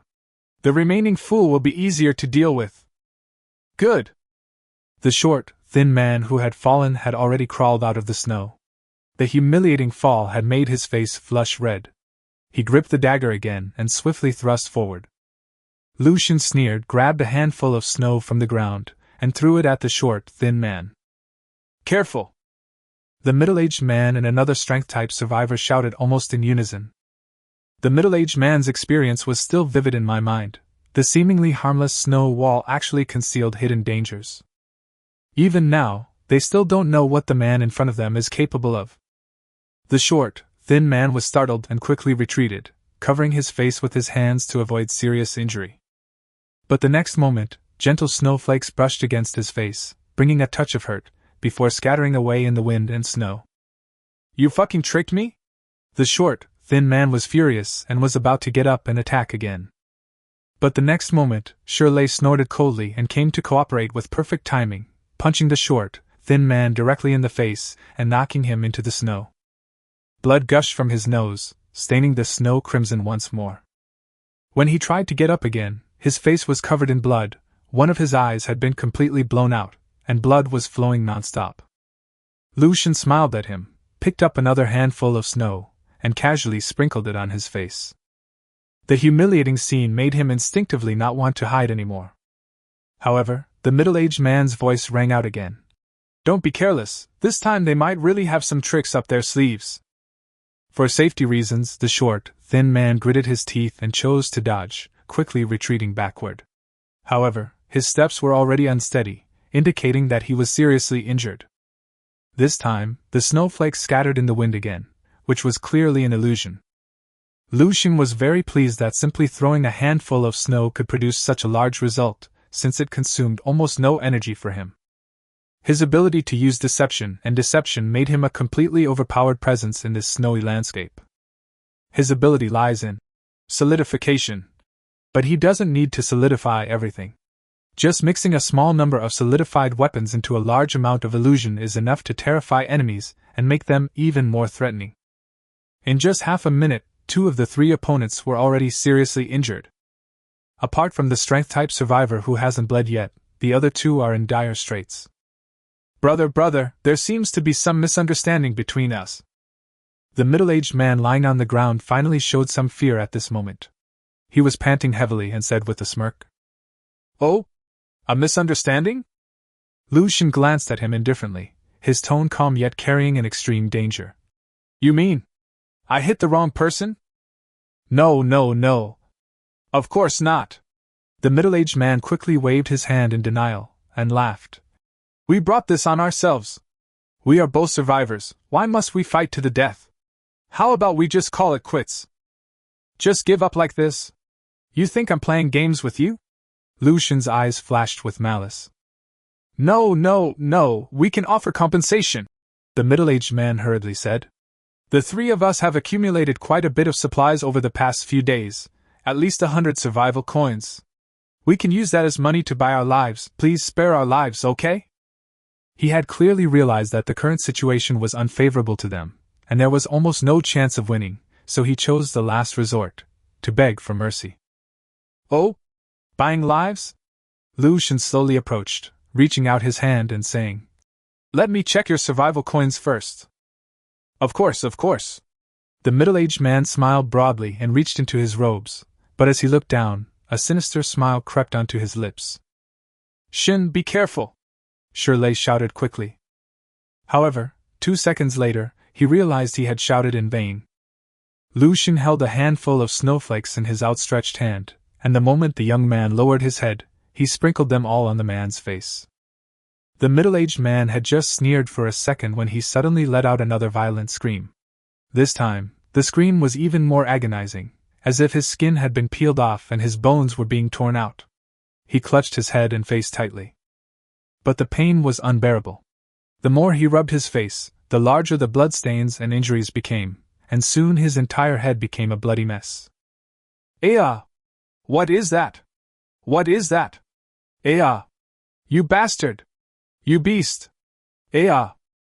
The pitiful screams filled the air, causing the other 4 people present to show expressions of terror, and their hair to stand on end. Even Lucian himself couldn't help but touch the bridge of his nose and murmur, "Does it hurt that much?" Shirley, a strength-type survivor, and a short, thin man, all got goosebumps after hearing this. "You're the one who did the dirty work, and you're asking others if it hurts?" Both the strong survivor and the short, thin man were quite frightened, swallowed hard, and involuntarily took a few steps back. Lucian looked at the middle-aged man calmly. The method he had just used was somewhat similar to the black ice needles he had used earlier. The black ice needles, about 10 centimeters long, are thin and sharp, capable of piercing through the body and hiding in the snow wall. Its full power is only revealed when someone actively destroys the snow wall. Moreover, the greater the force of the destruction, the greater the damage inflicted. The method used just now, which Lucian called snow sand, is a proactive attack method. Chapter 63 Invitation to join the gathering place. Using the condensation talent, the soft snowflakes are compressed into individual snow pellets, making them distinct and harder. Then, the talent is applied again to compress these snowflakes a second time, making them even smaller, only a fraction of a millimeter in size. During the secondary compression, the snowflakes will naturally condense into ice crystals, which are almost invisible to the naked eye, like tiny burrs. If a large amount is sprinkled on the skin, it will create a large number of extremely small wounds. Throwing a handful of snow sand on your face will cause a burning pain. If you then rub it on with your hands, it will cause secondary damage, tearing open the numerous wounds on your face and head. That's the principle behind this method. This was also an ability discovered by accident. It did not require him to have extremely exquisite control. It was simply a weapon formed by the natural changes in ice during the compression process. Lucian clapped his hands and casually glanced at the middle-aged man on the ground, who was curled up and writhing, his face covered in blood and gore, making it impossible to recognize him. And at the very moment he made his move, the corpses on the periphery of the battlefield also moved with lightning speed, biting the back of the strength-type survivor and severely injuring him. The 3 people opposite were severely injured almost instantly, lying on the ground with no ability to resist. At this moment, their eyes were filled with horror and fear as they looked at Lucian and Shirley, and they crawled backward one after another. Not only Lucian and the others, but also the people looking at Lucian were as if they had seen a ghost. This rotting corpse seemed to be a little different from what they had expected. The 3 people opposite them stood there, completely ignoring the rotting corpse, even standing there in a daze, yet they still launched a sneak attack on them, which was indeed a bit strange. However, Lucian wouldn't explain to them. He looked at them coldly, a hint of murderous intent already appearing in his eyes. Since the 2 sides have become enemies, and the hatred is not shallow, it is naturally not possible to end it like this. It would be best to kill them all. However, not long ago, he was just an ordinary young man in the city, and it would be a huge psychological challenge for him to actually kill someone. Lucian's gaze flickered. He thought about the environment he was in now, where there was no morality, no law, and society was collapsing. If he couldn't even bring himself to do something to ensure his own safety, how could he guarantee his safety in the future? Just as he hesitated repeatedly, intending to take action and eliminate the 3 people in front of him, he suddenly frowned and looked behind him. He keenly sensed that a sound was approaching and was not being concealed. "Who?" he asked in a cold voice. Shirley also snorted coldly, his body stained with blood, and looked back with a low gaze, clearly noticing someone leaning against him. Not long after, 2 groups of people came into view. Lucian wasn't surprised to see the first person. It was Shueya, who was exploring for resources nearby. Because the 2 sides were relatively close, and the fighting had been quite loud, she had obviously noticed the commotion and came closer to investigate. However, she simply remained hidden in the surrounding area and did not show herself on her own initiative. Only after Lucian spoke did he carefully walk out of a building and wave. As for the 2 people, They were Zhao Zhongyang and Bai Linen. The two slowly walked out of the snow, raised their hands and waved to indicate that they had no ill intentions. The two remained calm, but upon looking at the situation on the ground, they couldn't help but show a hint of surprise, looking at Lu Xun with considerable admiration. He could clearly see that the three people on the ground were all quite strong, and most likely they had awakened their talents. Logically speaking, 3 against 2 should give them a significant advantage. However, Lu Xun and Shirtless easily dealt with the 3 men without sustaining any injuries themselves. There are likely only 2 possibilities for this situation: either the 2 people have a significant difference in intelligence, or Lu Xun has a very special talent and is extremely strong. Either way, it's amazing. The corpse next to it, in particular, was clearly different from ordinary corpses, as if it were being manipulated by someone, which was even more astonishing. Zhao Zhongyang looked at the 2 of them with surprise, nodded slightly, and a thought popped into his mind: these 2 people in front of him are no ordinary people. Lu Xun remained calm, glanced at Shuya, and then turned his gaze to Zhao Zhongyang and the other man, asking, "Friends, what is it?" Zhao Zhongyang waved his hand. "I heard some fighting going on here, so I came to take a look. I didn't expect it to be Mr. Lu." "Just deal with a few fools, Officer Zhao, don't worry about it." Lu Xun didn't want to talk to him any longer, and quickly brushed it off. But Zhao Zhongyang persisted, laughing as he said, "Mr. Lu, I never expected you to be so strong. You easily dealt with 3 awakened ones, and you even have the ability to control corpses?" Upon hearing this, Lu Xun frowned slightly. He did not want Lu Shi's existence to be exposed to others. However, things clearly did not develop as he expected. At least the people in front of him already knew of Lu Shi's existence. "Nothing special, it's an item sold in stores. If you have the chance, you can buy one too." After hesitating for a moment, Lu Xun gave a casual explanation. By directly stating the origin of Lu Shi, Zhao Zhongyang and the others could avoid wild speculation and prevent them from setting their sights on them. Besides, the corpses were indeed purchased from the store, and if they were lucky enough to successfully spawn them, then it wouldn't be a secret. If they can't refresh the page, that's none of his business. The origin of the Lu corpse is not a very important secret. What truly needs to be hidden is the method he used to enhance its strength. After all, it's difficult to quickly increase the strength of a corpse through ordinary means. The key is to use the method of solidification to draw in radiating power. Zhao Zhongyang nodded thoughtfully, not dwelling on the matter further. Instead, he turned his gaze to Lu Xun and said, "Mr. Lu, you are quite capable and have a decent character. Would you be willing to work with me to build a settlement and protect the survivors?" Lu Xun raised an eyebrow, looking at the other person's sincere face with some surprise. He glanced one last time at the willow branch in Lu Shi's hand, his lips twitching involuntarily, and asked, "You're after the mutated willow branch, aren't you?" "Ahem." Zhao Zhongyang cleared his throat twice and waved his hand. "The willow branches are indeed part of the reason. It's understandable to win over those who have the ability to collect mutated willow branches. However, I am not speaking lightly, but sincerely inviting you to join the community.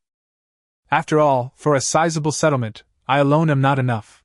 Others are needed to manage it, and strong people are needed to protect its security." Chapter 64 Agreement with Zhao Zhongyang. Of course, becoming a member of the management team of the community would also be of great benefit to you. You would have a more convenient trading environment and the community as your backing. I think you can understand the advantages. Zhao Zhongyang explained in detail his needs, as well as the advantages and disadvantages involved. After listening, Lu Xun nodded. What the other party said was very honest. They didn't make empty promises or set traps for him. Every single point was something he could consider.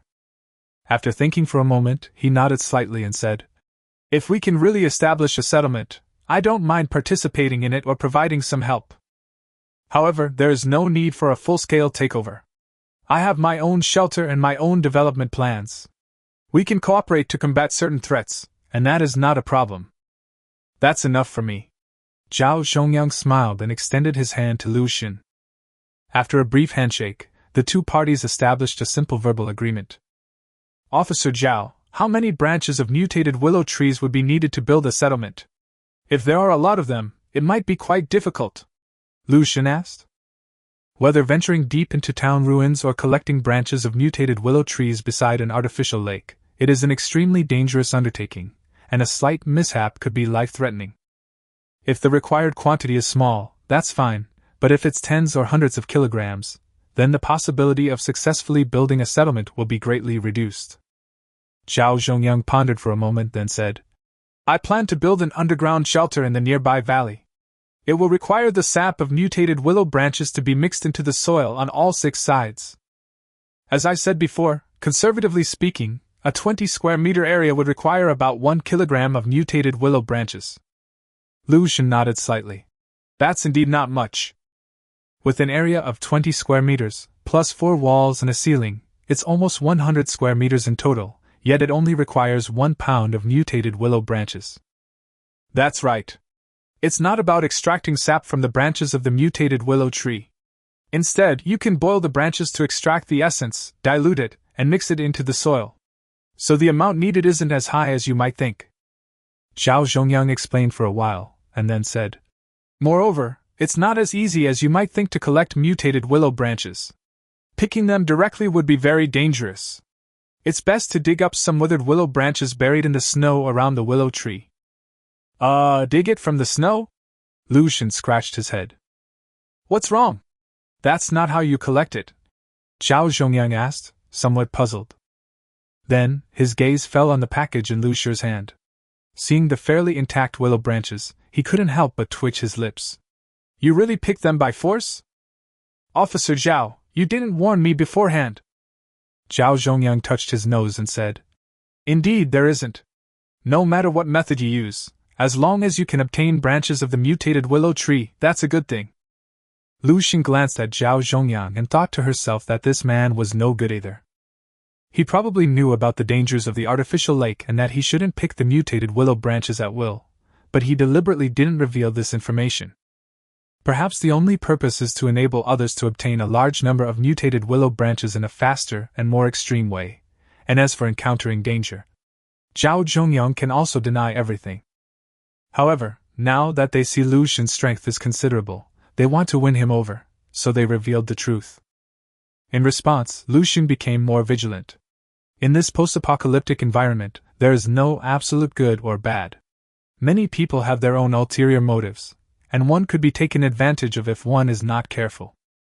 If he had rashly gone to collect the mutated willow tree, especially since he went alone, he would likely be in grave danger by now. Often, you can't blame others, you just have to be more careful and keep your guard up. If that's the case, then Officer Zhao, how did you collect the mutated willow branches? Did you dig them in the snow near the artificial lake? Lu Shen asked. You don't need to be close to the artificial lake. Just dig at a distance of 100 meters. There will be a lot of mutated willow branches that are almost rotten and quite dry. This way, it is safer. I see. Lu Shen nodded. Zhao Zhongyang checked the time and said, All right, I won't chat with Mr. Lu any longer. I can collect more data for a while longer, so I'll go and get back to my work. You should also get back to your work. Okay. Watching the two disappear into the snowstorm once again, Lu Shen turned his gaze back to the snow-covered ground. Although the three were not completely incapacitated, they dared not make any rash moves while being watched by Shirley and Lu Shi. When Lu Shen turned his gaze towards her, a clear look of fear appeared in her eyes. The middle-aged man quickly knelt down. Brother, please spare our lives. We just saw that this corpse looked unusual and wanted to steal its backpack. We really didn't mean to provoke you, Before he could finish speaking, Lu Shen interrupted him with a heavy voice, saying only 5 words. Shirley, handle it. And as he spoke, he had already drawn his spear. Seeing no chance of survival, the middle-aged man on the ground, his face contorted with rage, no longer hesitated and launched his final counterattack. Damn it, are you trying to drive us to our deaths? If that's the case, then you can die too.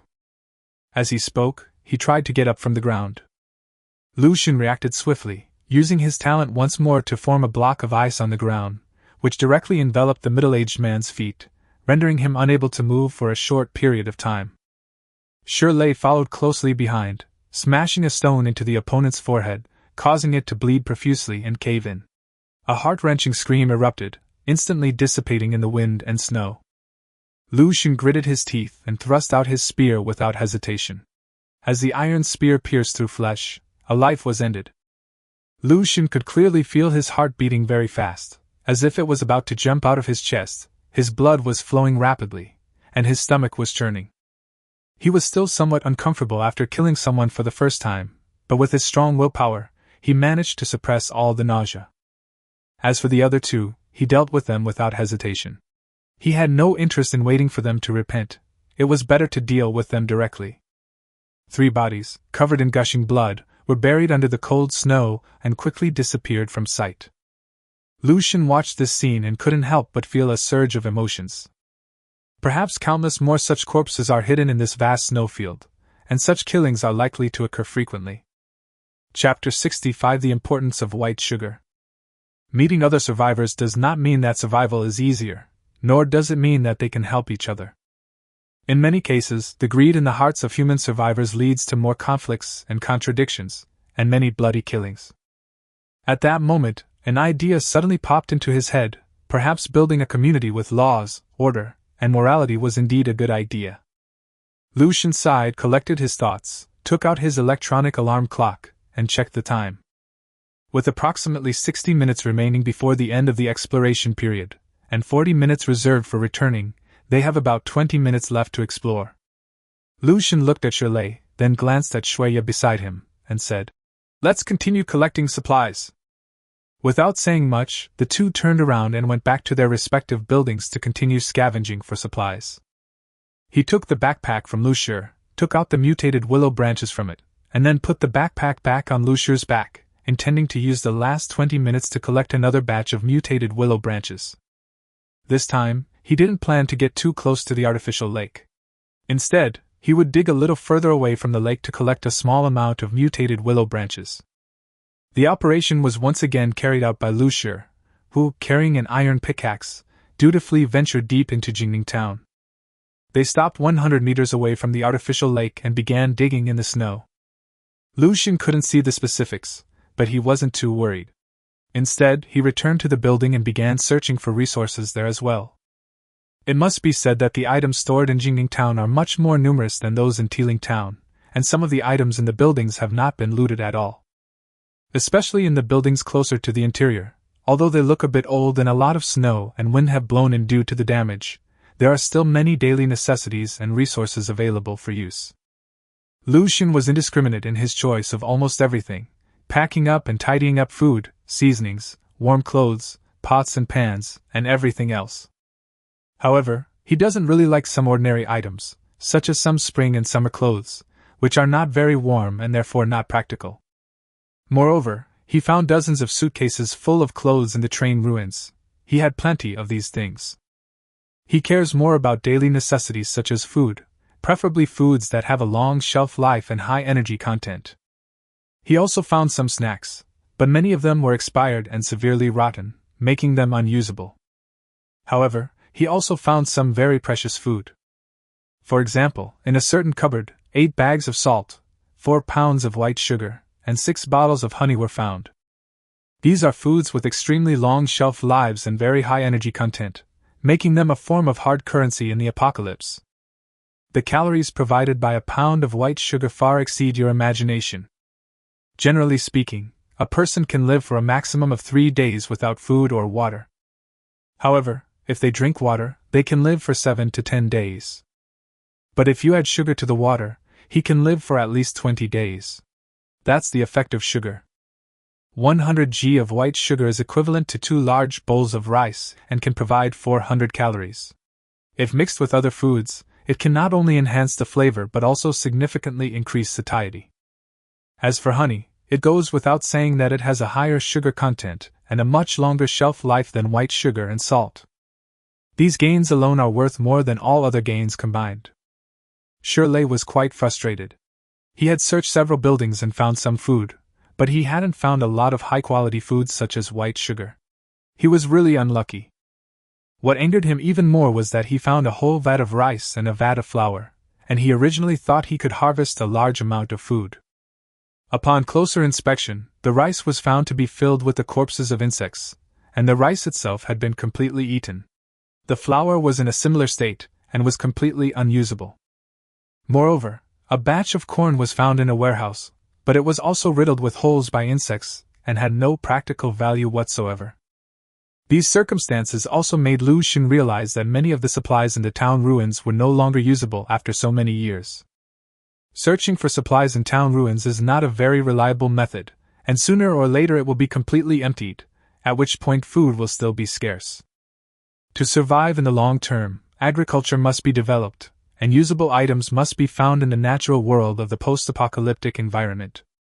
For example, hunting wild animals and gathering edible plants are essential for long-term survival.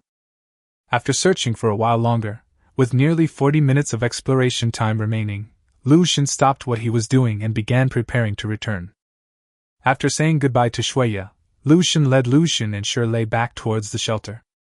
Back in the train carriage amidst the ruins, the weather outside had darkened, becoming as dark as night, and the howling wind was even more frightening. It wasn't until the fireplace in the carriage was lit that I felt a little safer. Shirley did not return directly to his own carriage, but went to Lu Xun first. The two needed to check the spoils of this trip and make an allocation.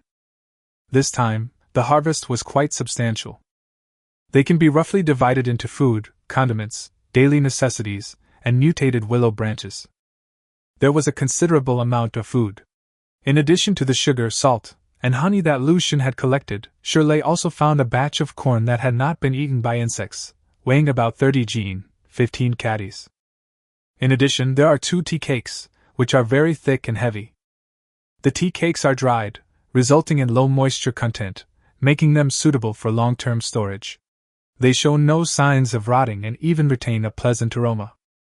However, neither of them were experts in tea ceremony, nor could they identify what kind of tea seed it was. It tasted quite fragrant. Tea is a luxury item similar to coffee, wine, and cigarettes, which can be used to relieve fatigue, increase comfort, and improve the quality of life for 2 people. Furthermore, later on, they can be sold, and there is a high probability that survivors with good living conditions and a pursuit of quality of life will purchase them. In addition, there was another major discovery that excited the 2 of them. Shirley found 5 or 6 bundles of vermicelli, which were very heavy, weighing about 10 kilograms. Normally, vermicelli doesn't have a very long shelf life, but because it was kept dry and kept at a temperature below 0 degrees Celsius for a long time, this batch of fries did not rot or get eaten by insects, and was still edible. Chapter 66: Firewood and Ice Bricks. This is food that can be consumed long term, and it is of great importance to the survival of the 2 of them in the future. It is definitely one of the biggest gains of this trip. As for seasonings, we didn't bring back too much, mainly salt and MSG, which can be used for daily seasoning. The quantity is not large, but it is enough. In terms of daily necessities, I mainly brought back several iron bowls and an iron pot for cooking. In the end, the only thing left was the mutated willow branch, which was the most important and unique harvest of the trip. Lu Xun took a quick look and found that it was quite heavy. The first batch of willow branches picked directly weighed about 6 or 7 pounds, looking heavy and full of juice. Afterwards, the number of mutated willow branches that Lu Xun dug out from the snow was relatively small, only about 1 pound, because time was tight. Moreover, because they have been buried underground for a long time, they have ice crystals on them, making them slightly shriveled and of not particularly good quality. Lu Xun couldn't help but sigh. Fortune truly comes from danger. It only took a few minutes to pick the mutated willow branches from the tree, and the quantity was not only large, but also of very high quality. However, there are indeed dangers to face in the artificial lake. Digging underground, even if it takes a long time, can only yield a small number of mutated willow branches, and the quality is relatively low. You have to choose between the 2, there are advantages and disadvantages to both. After distributing all the harvest, except for the mutated willow branches, equally, Shirley returned to his carriage. However, before leaving, Shirley raised a question about the shelter. The drawbacks of train carriage shelters are gradually becoming apparent, with the biggest problem being warmth. Lu Xun himself didn't feel it very strongly because he had a fireplace to keep warm, and at night he could put his feet inside the snow cat's belly, so it wasn't particularly cold. However, Shirley didn't have a fireplace, so he could only light a fire. However, if you want to light a fire in the carriage, you have to consider the issue of how to disperse the smoke. Therefore, he needed to break a small amount of glass to vent the smoke, which resulted in a very low temperature inside the carriage and poor insulation. More importantly, the presence of a fire can easily cause a fire. It might be fine in the short term, but if it continues for a long time, no one can guarantee that it will always be safe. Therefore, while train shelters may seem safe, they actually have many drawbacks and are not necessarily as good as underground shelters. Train carriages are indeed safe fortresses with full defenses, but there are still some issues that need to be addressed. Lu Xun kept this in mind, thinking that if the opportunity arose, he could dig another underground shelter around the train carriages. Especially now, with the mutated willow branch, many things will actually be more convenient and open up more possibilities. Just as he was pondering this, the survival radio in his arms rang, displaying a message from Bai Linen and a friend request from Zhao Zhongyang. Bai Linen. Mr. Lu, Officer Zhao would like to talk to you about the construction of the settlement. Lu Xun simply replied with, okay, and accepted Zhao Zhongyang's friend request. Zhao Zhongyang was a straightforward person, so he didn't exchange many pleasantries and went straight to the point. Hello Mr. Lu, I plan to meet again tomorrow, in the same canyon we arranged to meet today. I'll bring the mutated willow branches with me and we'll discuss the construction of the settlement together, mainly the location and the size of the shelter. We need to follow everyone's opinions. Lu Xun nodded in agreement. No problem, as long as I have enough time to get there, I should be able to make it. In fact, he could have kept all these mutated willow branches and built his own private shelter. However, after careful consideration, he felt that the existence of the community was necessary and that it was entirely worthwhile to invest in. If he could become an initial shareholder in this community, he would also reap considerable benefits once the community developed. As for private shelters? There's no need to worry too much. The mutated willow branches can be collected, and we can build again after a while. Anyway, living in a train carriage for now is not bad for the time being. On the contrary, the construction of settlements should indeed be put on the agenda. If we wait until the vast majority of survivors have died, then the settlements will be useless. By the way, how many mutated willow branches did you get? If it's not enough, we might have to go in again tomorrow, Zhao Zhongyang added. Lu Xun pondered for a moment and said, About 5 Jin. If we're building a small shelter, the quantity should be about right. He didn't plan to take all the mutated willow branches with him, as it would attract attention, so he left some to store. So many? Zhao Zhongyang asked, somewhat surprised. But then she thought about it again and immediately realized. That's right, picking the branches directly from the mutated willow tree is indeed much faster, but this method is too dangerous, and we should try to avoid it next time. Upon hearing this, Lu Xun's face darkened. You want me to avoid it? If you had told me earlier, would I have been able to avoid it? He didn't bother to reply and simply put the survival radio aside. He could think about the survivor settlement tomorrow. For now, he needed to take care of his dinner and get to work for the day. Dinner wasn't very lavish. It was still just hard to swallow cornbread with a little bit of pickled vegetables and radishes, which I ate with hot water. This food combination is mainly for the purpose of filling one's stomach. Given his current living conditions, he can only focus on eating enough and cannot ask for too much to eat. Of course, he would occasionally have a pack of instant noodles and some snacks to add some oil to his stomach. After finishing the meal, it was back to the usual work routine. Recently, he has been very busy with work, mainly focusing on the development of the planting industry, the manufacturing of ice blocks, and the cutting and storage of timber. The ice brick manufacturing issue is mainly for the expansion and reinforcement of the shelter, which will take a long time and cannot be completed overnight.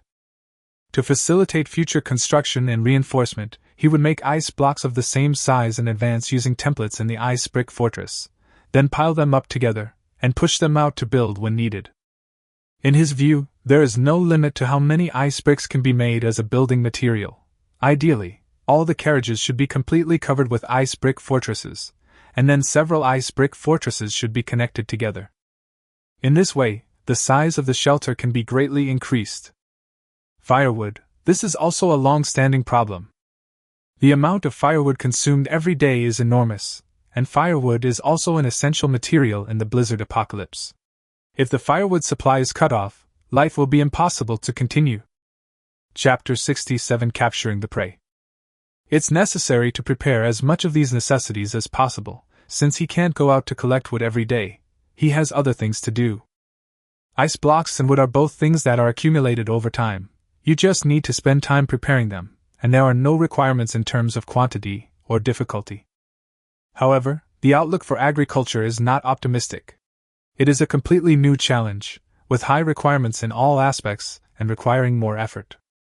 First, Lucian needs to ensure that the suitcases used for planting corn are always within the core of the independent shelter, to prevent radiation from affecting the growth of the corn.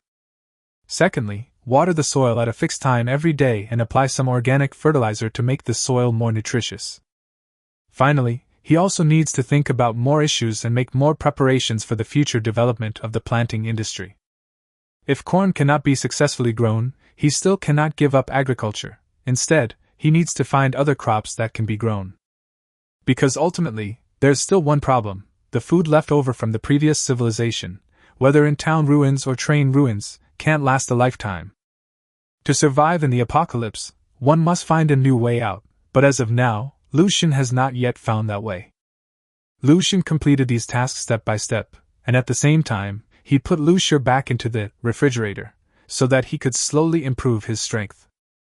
After today's experience, Lucian felt even more that Lucier was very valuable. In this post-apocalyptic world where rotting corpses roamed, having a Lucier, who was also a rotting corpse, was very useful in many situations. Therefore, the plan to enhance the strength of the Lu corpse needs to continue. Using the remaining talent energy, Lucian once again channeled the energy from the 2 radiation cores into Lucier's mind, helping him to quickly absorb radiation and enhance his strength in a more efficient way. However, compared to yesterday, the changes after absorbing the radiation core today are significantly weaker. After all, yesterday's corpse was a level 1 rotting corpse. Absorbing a radiation core of the same level would naturally increase its strength faster. Now that it has been upgraded to level 2, the effect of the level 1 radiation core will naturally be reduced considerably, but it is believed that with long-term accumulation, it will still be effective. When he finished doing all that, he stretched and was about to return to the train car's shelter when he suddenly saw the snow cat, with its fluffy body, swaying as it walked out of the car. Lucian looked at it with some surprise. This guy had become lazier and lazier ever since he started living with it. Aside from going out with them when they're cutting down trees, they usually stay in the shelter, warming themselves by the fireplace. Lucian had the urge to kill it several times. If he chopped it up and ate the meat, and used the fur to make clothes, it would be a rare and valuable resource. But looking at its innocent eyes, and considering that I would warm its feet every night, I couldn't bring myself to do it. However, today is unusual. It actually came out for a stroll on its own. But that wasn't the end of it. The snow cat trotted over to a corner of the ice fortress and started digging in the snow, quickly creating a hole. Lucian was still a little puzzled when he saw this, but after a few seconds, his eyes widened when he saw the items in the snow. This is an animal carcass?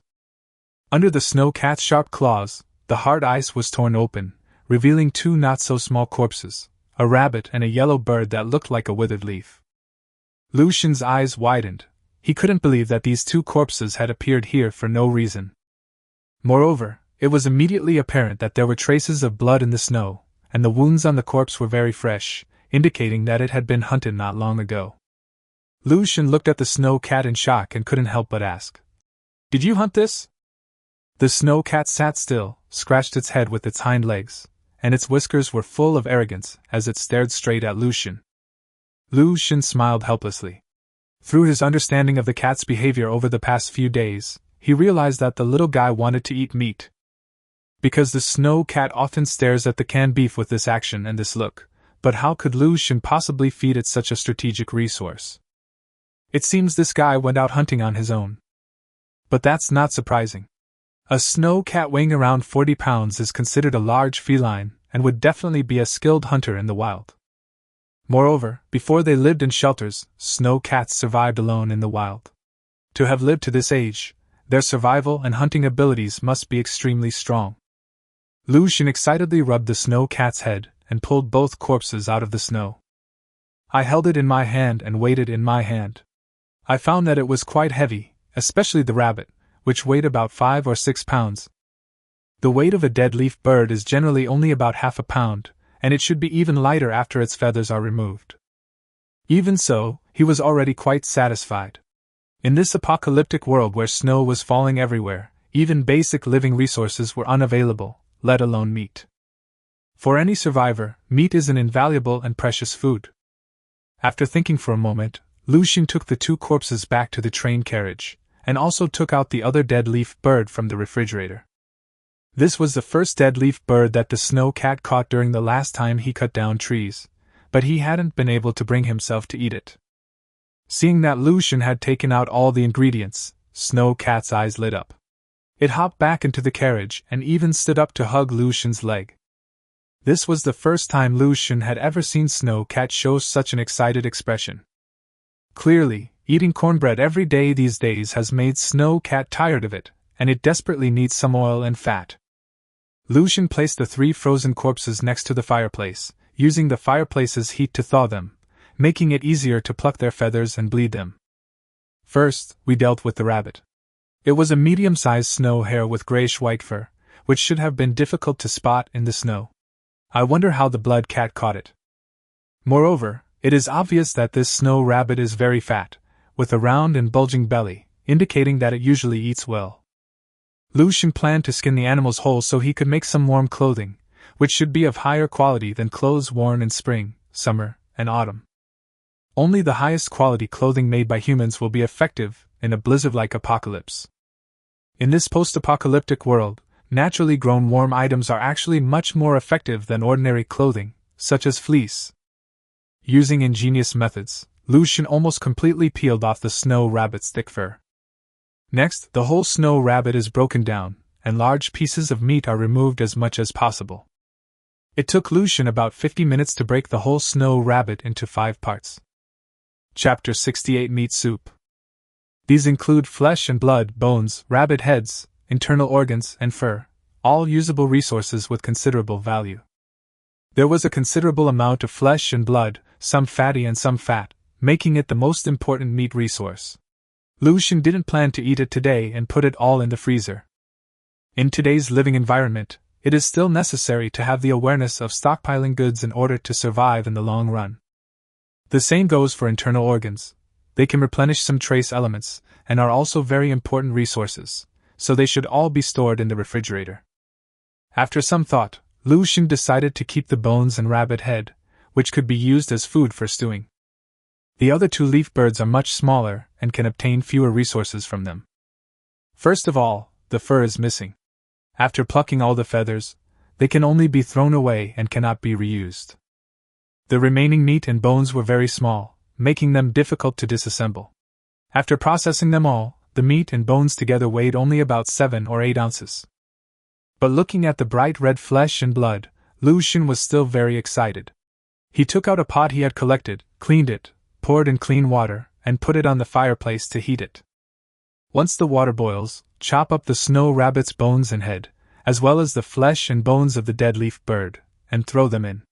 Then comes the long wait for it to simmer. The steam rose and gurgled, filling the entire carriage with a rich aroma of meat, even making the snow cat excited. To make it taste even better, Lucien added salt and MSG. With just a few simple seasonings, the flavor was greatly enhanced. After simmering for several hours, the soup turned snow-white and was covered with a layer of oil, with a rich aroma that whetted the appetite. Although I had just eaten dinner, the sight of this pot of meat soup still made my mouth water. Actually, why cook a pot of meat soup after dinner? Besides rewarding the snow cat, Lucien had other ideas. The purpose of meat broth is not to fill you up, but to increase the amount of oil and fat in your body and store fat, which can help your body recover to a better state. Rather than eating, it's more about supplementing nutrition, absorbing some lacking trace elements, and ensuring good health. Lucien showed no mercy to the snow cat, a key contributor to its carnivorous hunts. He scooped out the meat from 2 dead leaf birds and then ladled out a large bowl of meat broth, placing it in its special wooden bowl. The steaming hot broth, paired with tender beef and bones cooked until soft, filled a large bowl, and Snow Cat buried his head and began to eat. As for Lucian himself, he mainly ate the leftover rabbit heads and drank some meat soup. But then he suddenly remembered that Shirley was still freezing and starving next door, so he packed another bowl for Shirley and sent it to him. When Shirley saw the meat soup with oil floating on top, he was immediately moved to tears and was about to pick it up without hesitation. Unfortunately, the meat soup had only been outside for a few seconds when it froze and turned into a block of ice. Shirley could only avoid the predicament and reheat the food before eating it. Lucian also tried to feed the corpse some meat broth, but it didn't seem interested, so he had to give up. The two people and the cat shared almost the entire pot of meat soup. Although they didn't feel particularly full, they felt warm and their depressed mood improved somewhat. When I was poking at the rotting corpses at night, I felt much stronger, and it felt especially exhilarating. And I can clearly feel that my sleep quality at night has improved a lot. I can fall asleep in a short time, which is a good thing. When I woke up the next morning, my strength had returned, and the faint light from the fireplace illuminated the pitch-black carriage. The snow cat slept at Lucian's feet, its thick fur completely enveloping his feet. He could clearly feel that the temperature of his feet was at least 30 degrees Celsius or higher, which was very comfortable. At this moment, Lucian truly realized that saving this snow cat was not in vain. They are able to hunt prey and provide a scarce resource in life, meat. It can also provide emotional value and help keep your feet warm, making it an excellent pet for the apocalypse. After resting for a while, Lucian got out of bed, cleaned up the zombies outside the ice brick fortress, and then brought back the radiation core to prevent it from being completely covered by the snow. There were 12 today, all of them level 1, the same number as usual, and they were all thrown into the refrigerator where the corpse was. Looking at the refrigerator full of radiation cores, Lucian suddenly had an idea.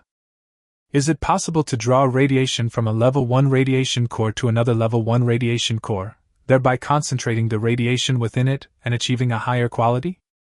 After just a little thought, he felt there was great potential in it.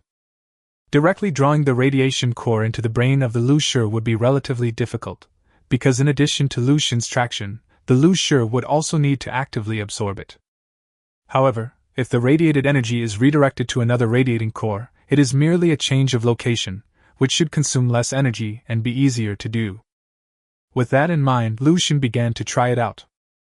Take out 2 radiation cores, use the condensation talent to guide the migration of radiation energy, and then compress it into another radiation core.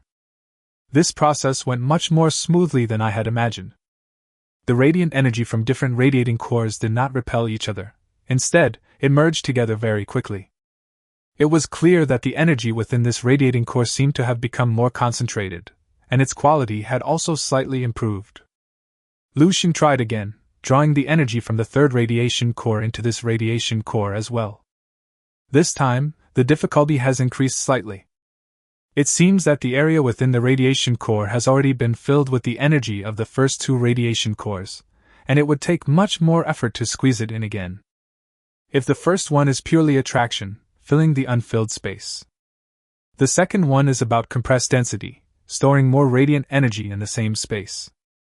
After absorbing the energy of 3 radiation cores, the stone has undergone a noticeable change. It has become even darker and its appearance is getting closer and closer to that of a level 2 radiation core. Lucian watched this scene with considerable surprise.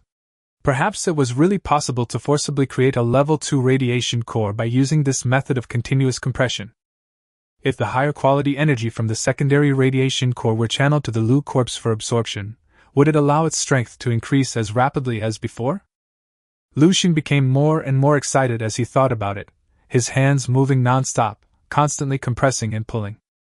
However, all of this seems to have its limits. The energy from 4 radiation cores was compressed into a single radiation core, which now contained the energy of 5 radiation cores, resulting in a very high level of radiation concentration. Chapter 69 Reunion. At this point, the radiation core was already very close to becoming a secondary radiation core. Just one more opportunity is needed to reach an even higher level. If this radiation core is placed in a refrigerator, the released radiation energy will be more concentrated than other radiation energies. After the corpse absorbed the energy, its rotting flesh trembled slightly, as if it were frantically absorbing the energy.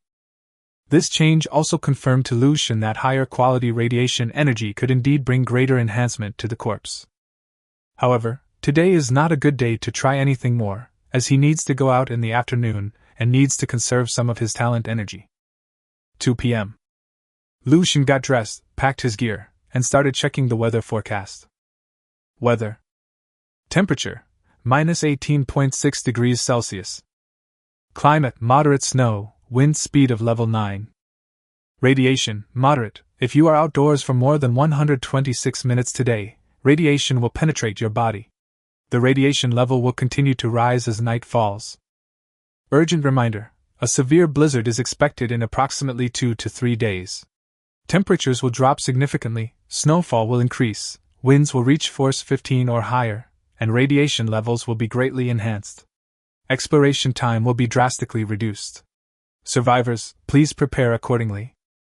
The weather was still nice today, but the arrival of the blizzard was getting closer, which made Lu Xun a little more nervous. However, we will continue with today's plan. After dressing himself, Lu Xun also took out the snow cat and helped it open a small door at the bottom of the ice wall so that it could easily come and go, saving it from digging holes every day.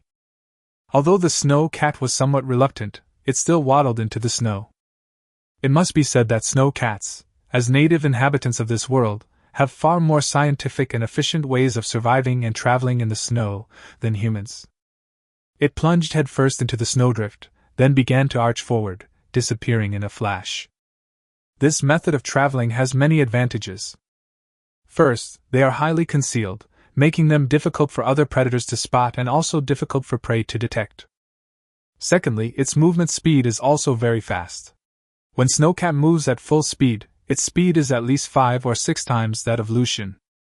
More importantly, walking in the snow provides some insulation, and its thick fur helps maintain a constant body temperature, reducing unnecessary energy consumption.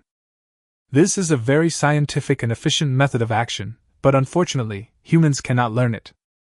Seeing that the snow cat had gone far away, Lu Xun and Shirley gathered together and began to head towards Jingning town. Lu Shi continued to follow behind, serving as Lu Xun's greatest source of strength. The plan for today is actually very simple. It mainly involves discussing the location and size of the settlement. If you have extra time, you can continue exploring Jingning town to collect some useful resources, or continue collecting mutated willow branches. Following the same route, the two quickly arrived at the valley where they had gathered the day before. From afar, they saw 2 people already standing below the valley, waiting for them. It was Zhao Zhongyang and Bai Linen. They should be closer to Jingning town, so they can get there faster. Mr. Lu, it seems you're still the most punctual one. Zhao Zhongyang greeted him with a smile. Lu Xun smiled slightly and said, "Establishing a settlement is such an important matter, so we definitely need to come over as soon as possible." "You're too kind, sir." Zhao Zhongyang smiled and looked at Lu Xun with satisfaction. Lu Xun didn't seem to care and asked, "Approximately how many people are coming today?" "No more than 5 people." Lu Xun frowned. "Is that all the people?" "There weren't many people collecting mutated willow branches when we entered the town center yesterday, but it should be enough." Zhao Zhongyang's expression didn't change much, and he said calmly, "Perhaps in his plan, only a few people are needed to collect enough mutated willow branches. The key is to inform more survivors about the settlement, encourage their participation, and spread the word to bring more other survivors there. Moreover, the construction of a settlement is not suitable for having too many leaders." After waiting for a few more minutes, someone finally approached again. However, the person who arrived was not one of the 10 people from yesterday, but a completely unfamiliar face. He was about 1.75 meters tall and completely covered up, with only his eyes showing, but you could roughly tell that he was a young man.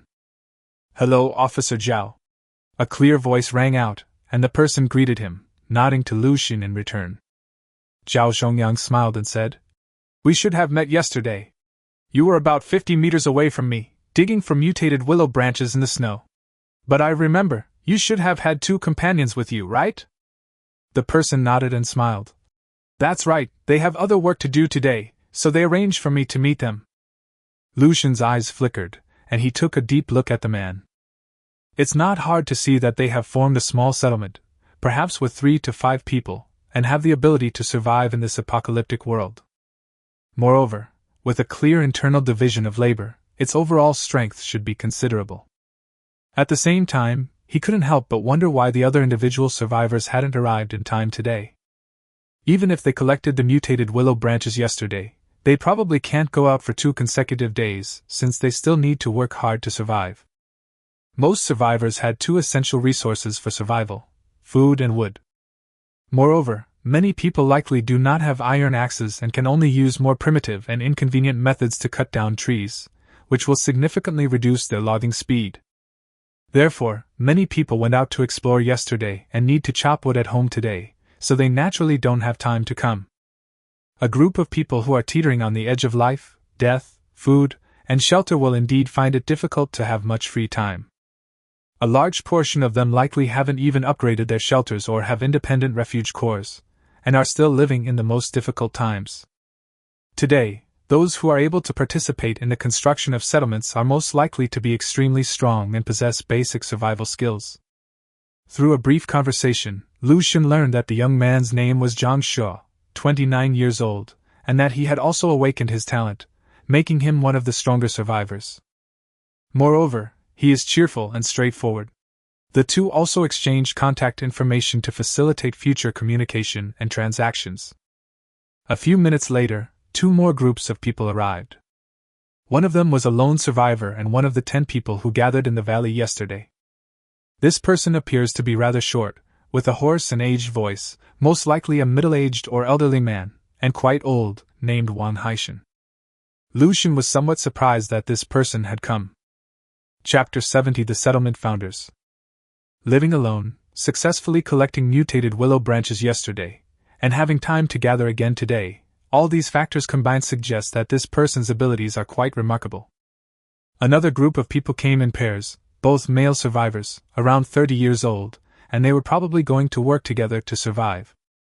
The two introduced themselves. The one in the lead was older, and named Hu Linyu. The other person was younger, and named Qin Lu. "Looks like it's just the guys here," Zhao Zhongyang said with a smile. There were only 5 groups of people present, and only Zhao Zhongyang, Lu Xun, and Wang Haishan were among the 10 people who gathered yesterday. The other 2 groups were small, spontaneously formed communities that came to Jingning Town to collect mutated willow branches after hearing the news from elsewhere. Without much small talk, Zhao Zhongyang got straight to the point. "The purpose of this gathering is to collect the mutated willow branches and establish a settlement. What are your thoughts?" "Now that we're here, we'll naturally do as you say, Zhao Jingguang," Zhang Shuo said with a smile. The elderly Wang Haishan grinned and said in a hoarse voice, "That's right, building a gathering place is a good thing. If it can really be done, we will naturally support it." Seeing this, Zhao Zhongyang's tense expression relaxed a bit, and he said, "Then thank you all for your support. There are a few things I need to discuss with you all. Please feel free to speak. The first point concerns the mutated willow branches in everyone's possession. The size of the settlement that can be built depends on the quantity of the mutated willow branches." Zhao Zhongyang looked at everyone and then took out a piece of cloth. Among them were willow branches dug from the ground, and there seemed to be quite a few of them. "I have about 3.5 pounds here, how about you all?" Lu Xun was somewhat surprised. Zhao Zhongyang and Bai Linen had dug up a full 3.5 jin, 1.25 caddies, of mutated willow branches from the snow. That was quite a lot, which showed that the two were quite experienced. Wang Haishan followed closely behind, taking out a handful of mutated willow branches from the bamboo basket on his back, and said, "I don't have much, just a little over a pound. I saw that something was off about the artificial lake, so I didn't dare to get too close." The group nodded slightly. Those who had successfully collected the mutated willow branches and were standing here discussing the matter had all noticed the anomaly in the artificial lake to some extent. Moreover, people who have survived in the apocalypse have long developed a habit of meticulous observation, and are very sensitive to such hidden threats. Luckily I asked Officer Zhao beforehand how to collect mutated willow branches," Zhang Shuo said with a smile, taking out a handful of mutated willow branches that looked like they had been frozen in the snow. "Here, I have less than 3 jin." Then, Hu Linyu also took out a package, but there weren't many mutated willow branches inside, only a little over a pound. Clearly, although there were two of them, they did not focus all their energy on collecting mutated willow branches. They probably spent a significant amount of time scavenging other resources. Finally, everyone turned their attention to Lu Xun and Shirley. Lu Xun didn't say much. He took out a large bag of mutated willow branches from his backpack and handed it to Zhao Shongyang, saying, "There are about 5 gene here." Everyone's gaze shifted, and they stared at Lu Xun and his companion with a mixture of surprise and apprehension. While the number of mutated willow branches may not be indicative of anything, it at least suggests that Lu Xun's workforce and capabilities are of a high standard. In a world of material scarcity, the ability to gather resources also represents a person's value to some extent. Moreover, Shirley's nearly 2-meter height and mountain-like physique are awe-inspiring, indicating that he is a person of considerable strength. "Mr. Lu, your methods are truly remarkable!" Zhao Zhongyang couldn't help but exclaim in admiration. Lu Xun smiled faintly. "Just lucky. We were almost discovered by something in the artificial lake." "Indeed, the things in the artificial lake are quite dangerous. Otherwise, collecting the mutated willow branches should be a very easy task," the elderly Wang Haishan said in a deep voice. Hu Linyu also looked at Zhao Zhongyang and said, "To be honest, Officer Zhao, do you know what's inside?"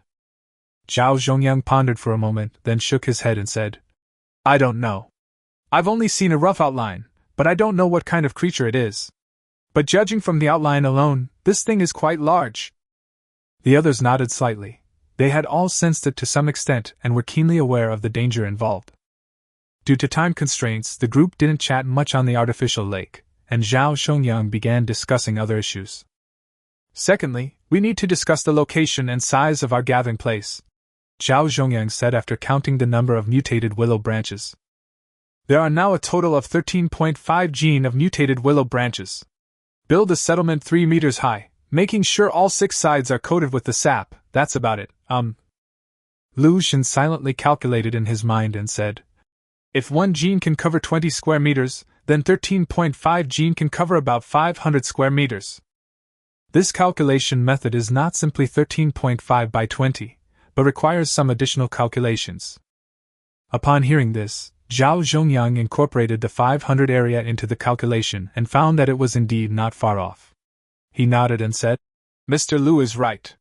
Based on our current mutated willow branches, we can probably build a 500 settlement. What do you all think?" Upon hearing this, Wang Haishan frowned slightly, and his hoarse voice rang out. "If we are going to build a medium to large size settlement, wouldn't 500 square meters be too small?" "Not bad," Hu Linyu added. "The public area should be at least 1/3, the management needs to occupy a portion, and then there are the private residences. I'm afraid that might not be enough, right?" Zhao Zhongyang had obviously anticipated this as well. It was unreasonable to think that he could create a large settlement based solely on the mutated willow trees he had collected in just 1 day.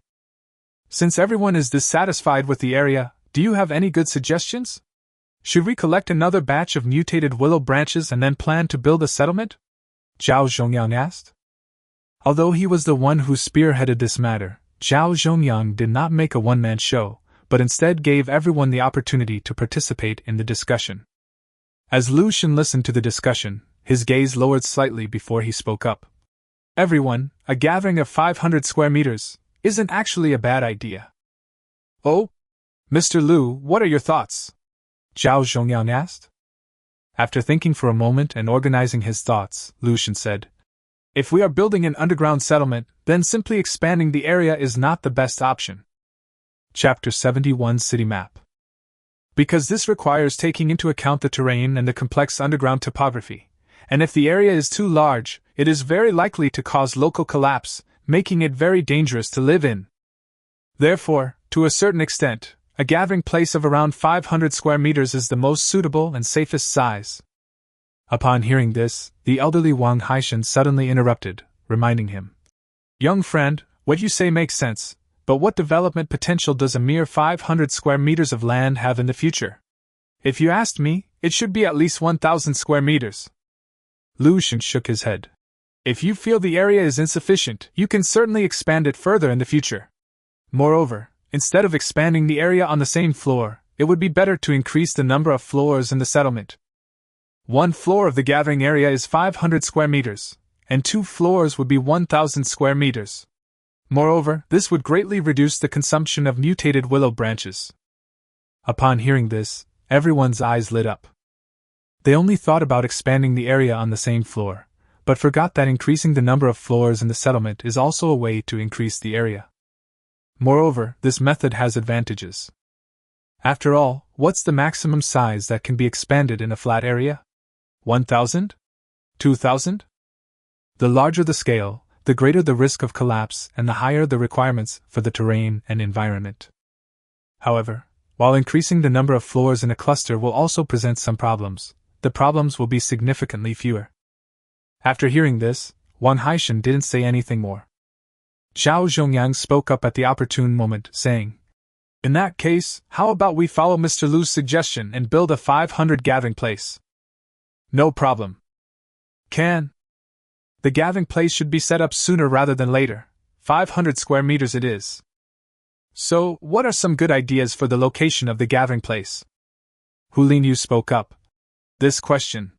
Officer Zhao, you've been planning the construction of the settlement for a long time, so you must already have some ideas in mind." Zhao Zhongyang grinned and said, "I do have some ideas. For the sake of future expansion and resource exploration, I think the area around Jingning Town is quite suitable." Lu Shen nodded slightly. The settlement could not be built overnight. If the area were to be expanded further, mutated willow branches would still be needed. Moreover, Jingning Town is the largest town ruin in the surrounding area, and there are still many buildings that have not been explored, which can be explored in the future. However, Zhao Zhongyang clearly had even bigger reasons for choosing this region. Bai Linen, who was standing to the side, took out a map and said, "Everyone, Officer Zhao and I have discussed it, and based on the surrounding situation, Jingning Town is indeed the best choice." "Oh? Tell me why." White Lane spread out a map, a very old map with obvious creases, covering a large area, which whistled in the wind. To prevent the map from being blown apart, the group had to travel quickly and first found a house on the outskirts of Jingning Town to discuss their plans. After the map was spread out on the ground, Lu Shen looked at it in surprise. In fact, he also tried to draw a map of the surrounding area based on the information obtained from the survival radio, but unfortunately he was unsuccessful. He only knew the relative locations of Tiling Town and Jingning Town. As for the ruins of other towns, he knew almost nothing, only their names. So, I was quite pleasantly surprised to see the complete map of the surrounding area. Bai Linen pointed to the map and said, "We are currently in Jingning Town, which is considered one of the larger towns in the area. However, this is just a small town. In fact, there is a large city ruin 8 kilometers to our west, and this place is most likely in the suburbs." Upon hearing this, everyone was startled and quickly leaned closer, staring wide-eyed at the map on the ground, all showing an expression of disbelief. Indeed, the map clearly shows a city 8 kilometers west of Jingning Town, with a dense transportation network and rows of town buildings, all of which demonstrate its prosperity. Of course, this once prosperous place is now most likely in ruins. Lu Shen observed silently.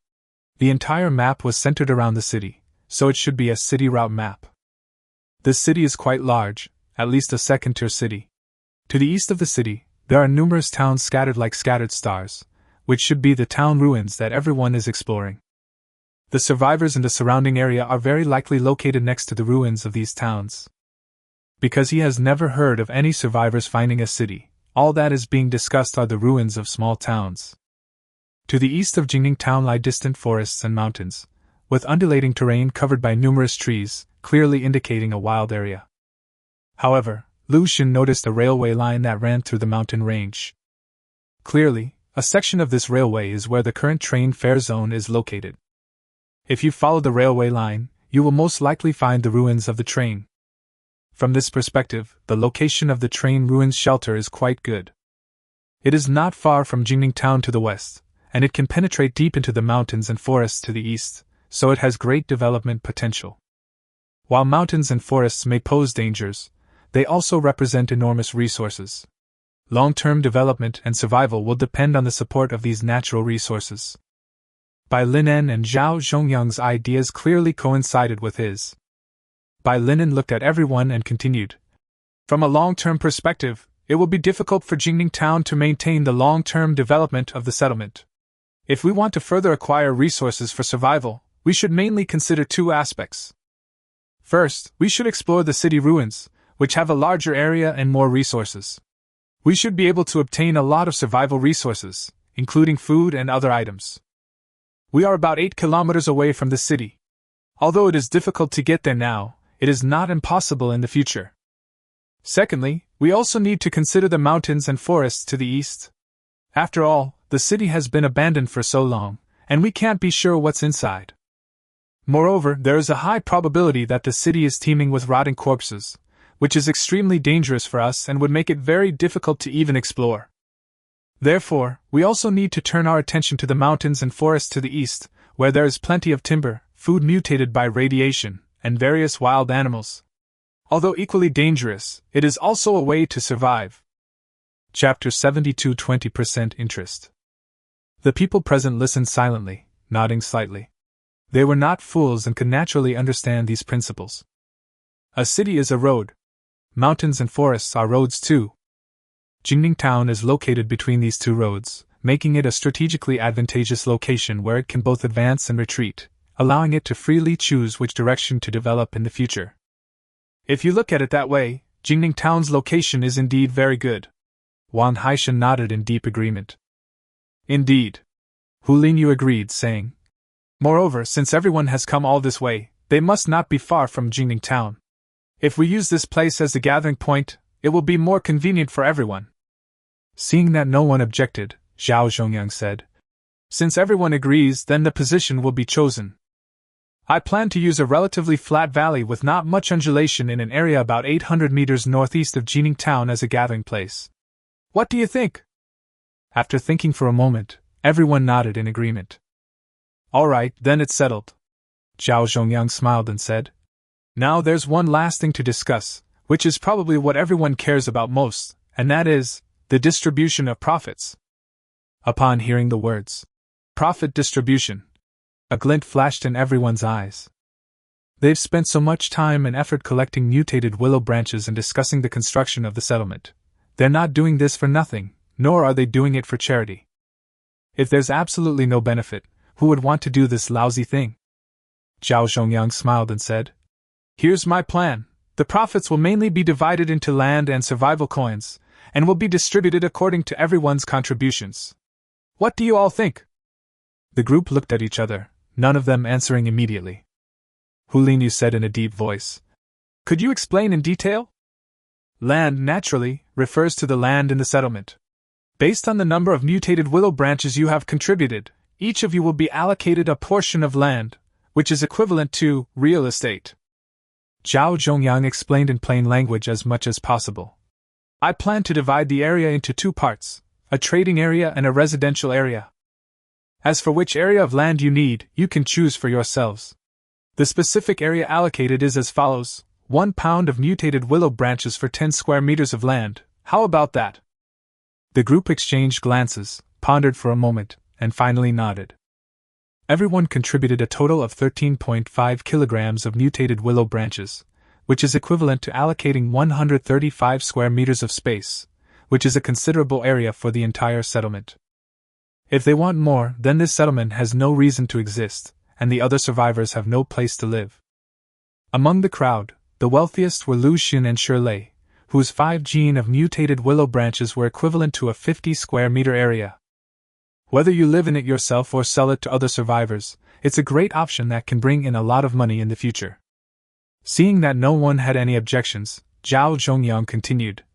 As for the remaining area, it will be rented or sold to other survivors, which will earn a fairly substantial amount of survival coins. I plan to take 40% of these survival coins for the daily operation of the settlement, another 40% for its expansion and construction, and the remaining 20% can be distributed among us, the original builders. What do you think? After the words were spoken, there was a few seconds of calm before everyone frowned slightly. Wang Haishan, the oldest among them, spoke first. The operation of the settlement already accounts for 40%, which is already a lot. But the expansion and construction of the settlement will account for another 40%. Isn't that inappropriate? Moreover, the purposes of these two seem to overlap somewhat.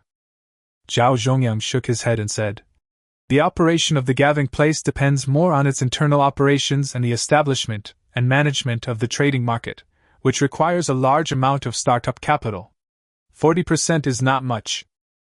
As for expansion and construction, they will be used more for establishing the settlement's defense forces, exploring for resources, resisting corpses and mutated creatures, and fighting against other possible hostile forces, which are completely different aspects. One focuses on the inside, and the other on the outside, which together account for 80%, which I think is already too little. I don't recommend making any changes." Zhao Zhongyang was extremely firm and serious about the allocation of this portion of survival coins, showing no intention of backing down. This surprised everyone, as Zhao Zhongyang had always maintained a relatively mild attitude and accepted everyone's opinions. However, when it came to the specifics of how the gathering place was being run, he showed a very tough stance. After discussing it again, the group ultimately couldn't go against Zhao Zhongyang's wishes and had to proceed according to his plan. However, in the future, they will also find that Zhao Zhongyang's ideas are more visionary and better suited to the needs of the community's development. Based on this ratio, Lu Xun will ultimately receive about 7% of the income, which is already a very large percentage. If the settlement can develop healthily and obtain a large number of survival coins, his income will also increase accordingly.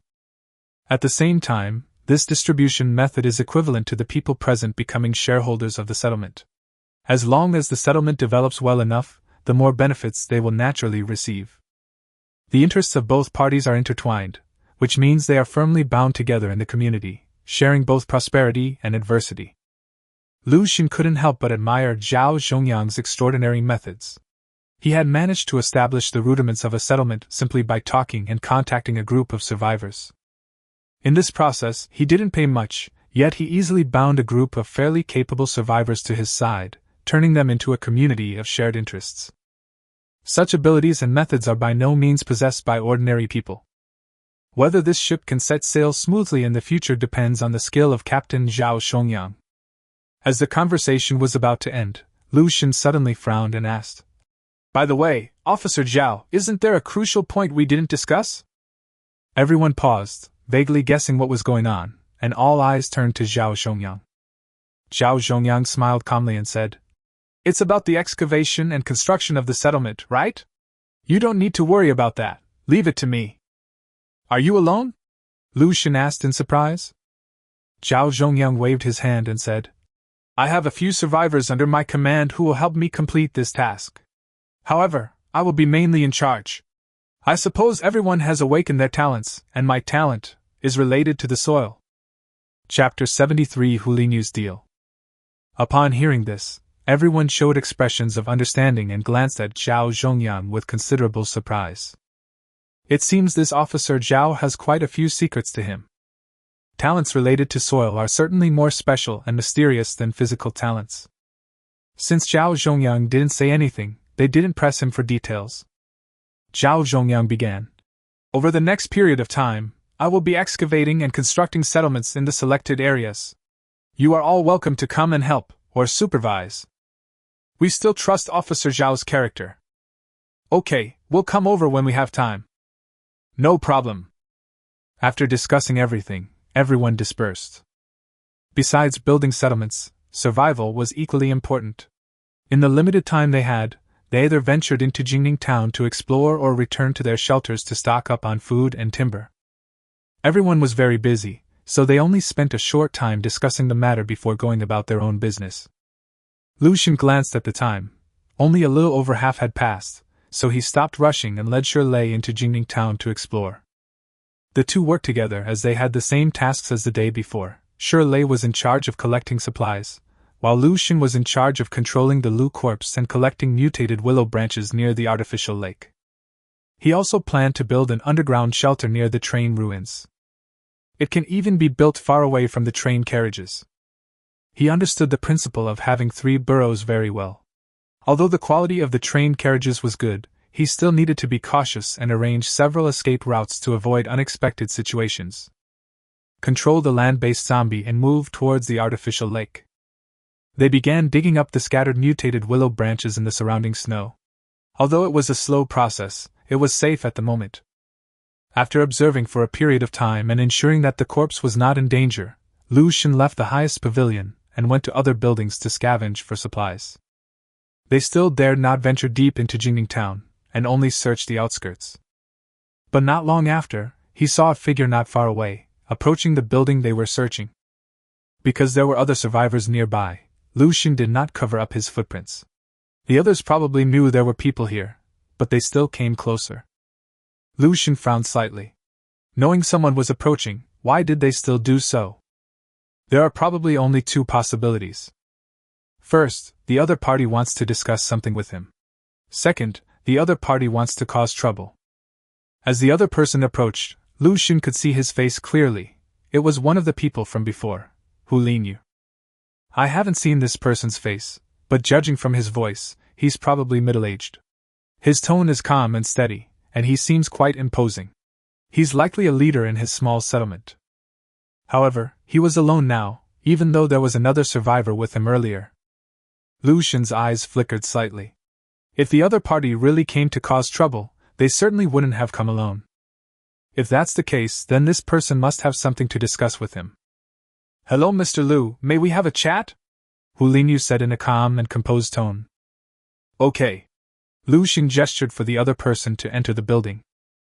I wonder what brings you here, sir? Lu Xun asked. Hu Linyu did not speak directly, but instead untied the cloth strip wrapped around his head, politely revealing his face, which looked like that of a middle-aged man around 35 years old. Then he spoke, saying, Mr. Lu, I want to make a deal with you, and I have come here in good faith. A transaction? Lu Xun was taken aback. He didn't sell anything and had never advertised anything, so why was he doing a transaction here? Hu Linyu nodded deeply and pointed to the tools that Lu Xun had on his waist. Seeing this, Lu Xun suddenly realized that the other party wanted to buy a batch of tools. But he still asked with some curiosity. Mr. Wu, why do you think I would sell tools? These things are extremely valuable in the apocalypse, and besides, I also need to survive. He clearly remembered that he had never revealed that he was able to make these tools, so he couldn't help but feel a little strange. Hu Linyu grinned and said, Mr. Lu, you don't need to hide it from me. I've guessed some things with my little bit of cleverness, which is why I dared to come to you to buy. Tell me about it. First of all, your tools are too new. I have also contacted other survivors and found some tools in the ruins, but they were all very old and almost rotten. Secondly, the material of your weapon seems rather inferior. Under normal circumstances, tools wouldn't be made from this kind of iron. After listening, Lu Xun couldn't help but smile wryly. The other party's observation was so meticulous that even he was a little surprised. He himself noticed these 2 points and deliberately concealed them. For example, if the axe was too new, he would wrap it in a strip of cloth and take it out only when he needed it, but the other party still found out.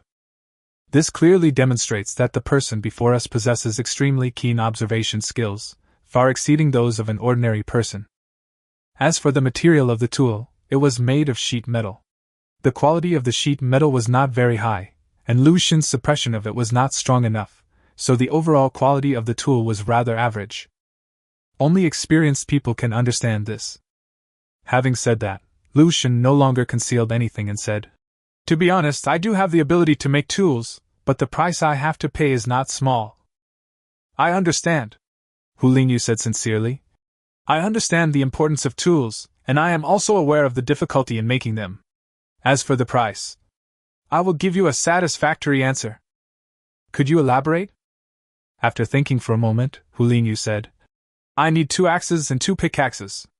I can buy them with survival coins. How about 30 coins each?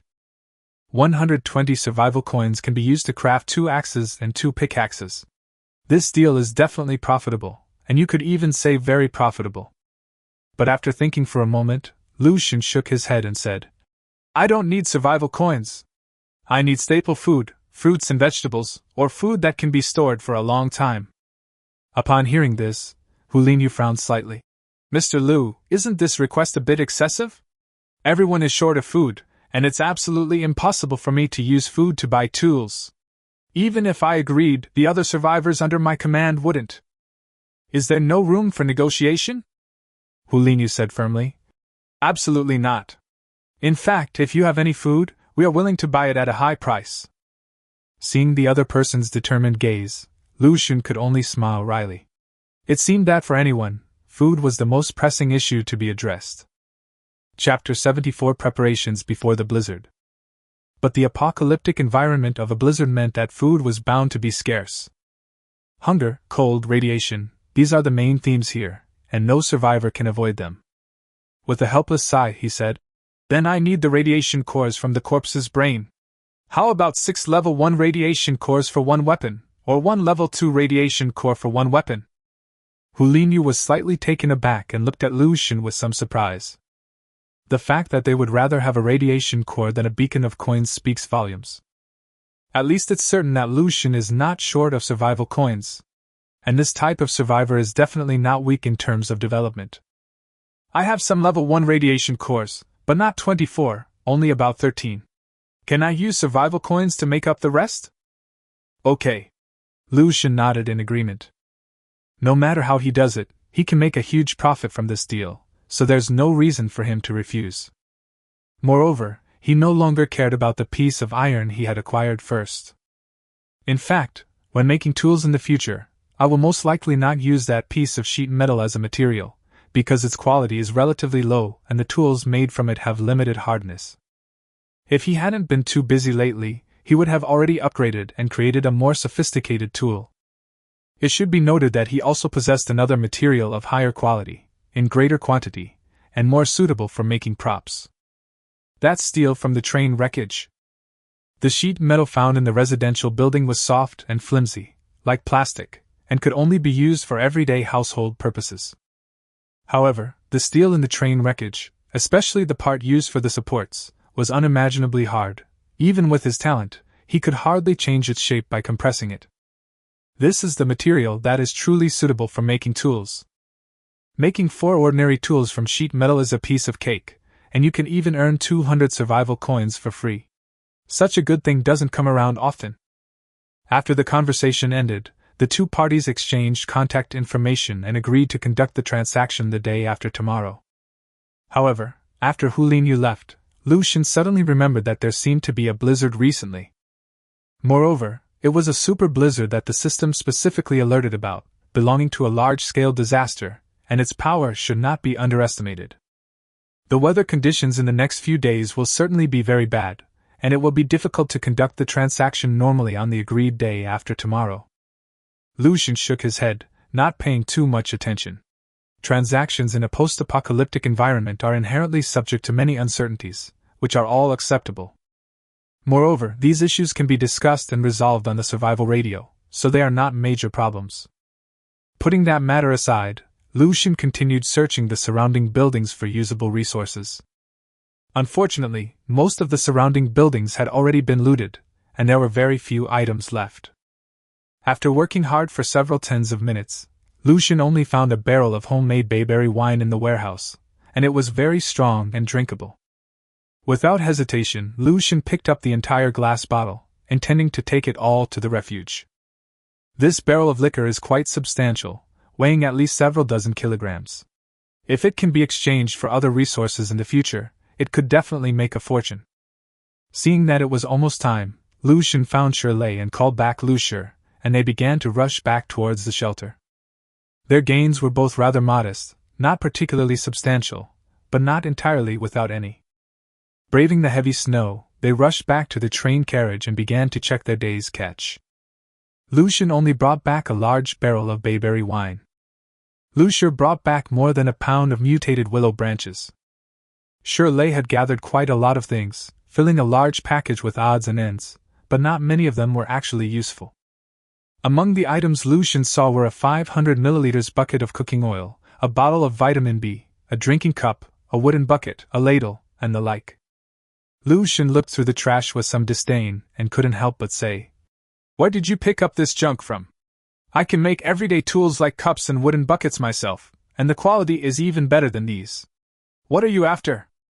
Shirley scratched his head and said in a muffled voice, "There's really nothing else left, but we still have to bring something back, right?" Lu Xun shook his head helplessly. Of all these items, Only the barrel of oil was useful, the rest were all junk, including the bottle of vitamin B.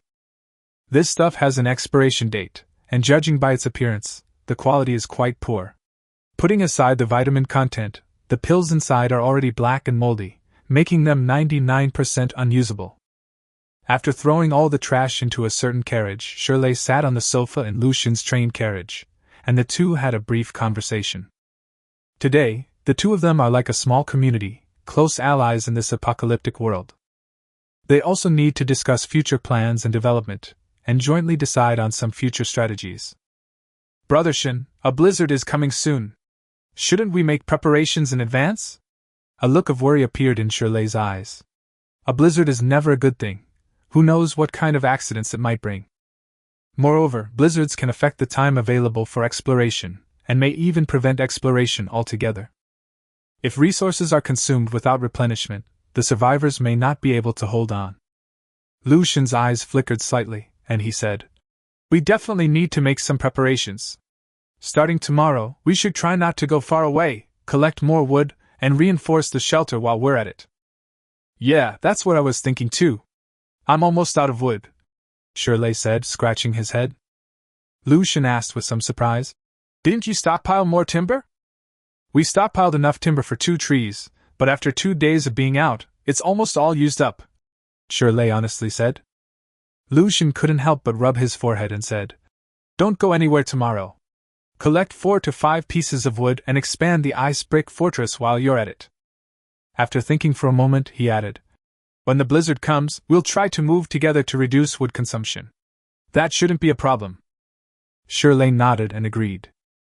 Although it was nearly night and darkness had fallen, the two did not rest but continued working inside the ice brick fortress. Shirley is tall and strong, and is in charge of making ice bricks. Bring in the snow from outside, put it in a wooden mold, pour water on it to melt it, and you can easily make ice blocks. Then, they were all piled up in a corner. After discussing it, the two decided to expand the ice brick fortress by at least 30 square meters. Chapter 75 Candles. On the one hand, it ensures that even when unable to go outside, one can still move around inside the ice brick fortress and perform tasks such as wood decomposition and tool making. On the other hand, Lucian needs to reserve some space to excavate underground shelters. When there's nothing else to do, it's a good time to dig out the underground shelter. Then, just apply the juice made from boiled mutated willow branches and you can move in directly. Of course, Lucian did not plan to move the shelter in the short term, since the environment in the train carriage was quite good. However, the fact that the underground shelter is completely free of radiation makes it ideal for growing crops, which is its most important function. Having a piece of land free from radiation that can stably provide food is the greatest source of confidence for surviving the apocalypse, and it is also the task that needs to be accomplished in the coming period. Life was stable and peaceful. Lucian and Shirley chatted casually while doing their respective tasks. As darkness fell, the hordes of zombies continued to surge in, a daily routine that had become a regular occurrence. From initial panic and fear to now taking it for granted. As Lucian watched his old friends surge towards him, he habitually took out his iron spear and began poking it out through the hole left in the ice wall. You can reliably obtain about 10 radiation cores every day, which is equivalent to 50 survival coins, not much different from receiving a salary. Moreover, Lucian didn't really care about this money. He threw it all into the refrigerator where Lu Shur was located to help it improve its strength. Tonight, Shirley didn't even return to his shelter. They moved bedding, straw, and the core of the independent shelter directly to Lucian's carriage and slept there for the night. When they woke up the next day, they ate some simple food and then continued making ice bricks without stopping.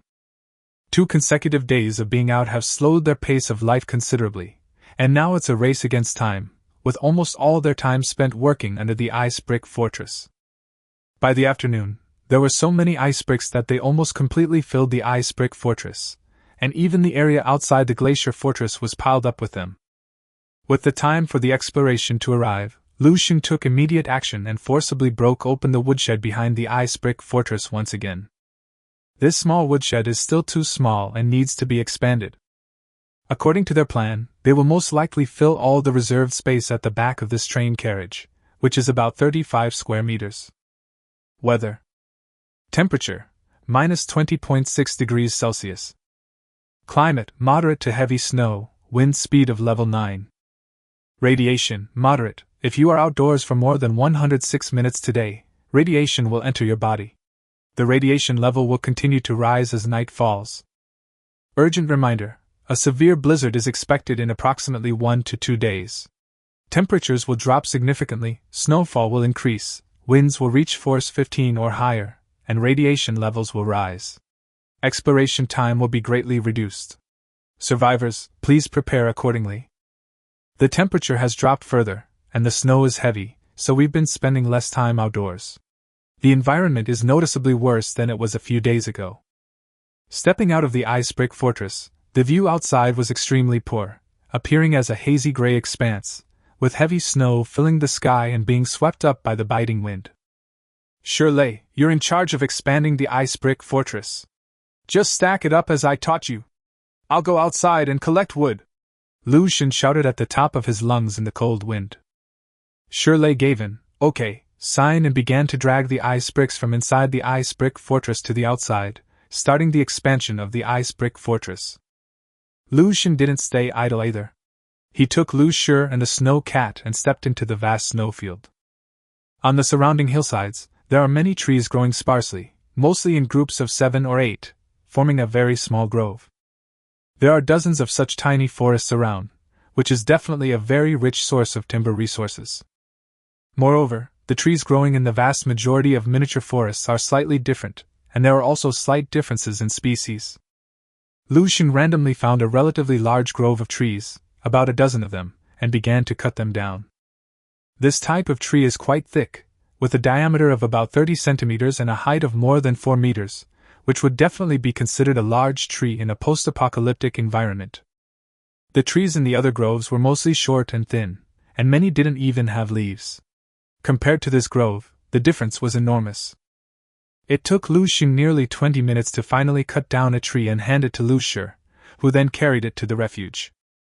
According to his estimate, one of these larger trees would be enough for 3 to 4 days of use, which is very cost-effective.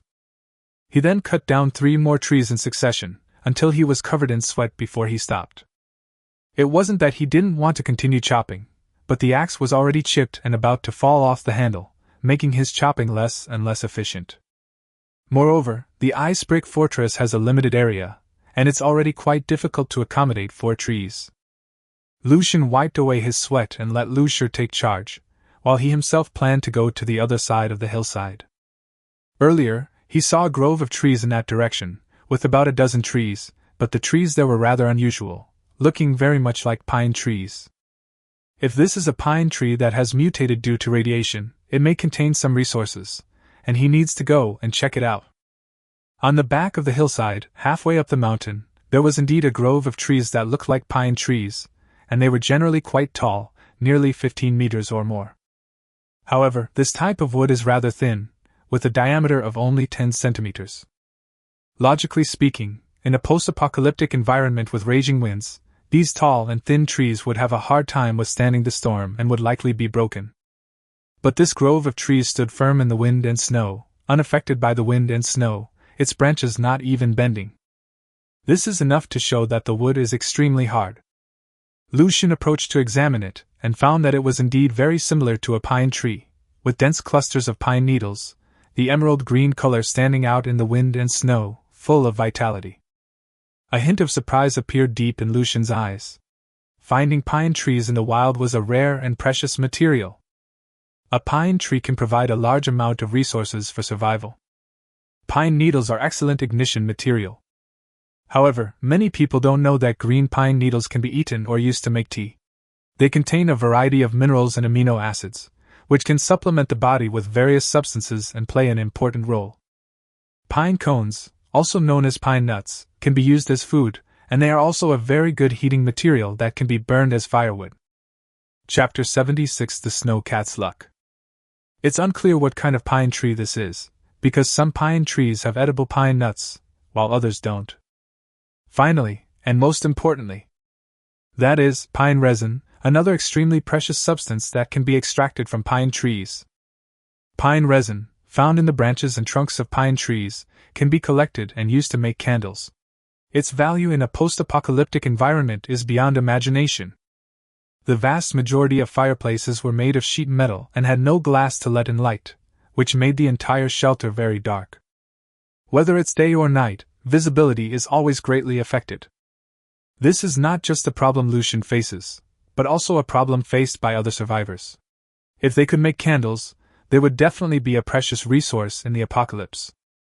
After thinking for a moment, Lucian immediately returned to the train carriage and found a dozen plastic bottles, along with some strips of cloth.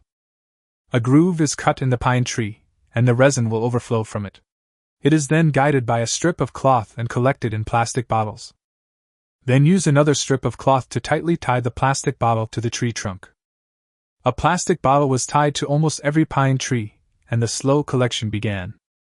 Lucian roughly counted them and found there were a total of 19 pine trees, which was not a small number, and he should be able to collect a lot of pine resin. He just hoped the blizzard would come later, so he could accumulate enough resin to make candles before it hit. After doing all that, it was almost time. Lucian picked a large handful of green pine needles and dozens of pine cones and brought them back to the train carriage. When he returned, Shirtless had also completed the expansion of the ice brick fortress. Behind the original ice brick fortress, there was an additional 35 rectangular space, about 2.5 m high, slightly shorter than the ice brick fortress in the train carriage. However, from the inside, it is actually very spacious and very sturdy. This effectively doubles their living space, allowing them to complete many daily tasks even during blizzards, all while under the ice brick fortress. Not long after they returned to the shelter, darkness enveloped the sky outside. Huge snowflakes pounded against the glacier fortress like a torrential downpour, creating a scene of impending doom that inspired awe and fear. Shirley wiped the sweat from his brow and couldn't help but sigh. The weather is really getting worse and worse. I wonder what it will be like when the blizzard really arrives. Lucian's gaze was equally solemn as he looked at the pitch-black night outside, an atmosphere that was extremely oppressive and suffocating, giving one a sense of despair. Don't overthink it. Just prepare as many supplies as possible. The blizzard is coming either today or tomorrow, so it's very urgent. Shirley nodded in agreement. Inside the ice brick fortress, the two lit a fire, and then began cutting wood in the expanded area.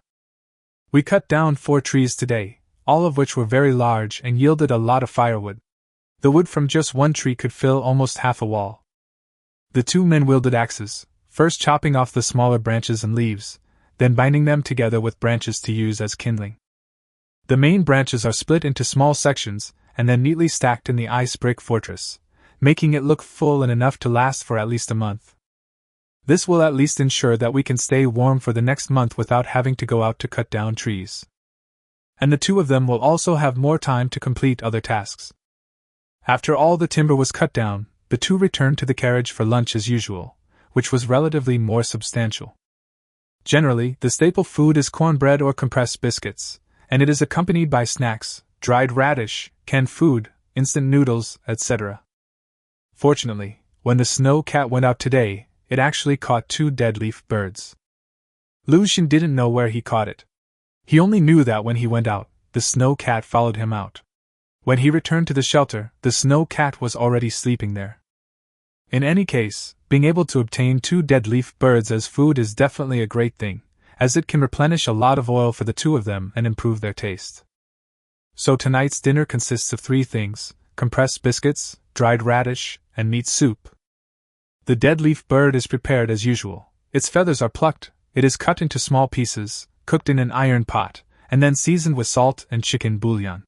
The taste is very delicious. As for the distribution of the meat, it was divided equally among the 2 people and the cat. Now, snow cats are the main source of labor, providing a stable supply of meat and are a great help in the shelter, so they absolutely cannot be mistreated. To a certain extent, we should even take good care of it, make sure it's well fed and watered, so it can work better in the future.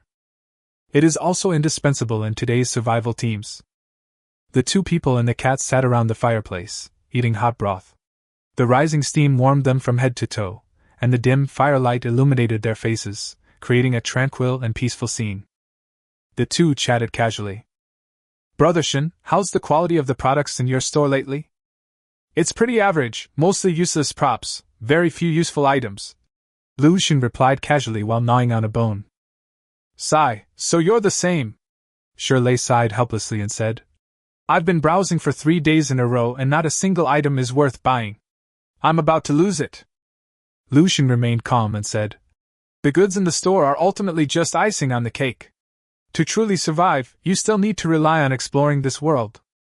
That's true, but I finally have a few hundred survival coins, and I just can't use them, Shirley said with a smug look on his face. Lu Shin shook his head helplessly and said, Keep it. There will be many places where we need money after the settlement is established. That makes sense. Shirley nodded, then looked at the snow cat and said, Brother Shin, I've always felt like I have bad luck and can't seem to get any good items. How about we let this fat cat give it a try? Lu Shin raised an eyebrow. The snow cat clearly sensed the malice, stopped eating with its head down, and took 2 steps back. Meow. 10 seconds later. The snow cat's paw pads were pressed onto the survival radio, and 3 items began to refresh. The snow cat remained relatively calm, and with a speechless expression, it withdrew its foot and returned to the bowl to continue eating. 3 items appeared before the 2 of them, causing them to show expressions of surprise. Name, Canned Yellow Peach X1, 10 survival coins. Name, Potatoes X500G, 20 survival coins. Name, Eggs X5, 20 survival coins. Chapter 77 Valuable Commodities. Brother Shin, this fat cat is really lucky. It refreshed and gave out 3 food items, Shirley said in surprise. Lu Shin's eyes lit up, and he said, This isn't just any ordinary food. What's so special about it? Shirley asked, somewhat puzzled. Lu Shin said seriously, Potatoes, a crop that is extremely filling and easy to grow, are definitely the most suitable seeds. If our method is correct, it is very likely that we can grow them for a long time. There are also eggs. If they are fertilized, they might have a chance to hatch into chicks. I took a few dead leaf bird eggs and put them in my suitcase for several days, but none of them have hatched yet. In the current situation, anything that can bring about long-term development and provide a stable supply of food must be the most precious item. And potatoes are among the best. This pound of potatoes only costs 20 survival coins, but in Lu Shin's eyes, even if it were worth 200 survival coins, he would definitely buy it. Shirley scratched his head and raised a question. Brother Shin, I've heard before that potatoes are not suitable for growing as a staple food. Although this crop is easy to grow and has a large yield, it is nutritionally unbalanced and inconvenient to store. Lu Shin glanced at him. A monotonous diet, can't you eat anything else? It's inconvenient to store, don't you know how to make it into potato starch? You're lucky you have anything to eat, and you're still being picky. That makes sense. Shirley grinned. The 2 bought the potatoes and eggs almost without hesitation. The potatoes were about the size of ping-pong balls, looked very neat, and were of good quality. The eggs are no different from ordinary eggs, but it's not yet clear whether they are fertilized. It needs to be incubated for 5 or 6 days in a constant temperature environment of around 38 degrees Celsius before it can be barely seen whether the egg is fertilized, and only then can it be known whether it can hatch. Lu Shin placed the 5 eggs into the suitcase next to the fireplace, which was filled with warm clothes, with 4 bird eggs placed in the center. Place 5 eggs inside and try to hatch them. If successful, the eggs will hatch into chickens and may even provide food in the long term. In today's post-apocalyptic environment, catching wild chickens or birds is much more difficult than hatching bird eggs. Looking at his haul, Lu Shin couldn't help but marvel at how useful the snow cat's claws really were. Besides catching prey, it also brings good luck. A few seconds later, Lu Shin hugged the snow cat's plump body and pressed his paws onto his survival radio again. He still has one more chance to refresh. Soon, 3 brand new items appeared before him. Name, Sunken Wood ×1. Description, a special type of wood mutated by radiation, possessing the ability to absorb radiation. It can attract surrounding radiation into the submerged wood, storing it and preventing it from easily dissipating. Price, 15 survival coins. Name, Flint and Steel X1, Price, 10, Survival Transformation. Name, Spirit Condensation Potion times 1. Name, Special Item, High Value. A precious substance condensed from the radiation core of a level 2 or higher decaying corpse. The inferior radiation energy has been removed, making it safe for humans to consume. Consuming it will enhance innate abilities to a certain extent. Value, 50 survival coins. Holy crap, this is all good stuff. Lucian's eyes widened in disbelief. Apart from the flint, the rest of the items were ones he had never seen before. Needless to say, it's always a good thing to have some on hand when starting a fire, and they're not expensive either, so you can just buy them directly. As for the ebony, after carefully examining its description, Lucian also fell into deep thought. A type of wood that can absorb radiation and store it within the wood so that it does not dissipate. The function of this wood is actually somewhat similar to that of mutated willow branches. If you have a lot of petrified wood, you can also build shelters and settlements, and the results are likely to be quite good. However, the underlying principles of the two are actually completely different. The sap from the mutated willow branches primarily repels radiation, creating a safe haven for the system. Submerged wood, on the other hand, absorbs all the surrounding radiation onto itself, thus creating a safe zone. Furthermore, ebony has another effect. It can be used as a radiation core, and even a higher quality radiation core. It has now been confirmed that radiation is not entirely useless.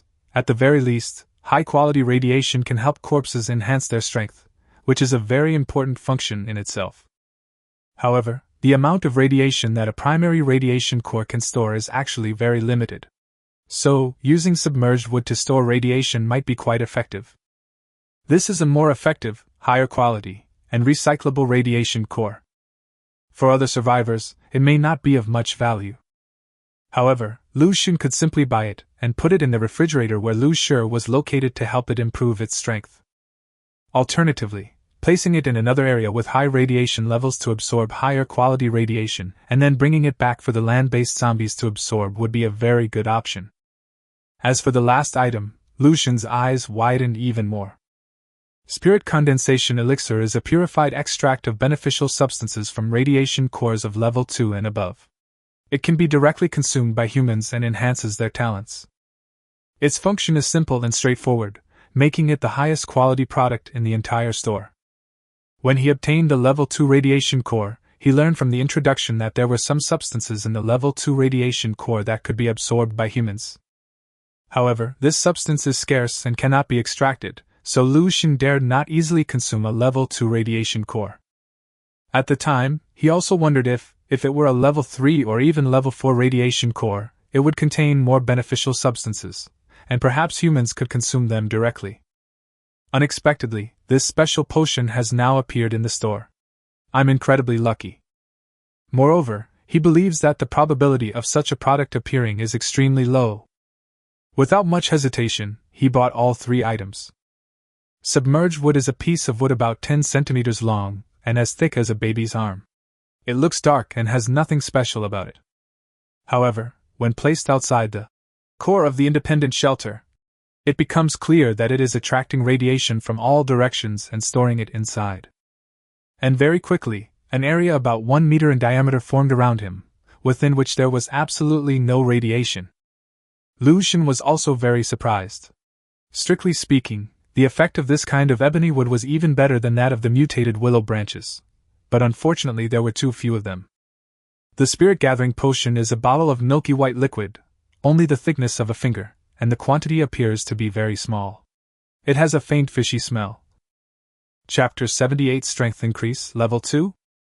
Brother Shin, this thing looks a bit shady, Shirley said seriously, stroking his chin. Lucian's face immediately darkened, and he cursed. Get lost! No one would have guessed if you hadn't said anything! I don't believe you didn't think of that.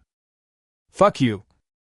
Lucian couldn't help but roll his eyes, but the thing did look rather strange.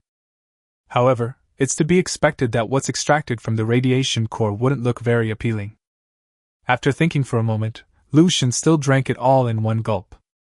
At first, there was no reaction. I just thought the taste was so, and it was icy cold, and even had a faint, pungent smell that was unique to radiation. It wasn't until 5 minutes later that some amazing changes occurred in my body. First, the temperature of the skin on the body surface rises higher and higher, even exceeding 40 degrees Celsius, and the skin turns red. A strange energy surges through the body, the heart rate increases, and the blood flow accelerates dramatically. He could clearly hear his own heartbeat and the speed of his blood flow, and he had inexhaustible strength, as if it were about to explode from his body. Holy crap, this thing is incredibly powerful. Lu Xun clutched his chest, feeling as if the force was about to burst through his body. Even his talent, condensation, became uncontrollable at this moment, seemingly undergoing some inexplicable changes. The use of talent is not like game skills, which can be used simply by thinking about them. This talent was never bestowed upon him by others, but was something that Lu Xun himself possessed, only he had never awakened it until he came to the post-apocalyptic world and it was activated by some kind of power. As the product itself stated, this is an awakening of talent, not the bestowal of talent. This is like an instinct from his genes. When he needs to activate and mobilize it, a powerful force will operate deep within his blood and genes, allowing him to use condensation. At this moment, the power deeply buried in blood and genes seems to have been greatly enhanced. If the previous strength was 1, it is now at least 3, meaning it has increased by about 3 times. He couldn't withstand such a huge change in a short time, which is why his body was in so much pain. It took him a full 30 minutes to slowly accept the expansion of energy.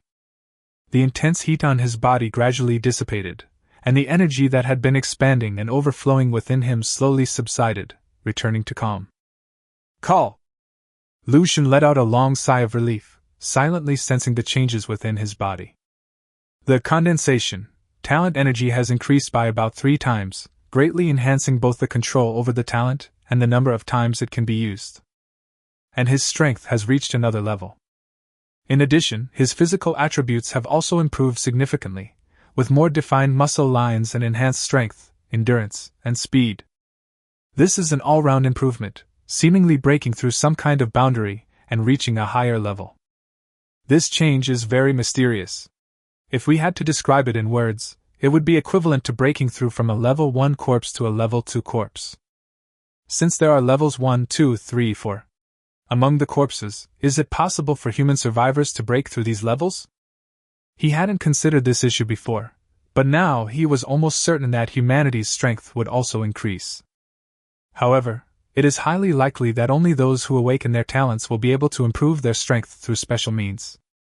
Such special methods are likely to be extremely rare and uncommon. For the vast majority of survivors, improving their own strength is still a very difficult task. For corpses as well, improving their strength is extremely difficult. He has seen quite a few corpses, but only a very small number of them can actually reach level 2. Logically speaking, since the apocalypse has been going on for so long, if there were a stable way for zombies to improve their strength, then the vast majority of them would have already reached level 2 or even level 3, instead of remaining stuck at level 1 rotting zombie. Moreover, the corpses cannot increase their strength by forcibly devouring the radiation core. They can only absorb radiation subtly, which makes their path to advancement extremely difficult. Lu Xun was able to reach level 2 in a short time, which was also a benefit brought about by Lu Xun using his talent to help him absorb a large amount of radiation in a short period of time. After thinking for a while, Lu Xun shook his head and temporarily put these thoughts out of his mind. For all survivors, the most important goal has never been to improve their strength, but to survive. Although his physical fitness has improved slightly and his talent has also been enhanced, it doesn't seem to be of much use. He still felt very cold and hungry, and walking in the blizzard, he was still easily blown away. This level of improvement, at most, gives him more confidence when facing humans or wild beasts, preventing him from becoming the bottom of the food chain. But in the face of nature, we are still as insignificant as dust. Shirtless stared intently at Lu Xun, and seeing him gradually wake up, he couldn't help but ask, "Brother Shin, how are you feeling?" "Fortunately, my strength has improved a lot. It's a good thing." Lu Xun didn't say much, just mentioned it briefly. "That's good. The snow cat's claws are really useful." "That's true."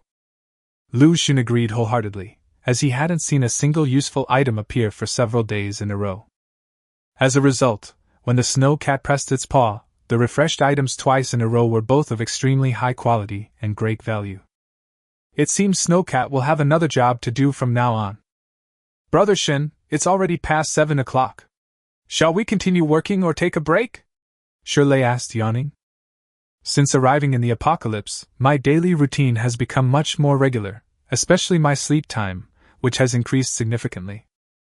Getting up at 7 or 8 in the morning and going to bed around 9 at night is the norm.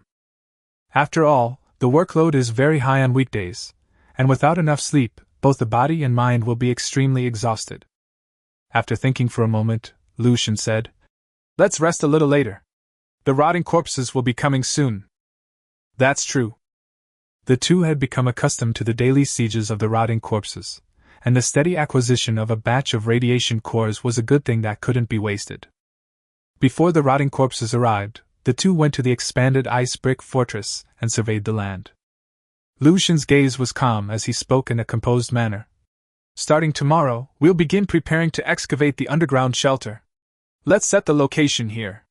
We'll dig diagonally downwards, extending it about 2 meters down." Shirley listened attentively and then asked, "Okay, but how much space do we need to excavate?" Chapter 79, Digging an Underground Shelter. "I have less than 4 kilograms of mutated willow branches here. I plan to use half of them to build an underground shelter of about 40 square meters, mainly for storing supplies, growing crops, and preventing disasters," Lucian said earnestly. He had been thinking about these things for a long time. Then he added, "I'll use the remaining mutated willow branches to build you an underground shelter after the blizzard passes. The train carriages are nice, but without fireplaces, the insulation is too poor. If you live in an underground shelter and build a heated kong, a traditional heated platform bed, you should be able to keep warm." Upon hearing this, Shirley nodded repeatedly. He didn't have a fireplace, and every night he suffered from the cold, which was a problem he had always faced.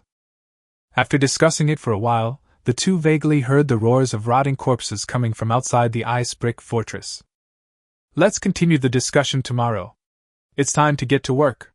Lucian yawned, his initial fear long gone, and picked up the iron spear beside him with both hands. Shirley was the same. He also had a spear, which Lucian had made for him. Lucian also specially made several holes in different directions of the ice brick fortress so that the two of them could poke the rotting corpses together. The number of rotting corpses was still enormous, completely surrounding the ice brick fortress.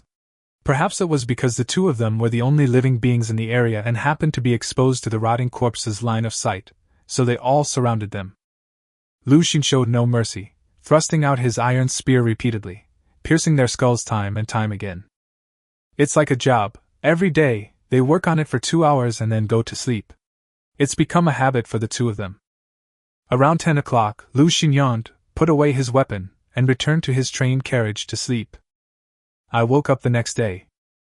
Looking at the 26th level 1 radiation cores in his hand, Lucian nodded in satisfaction and threw them all into the refrigerator where Lucian was.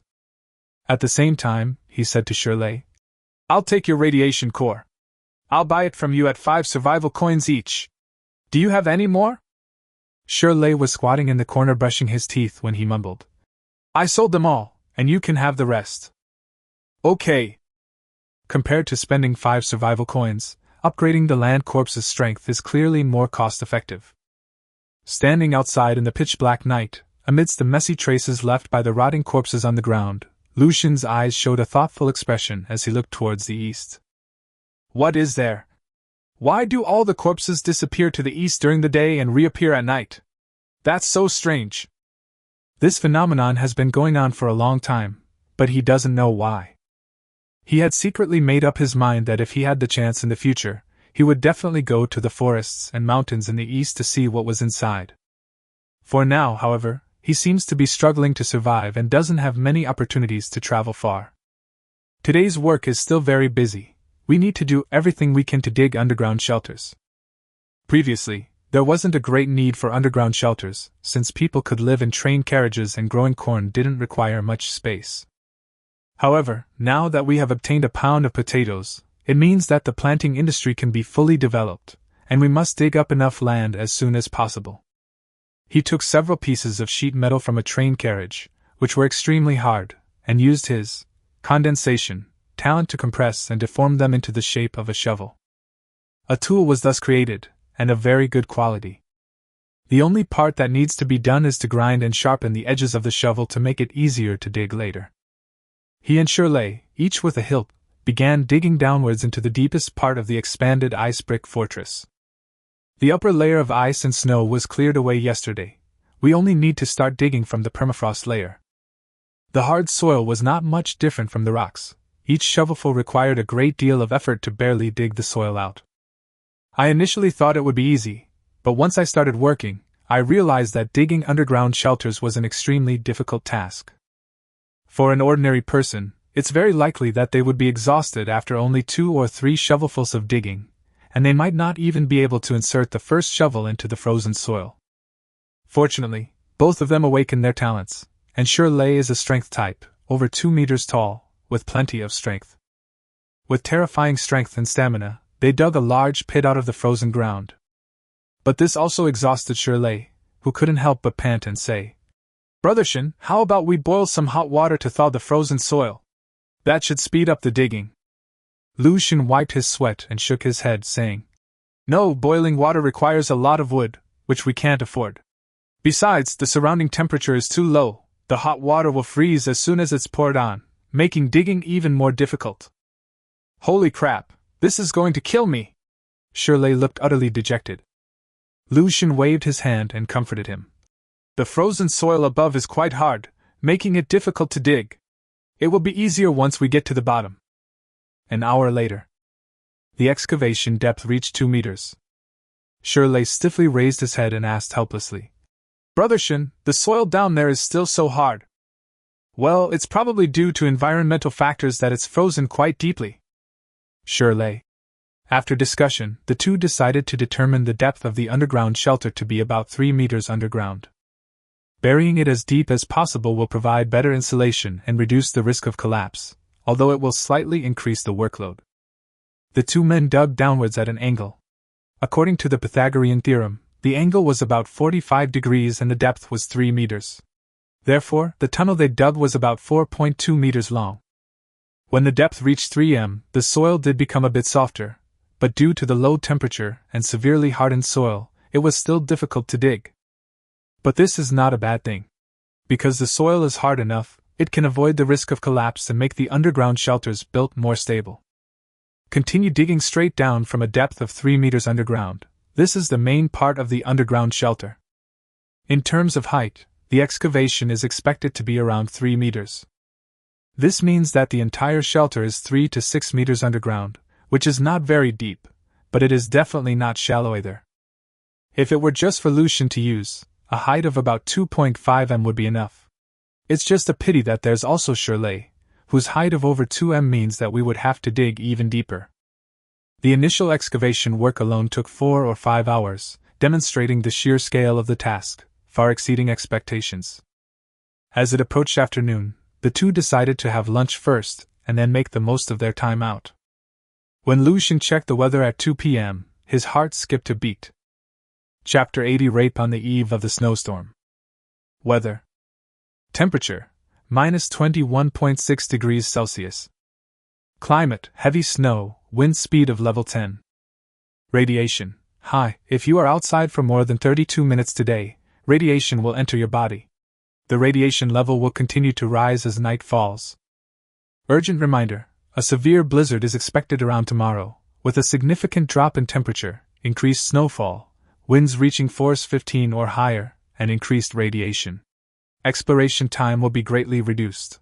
Survivors, please prepare accordingly. This was the shortest possible time for exploration in history, lasting only 32 minutes. The environment was extremely harsh, with very low temperatures, heavy snow, and high levels of radiation. It has been clearly stated that a severe blizzard will arrive tomorrow, which means that today is the last day we can go out.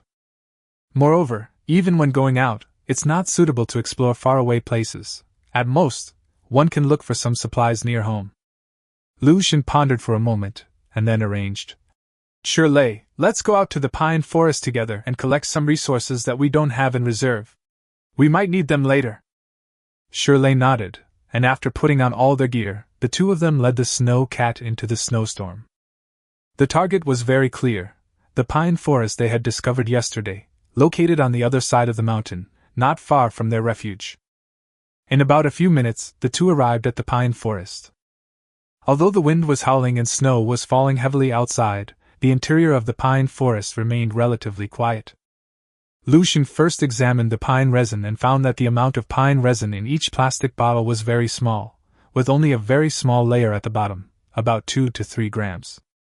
The dozen or so plastic bottles combined weighed less than 50 g, which means the collection process was much slower than expected. However, he also thought that on Earth in the past, pine trees would probably have collected resin much more slowly than they do now, so this was already a pretty good harvest. Lucian was responsible for collecting the resin from all the plastic bottles, then regrooving them and hanging them up to continue collecting more resin. Shirley was responsible for collecting pine cones and pine needles, which are also two very important resources. Furthermore, it was discovered yesterday that there were still quite a few pine nuts and some pine cones. Although the kernels were not very plump, they are still a kind of food, and a batch can be collected and stored. He specifically asked Shirley to carry the largest backpack and basket so that he could bring back more pine cones. The two did not stay outside for long. After Lucian finished collecting all the pine resin, about 10 minutes later, the two hurriedly rushed to the shelter. Because the weather conditions were so bad, even though it was time to go out, it was actually not suitable to go outside. The wind and snow almost blew people away from the snow, and the radiation was extremely pungent. You could smell it even while wearing a gas mask. For their own safety, the two gathered some resources and then returned to the shelter. Even at 2 p.m., when the weather was at its best, the sky was still dark as if it were dusk. The clouds in the sky were dark and heavy, as if they were about to fall down. This was truly an apocalyptic scene. The two dared not go out. Although the blizzard was not expected to arrive until tomorrow, the weather today was already extremely dangerous. In the communication via the survival radio, all the survivors were also discussing it endlessly. Holy crap! Holy crap! The weather is terrifying, I don't dare go out. With only 20 minutes to spare, where can you go even if you leave the shelter? You might as well stay in the shelter and get some sleep. Sleeping? Do you have enough food? Do you have enough firewood? Do you have enough warm clothing? Don't ask.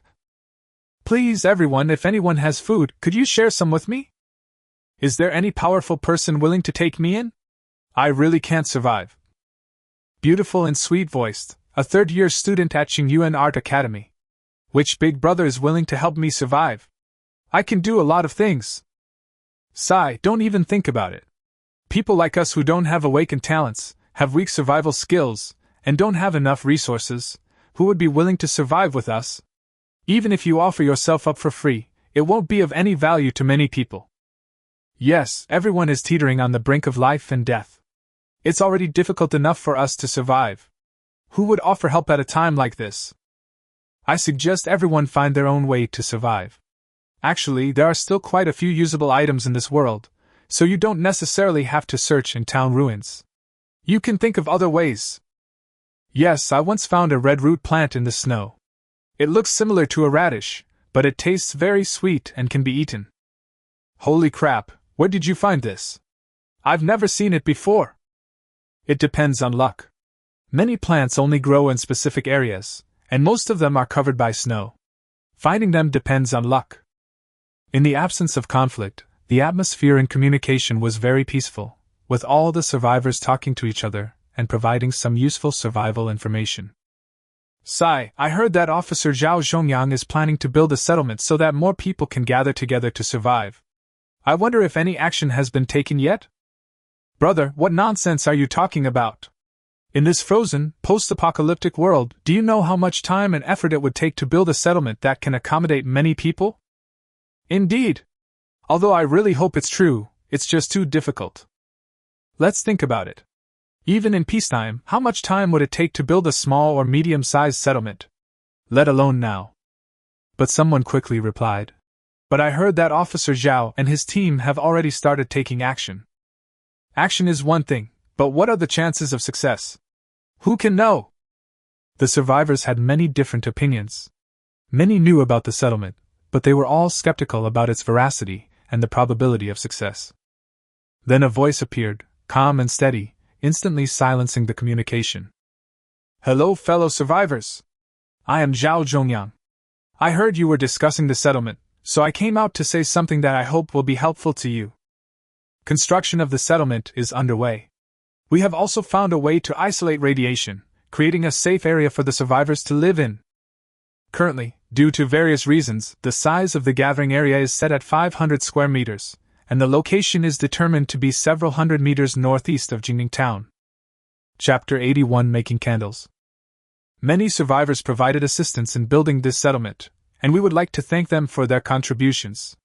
After the blizzard passes, we invite all survivors to come and purchase or lease land by paying a certain amount of survival coins or other hard currency. I sincerely hope that this gathering place can be successfully established, and I look forward to meeting everyone. Thank you. Despite its extremely official rhetoric, it stands out as a refreshing change in the world of communications. Zhao Zhongyang's calm and powerful voice gave many survivors hope for survival and boosted their confidence at that moment. Is Officer Zhao telling the truth? I'm a little skeptical. There's a certain probability that it's true. I know a survivor friend who lives just south of my shelter. He also went to Jingning Town and did indeed encounter Officer Zhao and his team. Yes, I've heard that too. They've reportedly found a mutated willow branch, and the juice from boiling it can repel radiation, thus creating an area that won't be corroded by radiation. Holy crap, there's actually something like that. That's not the main point. I also heard that the construction of this settlement wasn't solely the responsibility of Officer Zhao, but involved several groups of members from smaller, relatively powerful settlements. Now that you mention it, I'm starting to believe it. It can block radiation and has a lot of manpower. If it was built by a few powerful big shots, it does have a good chance of success. Hey, this idiot got fooled by a few words? Building a settlement isn't that easy. Are you trying to harvest us like leeks? Indeed, I have my doubts about this matter, and I suggest that you think it over carefully before you act. Various opinions emerged in the communications, with some optimistic and others skeptical. However, Lucian didn't pay too much attention to this situation. Because once the settlement is established, some people will eventually come and become the first group of survivors to move in. If the gathering place is indeed good, its reputation will naturally spread, and more people will come. However, the settlement could only accommodate a small number of people and was not suitable for all survivors to come together. Most of the survivors who are capable, or those who have already formed small settlements, such as Lucian and Shirley, will most likely continue to rely on their own shelters rather than migrate directly to the settlements. The gathering place is more like a coordinate for everyone to contact, trade, and communicate. He couldn't fully predict how things would develop in the future. Only when the settlement was completed and the survivors moved in would he know what the final outcome would be. When his attention returned to the present, Lucian's gaze fell upon what lay before him. The current task remained the same: to dig an underground shelter. Shirley was already busy underground, digging out a large amount of soil and piling it into the passage, which was then cleaned up by Lucian. Meanwhile, the corpse was also working nearby, responsible for transporting the soil outside the ice brick fortress. After a few hours, Shirley dug out a large space underground, and Lucian was able to enter it together. The two of them worked together to dig, which greatly increased their speed. The soil 5 meters underground was indeed much softer, making it much easier to dig. However, another problem has also arisen. That is, there are a lot of stones underground, small pebbles and large rocks, which can be encountered every once in a while, which greatly increases the difficulty of digging. In this situation, small stones are usually dug out and thrown away. However, if the stone is large, it can only be broken up with a pickaxe and then transported out in bulk. This caused their progress to slow down slightly. They dug until night, working non-stop, but they only managed to excavate 5 square meters before they were exhausted. With a depth of 3 meters and a size of 5 square meters, it means that a full 15 cubic meters of soil and rock were excavated, demonstrating the immense workload that far exceeded expectations. This is by no means an easy task, it will inevitably require a great deal of time, energy, and physical strength to gradually complete. Lu Xun has already made a plan, not to pursue instant success, but to dig out a portion each day. At most, it will take 10 days to half a month to see results. Since a violent blizzard is coming and we can't go out for a while, we can spend all our time digging an underground shelter. In the evening, Lu Xun and Shirley, who had been busy all day, returned to the train carriage. Although the two had a hard day, their dinner consisted of only a cornbread, 2 compressed biscuits, and a bowl of salt water. The arrival of a severe blizzard means there will be no opportunity to go out and explore, and once the food is gone, there will be none left, so we must conserve as much as possible. Fortunately, the two of them weren't picky about food. They were happy as long as they were full. As night fell, something unusual happened. The much-anticipated rotting corpse did not appear. It seemed that due to the weather, the wind outside had reached level 15, making it difficult for the rotting corpses to roam in such an environment. Therefore, there was no rotting corpse attack tonight, which made the two of them somewhat disappointed. That's a huge loss of income. Since they didn't need to spend time poking at the rotting corpses, the two could only use that time to continue digging the underground shelter. Meanwhile, during his free time, Lu Xun did something else: make candles. About 50 g of pine resin is just enough to make 1 candle. The collected pine resin is washed and sifted to remove some impurities, and then boiled in a pot until it is completely melted. Then, he could make a container, which was very simple for Lu Xun. He only needed to use his talent to modify the wood and compress it to the size of a candle. First, place a fuse in a container, then pour the completely melted pine resin into a mold to cool and solidify, and you will get a candle. A 40-50 G candle can burn for about 6 to 7 hours, though the burning time may vary slightly depending on the quality of the resin. In a post-apocalyptic world, candles are actually a form of hard currency, an item that greatly aids in survival. Since arriving in this world, they have never seen the sun, and their vision has always been dim, which is a great problem for everyone. Only a small percentage of survivors own fireplaces, but fireplaces could only be used for heating and not as a direct source of light. The vast majority of survivors simply lit fires to keep warm and provide light. However, the fire itself is very harmful. On the one hand, the heat is not concentrated enough, and even if a lot of wood is consumed, it cannot provide enough heat. Chapter 82: The Blizzard Arrives. On the other hand, there are potential dangers. Many survivors' shelters are very small and filled with a lot of insulation materials, which could easily catch fire if not handled carefully. Therefore, everyone is looking for a better way to provide enough heat to generate enough light.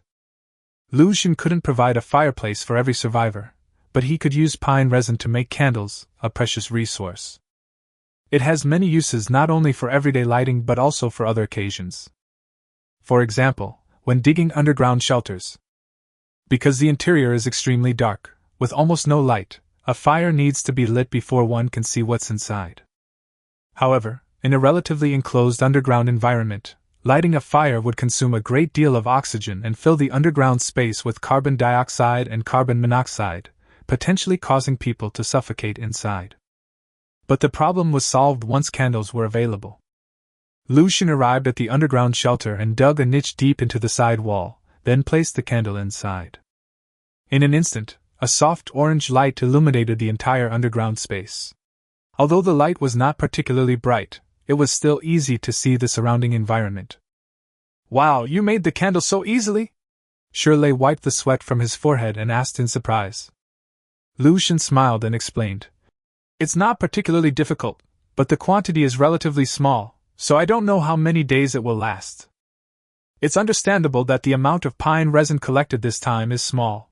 Once you collect enough in the future, there will naturally be enough candles," Shirley said with a grin, trying to comfort him. "I worked for about 2 hours in the evening. It was almost 10 p.m. when I returned to my train carriage to sleep." Looking at the candles, Lu Xun was astonished to find that about 1/5 of them had been used up. "Isn't this a bit too heat-resistant?" As he originally expected, this candle would be very durable if it could burn for 6 hours. However, based on the current consumption rate, a candle can last for about 10 hours, which indicates that the resin of this pine tree is of very high quality and can burn for a long time. This is good news, at least it means that the lighting problem can be barely solved in the future. Back in the train carriage, Lucian slept on the bed, while Shirley slept on the sofa, with the fireplace sandwiched between them, marking the end of a busy day. The severe blizzard will officially arrive tonight. Even while they were still asleep, the biting cold seeped into the blankets, making the two of them shiver. The snow cat also felt the cold and burrowed into the blankets, snuggling close to Lucian as it slept. Lucian didn't stand on ceremony and went to sleep with the snow cat in his arms, tucking his hands into his stomach to keep warm. However, without the snow cat's warmth, their feet were already cold, and even a little stiff. Finally, in the middle of the night, Lucian was woken up by the cold. He huddled under the covers, looking around the dimly lit carriage, feeling that the temperature had dropped terrifyingly. Beside him, Shirley, who was on the sofa, had also been woken up by the cold. His teeth were chattering from the cold, and he was wrapped tightly in the quilt, but it was still hard to keep out the cold. Shin. Brother Shin, this is so damn cold. I feel like I'm going to die. I am cold too. Lucian had almost buried his head in the blanket and said helplessly, "A blizzard should have arrived by now, but why has the temperature dropped so low?" Shirley's fingers trembled as he typed, and he reached for his survival radio on the chair next to him. Then, in the next second, a sharp popping sound was heard. Holy crap, minus 38.8 degrees Celsius? Lucian's gaze remained calm as he checked the current weather. Weather. Temperature, minus 48.9 degrees Celsius. Climate, extreme blizzard, wind speed of level 18. Radiation, extremely high, currently experiencing a severe blizzard, it is not advisable to go out today. With temperatures as low as minus 48 degrees Celsius, a massive blizzard, and wind speeds of up to level 18, anyone leaving the glacier fortress in such an environment would most likely be blown away or freeze to death. At this moment, he had to be thankful that the ice brick fortress was built quite sturdily, otherwise, in this environment, it would most likely have been blown away. Even many ordinary buildings would likely not be able to withstand such a disaster, but the ice brick fortress is made of ice bricks and is completely connected to the ground, making it extremely durable. It's so cold, I feel like I really can't take it anymore, Shirley said, wrapped in a blanket, sounding rather desperate. Lucian also sighed, added a few pieces of wood to the fireplace, and his expression became more serious, with some doubt in his eyes. How can the temperature be so low? Lucian muttered to himself. Logically speaking, minus 48 degrees Celsius is the temperature outside the carriage, and the temperature inside the carriage should be at least above minus 20 degrees Celsius. How could it be this cold? Upon hearing this, Shirley nodded heavily and said, Brother Shin, my family is from the 3 northeastern provinces, so we should be able to withstand the cold, but this cold is really abnormal. It feels like the cold air is extremely penetrating. I definitely feel that way. Lucian nodded deeply. This situation was indeed very rare. The outermost layer was protected by ice brick fortresses, which could maintain the internal temperature at a certain level. The train carriages also have a certain degree of insulation against the cold. When the fireplace is lit inside, the temperature can be maintained at a relatively high level. Moreover, even though they were covered with such thick blankets and had downy straw underneath for excellent insulation, they were still freezing like frostbite. With this level of cold protection, even in the northeastern provinces where the temperature drops to minus 50 degrees Celsius, it wouldn't be this cold. With these questions in mind, Lucian turned on the survival radio. At that moment, communications almost exploded. Holy shit, holy shit, holy shit! It's so cold I'm going to die. The roof of my shelter was blown off, I miss my mom. What's going on? How can it only be minus 48 degrees Celsius? I've lived in places where it's minus 50 degrees Celsius, and it's never been this cold. The cold air here is problematic, it's extremely penetrating. Even with the shelter's protection, the cold air from outside keeps seeping in. Everyone, quickly put on your clothes, wrap yourselves in your blankets, and go to sleep huddled by the fireplace. I don't have a fireplace, I can't exactly sleep with a fire burning in my arms. Many survivors were awakened by the cold and became aware of the abnormality of the environment. Similar to Lucian's guess, the temperature shown in the weather forecast is indeed very different from the temperature actually felt. This is likely related to the environment of the post-apocalyptic world. The cold here is unusually strong and highly penetrating. Even with shelters and ice brick fortresses as barriers, it still manages to seep in. Chapter 83: The Coldest Night. Only by wearing warm, close-fitting clothing and wrapping yourself up tightly can you improve your warmth. At this moment, Lucian and Shirley had no desire to sleep. They quickly put on their warm clothes, then crawled back into bed and added more firewood to the fireplace to ensure it provided more heat. But it was at this moment that Lucian made a surprising discovery. The cotton quilt covering you is not very effective at keeping out the cold, and cold air can easily penetrate, but the downy grass underneath you is excellent at keeping you warm. Touching the remaining bed, it was still very warm, which was clearly due to the soft straw. After a moment's thought, Lucian pulled the fleece out from under the bed and stuffed it all into his clothes to use as a thermal layer. This attempt turned out to be quite effective. It really did make things much warmer. Shirley, quickly stuff the fleece into your clothes, it works really well. Shirley received the reminder but did not doubt it, and quickly followed suit. Before long, he exclaimed in surprise, "Wow, the fleece really works! It's even warmer than a cotton quilt!" Lucian nodded slightly and speculated. After all, the velvet grass is a plant that has been mutated due to radiation, and it is a plant native to the apocalypse, so it must have a certain resistance to the apocalyptic environment. It is indeed possible that items from the civilized era are gradually being phased out. Shirley nodded in agreement. Then, Shirley seemed to remember something and said, "Brother Shin, it seems we need to go to the river bank to collect some velvet grass when we have time. This stuff is indeed quite valuable." "That's right. If the settlement is established in the future, velvet grass may be a very important resource." Lucian nodded in agreement. He also considered whether there were any other resources besides velvet grass that could be obtained by that river. This river is quite large. Although the surface is frozen, there must be water flowing underneath. Could we catch some fish here for our daily food? Although the probability is relatively low, it's worth a try in the future. You might just reap the rewards. The two chatted casually instead of going back to sleep, and waited until dawn. The survival radio was also on the communication channel, and for many survivors, it was also a sleepless night, with them constantly talking on the communication channel. The power of the blizzard was on full display at this moment. Many people believe that the disasters caused by severe blizzards are more about food shortages. After all, during a blizzard, survivors cannot go out and obtain food and firewood, which will be a very troublesome problem. But now, on just the first night, the sudden cold caught everyone off guard. As I looked at my watch, it gradually came to 7 a.m. Lucian got up as usual. It was almost pitch black outside, with no light in sight. The fierce wind howled outside the ice brick fortress, which was frightening. Faced with such a natural disaster, no survivor has the ability to resist.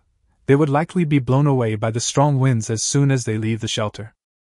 The lazy snow cat was unusually alert today, sitting upright and pacing around the train carriage, looking quite tense. As a native inhabitant of this world and a wild animal, its perception of the environment far surpasses that of humans.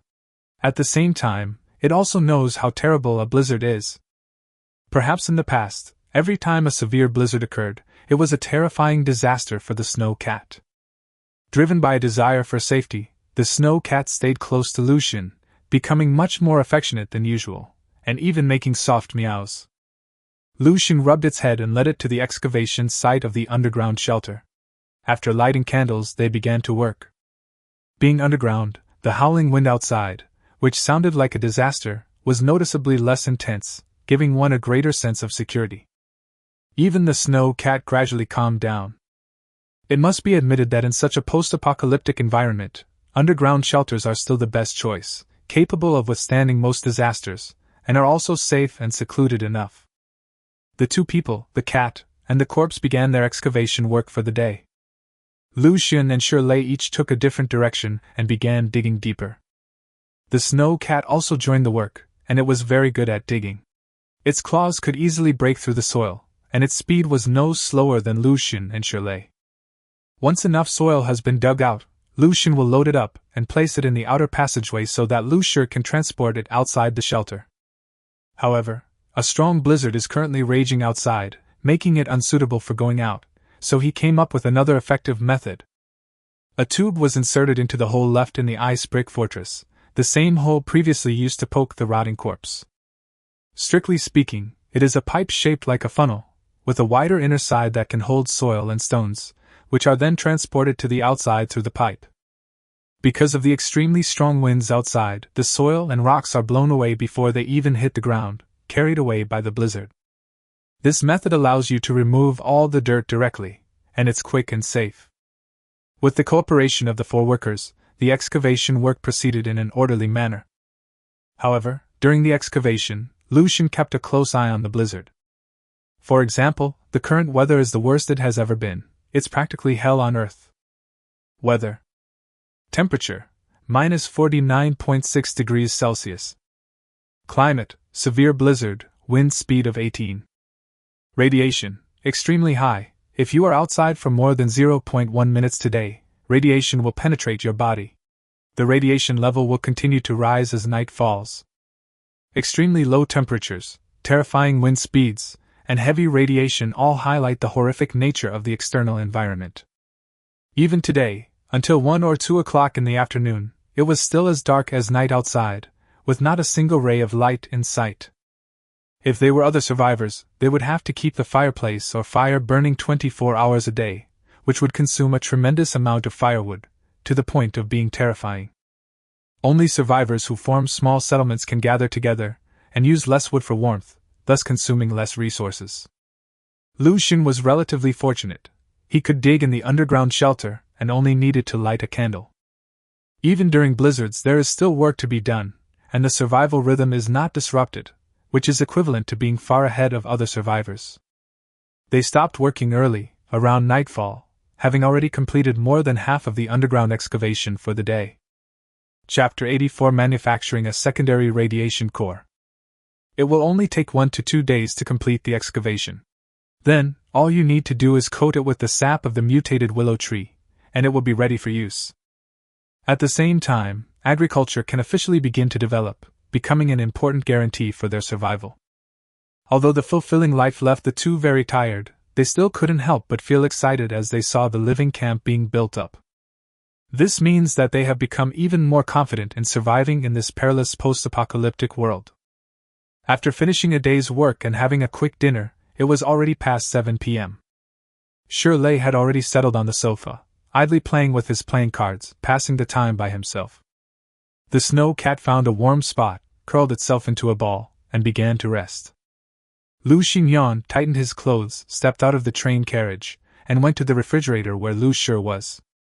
He opened the refrigerator, and upon seeing what was inside, his eyes lit up. He let out a soft sigh, and then picked up a radiation core from it. This is a level 2 radiation core. Lu Xin's face lit up with surprise.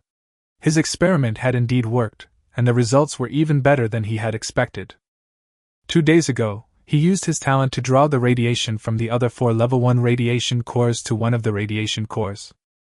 This means that this radiation core contains the energy of 5 radiation cores, and its aura is almost equivalent to that of a level 2 radiation core. Unexpectedly, just a few days later, the radiation core automatically transformed into a secondary radiation core, which was absolutely exciting news. In terms of price alone, 5 level 1 radiation cores can be exchanged for 25 survival coins. However, once it merges into a level 2 radiation core, it can be sold for 30 survival coins, plus a special refresh opportunity. Of course, this is not the most important point. Currently, the land corpse's strength has reached level 2, and even absorbing a level 1 radiation core will not significantly improve its strength. Only by absorbing a level 2 radiation core can one's strength grow rapidly and continuously approach level 3. However, obtaining a level 2 radiation core is no easy task. Not to mention how many level 2 corpses there are. Even if you encounter one, you won't actively provoke it. After all, level 2 corpses are very powerful, and even if they fight against them, there is a high possibility of them getting injured. Therefore, obtaining a level 2 radiation core is far more difficult than imagined. In Lu Xin's original plan, Lu Shi's strength would not make any rapid progress in the short term. He could only slowly absorb radiation energy and gradually improve his strength. But the new discovery has given him new hope. He could easily collect enough level 1 radiation cores and then use his talent to guide them, so that each radiation core contains a huge amount of radiation energy. After a few more days of gestation infusion, a level 2 radiation core can be created like this, and then it can be absorbed by the land corpse. Perhaps in just a few days, Lu Shi will be able to rapidly increase his strength again through this method. Only at this moment did Lu Shi truly understand that the impact of his talent far exceeded his imagination. Its ability to rapidly enhance the strength of corpses is unmatched by any other talent. Next, Lu Shi immediately put it into practice. All the level 1 radiation cores were extracted, totaling 52, which were accumulated over the past few days. Using his solidification talent, he drew upon the radiant energy within and channeled it into the same radiant core. A level 1 radiation core contains the energy of 5 radiation cores, which is equivalent to the embryo of a level 2 radiation core. 10 of these level 2 radiation core prototypes were produced, each containing extremely rich radiation energy, and they were very close to level 2. Lu Shi could clearly sense that after taking the spirit condensation potion and experiencing a significant increase in strength, he was able to use his talent more often. Even after condensing 10 level 2 radiation core embryos, a considerable amount of innate energy remains. So he channeled the energy from the level 2 radiation core into the mind of the land-based zombie, helping it absorb it, and thus rapidly increase its strength. As the radiation increased, the corpse's body underwent significant changes. Its body fibers began to become stronger and more resilient, exhibiting the toughness and strength of muscles. It was as if a completely dead corpse had regained the characteristics of life as its strength gradually increased. Lu Shi's overall physique had become much stronger, even taller and more powerful, and his aura had become increasingly heavy, surrounded by a layer of light gray radiant energy that inspired awe. Not bad. If everything goes smoothly, I should be able to break through again soon, Lu Shi said with satisfaction. Now Lu Shi is his biggest trump card, and even in a life-or-death battle, shirtless might not be his match. With a zombie guarding the shelter or accompanying him when he goes out, his safety will be greatly improved. Moreover, the corpses themselves are a source of labor, able to help with the work without needing to eat. They are practically top-notch workhorses. Sigh, if only we could get a few more spawns of rotting corpse slaves, Lu Shi said with a sigh. But he could only dream about it, because the probability of obtaining special items like rotting corpse slaves was extremely low. I've been using the daily refresh chances for the past 2 days, but unfortunately, I haven't been able to find any useful resources. Even the snow cat's claws don't seem to bring good luck anymore. Lost in thought, he stuffed the corpse back into the refrigerator before returning to the train carriage. However, as soon as he returned, Shirley, who was lying lazily on the sofa, said, "Brother Shin, your survival radio just now had a notification sound. It must be someone looking for you." "Someone is looking for me?" Lu Shi was taken aback. He didn't have many friends, so who would be looking for him at this time? Picking up the survival radio and checking it, I saw Shuiya's name flashing. Lu Shi couldn't help but mutter to himself, "What does she want from me?" 2 seconds later. Shuiya. "Lu Shi, I want to ask you a question. Is the story about the gathering place true?" Upon hearing this, Lu Shi raised an eyebrow and asked, "Didn't you go to Jingning Town? You should know the specifics." Shuiya said somewhat awkwardly, "I only went to Jingning Town to collect supplies. I didn't actually participate in the construction of the settlement, nor did I collect any mutated willow branches, so I don't know the situation." Upon hearing this, Lu Shi nodded slightly to Wei Wei and said, "According to Officer Zhao, an underground shelter is indeed under construction. Moreover, Officer Zhao's talent is related to the soil, so it may not be long before it is successfully completed." Chapter 85: Strengthening the Walls. But I'm not entirely sure about the current situation, since I can't go to Jingning Town every day, and there's a blizzard going on right now.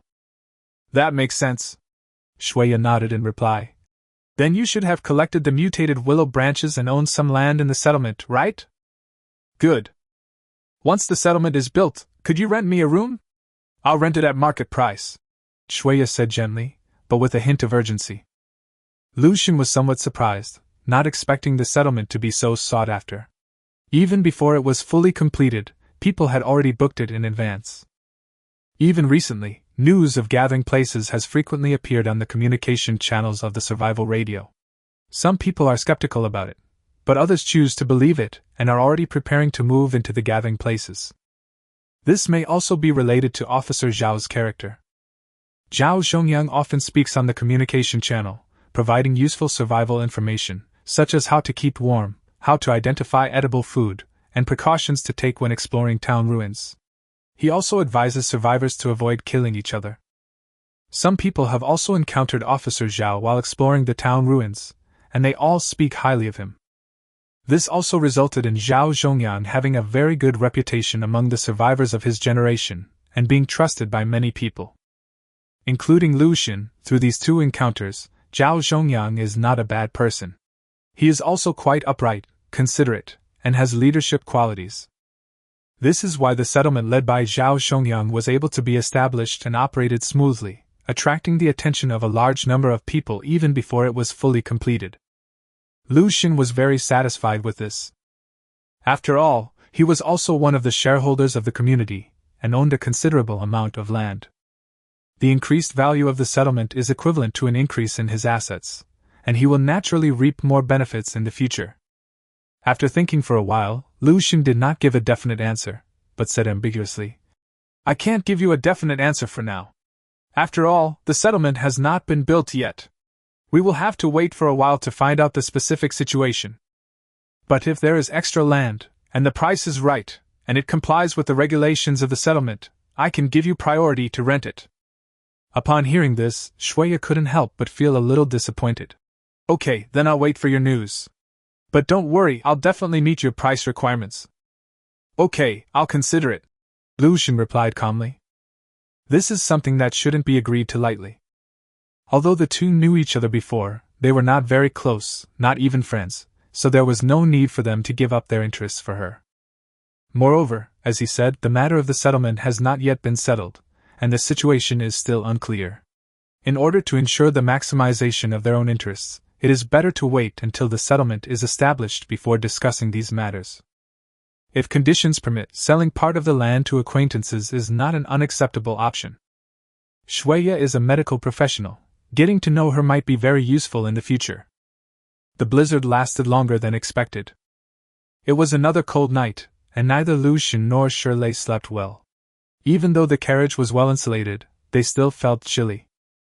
Moreover, the fierce cold wind could be clearly heard even through the glacier fortress and the train carriage, making people feel fearful and unable to fall asleep. It wasn't until late at night that the two of them finally managed to fall asleep.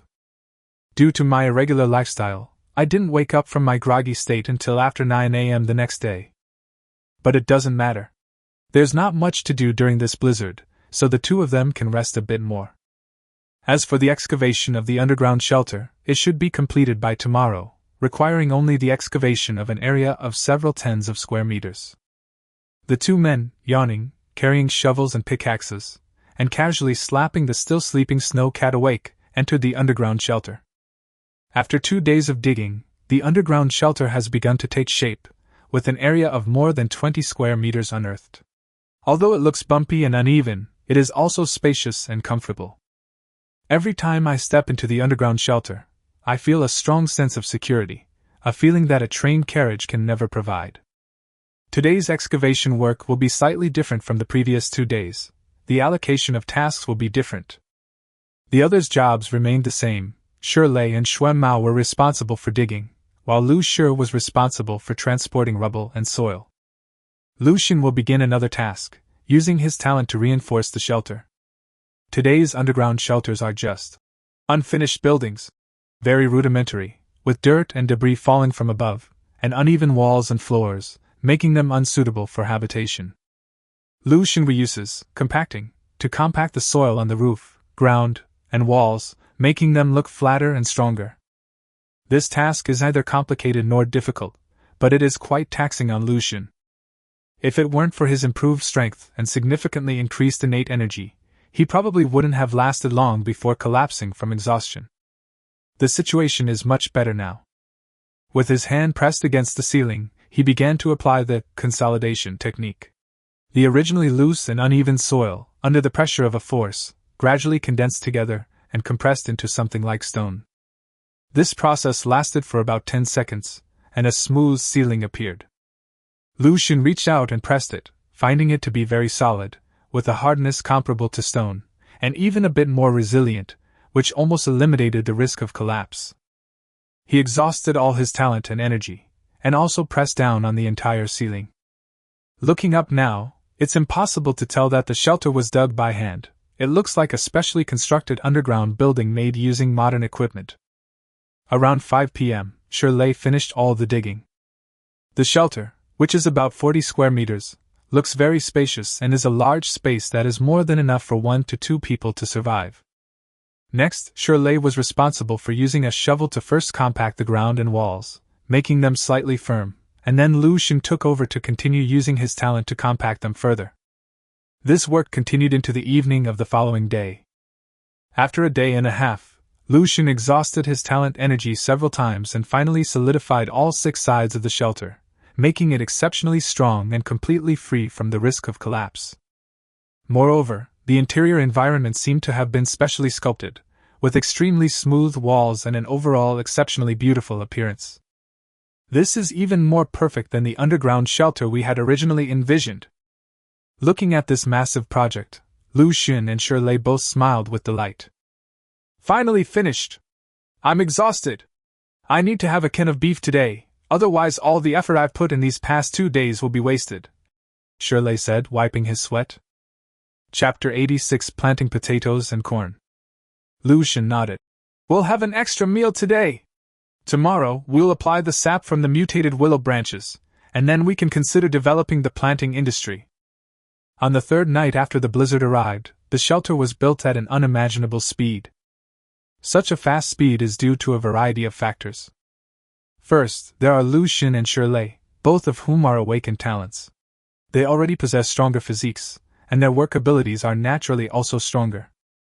Secondly, with the help of Snowcat and Land Corps, it's equivalent to having 4 workers, so the speed will naturally be much faster. If it were any other survivor, it would probably have taken at least half a month to dig out such a huge underground shelter. Tonight, the 2 of them even changed their food and had a big meal, which was quite rare for them.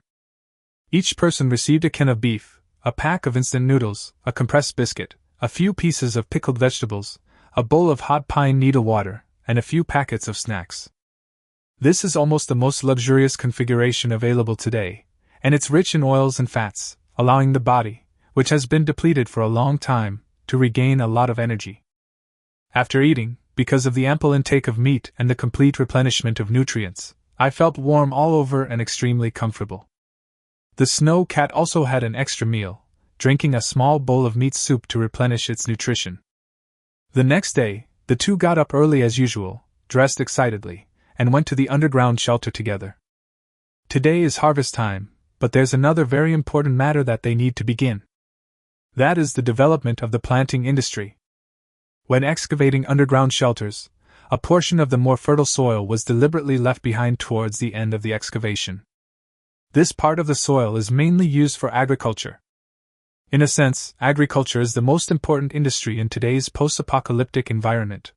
Without a stable agricultural industry, it is impossible to survive in the long term.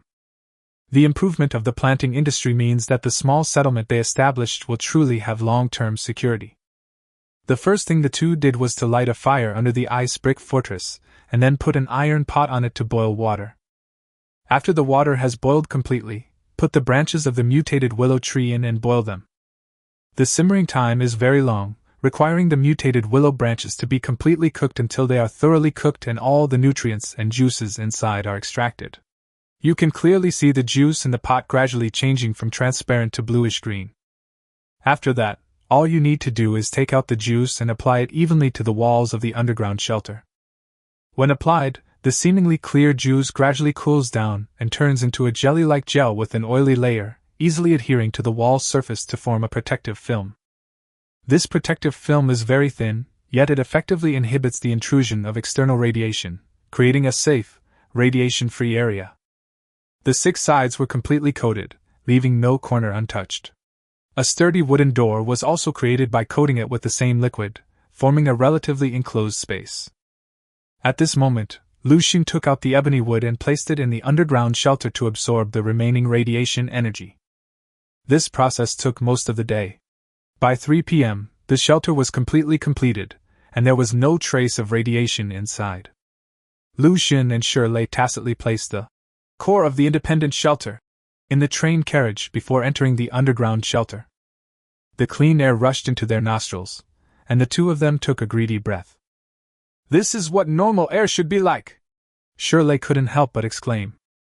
Lu Xun's eyes also flickered as he looked at the underground shelter with great excitement.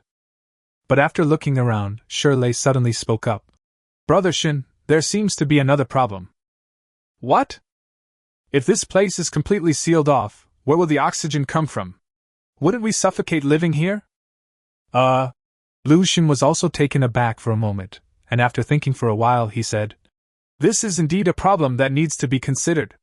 However, the sap of the mutated willow tree only repels radiation, and should not block the flow of air." "That makes sense." Shirley nodded and suggested again. "But this place is underground after all, and we may need to light candles or fires in the future, which will definitely consume a lot of oxygen. Wouldn't it be inappropriate if there were no ventilation?" Lu Xun nodded in agreement and said, "Then we'll open another ventilation duct that leads directly to the outside of the ice brick fortress and draw some oxygen in." "What about radiation?" "Don't worry." Lu Xun waved his hand and said, "Just place the ebony wood at the pipe opening to absorb the radiation." The two then dug a relatively wide ventilation duct, about 0.5 square meters, deep inside the shelter, leading all the way out of the ice brick fortress. Then, place the ebony wood in the upper middle part of the pipe to absorb all the radiation when exchanging air. At this point, the shelter was fully constructed, no longer posing any safety hazards, and was perfectly capable of serving as a stable rear base. Even though it was already past 7 p.m., the two of them continued working tirelessly, and with great excitement. The soil from the ice brick fortress was carried back to the underground fortress in baskets, and spread evenly on the land deeper inside. The two have already used wooden boards to enclose two 15-square-meter areas, which they plan to use for planting corn and potatoes respectively. After filling the wooden board area with soil, neat rows of vegetable plots are cultivated, then watered and some organic fertilizer is added before they can be used. Planting corn is relatively easy. Simply bury the relatively plump corn kernels in the soil at a depth of 3 to 5 centimeters. Planting potatoes is relatively troublesome, requiring a thicker soil layer, as potatoes prefer deep, loose, and dry soil, which facilitates their expansion and growth. Then take the potatoes out. A large portion of the potatoes have already started to sprout, which is actually a drawback of potatoes. Once they sprout, they cannot be eaten. Lu Xun cut the sprouted potatoes into small pieces of about 30 g each, ensuring that each piece had a complete sprout to ensure its healthy growth. Next, dig a hole in the soil and bury it to a depth of about 20 centimeters. The two worked until 11 p.m. Neither of them were agricultural experts, and many of the things they were doing were new to them, so it took them a lot of time. The results were also very obvious. In the underground shelter, 30 square meters of land had been planted, watered, and fertilized.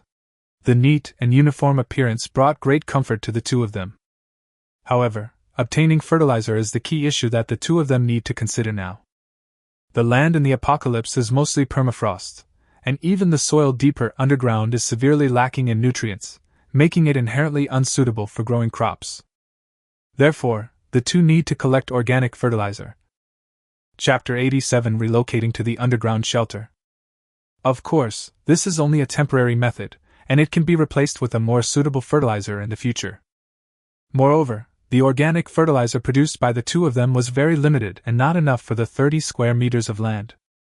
After finishing their work, the two did not return to the train carriage, but instead carried the portable fireplace to the underground shelter. Subsequently, they used wood to build 2 single wooden beds and placed them in the underground shelter, also bringing down bedding and blankets, intending to live in the underground shelter. Because he had clearly discovered that the temperature in the underground shelter, which was 6 meters underground, was significantly higher than that on the surface. Under normal conditions, it can maintain a temperature of around -10 degrees Celsius. When the fireplace is lit, the heat cannot dissipate, and it can maintain a temperature of 10 degrees Celsius. Without radiation, the intensity of the cold air also decreased, and it no longer had that bone-chilling sensation. Rather than freezing in the train carriage, it's much more comfortable to move to the underground shelter. At the same time, crops also have temperature requirements, and this can provide the crops with a suitable temperature, which is perfect. Lying on the thick bed, leaning against the clean and smooth wall behind him, Lu Xun casually flipped through the survival radio. The communication channel was still playing the conversations between the survivors. Some survivors, barely able to go on living, are begging for mercy and hoping to receive help from others. Some survivors of the conflict are still shouting and cursing. Some survivors met others through communications, tried to form alliances, trade resources, and survive together. In short, all sorts of situations are emerging one after another, and Lu Xun is also keeping track of how things are developing. The vast majority of survivors would find it difficult to survive in this apocalyptic world, especially those who lack awakened talents, have insufficient personal abilities, and have not formed alliances with others. They would have almost no chance of survival. They teetered on the brink of life and death every day, constantly gathering food and wood, yet still faced the prospect of freezing to death or starving to death. Especially after the blizzard hit, they were unable to go out to collect supplies, which almost sealed their fate. If the blizzard lasts too long, I'm afraid these people won't survive. According to his estimate, the overall mortality rate of survivors may have reached more than 40%, with most dying from starvation and freezing, and others from various injuries and illnesses. However, every survivor managed to find a way to survive. For example, finding resources like hard branches and soft grass is essential for survival. Life, in despair, struggles to find a way out, and even manages to forge its own path. Lu Xun was also quite emotional, hoping that the blizzard would pass as soon as possible and that a settlement could be established quickly, which might give more people a chance to survive. Humans are social animals. When developing alone, there are many limitations, but once they come together, they can develop rapidly. Listening to the information in the communication, Lu Xun's mind was filled with many thoughts. It was 11 p.m., time for bed, but Lu Xun still turned it off and opened the store. Using today's refresh opportunity, 3 items appeared before my eyes. I glanced at it briefly. Name, eyebrow pencil X1, 79 survival coins. Name, kettle X1, 30 survival coins. Name, thermos mug X1, 20 survival coins. Lu Xun's lips twitched. The memories of his dead body were attacking him. He immediately closed the store and went to sleep. The 5th day after the blizzard arrived. Lu Xun and Shirley gradually fell into a state of idleness, spending their days in the underground shelter, lying down and watching the survival radio. Although it was very comfortable, it was indeed too lazy. After careful consideration, Lu Xun felt that he could not continue to indulge in such decadence, and needed to find something to do. For example, during the days when the blizzard was coming, he would still use up all his talent energy every day, sometimes to compact the soil, sometimes to make tools, and sometimes to draw energy from the radiation core. Lu Xun put on his clothes and went into the ice brick fortress to check the condition of the radiation core in the refrigerator. There are only 7 radiation cores left inside. 2 of them are ordinary level 1 radiation cores, while the remaining 5 have fused the abilities of multiple radiation cores and have a chance to reach level 2. When he opened it to check, he was pleasantly surprised to find that 3 radiation cores had successfully reached the 2nd level of intensity, with more concentrated radiation and higher quality. Without much hesitation, Lu Xun used his talent to guide the energy from the radiation core into Lu Shi's mind. After absorbing the first level 2 radiation core, the changes in the Lu corpse were relatively minor. It simply became stronger, and its body trembled slightly, as if it was undergoing the transformation caused by the radiation. After absorbing the 2nd level 2 radiation core, the trembling became more pronounced, and the muscle lines of the body could even be clearly seen trembling and twitching. Even the corpse on the ground showed a pained expression. However, it could be felt that as the intense radiation entered his mind, the strength of the corpse was constantly expanding, becoming more and more powerful, and its aura was incredibly terrifying. As the third radiation core began to pull, the changes in the land corpse became more obvious. It reached a height of about 1.9 meters, with very obvious muscle lines. You could even vaguely see blood-like substances flowing in the muscles under the skin. A completely dead and rotting corpse was brought back to life at this moment, regaining some of the functions of a living person.